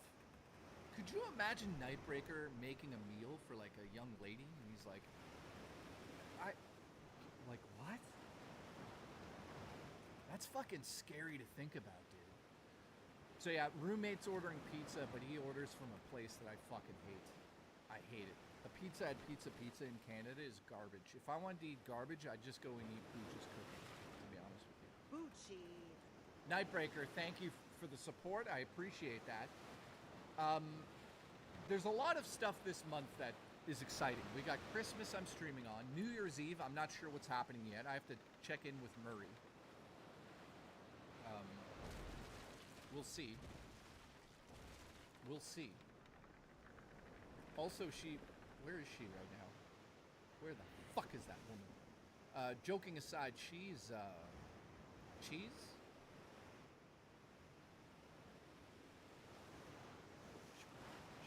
She's with the horses, guys. She's with the horses. New. Pew. Is rat a good topping for pizza? You think it's on a Monday? The Game Awards on a Thursday, aren't they? I don't know. What games are you guys excited for? Anybody excited for anything? The Diablo 4? All right. Diablo 4, man. That game came and went. I bought it. I love Diablo. Don't get me wrong. I love Diablo, but Diablo 3 was where it was at, man. Diablo 3, I love Diablo 3. Diablo 4, not so much. Light No Fire says Drummer Cream. Dude, yep. Now, from my understanding, there's only 6 people working on that game, so it's not coming out for years. So while you're sitting here going, I can't wait for the game, we're going to have to wait. So Light No Fire is a game that we will be playing on this stream when it comes out, but it's not coming out for years, dude. Asian Men Awards, thank you. Appreciate it. Horizon 6. Biff, that would be cool to see, man. I think it's finally in Japan. Also, I had 2 shorts that went up. I wonder how they're doing. Let's check. Let's check my shorts. Ready? Oh, wow. Not bad. Not bad. Okay. Okay.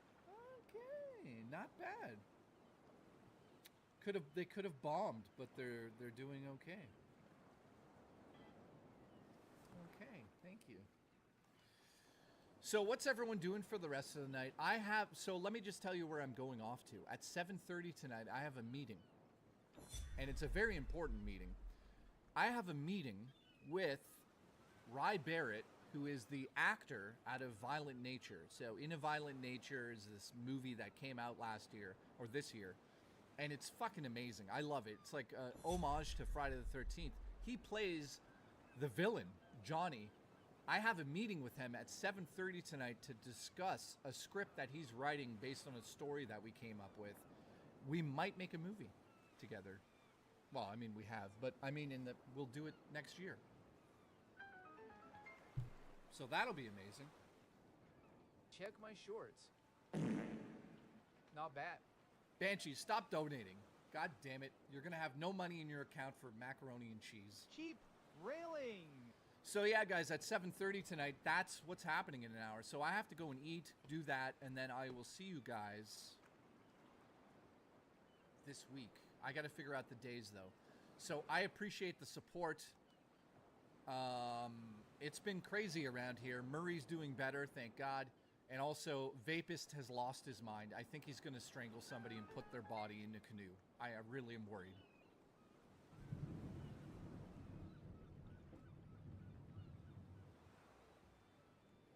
Okay, Banshee, you can have it. Nightbreaker, what did he say? What? Dude. Why is it not saying it? You have a meeting with my micrococtonite. Ah! Okay. Okay. Okay. Thank you. Thank you.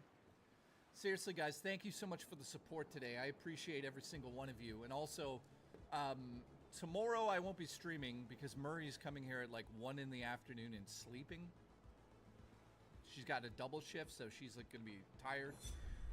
Tomorrow I'm taking off. Tuesday I'll probably be here. And then Metroid Prime Week is next week. Thank you to everyone that tuned in. I am so excited for Metroid Prime. By the way, these headphones automatically keep going lower. I need new headphones. Satan, thank you. J-Ram, thank you. I appreciate it. Hope you guys have a good dinner. Nightbreaker, I wish she was coming here to peg me, man. Raw Dakota, thank you for the support today. Guys, we hit 48 gifted memberships today. Thank you. We almost got 50, except Booch is cheap as fuck. Jay's pussy. Juicy. Also, shout out to everyone that did the train. Looks like Nightbreaker is the last one tonight. I appreciate... No, wait. Raw Dakota with the gifted. We're now at 49. We're dangerously close. We're dangerously close. I love you guys, though. I love you. Keep coming. Momcha. Guys, keep in mind I love you all. Seriously, thank you, Conrad. Thank you, Rula. Rula got a gifted. Rula will be back. Sound test, thank you, my friend. Appreciate you. Hope you're doing well. Booch, thank you for being cheap as fuck. Boochie. Jay's pussy. Momcha. Also, shout out to Vapist, thank you. Dallas has made it 50. Dallas, we're now at 51. Dallas, thank you very... Dude, what the fuck is happening right now?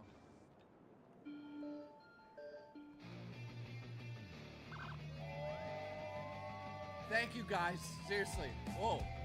Losing my voice.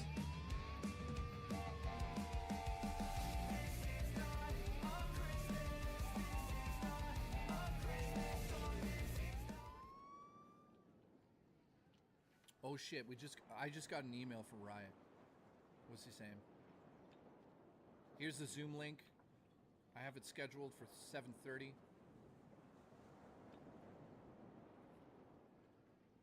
Boom. Boom. Guys, I'm excited. I'm about to have one of the most important meetings in my film career ever. Well, I mean, I already know what's happening. It's not that important. It's important, but it's not that important. But, dude, guys, wish me luck on this one. If this all goes well,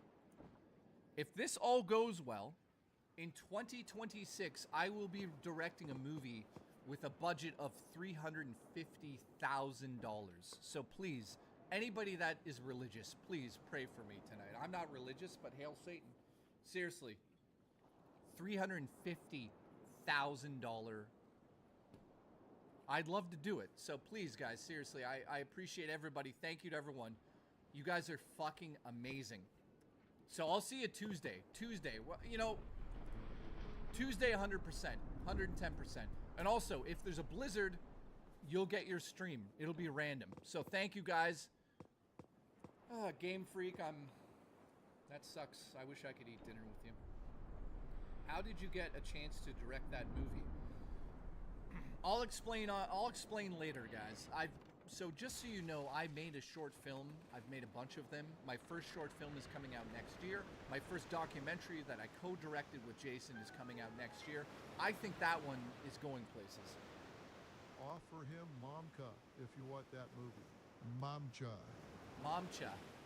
Momcha.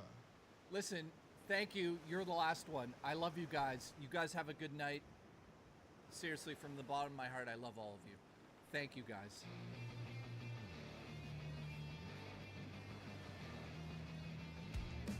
I want to be smacked in the face by your dick.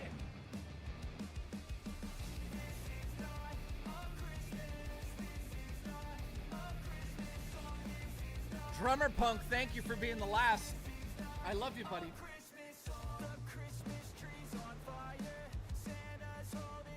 Jay, wait. Fuck me hard, baby.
Right in the tight clit, just how I like it.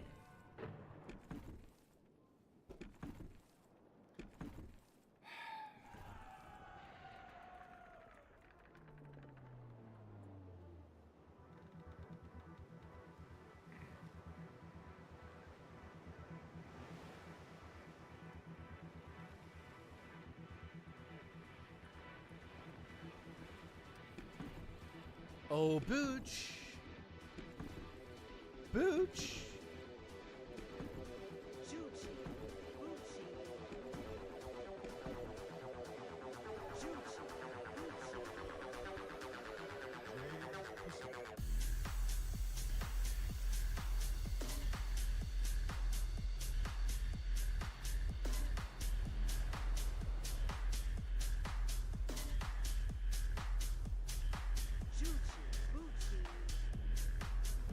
I love you guys.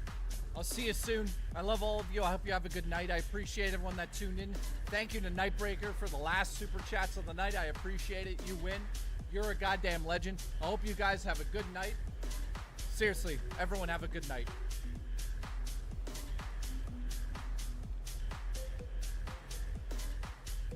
Oh my god.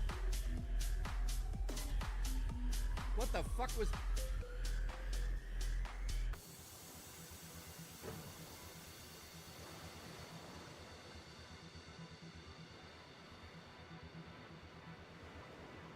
I love you all. I eat the B-O-O-T-Y like groceries and cereal for dinner. Listen. Congratulations. Congratulations. All right, guys, seriously, I'm out of here. Listen, Jason, I appreciate your support. Thank you very much. Also, why is it thundering right now? It's very weird. It's weird. Also, huge shout out to Nightbreaker. Thank you for making this lunacy. Also, last person to donate tonight is Doug. I'll see you guys soon. Doug, you win.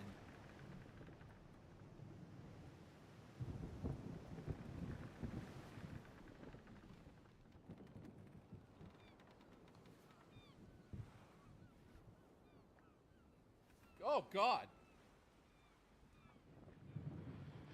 I want to be smacked in the face by your dick.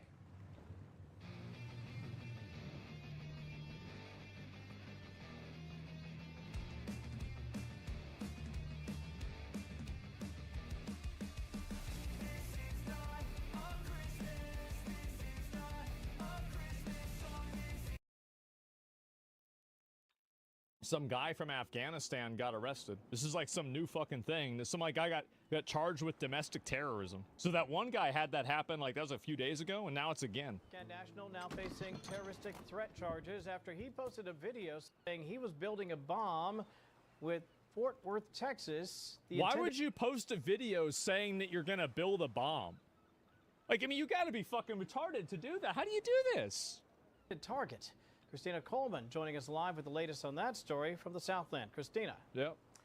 Hi, Kevin. Yes, DHS spokesperson Tricia McLaughlin says just one day before the terrorist attack against the National Guard in Washington, D.C., another Afghan national who was paroled into the U.S. under Biden's Operation Allies Welcome program was arrested for Operation Allies Welcome. And the guy's talking about building a bomb in America. Uh-huh. Threatening to blow up a building in Fort Worth. Authorities identified the suspect as Mohammed Dawood Alakoze. DHS says he's accused of posting a video of himself on TikTok indicating he was building a bomb intended for the Fort Worth area. How do you Fox do News' this? Brooke Taylor reports that he was arrested on Tuesday by the Texas Department of Public Safety and FBI in a coordinated law enforcement effort. They don't vet any of these Alakoze people? was Yeah. paroled into the U.S. in September of 2022. He had been admitted as a lawful permanent resident. Also, Why? Why do we have a random person from Afghanistan in America? Why is this even happening? This week, President This Trump is called for a crazy. reform of the country's immigration vetting process following the attack on the National Guard troops on Wednesday, which Allies welcome, involved yes. a suspect who was also paroled into the U.S. under Biden's Operation Allies Welcome program. Look, this is how they come in. This is how they're standing on top of each other, and that's an airplane. That's a There lot was of no people in vetting an or airplane. anything. Now, DHS says about 85,000 Afghans settled into the U.S. under Biden's Welcome Allies program. Sean Van Driver, the president of Afghan EVAC, says vetting was conducted, but again, a review of the vetting process will take place. Now, as for the suspect in Obviously not. And even if it was vetted, apparently it didn't work. So either you didn't do it or you're bad. Which one is it? Worth, ICE has lodged a detainee on him, and he was charged at the state level with making a terroristic threat. Kevin? Hey everyone, I'm Emily Campagno. Yeah, and they vetted dirt. Yeah, I guess so. And it's just crazy. Crazy how this shit happens. And apparently it's going to, I think it's probably going to get worse. Oh, here we go. Oh, here we go. Make sure I turned it up.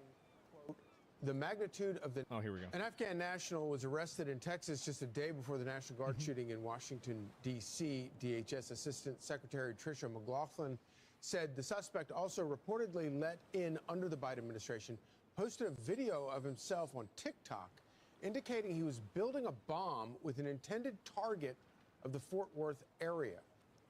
White House Press Secretary Caroline Leavitt just self-snitching. Like, it's crazy. Posting, quote, the magnitude of the national security crisis Joe Biden unleashed His on our name's country Loco? No. over the span of 4 years cannot be overstated. How many views, though? President Trump Enough. has directed his entire team to continue rooting out this evil within our borders. Our next guest is a U.S. Marine veteran who helped lead rescue missions during the Afghanistan withdrawal. Chad Robichaux. 6 months joins ago, us another now. Afghan shot thank people you so over. much for your service. Yeah. But also thank you for joining us this morning on this incredibly Wait, see the important OG story. video? I don't think they have it. You know, you did several deployments to Afghanistan. You fought alongside a lot of these Afghanis. And I think you probably supported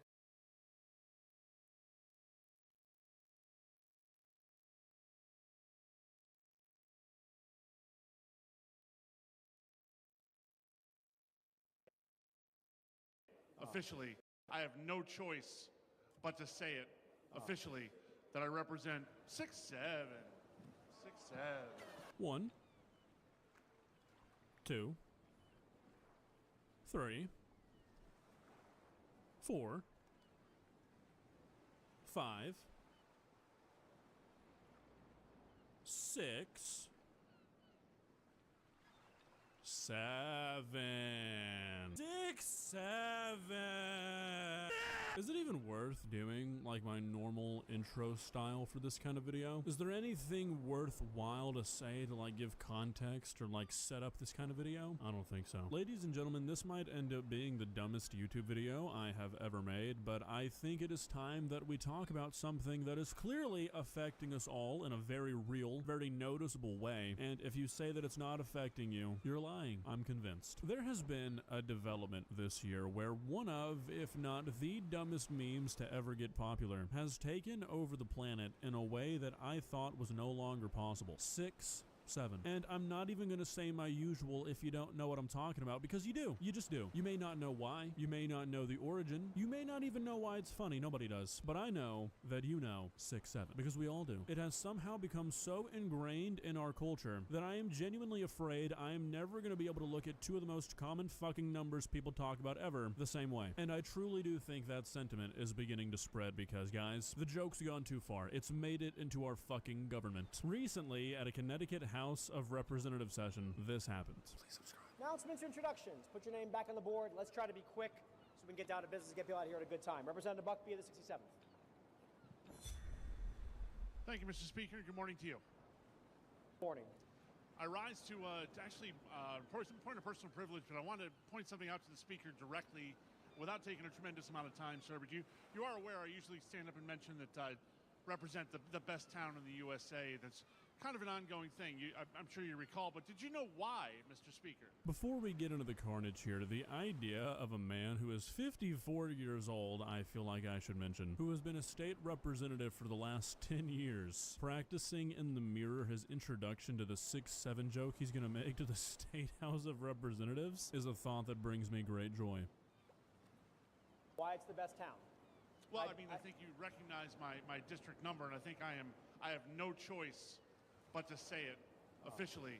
I think my favorite part about this clip is the fact that you can hear a grown man say, "Ah, shit," as he realizes what's about to happen. Like, really? When you think about that for a second? He got rickrolled. The 6-7 kid has had on the world is insane. Dude, he basically got rickrolled. And the guy hasn't even made the joke yet. And we've already got people groaning because they know what's coming. That I represent 6'7". 6'7".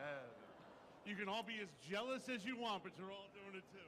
I have a 12 and a 10-year-old. I'll show her the clip. They should be very proud. Thank you, Mr. Speaker. Thank you, sir. And with that, this man has either secured his spot as a future president of the United States of America, or he has doomed his political career for good. I don't really know the political climate up in Connecticut. I can't say for certain. I think the fact that there is an audible groan throughout the room the second people realize what they just heard is really a pretty deep commentary on the state of things, because that is the sound that everybody over the age of like 17 makes when they hear 6-7 and they look down and they realize that they are moving their hands up and down and getting joy out of it. That's the sound of human defeat, people. And that feeling of defeat is something that I just think we're going to have to get used to. I genuinely think that this is something that is going to become so ingrained in our culture that it's just not going to go away. I mean, do you remember how long it took people to stop saying 21? And that was a lot more niche because the joke wasn't really that you were saying 21. It was the fact that you were answering the question, what is 9 plus 10? Still, you ask anybody what's 9 plus 10, they're gonna say 21. 6-7 is never going away, people. And you know what? I don't think that's the worst thing in the world. Sue me. Is that a crazy thing to say? Might be. But it is so unbelievably fucking stupid that it has actually turned out to be funny, I think. For example, I was watching the Bengals-Ravens game on Thanksgiving, and if you watched that game, there's a pretty damn good chance you already know what I'm gonna say. For like 10 minutes, the score was 6-7. And at a Thanksgiving of exclusively people over the age of 18, everybody who walked into the room commented commented on the nature of the score, and yeah, before you ask, they did the hands. There was a 68-year-old woman at that Thanksgiving, dangerously close to 67, I know, and she did the fucking hands, guys. I got 6'7" by a senior citizen, and I think that is just something that we've never really seen before. Like, obviously the Hog Tua bullshit took over the internet, but I mean, that's just like too niche to be saying all the time. Like, if you're saying Hog Tua, you are specifically referring to Hog Tua. Like, you're never gonna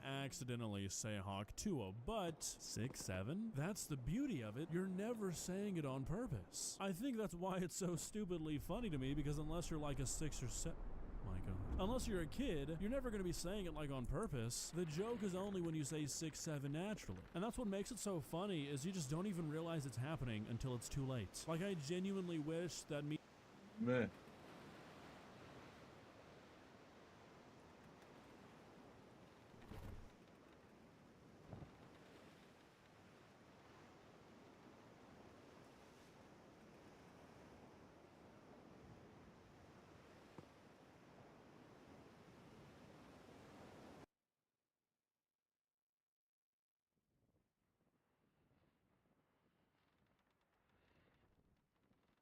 I don't know how many of you have noticed this, but it seems like there's a trend where the world's worst drivers are addicted to streaming themselves driving.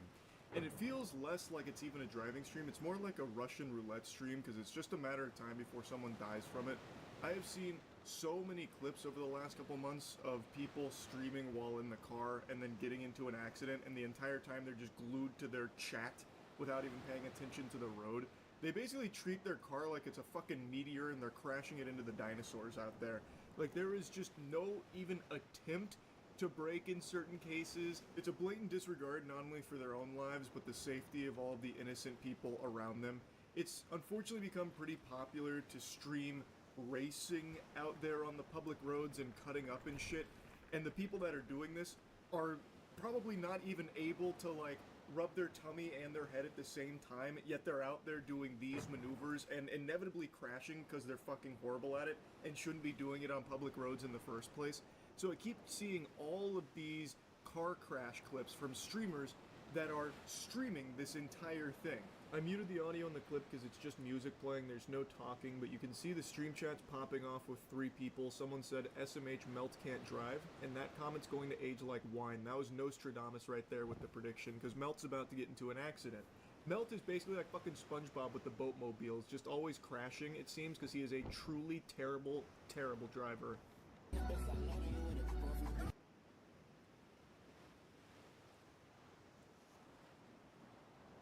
Yep, can't watch that.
I am definitely happy with the one I'm using.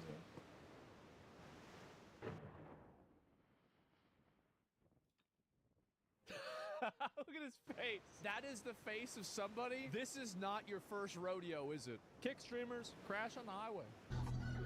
Oh, big fast. Oh, let's go really fast on the highway. Damn, look how fast he is. Wait, let me see how fast Literally he's just going. said I can't talk about that.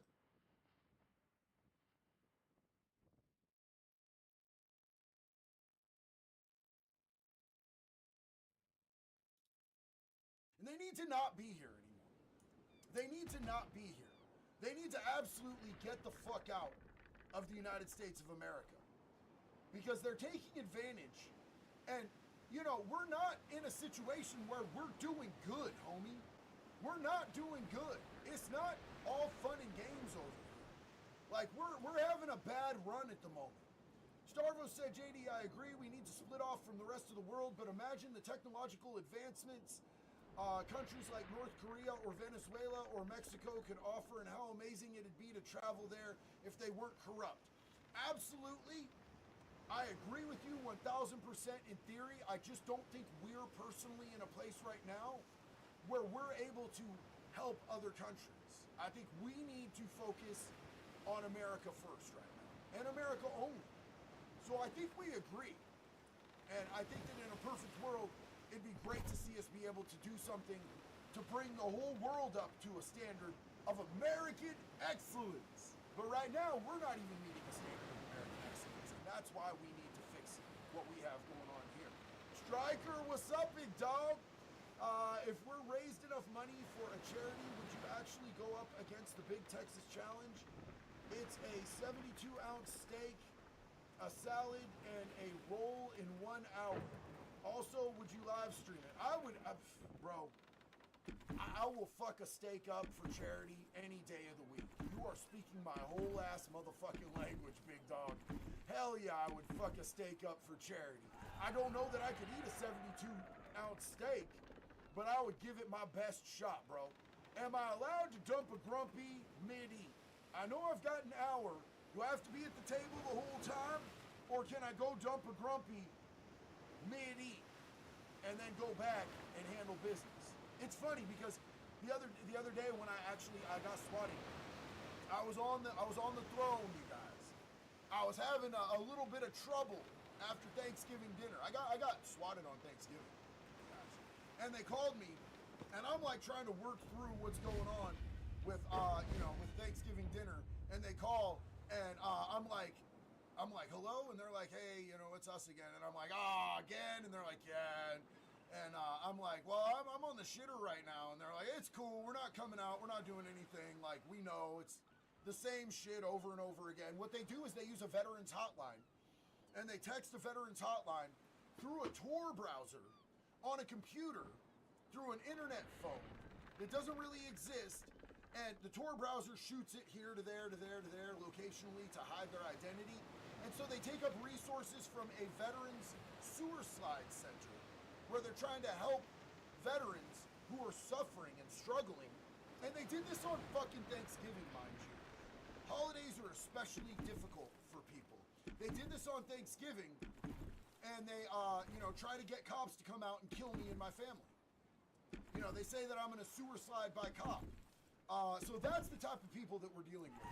I want you to understand that. Colum Holdsworth. Yo, dude, much love and support to you and your beautiful family from Australia. Have a great week, man. MPAA. Love you and all our family out there down under, bro. Kitty and Lou, it's my birthday too. Kitty, it's your birthday? Hell yeah. Happy birthday to y'all. Lucas and Kitty's birthday. Love you guys. I hope you have the best birthday and the best year. Wood chipper to you too, sis. Abby, love to you and Mama Jax. Pops sends nose boobs. We love you and we love Pops so much. It's so good to see you. Trev says, sorry I'm not active in chat right now. JD packing up to go see Chris at Roll the Bones headquarters in Connecticut. First time I've been on a plane in years. Make pedophiles afraid again. Trev, you're going to have a great time. Enjoy your flight, man. Don't let anything stress you. Flights can be a little, you know what I'm saying? Show up a little bit early and just kick back, brother. Love you, man. Safe travels. Crazy White Boy 420, make snowflakes afraid again. Oh, hell yeah, love you, dog. MRV, appreciate the love and support. Super Bear Jew, what's up? What did I miss? YouTube didn't notify me. Well, Super Bear Jew, we're just talking about Tim Walz and how violently retarded he is. And how Trump tweeted out on Thanksgiving that he's violently retarded. And how I think that's fucking hilarious. And there's a lot of people that have big feelings about it. And if you have big feelings about Trump saying that dude is seriously retarded, you're probably seriously retarded yourself, in my opinion. Yo, Jeff Ashley, what's up, big dog? Good to see you, man. I've only voted twice in my life, and both times was for Trump, and I'm not Republican.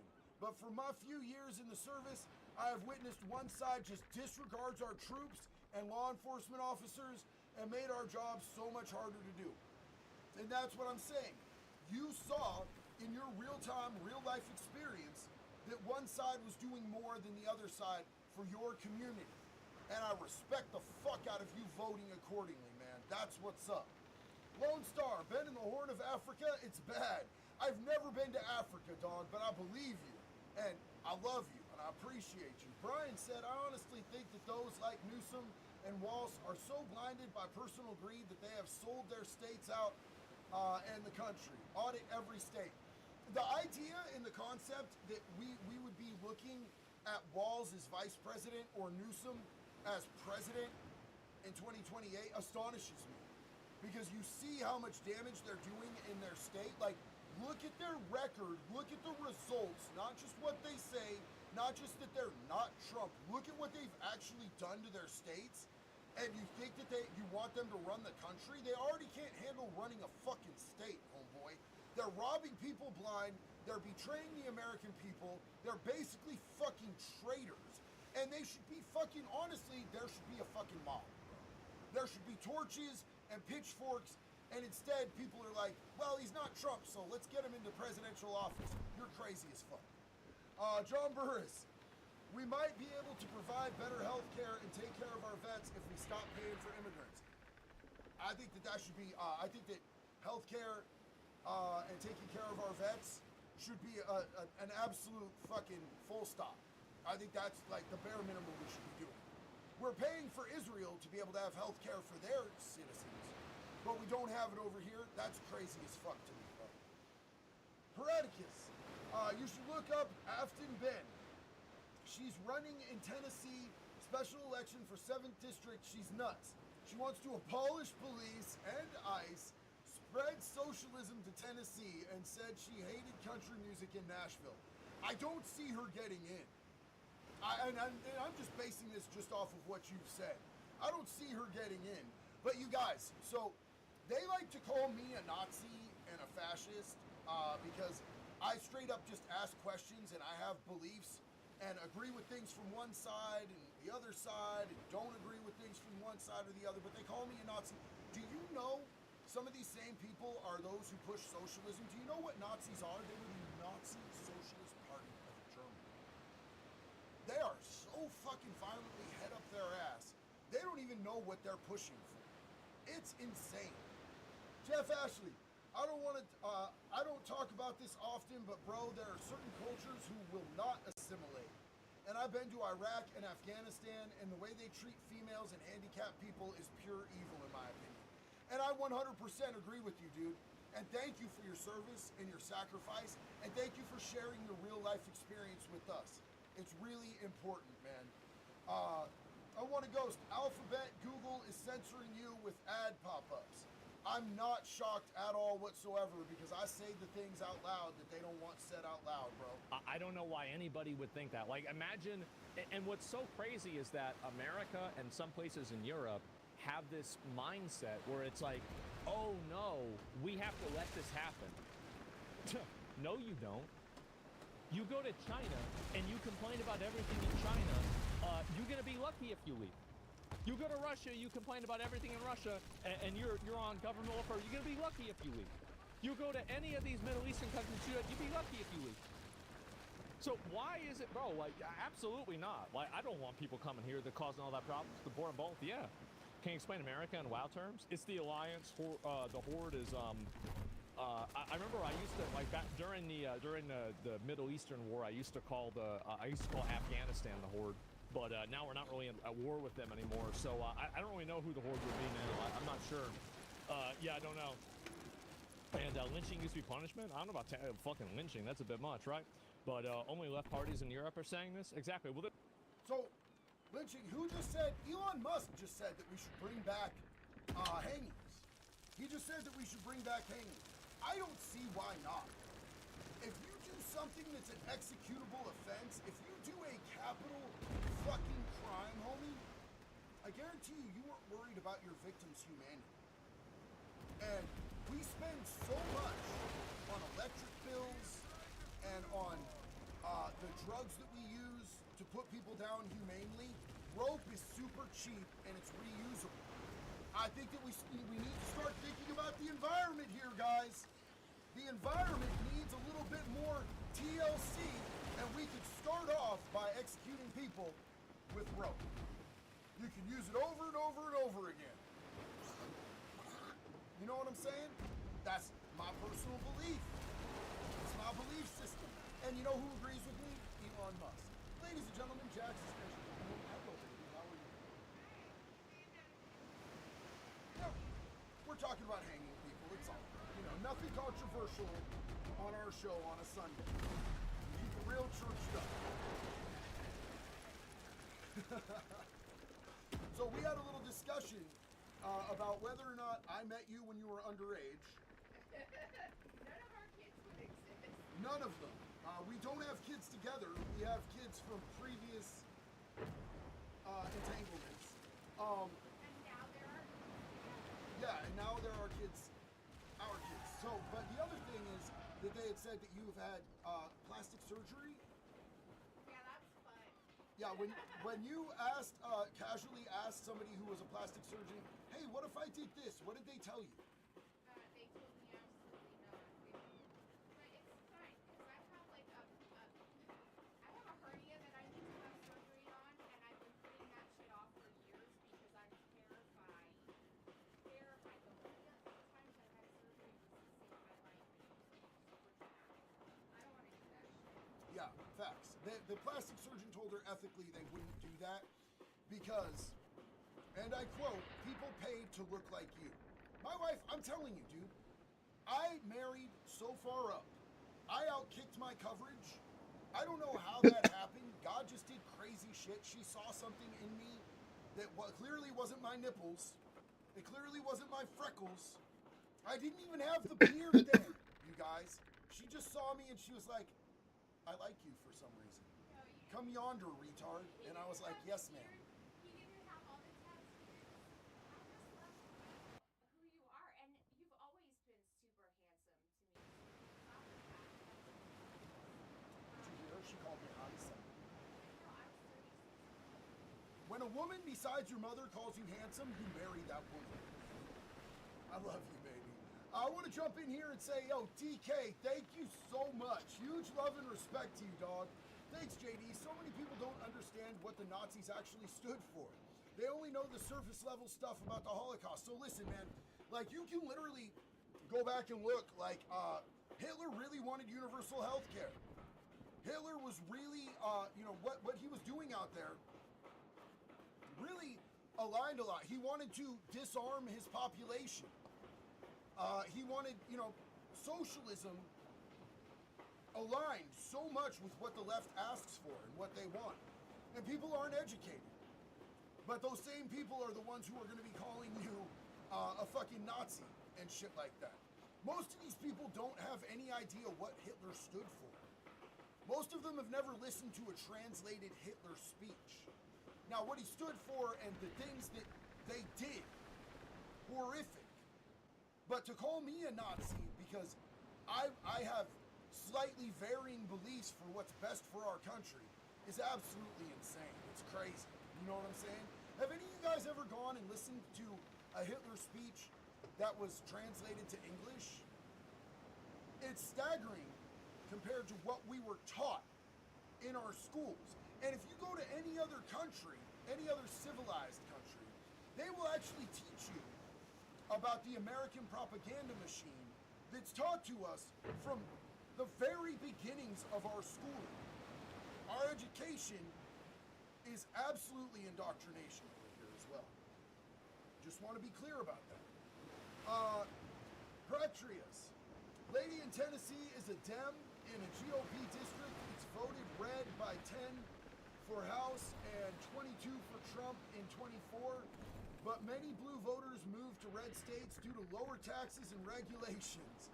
She's only down by 2 points now. Fuck. Tennessee, don't do that. Holy shit. Here's the thing. A lot of people in blue states moved to red states because red states got, you know, lower taxes and better shit going on, less crime and shit like that.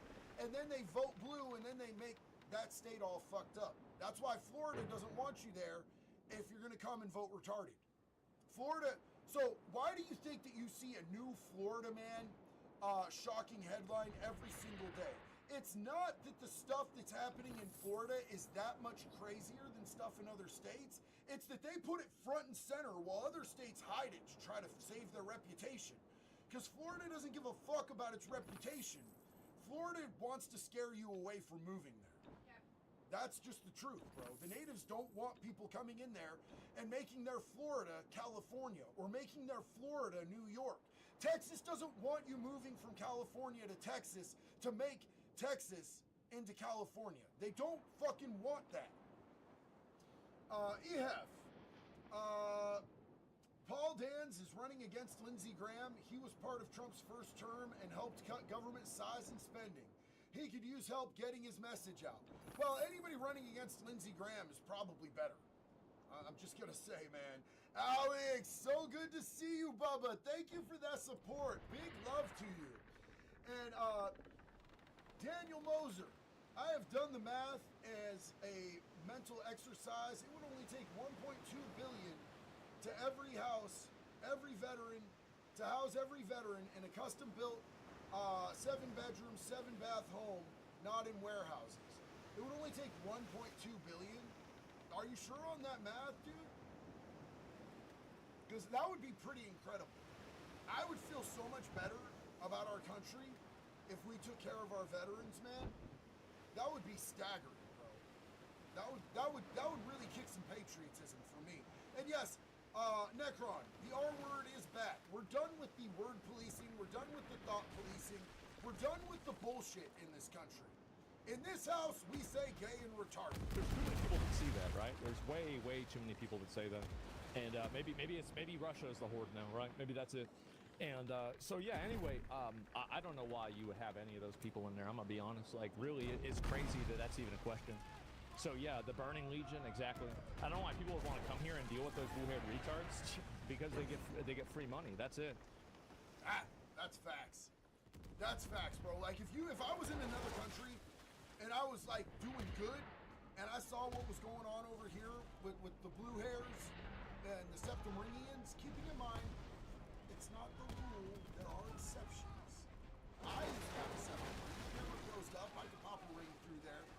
But if I saw what was going on over here, I would not fucking want to come over here unless I was down so fucking bad.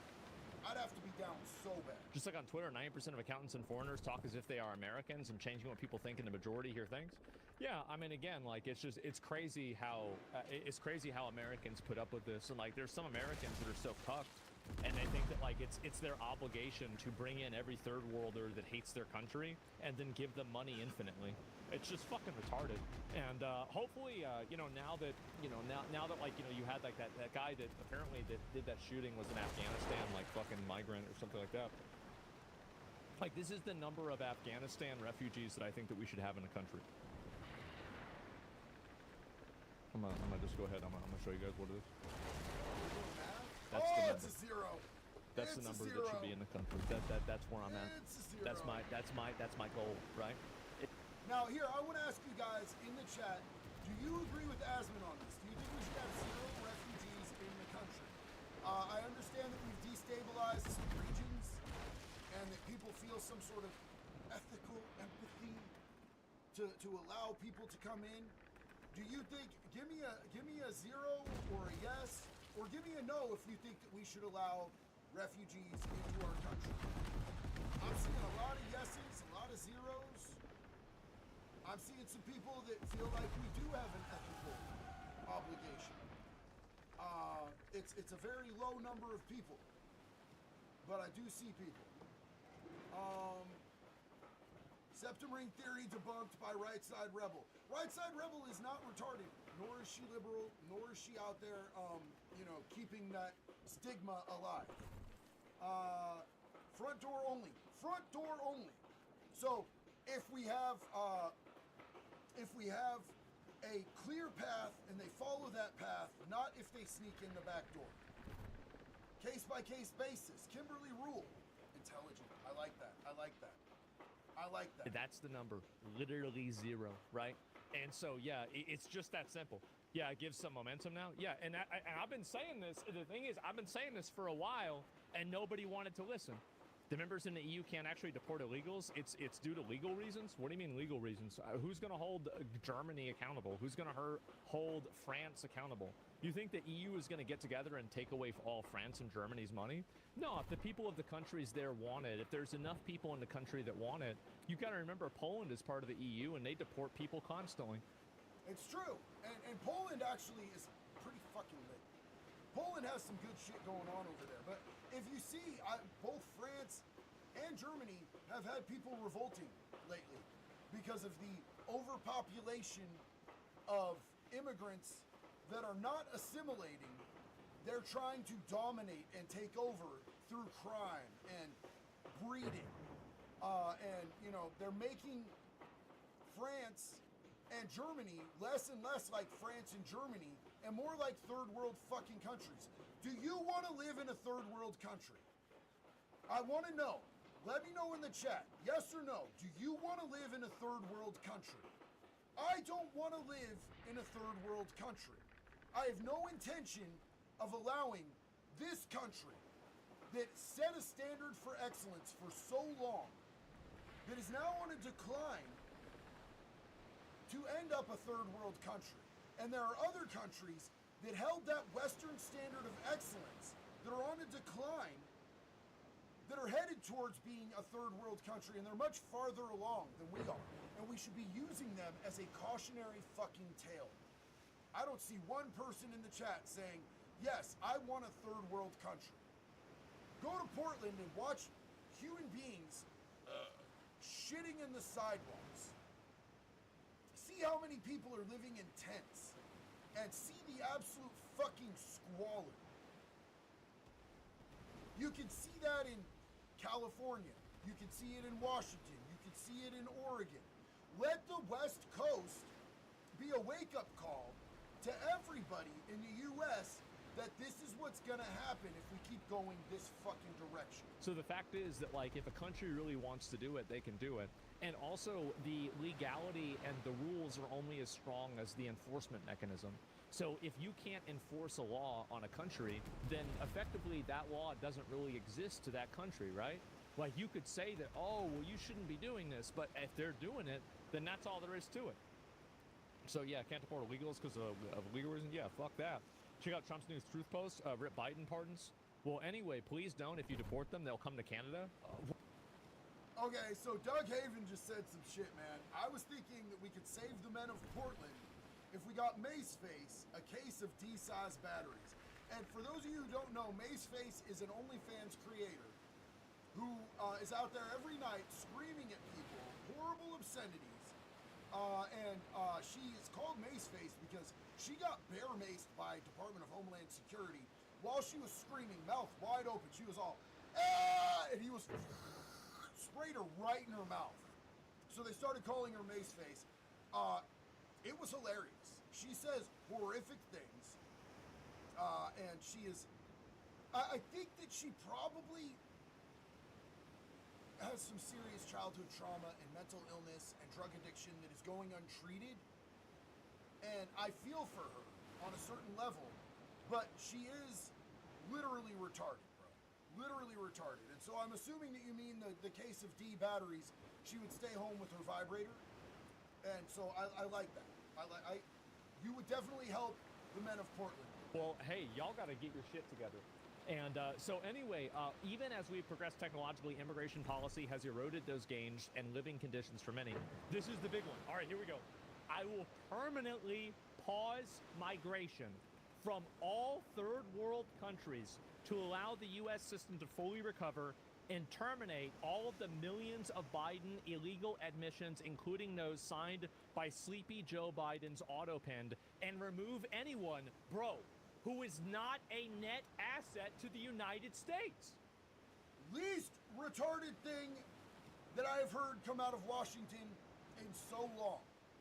I will permanently pause migration from all third world countries to allow the U.S. system to recover, terminate all of the millions of Biden illegal admissions, including those signed by the autopay. Anyone who is not a net asset, anyone who is a net L to this fucking country, while we're already trillions of dollars in debt, that we are handing this down to our kids, you guys. We are handing this down to the next generations of Americans, just like it was handed down to us, just like it was handed down to our parents. It just snowballs and gets worse and worse and worse. These motherfucking leeches in Washington for decades and generations and fucking lifetimes have been passing the bill down. And now the bill is so catastrophic that we're gonna lose our country in a profound way. And I'm gonna go grab some snacks real quick. What the fuck needs to be said. And anybody who disagrees with this has suicidal empathy, and they need to have their voting rights stripped. If you don't see that we need to cut our losses and get rid of people that are a drain on our society when we're already this far down, you need to be stripped of your voting rights. You're too retarded to be at the polls.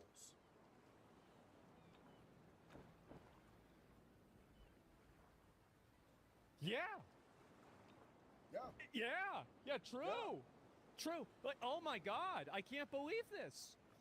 The problem is that if Trump leaves office and we get someone like Gavin Newsom back in office, they're just going to reopen the border, you guys. They're going to immediately reopen the border. It's 100% going to happen. It'll be immediate. And there will be thousands of people pouring back over the borders. America will be open for the raping again. They're just going to spread America's legs, toss a Bonnie Blue level amount of KY on it and say, come on in. It's pretty vague. Good. Get rid of more of them. But you think if somebody's in that negative, then what do you mean by that? Like, how is that even a question? And so anyway, what's this here? Incapable of loving our country, end all federal benefits and subsidies to non-citizens of our country. Oh my God. Bro, and he's just tapping away. He's sitting there on Thanksgiving. Probably on the toilet. Trump was probably on the toilet taking a shit, typing all this out. You know what I'm saying? Probably sitting there dumping his Thanksgiving grumpy, bro. Dropping this. And, not just the subsidies to people that are in our country who came here illegally, but stop the subsidies to other countries and their governments as well. If you want help from us, what are you providing in return? Because I'm just going to tell you right now, if I'm thousands of dollars in debt and someone comes to me and they're like, hey, I need to borrow $5,000.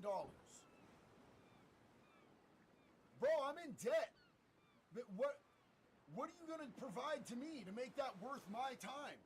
I'm not going farther in debt that my kids are going to have to pay off unless you're providing something that's going to make that a net positive. We just keep throwing our kids' future away. Absolutely not. He's sitting there on Thanksgiving doing this shit. God damn. He going in on this. And so anyway, to non-citizens, denaturalize. What? Right. What? I'm gonna grab a snack. Be right back. Denaturalize migrants who undermine domestic tranquility. Duh. Of course. Obviously. Yeah, somebody's coming here starting trouble. What the fuck are we talking about letting them stay around here? And deport any foreign national who is a public charge, security risk, or non-compatible with Western civilization in caps.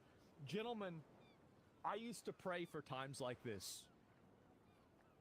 I did not even know you could vote for this. If he delivers on this, I will be so happy. I really would be. Like, this is going to be amazing. Yeah, I want to see this actually happen. The words are cool. The midnight tweet on Thanksgiving while he's taking a shit is cool. How about some action? And, you know, I'm going to tell you this right now. I want to see some people in our government that are trying to make it harder for the U.S. to navigate through the bullshit that we're in right now. I want to see them in cuffs. I want to see them arrested for treason. I want to see them put in prison. It is. Did you guys? I mean, like, this is the same shit I've been saying. Like, I've said every single one of these 50 times. Thank God. And do you change your mind about him being limp dick now? Yeah, I'll change my mind about him being limp dick when he does it. When he does it. When I see people that are here illegally, that are, or not even illegally, but people who are residents here who are causing trouble, that hate America, and I see Trump deport their ass, then maybe I'll vote for him for the third term, right? Yes. That shit right there. That shit right, that's what I want to see. Absolutely. But until then, it's not going to happen. Surprised he hasn't mentioned using them as batteries yet. That's going to be soon, right? And so, you tired of winning yet? I'm tired of talking about winning. I'll tell you that. I'm tired of talking about winning. And Trump loves to talk about winning. He loves talking about winning. I don't give a fuck about that. I want to see the winning. I want it to happen. You got to bring home the bacon. That's it. So yeah. And I think it's great that he said bring home the bacon, because I think we need bacon in a lot of states. I think that we need to go out to Dearborn, Michigan with a lot more bacon, you guys. I think we need a whole lot more bacon in this country. I think bacon is America's future. Can the UK become a 51st state? Oh, right. Oh, now you guys are coming back to us now. Oh, I see how it is now. And we need to tell him he won't do it, just like Obama when he was the president, inspiring him to do so. Yeah, exactly. Like, it should have happened. Big talk, no walk. Exactly. I'll believe it when I see it. But like, these goals will be pursued with the aim of achieving a major reduction in illegal and disruptive populations. Disruptive populations, oh my God. Including those admitted through unauthorized and illegal auto pen approval process. This is... Anything that was done with the auto pen needs to be undone and invalidated, including and especially all of those fucking pardons, bro. Those were illegal pardons. Steve Newberry said, JD don't sound like Captain Fence Rider today. See, that's the thing. Here's the thing, is that, like, people will be like, if you criticize something that Trump does, and they have, like, the reverse TDS, if you criticize something Trump says, they're gonna be like, oh, you're a liberal. Bitch, I'm more conservative than you. I'm more extreme than you. I'm more America first and America only than you. That's where you get the binky, dog. There ain't no fence riding over here. I've always been on the same fucking side of the fence, and that's your side, motherfucker, my side, the American people's side. Not some politician's side, not some billionaire side, not some corporation side. I'm for all of us. And that binky, I'm not washing it before it goes in, dog. That only reverse migration can fully cure this situation. Other than that, happy Thanksgiving to all, except those that hate, steal, murder, and destroy everything that America stands for. You won't be here for long. See, and Stephen Newberry said, glad as fuck to hear it, bro. Love you, dog. Just want to clarify my position. Just want to clarify my motherfucking position, bro.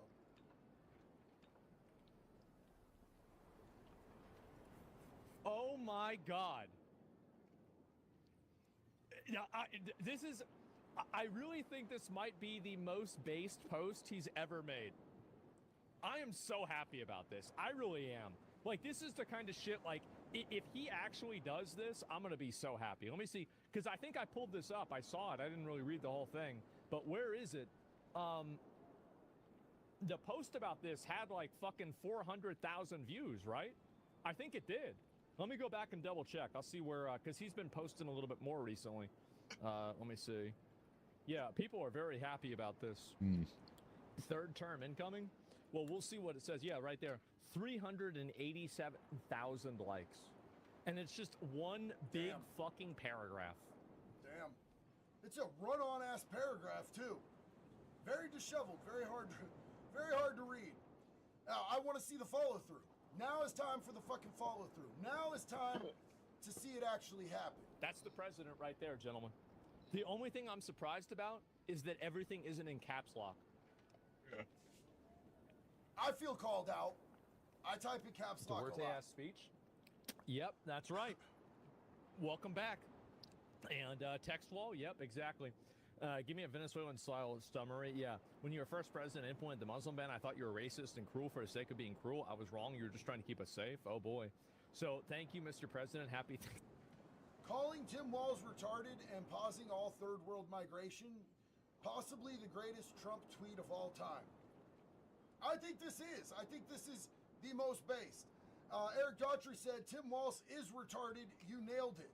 Yeah. And Ilhan Omar did marry her brother. Yeah.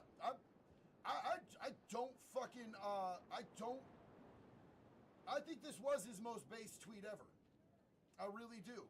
White Trash Motorsports. Stop batching. You know that you said batching, right? Like, you know there's an I in bitching. I'm assuming you don't mean batching. Trump, and help him. What do you want me to do, my guy? What do you want me to do? That's a weird fucking thing to say, Bubba. That's a weird fucking thing to say. It's giving to you too. I can confirm Tim Walz is retarded. So basically, Trump, I swear to God, like, this is like if you were to take like an AI and generate a president that would do things based off of my stream, it would generate a statement like this. He called Tim Walz retarded. He said that all the people that aren't citizens should get kicked out. If they're not making us money, we're going to kick them out. And, you know, like all these other countries they're coming from are shitholes. Let's see, besides that, like, yeah, really, this is like, bro, if I were to write this, this is what I would have written. That's it. And so, yeah, I'm glad to see this. You forgot to say he hates women, though? Yeah, of course, right? And we're bringing back retarded? Absolutely, we are. And I've said this before. Obviously, we're bringing back retarded. Okay, so real quick, I wanna present you guys with something. I want to know what you guys think. I want you guys to tell me if you think this shirt is lit. What up, everyone? How I you want to show doing? you this shirt, and you guys tell me, because I'm thinking about making this. Now, this isn't the finished design, but this is what I'm thinking about.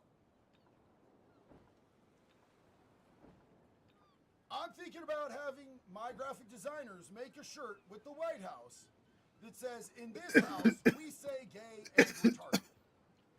I'm thinking about doing it because I'm just going to tell you right now, it's a shirt that I would wear. I would wear this shirt.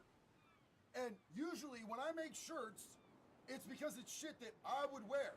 There's not a single shirt that I've put out that I don't stand by and that I wouldn't want to wear in public. So would you guys fuck with the shirt with the White House that says, in this house, we say gay and retarded? I think it'd be cool, man. I think it'd be cool. I think it's funny. And, you know, I'm an 80s baby, so maybe I have a better relationship with freedom of speech than a lot of the people who've grown up being told what they can and can't say, but I fuck with this heavy, and I think it'd be great. SS Lord of Memes said, in a country full of Tim Walzes, if you can't be like Charlie Kirk, then be like Clyde Shelton, law-abiding citizen. Holy shit, that goes hard. Shinobi said, just popping in to say hi. Hello, friend. Love you, Jax. Thank you for hanging out with us.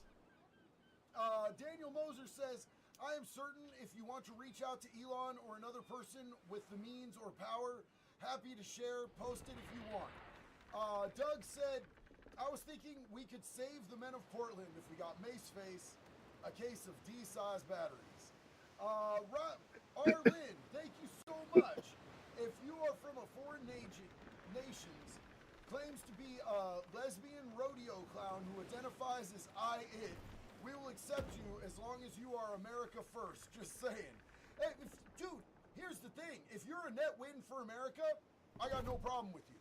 If you come in and you're like, I want to assimilate, I want to be a positive member of this society, I want to generate wealth, and I want to bring value to this country, and you're sincere about that, I got no problem. I don't care what color you are. I don't care what you do with other consenting adults. Just don't be a fucking leech. Leave the kids alone, assimilate, and be a happy American. Love to have you, neighbor. What the fuck? Unwanted ghost, forced breeding and unwanted pregnancy. Yeah, there's a lot of that. Unwanted ghost also said suicidal empathy. I'ma keep that. Thank you, JD. Love you, bro. Brian said if Hey, there's baby. undeniable Hold on a second, evidence everybody. of I'll be capital right crime, back. there should be no appeal, no sitting for 30 years on death row, done within the first week publicly. And I would agree with that, but I do think that, like, because I've seen so much corruption in our system, that I would say one appeal is appropriate. So when you get a capital punishment, first you have to get found guilty by 12 of your peers. Then they have to decide. In most states, it's unanimous. All 12 have to decide, yes, they deserve to be executed. Florida, it's 8 out of 12 because Florida's fucking sick, dog. Florida gets it done. But if you have that happen twice where they're like, yes, you're guilty beyond the shadow of a doubt, beyond reasonable doubt, and yes, the majority of people, if not all people, say you need to be executed, execute them, bro. Run that shit. Bill said they pardoned 2 judges responsible for kids' deaths in the system. Yeah, they absolutely did. Some of those pardons were so absolutely ridiculous, and they need to be looked at. They absolutely need to be looked at. We need to take some of those, all those pardons, really, all those pardons. If they were signed, if it was signed by an auto pen, it's gotta go. It's gotta go. That's what I'm saying. So, let's see. I'm gonna bring this on screen real quick. Remove from screen, add to stage. There we go. I saw this and I liked this. I thought this could be a cool shirt too, but I don't want to steal somebody else's shit. I like my shirt better. But I thought about making this shirt. I just think it looks cool, man. You know what I'm saying? And I agree with it wholeheartedly. But let's go ahead and take a look at some of these videos that I have for us. First off, Retard Finder on X showed this picture of Tim Walz. What do y'all think is going on in his brain? Why is he... Shantae. Okay, you go, girl. You know what I'm saying? It says gay and retarded. And I wanted to show you, we've been talking a lot about Ilhan Omar, so let's just take a look at this video real quick. People are saying you married your brother for citizenship purposes, but are you in love with your brother, Congresswoman? I mean, do you guys sleep with each other? Is this normal in Somalia? Does he get butt naked and yell, "I'm decapted now, sister"? Or what's the deal over there? You got some kind of stepbrother fetish, Congresswoman? And when you guys get naked and have sex, do you leave your headscarf on or do you take it off? That was fire! Okay, so a lot of people seem to think that I don't know when I'm using stuff that's AI and I'm making jokes, and people are like, he doesn't know that's AI. I know it's AI. I know it's AI. I know that was AI. I know that my Candace Owens video earlier today was AI. I know when I'm using AI. I think it's hilarious, and I'm presenting it as a joke, but I have a very dry sense of humor. A very dry sense of humor. Drier than Hillary Clinton's snatch, bro. So sometimes, you know, I'll be doing a type face, and that's me letting you know that it's AI. That's me letting you know that I'm being sarcastic and it's a joke. You know what I'm saying? Like, all these people who thought that I couldn't figure out that white Candace Owens was AI, come on, bro. I'm not retarded. And I'm not saying that you are if you couldn't figure that out, but I think it. I'm not saying it, but I think it.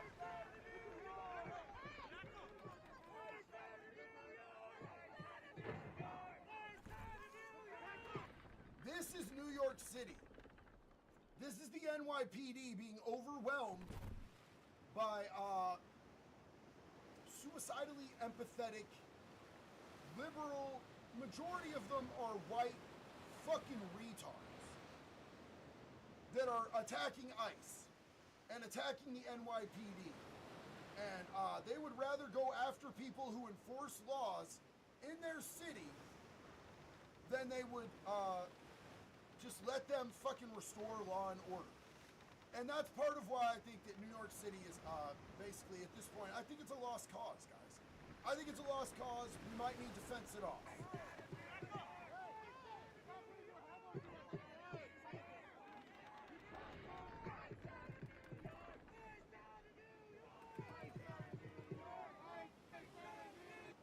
That's crazy. Look how many cops there are, and they're overwhelmed.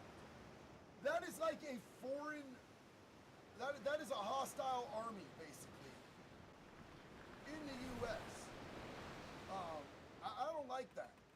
Okay, I'm going to present this video to you guys, and it's a little off topic, but I want to know what you guys think.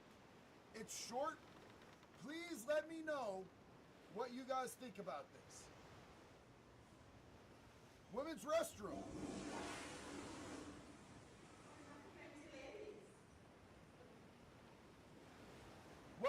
What the fuck is that, bro? In the women's restroom. What the fuck is that?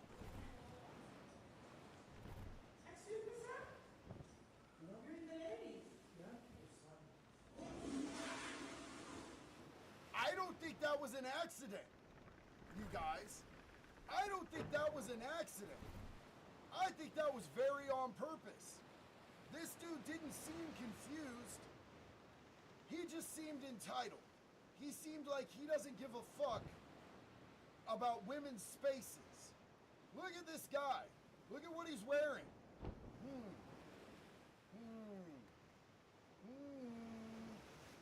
Yeah, straight to fucking jail. But, you know, he's one of America's greatest allies, so they don't actually get the full enforcement of the law in this country, unfortunately. I fucking hate that shit. I fucking hate that shit. Do you guys want to hear what, Tim Walz's response to Donald Trump was? This is what I was hoping to show you. This is Tim Walz's response to Donald Trump, calling him seriously retarded. And Trump wasn't wrong. Trump was not wrong. Listen to this dude's response. Well, here we got a guy on Thanksgiving where we spent time with our families, we ate, we played Yahtzee, we cheered for football or whatever. This guy... Don't act like you watch football to be relatable to men, Tampon Tim. We know that you don't watch fucking football, bro. Come the fuck on. This dude will do anything to try to act like he's a dude that has mid to low range testosterone when we all know that he's bumping that E, bro. He's got estrogen for days. Guy is apparently in a room ranting about everything else. This is not normal behavior. It is not healthy. Oh, so I'm sorry. The President of the United States was staying focused after dinner on what he needs to do to fix the country while you were pretending to be manly. That's what you're saying, Tim? Seems retarded to me. And presidents throughout time have released a couple things. They've released their tax returns, not Donald Trump, and they've released their medical records, not Donald Trump. And look. Trump did release his medical records. Trump did release his medical records. Now, do I think that we should have a president who's that far into his twilight years? I don't. I don't.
How's it going? Let's get back to it. That was my girl I was just talking to.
Hello guys and gals, me Mudahar, and today I'm going to teach you how to break the law. So bookmark this video, break the law in a resistive manner. I'm not going to teach you how to be a criminal, but I am going to teach you how to fight against the crazy censorship that's going up against us. So I don't know if you know about this, okay, but today, well, if you live in Missouri, the great state, you might notice that your internet got a little bit more restricted today. Well, what happened, ladies and gentlemen? Missouri decided to pass their own set of age verification laws. And yeah, that means the internet in Missouri today is apparently going to be restricting you from accessing the adult websites. Basically any website that caters, I believe 33% of its content skewing towards being harmful to minors, which is already an incredibly vague term. It could be anything from adult content all the way to things that whatever the discretionary board considers to be harmful. Now, many people can take this as censorship. To be honest with you, I think the internet censorship crap has gone on far enough, and it's ultimately a crusade led by politicians to bring in mass surveillance under the guise of protecting the kids. We'll talk about all of that, but to me, I wanted to show you guys a way to resist this crap and access the internet you know and love while keeping your privacy. And why? Because I think the politicians running this kind of crap are so old and decrepit, they actually don't understand how the internet works. So because of this stuff going on and people slowly resisting, by looking up what a VPN is. So for instance, literally today, okay, the term VPN was searched in a breakout sense. Best free VPN for phone, best budget VPN, best built-in VPN, no lag VPN. There's no doubt, okay, that there's a lot of people in Missouri who just want to access the internet like they used to be doing in the freest country in the world. You know, we live in a day and age where America is becoming like China with the Great Firewall and all that bullshit, where people's access to information and general shit is being slowly restricted. Now, the problem that I have with these searches is when somebody in Missouri looks up best free VPN for iPhone, they're probably like gonna download a free VPN that's actually stealing all of their information, that's actually malicious towards them. This law is almost a gateway for people to get their shit hacked and stolen. So I'm gonna teach you guys how to get access to respectable VPNs in a private fashion. So in order to do this, right, we're gonna have to engage with crypto, boys and girls. So inside my entire exchange in Canada, I realized very quickly, not that I realized, I knew this, but in Canada, there's not really an easy way for you and I to buy anonymous crypto, because cryptocurrency in a lot of ways are subject to a lot of laws and regulations. So when you go to online exchanges, they'll ask you for your driver's ID, all that kind of crazy crap. So inside this experiment for today's We're gonna video, keep picking stuff up on the way over. My general area and find a place where there is a Bitcoin wallet, ladies and gentlemen, a Bitcoin ATM. Now these ATMs are really special. You can actually Google them in your area. So for instance, around where I live in Oakville Market, so to speak, yeah, I know you guys can probably like, oh, Moody, you're doxing yourself. Look, this is a big ass city, okay, so if you're gonna knock on every door trying to find a fat Indian guy, I just don't. You get it, okay? So you go to this marketplace, and inside the Oakville Market, ladies and gentlemen, it is actually inside this little market. This is what it looks like, next to the Puff Puff Vape. So inside this store, somewhere, ladies and gentlemen, will exist a Bitcoin ATM. Now these Bitcoin ATMs are really special. You can connect them to your credit card, your bank card. You can deposit it that way, which kind of defeats the purpose of anonymity. Or in some cases, some ATMs will allow you to deposit cash anonymously. You know, what a novel concept. You can take your cash, your dollary dues, put them in, connect them to a Bitcoin wallet, and actually end up receiving money. As we're speaking, ladies and gentlemen, on my Bitcoin wallet, I actually did in fact receive some Bitcoin money. Now, using that Bitcoin crypto money, I can actually go to a decentralized exchange known as Bisq. Now, Bisq is by far one of the most popular exchanges on here, and apparently, according to the people who care about their anonymity, they guarantee no KYC. So, again, what you're doing over here is you're finding another individual that has Monero, or you're swapping money around. So I took my Bitcoin, and I swapped it for a currency known as XMR, which is Monero. So when I swapped $60 of Bitcoin for Monero, remember there are fees associated. In fact, even those Bitcoin ATMs I talked about, which are available in a lot of these convenience stores, do in fact charge higher than average fees. So imagine you're kind of just paying more for that extra sense of privacy. Now, if you don't really care about that, or if you want the convenience factor, use an online exchange. You can buy crypto literally in minutes. Now, once you have access to these cryptocurrencies, you can swap them on BISC for XMR. You should also go to Monero's website, and you should also set up a actual Bitcoin or Monero wallet over there, because it's actually a different currency. So for instance, underneath Monero, you can go to their website, you can go to the download section, for instance, download their GUI wallet and make a wallet here. So once you exchange from your Bitcoin wallet to your Monero wallet, you can then go to a respectable organization like Mulvat, for instance, go to their VPN service and pay them €5 per month. So because you transferred probably $60, you probably have enough money for several months of this service. So again, it's a simple matter of making an account number, going into your actual account page, and depositing the required amount of Monero to get access to their VPN service. So now, if you're in Missouri, for instance, now if you really care about your privacy and anonymity in any part of the world, not just Missouri, following these steps allows you to at least retain some level of your privacy and be able to at least partake in the internet that you ever used to love and is slowly being ripped away from you. Okay, Now again, privacy-wise, remember, because you went to a Bitcoin ATM, if the glowies really want to get you, it's as easy as figuring out on the Bitcoin transaction chain when the transaction occurred, going to that specific, convenience store you were at, pulling the CCTV. Oh, everybody remember to hit that like, subscribe. subscribe. For the fucking glowies to go after. It's your boy Blaqksheep, and we're here usually every night. We weren't here the other night. I was hanging out with my girlfriend. Exchanging your fucking ID to access sites like Reddit, to access sites like Enjoying the time with her. many services on the Before she went up you can to go this Massachusetts way, again. And then using Mulvad, route yourself through a country that is still free and use that internet access to browse the internet you know and love. That is the actual steps that I took. And that, ladies and gentlemen, is how you can use some civil disobedience, learned that in school, by the way, and fight back against a tyrannical, near-fascist government, okay? That is what you have to do in order to thrive. So no matter what side of the fucking aisle you're on, boys and girls, at least you learned something today. You learned how to resist against a machine that will not stop at taking away every single civil liberty you have. Now you might be like, but Muda, aren't you just allowing those children to get harmed? Isn't this going to teach them how to access the internet? First off, kids are smarter than you think. They're going to be accessing crazy shit regardless. You want to know something about banning things? I want you to actually look at the history of what prohibition was in the United States. You know when we banned alcohol in the United States? What the fuck happened the next day? People started drinking hooch. People started drinking booze. A lot of booze that wasn't even quality tested. You want to know where this happens to this very day, ladies and gentlemen? No better than if you look at Saudi Arabia. This is from the Saudi Medical Journal, by the way. Visual and neurologic sequelae of methanol poisoning in Saudi Arabia.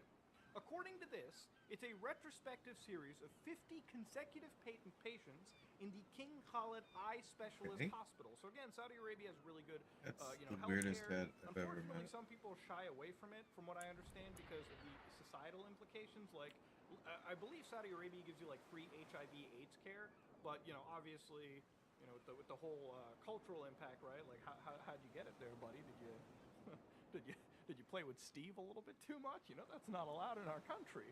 Yeah, there's a lot of people that sometimes will be very worried. And of course, in this case, there was a lot of people who admitted to medical professionals that they drank unbranded alcohol. They drank perfume or cologne because, yes, those do contain alcohol. The denatured kind, the really bad ones for you.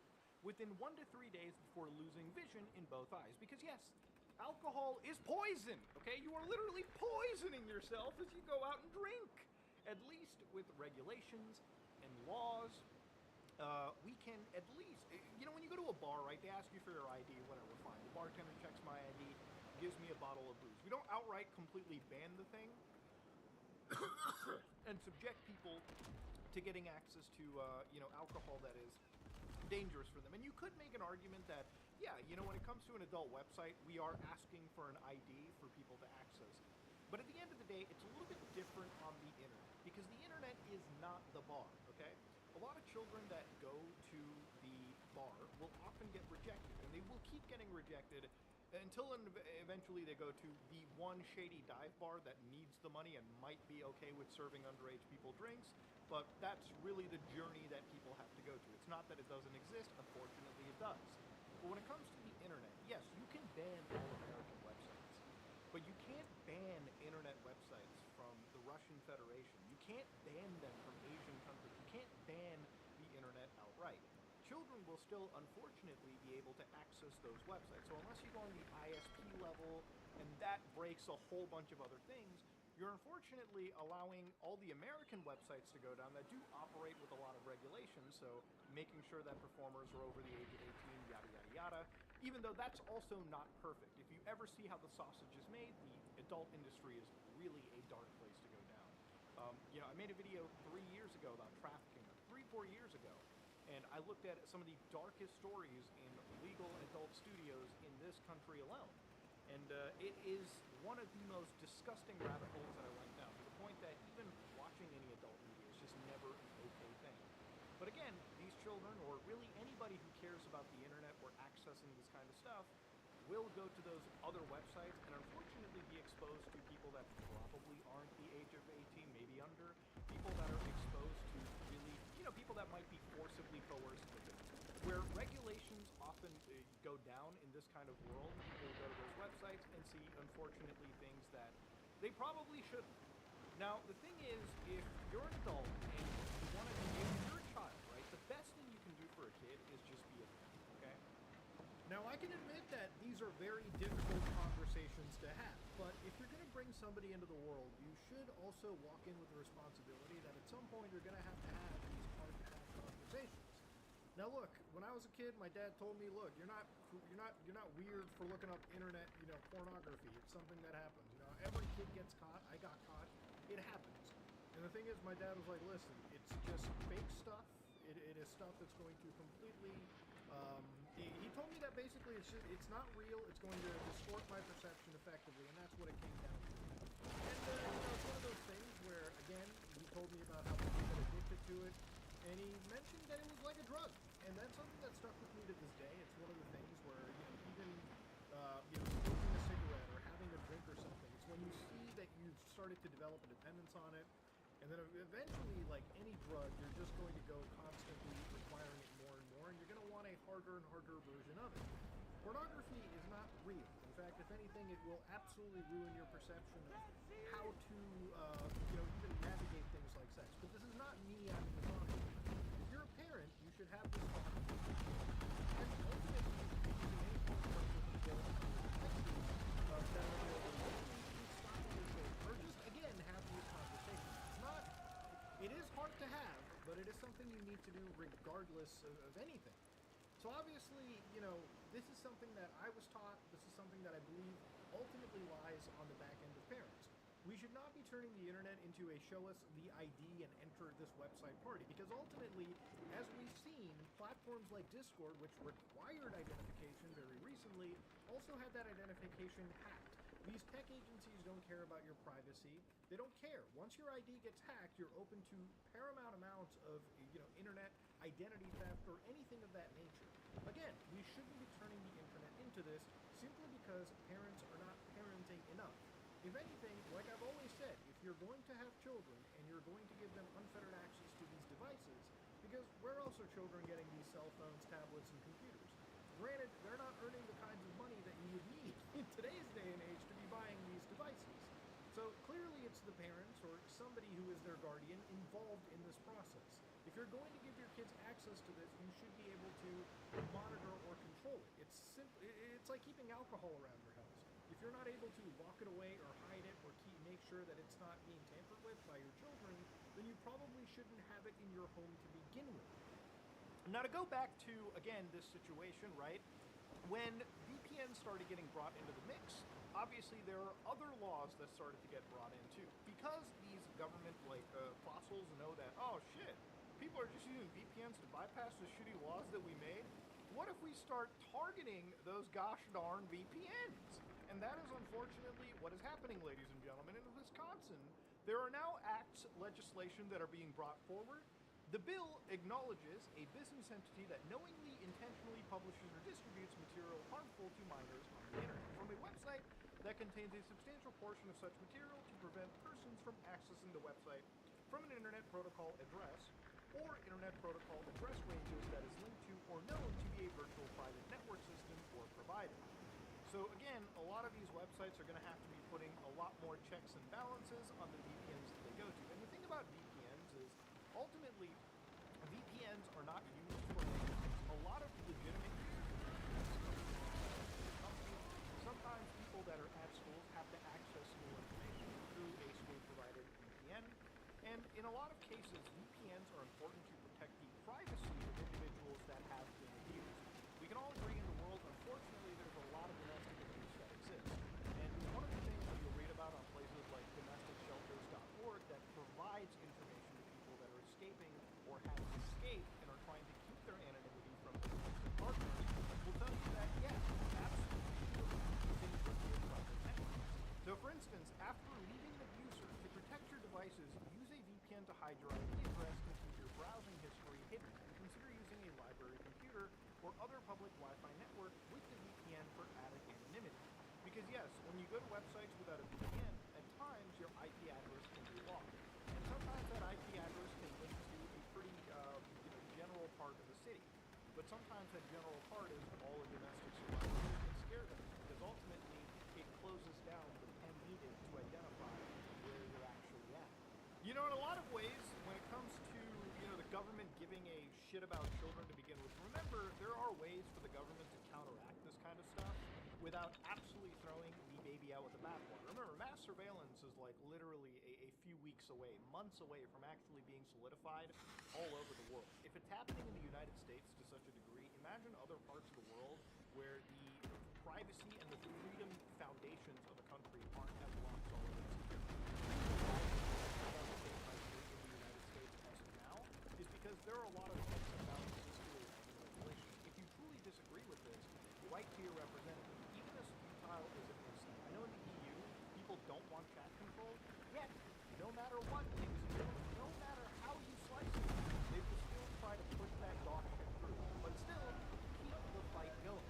You know, when it comes to a government, when it comes to how much they really care, remember, this is the same government that has been alleged in cases of colluding with the Sinaloa drug cartel. Yeah, imagine the DEA colluding with the Sinaloa cartel, one of the largest drug trafficking.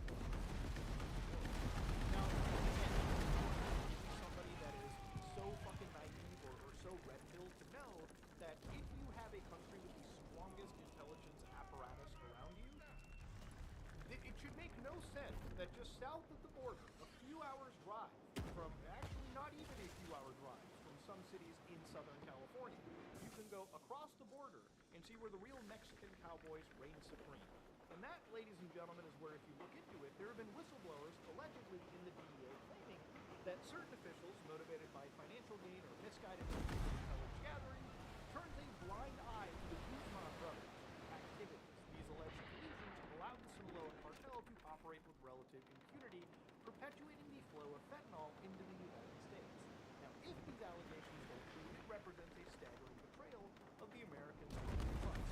But ultimately, do they even give a shit? Will people actually rise up and fucking challenge the DEA to be dismantled if it turns out this is true? Which, honestly, you don't have to be an idiot to not somewhat believe. There's a lot of unbelievable conspiracy theories. But to tell me that the largest drug trafficking organization doesn't perpetuate its operations just south of the border because it ultimately has the approval from some elements of the United States to operate in the area. How the fuck do you think they get access to the craziest guns in the world? How the fuck do you think they're able to smuggle in that much dope across the border? You know, if they were really the threat that they were, if they were really bad, their balls would be snipped, which they have had a long time. Now, I'm not bringing this up for no real reason. Obviously, when I think about illegality, which does happen a lot on adult websites, yeah, obviously the government can go after some of these websites, and they do. For instance, when it came to Girls Do Pornography, Michael Pratt ended up getting sentenced to 27 years for sex trafficking hundreds of women in the situation. So if the government wants to go after drug traffickers, human traffickers, they absolutely can. When it comes to the internet and many of these websites existing,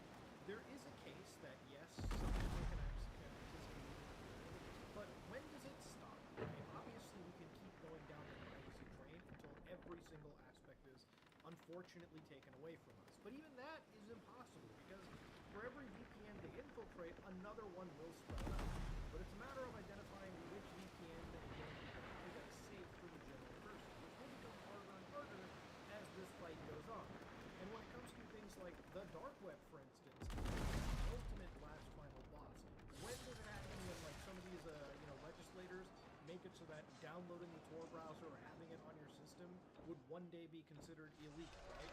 Again, when you look at the internet, you look at the freedom that we have, you can't really look away from the fact that all of this just comes down to monitoring what you're doing. Again, the government decides what is vague and harmful to children, and it could literally be anything according to how these laws are written. In reality, it's the government around the world, every single organization trying to make it so that you give up your identification to access the internet. And the people that are exempt from this are the people that are legislating it on you, and it's the people that are on the top echelon of society that are not subject to the same rules you and I are. And you could say, no matter what, listen, they're gonna know what I'm doing. That is true. You can obviously give up and be defeatist about it, but obviously when you look at how much of your information is floating around out there, you can take reasonable steps to limit it as much as you can.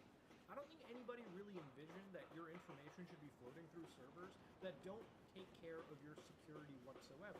And even if there is a big data leak that happens because of it, unfortunately there's not really much other than a vague slap on the wrist for a lot of these organizations.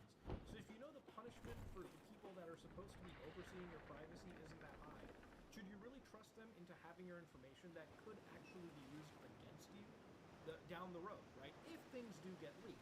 Remember that going forward. And what's to say when a government decides what is and isn't illegal? See, what happens when a website is tripped by the big government and the big organizations into being dangerous or harmful and puts you on like the craziest watch list? How scary is it when you have your government mandated ID tagged with every single website that I guess you're not supposed to go to? At what point is this not some vague form of censorship where in order to access information that is too risque, you have to start giving up your personal identification to access things? What they're doing is adding a barrier of annoyance, but they're also adding a barrier where they can catalog where and when you go to. There is going to be no option to browse the internet at your own leisure, at your own privacy, as opposed to being somebody that is always watched, always monitored, always tracked in every single way. This makes it so that if you're a journalist, this makes it so that if you have an actual reason for privacy, it becomes almost near impossible for you to do, which is ultimately a net negative in society. Decades ago, we created the internet, a technology that allowed people to talk to each other. We opened up Pandora's box. And somehow the oldest politicians in the world, motherfuckers that have been alive since the end of World War II, now suddenly want to decide how to control this technology that they don't even completely understand. So what they're going to do is they're going to destroy the ever-loving shit out of it.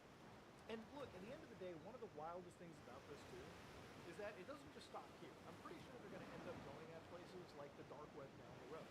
The dark web, which is a technology made or initially conceived by the U.S. Navy when it came to things like money and bounty, eventually grew into its own project, where actually a percentage of the funds for this kind of stuff does come from the U.S. government. And the thing about anonymity, free speech, and censorship is that ultimately these technologies to exist, for your safety to be protected, you would ultimately have to live in a world where people can use these same technologies for bad reasons. Now, I don't want to sit here and promote things like drug use, but this is actually a prime example of something that I've spotted on the deep web that would probably be banned or require you to use an ID that I think is helpful to people that are going through drug issues. Drugs are not something that you can get rid of. I heard somewhere that once we discovered the value of cocaine, we lost the war on drugs. But using things like r/harm reduction, which is a Reddit subreddit, yes, it's a Reddit on the dark web, that people can use in order to learn how to make sure that what they have bought is safe, is something that is inadvertently saved lives. Now again, I'm not saying that you should be taking drugs whatsoever. I do not promote that. Do not do any form of illegal drugs. Hell, keep away from the legal drugs as much as you can. But generally, places like this exist that would be locked behind an ID that ultimately do provide resources that probably save more lives than, the government wants to give them. The internet, they're going after the VPNs next, and I'm pretty sure they're going to go after things like this. stop until every bit of your privacy is taken away. But at least from the beginning of this video, I hope you learned that there are still ways in the internet-connected age that we have that you can reclaim your privacy. There are ways that you can do that. You know, if these organizations start going after Bitcoin ATMs, you know, places where you can only transact and do so much business, such a small amount at a time that it really isn't even all that big of a deal. I hope that'll answer your question what the ultimate goal is. And it's not to protect equities. It's to take away the only bit of privacy that you have left. 300 years ago, when America was a nation, it was formed to fight off against a mass wave of tyranny. Unfortunately, if the founding fathers were alive today, I think they would probably be fucking ashamed at seeing that tyranny come back in the country that they came to, that they loved, that they built with their own 2 hands. So ladies and gentlemen, let me know what you think about it in the comment section below. If you like yourself, please like, comment, subscribe, please like it out. Today we're investigating NZXT's shady and manipulative PC rental practices. Now, because of this investigation, we've decided to terminate a $23,000 ad campaign that NZXT had queued up for Q4. And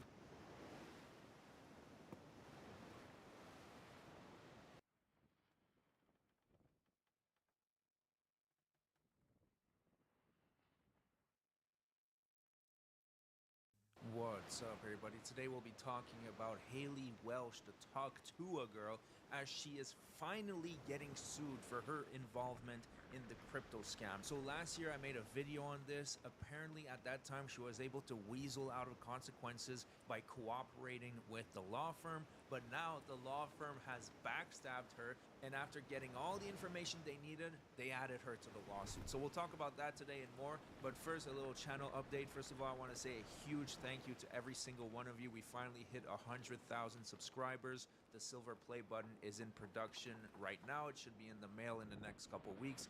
So a massive thank you to you guys. You guys are so awesome.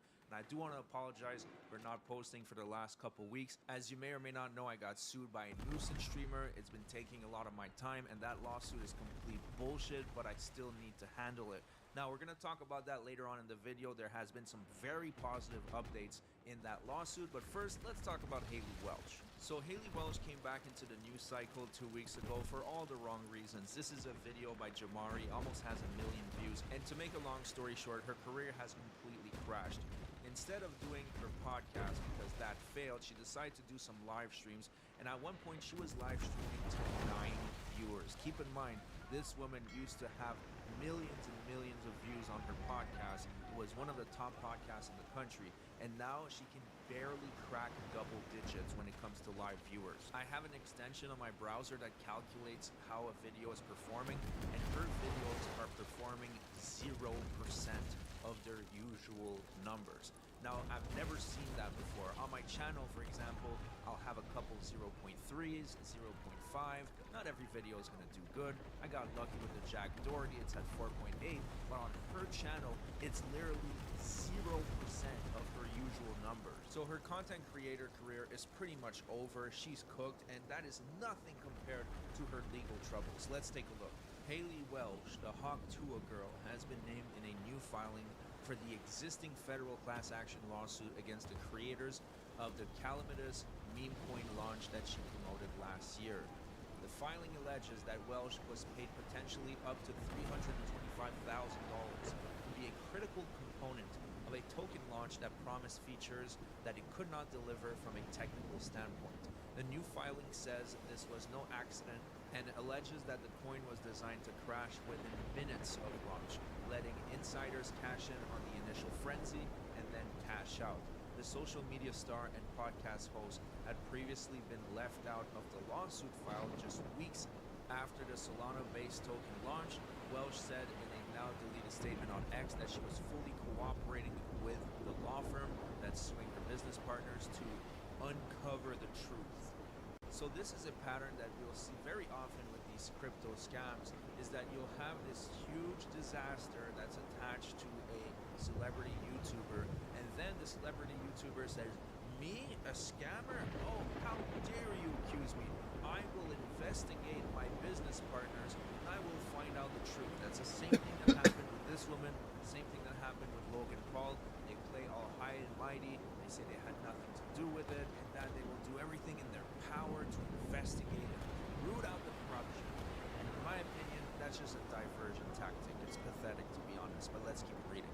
Berwick Law, the firm behind the class action lawsuit, previously told the Crypt that it intentionally left Welsh out of the case, as it felt it was the most effective way to make its client whole. However, in the latest twist in the tale, Berwick Law has asked the court to allow the firm to amend the class action complaint to include Welsh with manager Johnny Forster and company 16 Minutes LLC as defendants. It also added new fraud allegations and is seeking an order to grant alternative ways to serve existing defendants, Clinton So and Over Here Limited, for court listening.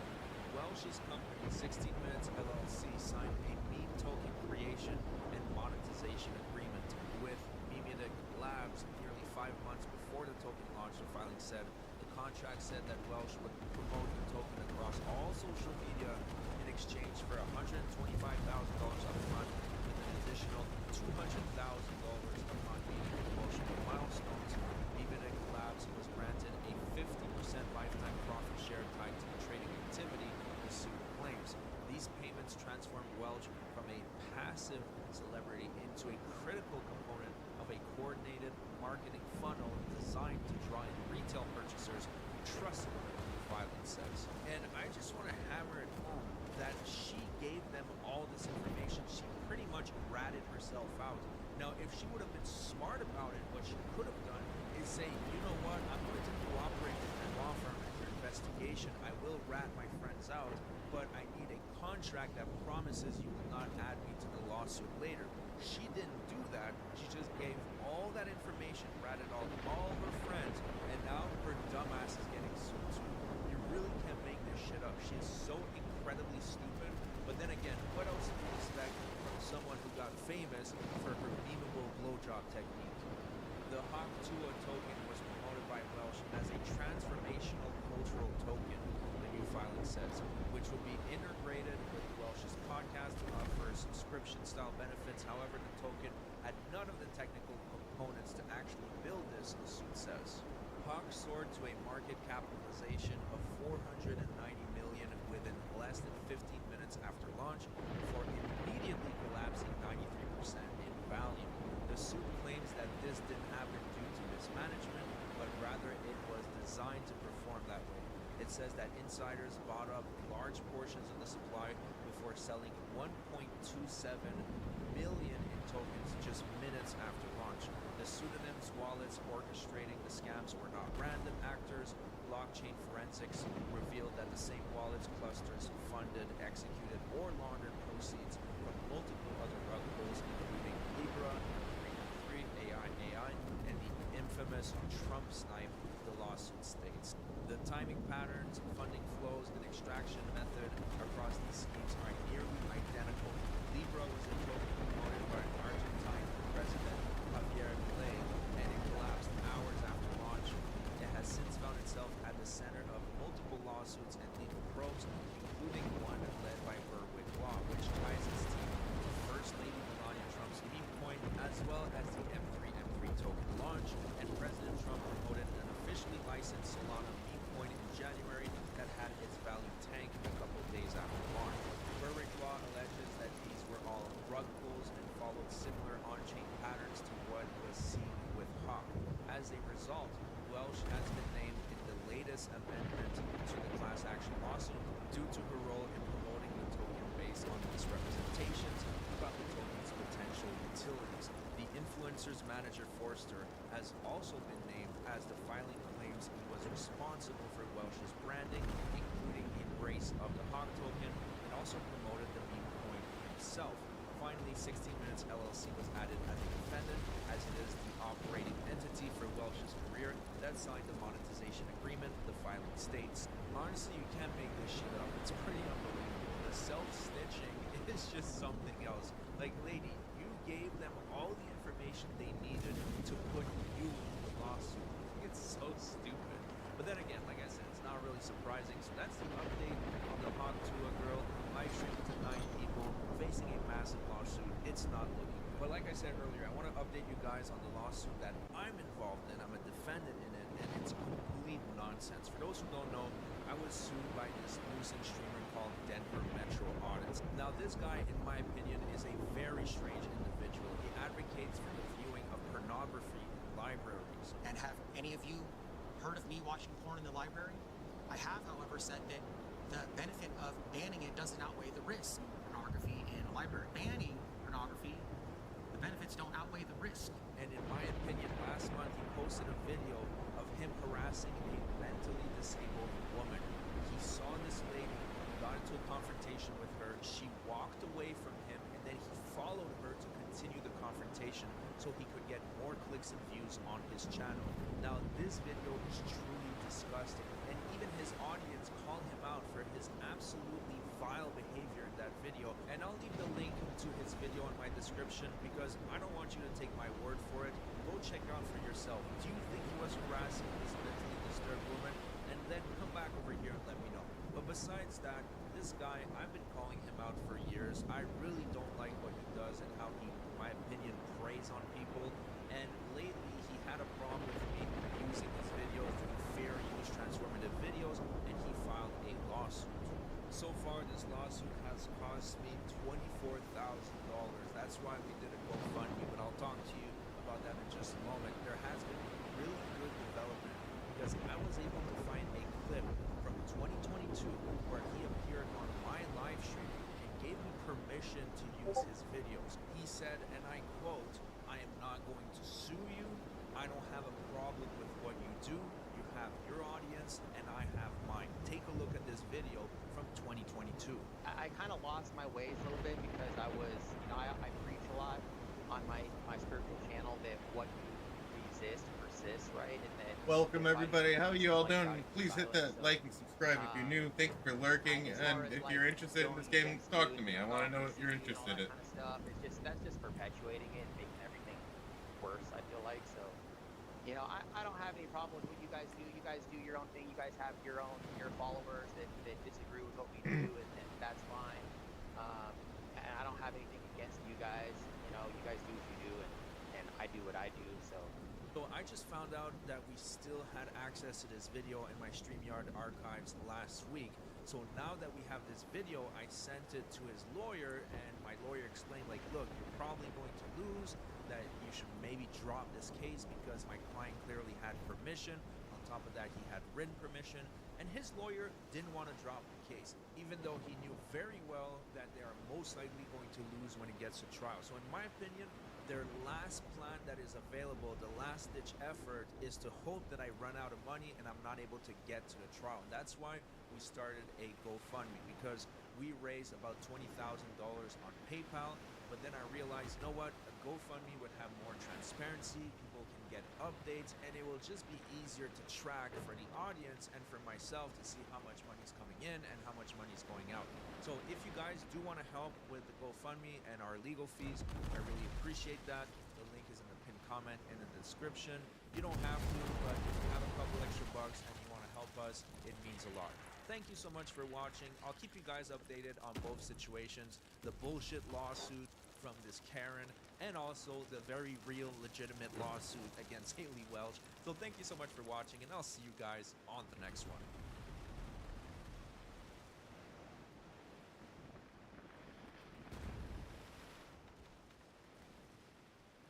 So, Ethan, in his fucking, what's the word for it? I'm trying to think. Crusade against these people is going absolutely apeshit about this. So he's been suing them, and here we go. It's a crusade. So let's go ahead and start with Frogie. Of course, I've got my PP. Now it's the same PP, but I'm going to do it differently and do it kind of special for you guys. So Frogan this gives is a very up. special PP because it's live. So let's talk about this. Frogan is literally about to fall early next week. What has she done with the 50K she raised? What we have not heard from her or her attorney at all. What a flop. He has like 5 days to respond to our complaint if she loses by default. She And this loses. was last night. Wow. And this was last night. So it's probably down to 4 days. It's probably down to 4 days.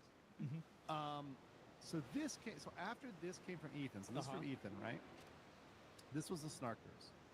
And this is one of the most legally inaccurate takes That's one of the most legally Wow, what a surprise. A Redditor doesn't know what they're talking about. Can you believe that? inaccurate takes ever. Okay. This No is way. Can't wait to see the case. Ethan with Scorched Earth. It's gonna get worse. Yeah. Missed after Fro. What is she like? First of all, Alright, so who now calls I her gotta Fro? fucking like when I hear them call her Fro, re-up my it shit sounds like again. she's Fro yet. Okay, like I can't That ice not cream think shit? that she's frozen yogurt. Oh. So let's get into this. After Fro files. So, how did the world get so ugly? Modern design has become boring. This video is extremely popular. People linked it to me. We're going to look at it. Here we go. I think it's all for resale value, personally. And manufacturing ease. Ooh. Oh, wow. Ooh. That's crazy. The pointy things. The modern world. I'm by the River Thames in London. Yeah? Now, it's a charming place where tourists love to come. Uh-huh. But why do they love coming here? Well, you've got views of iconic buildings like Sure. the Houses of It's a nice Parliament, place. and St Paul's Cathedral. Uh-huh. But The that's not pointy all. things. Have a look at this. What's that?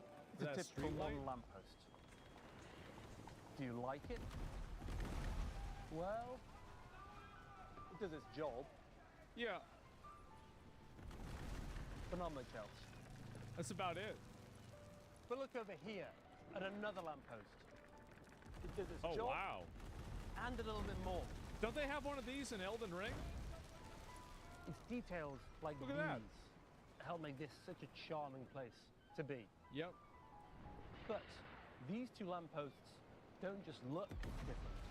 They represent fundamentally different worlds. If you want to understand Honestly, that's kind of true. I like this. This is good. any society, don't listen to what it says about itself. Look at what it creates. Yeah.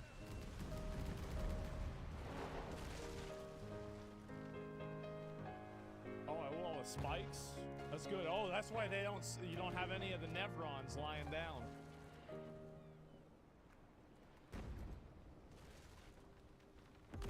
Smart. London's little lanes are charming now, but 150 years ago in places like this, you'd have had whole families crammed into these tiny rooms That without sucks. running water. Ugh. There'd have been open cesspits spilling down the streets, and the stench of sewage boiling in the midday sun would have been unbearable. The whole city stank. Smell like shit. Literally. It wasn't only horrible, but genuinely dangerous.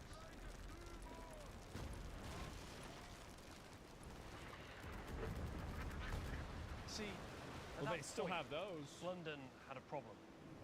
It was the world's biggest city. Its population was growing every year, along with the construction of new factories and mills and dockyards. All those people and all that industry produced a lot of waste. Yeah, It had to go somewhere. Where did it go? The water. Into the Thames. Oh, I was right. Yeah, there you go. So it's a shit beach? That's it. Just dirt everywhere. Something Oh, had no. to be done. And it was an engineer called Joseph Bazalgette who stepped in to construct London's new sewer network in the 19th century. Oh, wow. Sewers which still carry London's waste today, rushing beneath me. So to this legendary bald from years ago of an ancient age invented the best way to get rid of shit. very moment. And he also constructed this embankment that I'm standing Wow. on to replace what was essentially a stinking swamp filled with rubbish and human waste and eels. Yep. It's impossible to calculate how many lives he saved, how many millions of lives he Damn. improved. And he's commemorated here Good at for a him. memorial that no one ever stops to look at. Yeah. At least there's no graffiti on it. That's good. So they don't even understand. 1869. Holy shit. When Bazalgette's embankment was completed, It's like 50 years ago. in 1870, it needed lighting, of course. And so a public competition was held Okay, Conta. to design the lamps that would line this new promenade. Everybody, thank you for being here. Hit that like button for me. It really would help me out. What the fuck? Maybe even follow if you feel up to it if you're new. But what's clear is that the Victorians took great pride in their embankment and thought it needed appropriately grand and dramatic decoration. See, I mean, I do think the stuff looks cool. Like, that's really what it comes down to, right? Is like, do you want to live in a place that looks cool or not? I think this looks cool. That's what matters.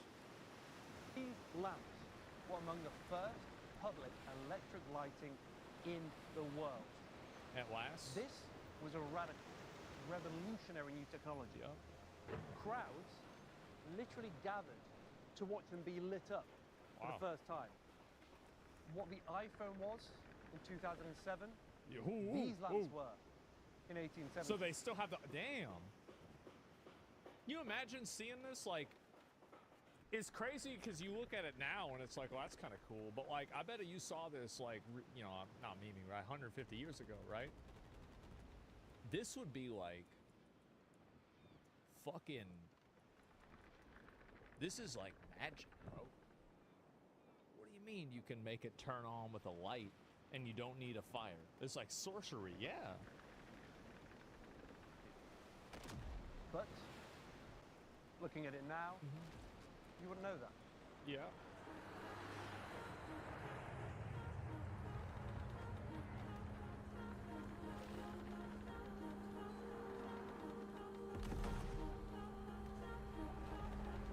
Those lampposts don't look modern to us now.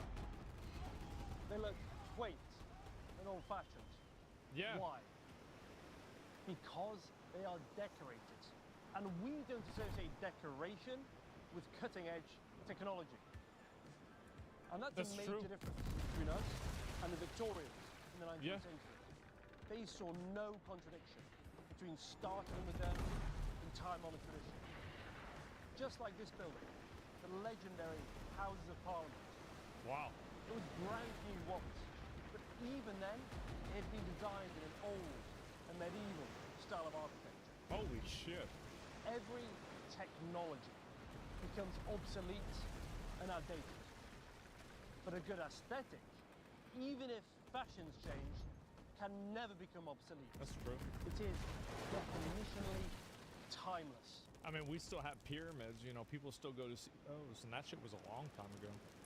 Those lamps on the embankment did their job. And even though more efficient and better methods of lighting have been invented, they remain 150 years later. Yeah, people are gonna like looking at those, and I think really it's just cool, and I feel like that's enough reason right there by itself. You know, the blueprint history, who built it, I don't know. Pyramids are at least 100 years ago. I think like 500 years ago, actually. That's the power of good design. And it applies to lampposts, no less than to national parliaments. Yep. That looks badass. Look at that. Holy shit.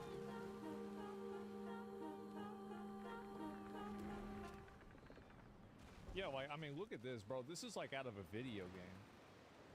Like, they put all the effort and time into putting all this together and everything. Like, this is the, you know, this is like your culture, right? This is your country. And like, you want to have stuff that looks cool like this. It's true that we don't build stuff like this anymore, and there's not as much emphasis on it like there used to be. There's not at all. I think one of the other reasons is that they don't want to make stuff like this anymore because people fuck it up. That's another big component, I think, at least here in America. And so here, in the House of Parliament, everything we've been talking about comes together at last. Except that this is not the Houses of Parliament. What is it? I don't know what this is. It's an old sewage facility.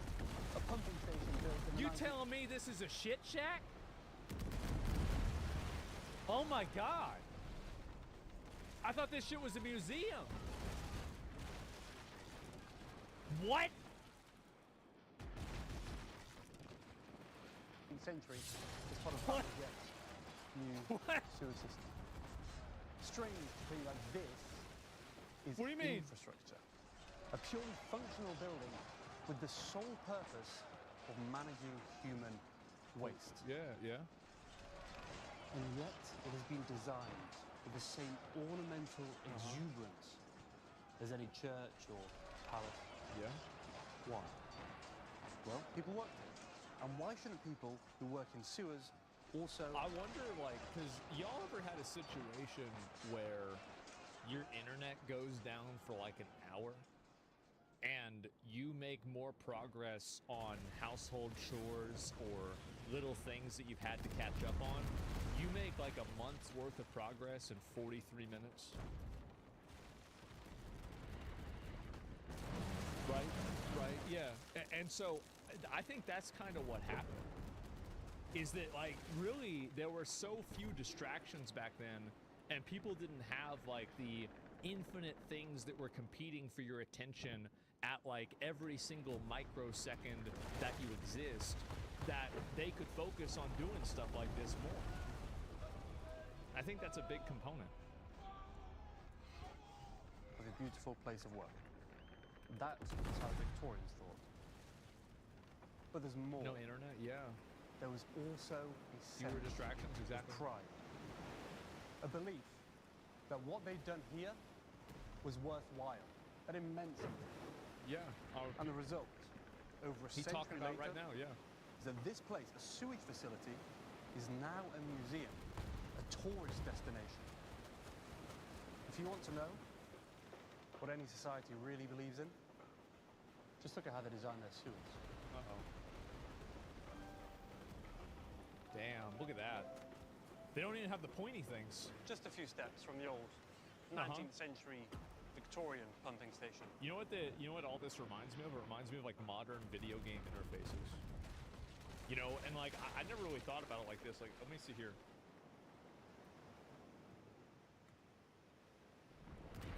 Like this is like look at this interface. Like compare this. Like this is the same difference like video games, right? Is you compare like Diablo Immortal or Diablo 4 to this. Right? Like you got something like this going on, and like it's a totally different universe, totally different world, right? And like it's just the style and like the effort that's put into it is just so much better. It's so much 1,000 fucking times better. And I go back and I think about this, and that's another thing too, is that I always think about like which ones do I go back and think about later on. No. The original Xbox UI? Oh, with the No. It's a collectible. It's a loss of collective identity too, which is happening a lot. No, you're right. Yeah, it's the erasure of the collective culture. I think absolutely you're right. Which is now being decommissioned, is the one built to replace it. It's not bad, I suppose. But it was very clearly not built by the same society. Oh, there's shit on the ground. Or at least not by society with the same views about architecture and design. Will this, like the original, be turned into a museum? I don't think so. Maybe. We can make it a prison. I imagine that it is more functional. And that it was more convenient to build and to design. Convenient. Now that's an important word. Uh-oh. Uh-oh. The air conditioning? Look at this air conditioning unit. Yeah. I think it says more about the modern world than anything else. More than phones or social media. Yeah. It's a miraculous technology. One that has changed magic, the world and honestly. improved billions of lives. Yes. Hence, we stick them literally everywhere. Right. But it's ugly. Ugly because it doesn't seem to express any belief in the idea that ordinary things can also be beautiful. But worse than ugly, it's boring. Now, it's going to be a bit more expensive to make it prettier. Take a little time and care and attention. But these days, it seems that we would rather make more money, make things look prettier. Because nobody has any money. Maybe that's okay. Well, Well, I think they probably had a bunch of functional stuff back then too that nobody gave a shit about, and it was just there to do something. But the problem is that the amount of it, the percentage of it was like that. Like now, everything is functional, interchangeable slop that has no identity or cultural value at all. And the only things that we have that are from that is like from like 200 years ago. But like, obviously it doesn't mean everything has to be like that. Survivorship bias? Exactly, yeah. So you can see, I hope. So like, it's not like, it's not 100% or zero. As simple as those lampposts, you can understand the Victorians in their entirety. They didn't have to make it look like that, but they did. Now, you might not think it's beautiful, but I don't think it was supposed to be beautiful. It was just supposed to be pretty. At least interesting. Yeah. At least of course. Not Duh. boring. Yeah, it doesn't And look like that shit. In itself says an awful lot.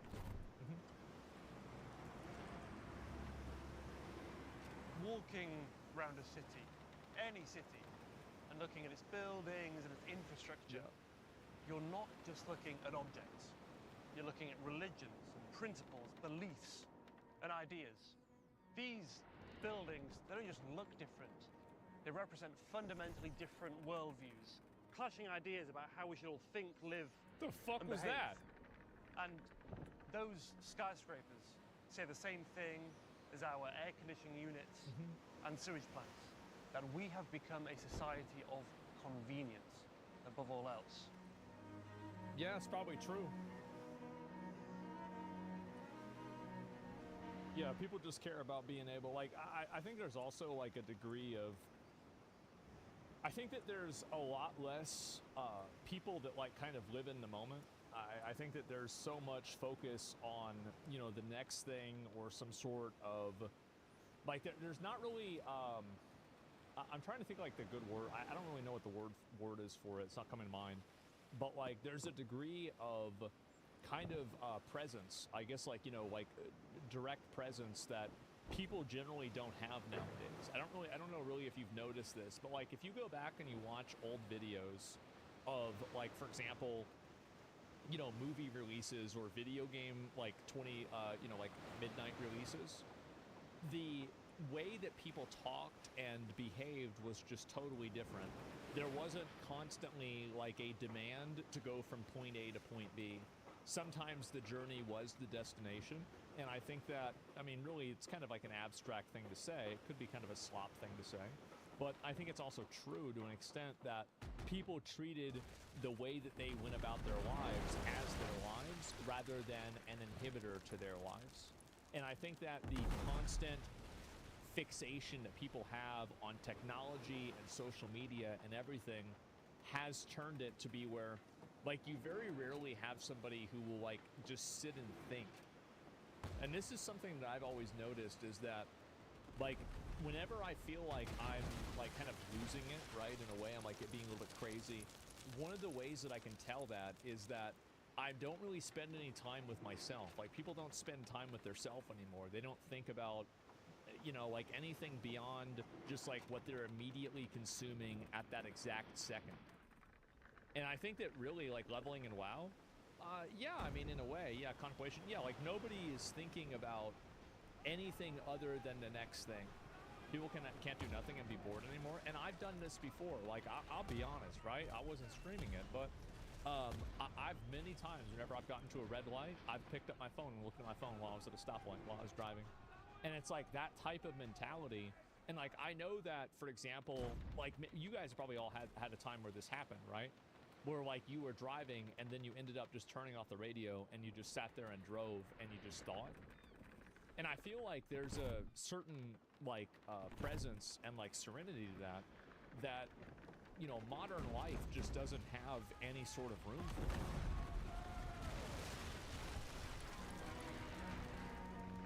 It just doesn't. You're on call all the time, focus on shit. But there's something else that we haven't mentioned about these lampposts. It would be easy to believe that they were made by artists and that we somehow wouldn't be able to or couldn't afford to make them anymore. Of course you could. But just like our model lampposts, our air conditioning units, our everything. Yeah. These were also mass-produced, made in a factory. We could still mass-produce lamps just like these if we wanted to. We can make our offices and our warehouses look like Crossness pumping station. That's We nice. could make anything we want.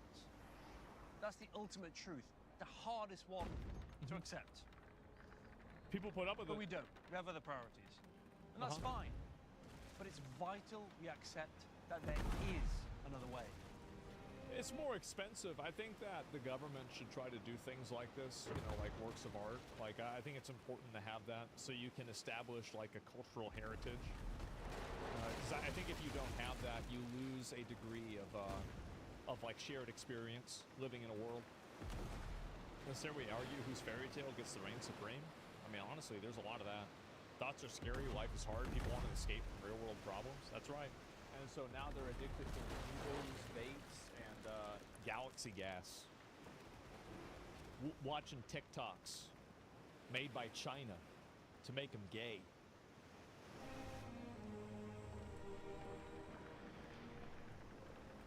Modern design tells the truth. Subscribing very to loudly. OnlyFans. That we are technologically superior, very efficient, but also a little bit boring and unimaginative. And it says that we no longer believe in the idea of ordinary beauty.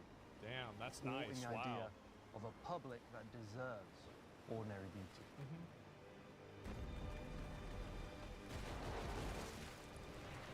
Museums and galleries are wonderful places where we can come and look at things that people used to make and Yeah, look at admire that. their handiwork. Holy shit. They're not just dead historical artifacts. These are living echoes of different ideas about what the world is. If globalism is to blame, why isn't this possible anymore? I think it's just really to save money. Like, I think that the best example, like, this guy is like a fucking European or some shit, right? And so, like, he doesn't know the way it is in America. Like, I'm not thinking about the fucking, you know, like the Parliament. I'm thinking about pizza. And so, you remember the old Pizza Hut buildings, right? I mean, they looked really cool.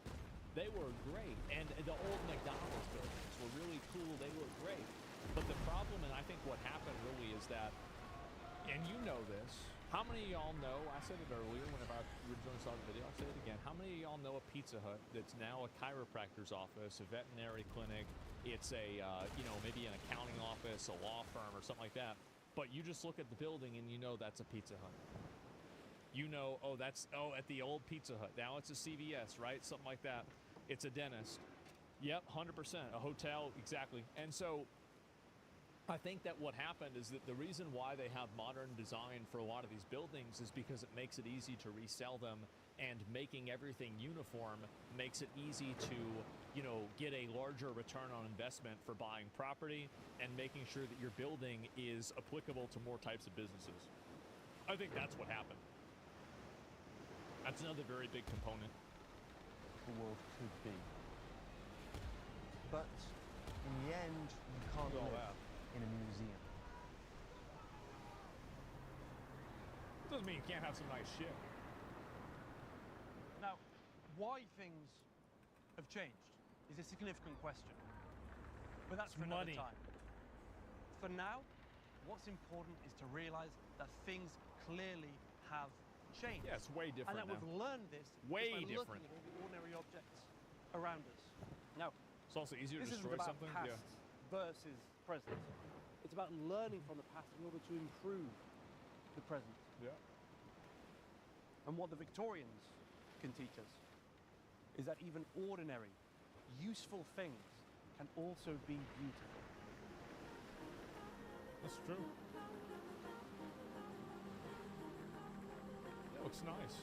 Looks really nice. You watch an AI chiropractor video? I've seen some of them, yeah.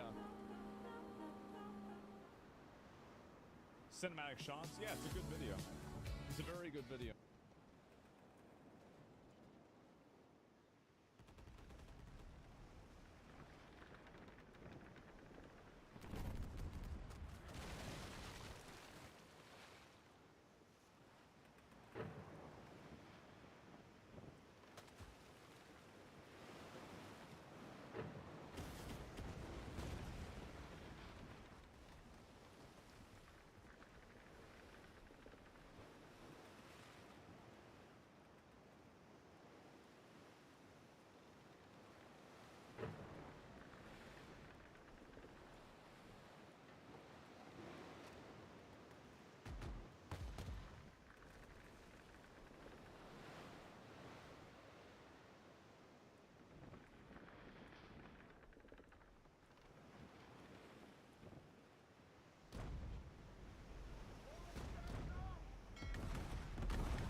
Holy shit.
done.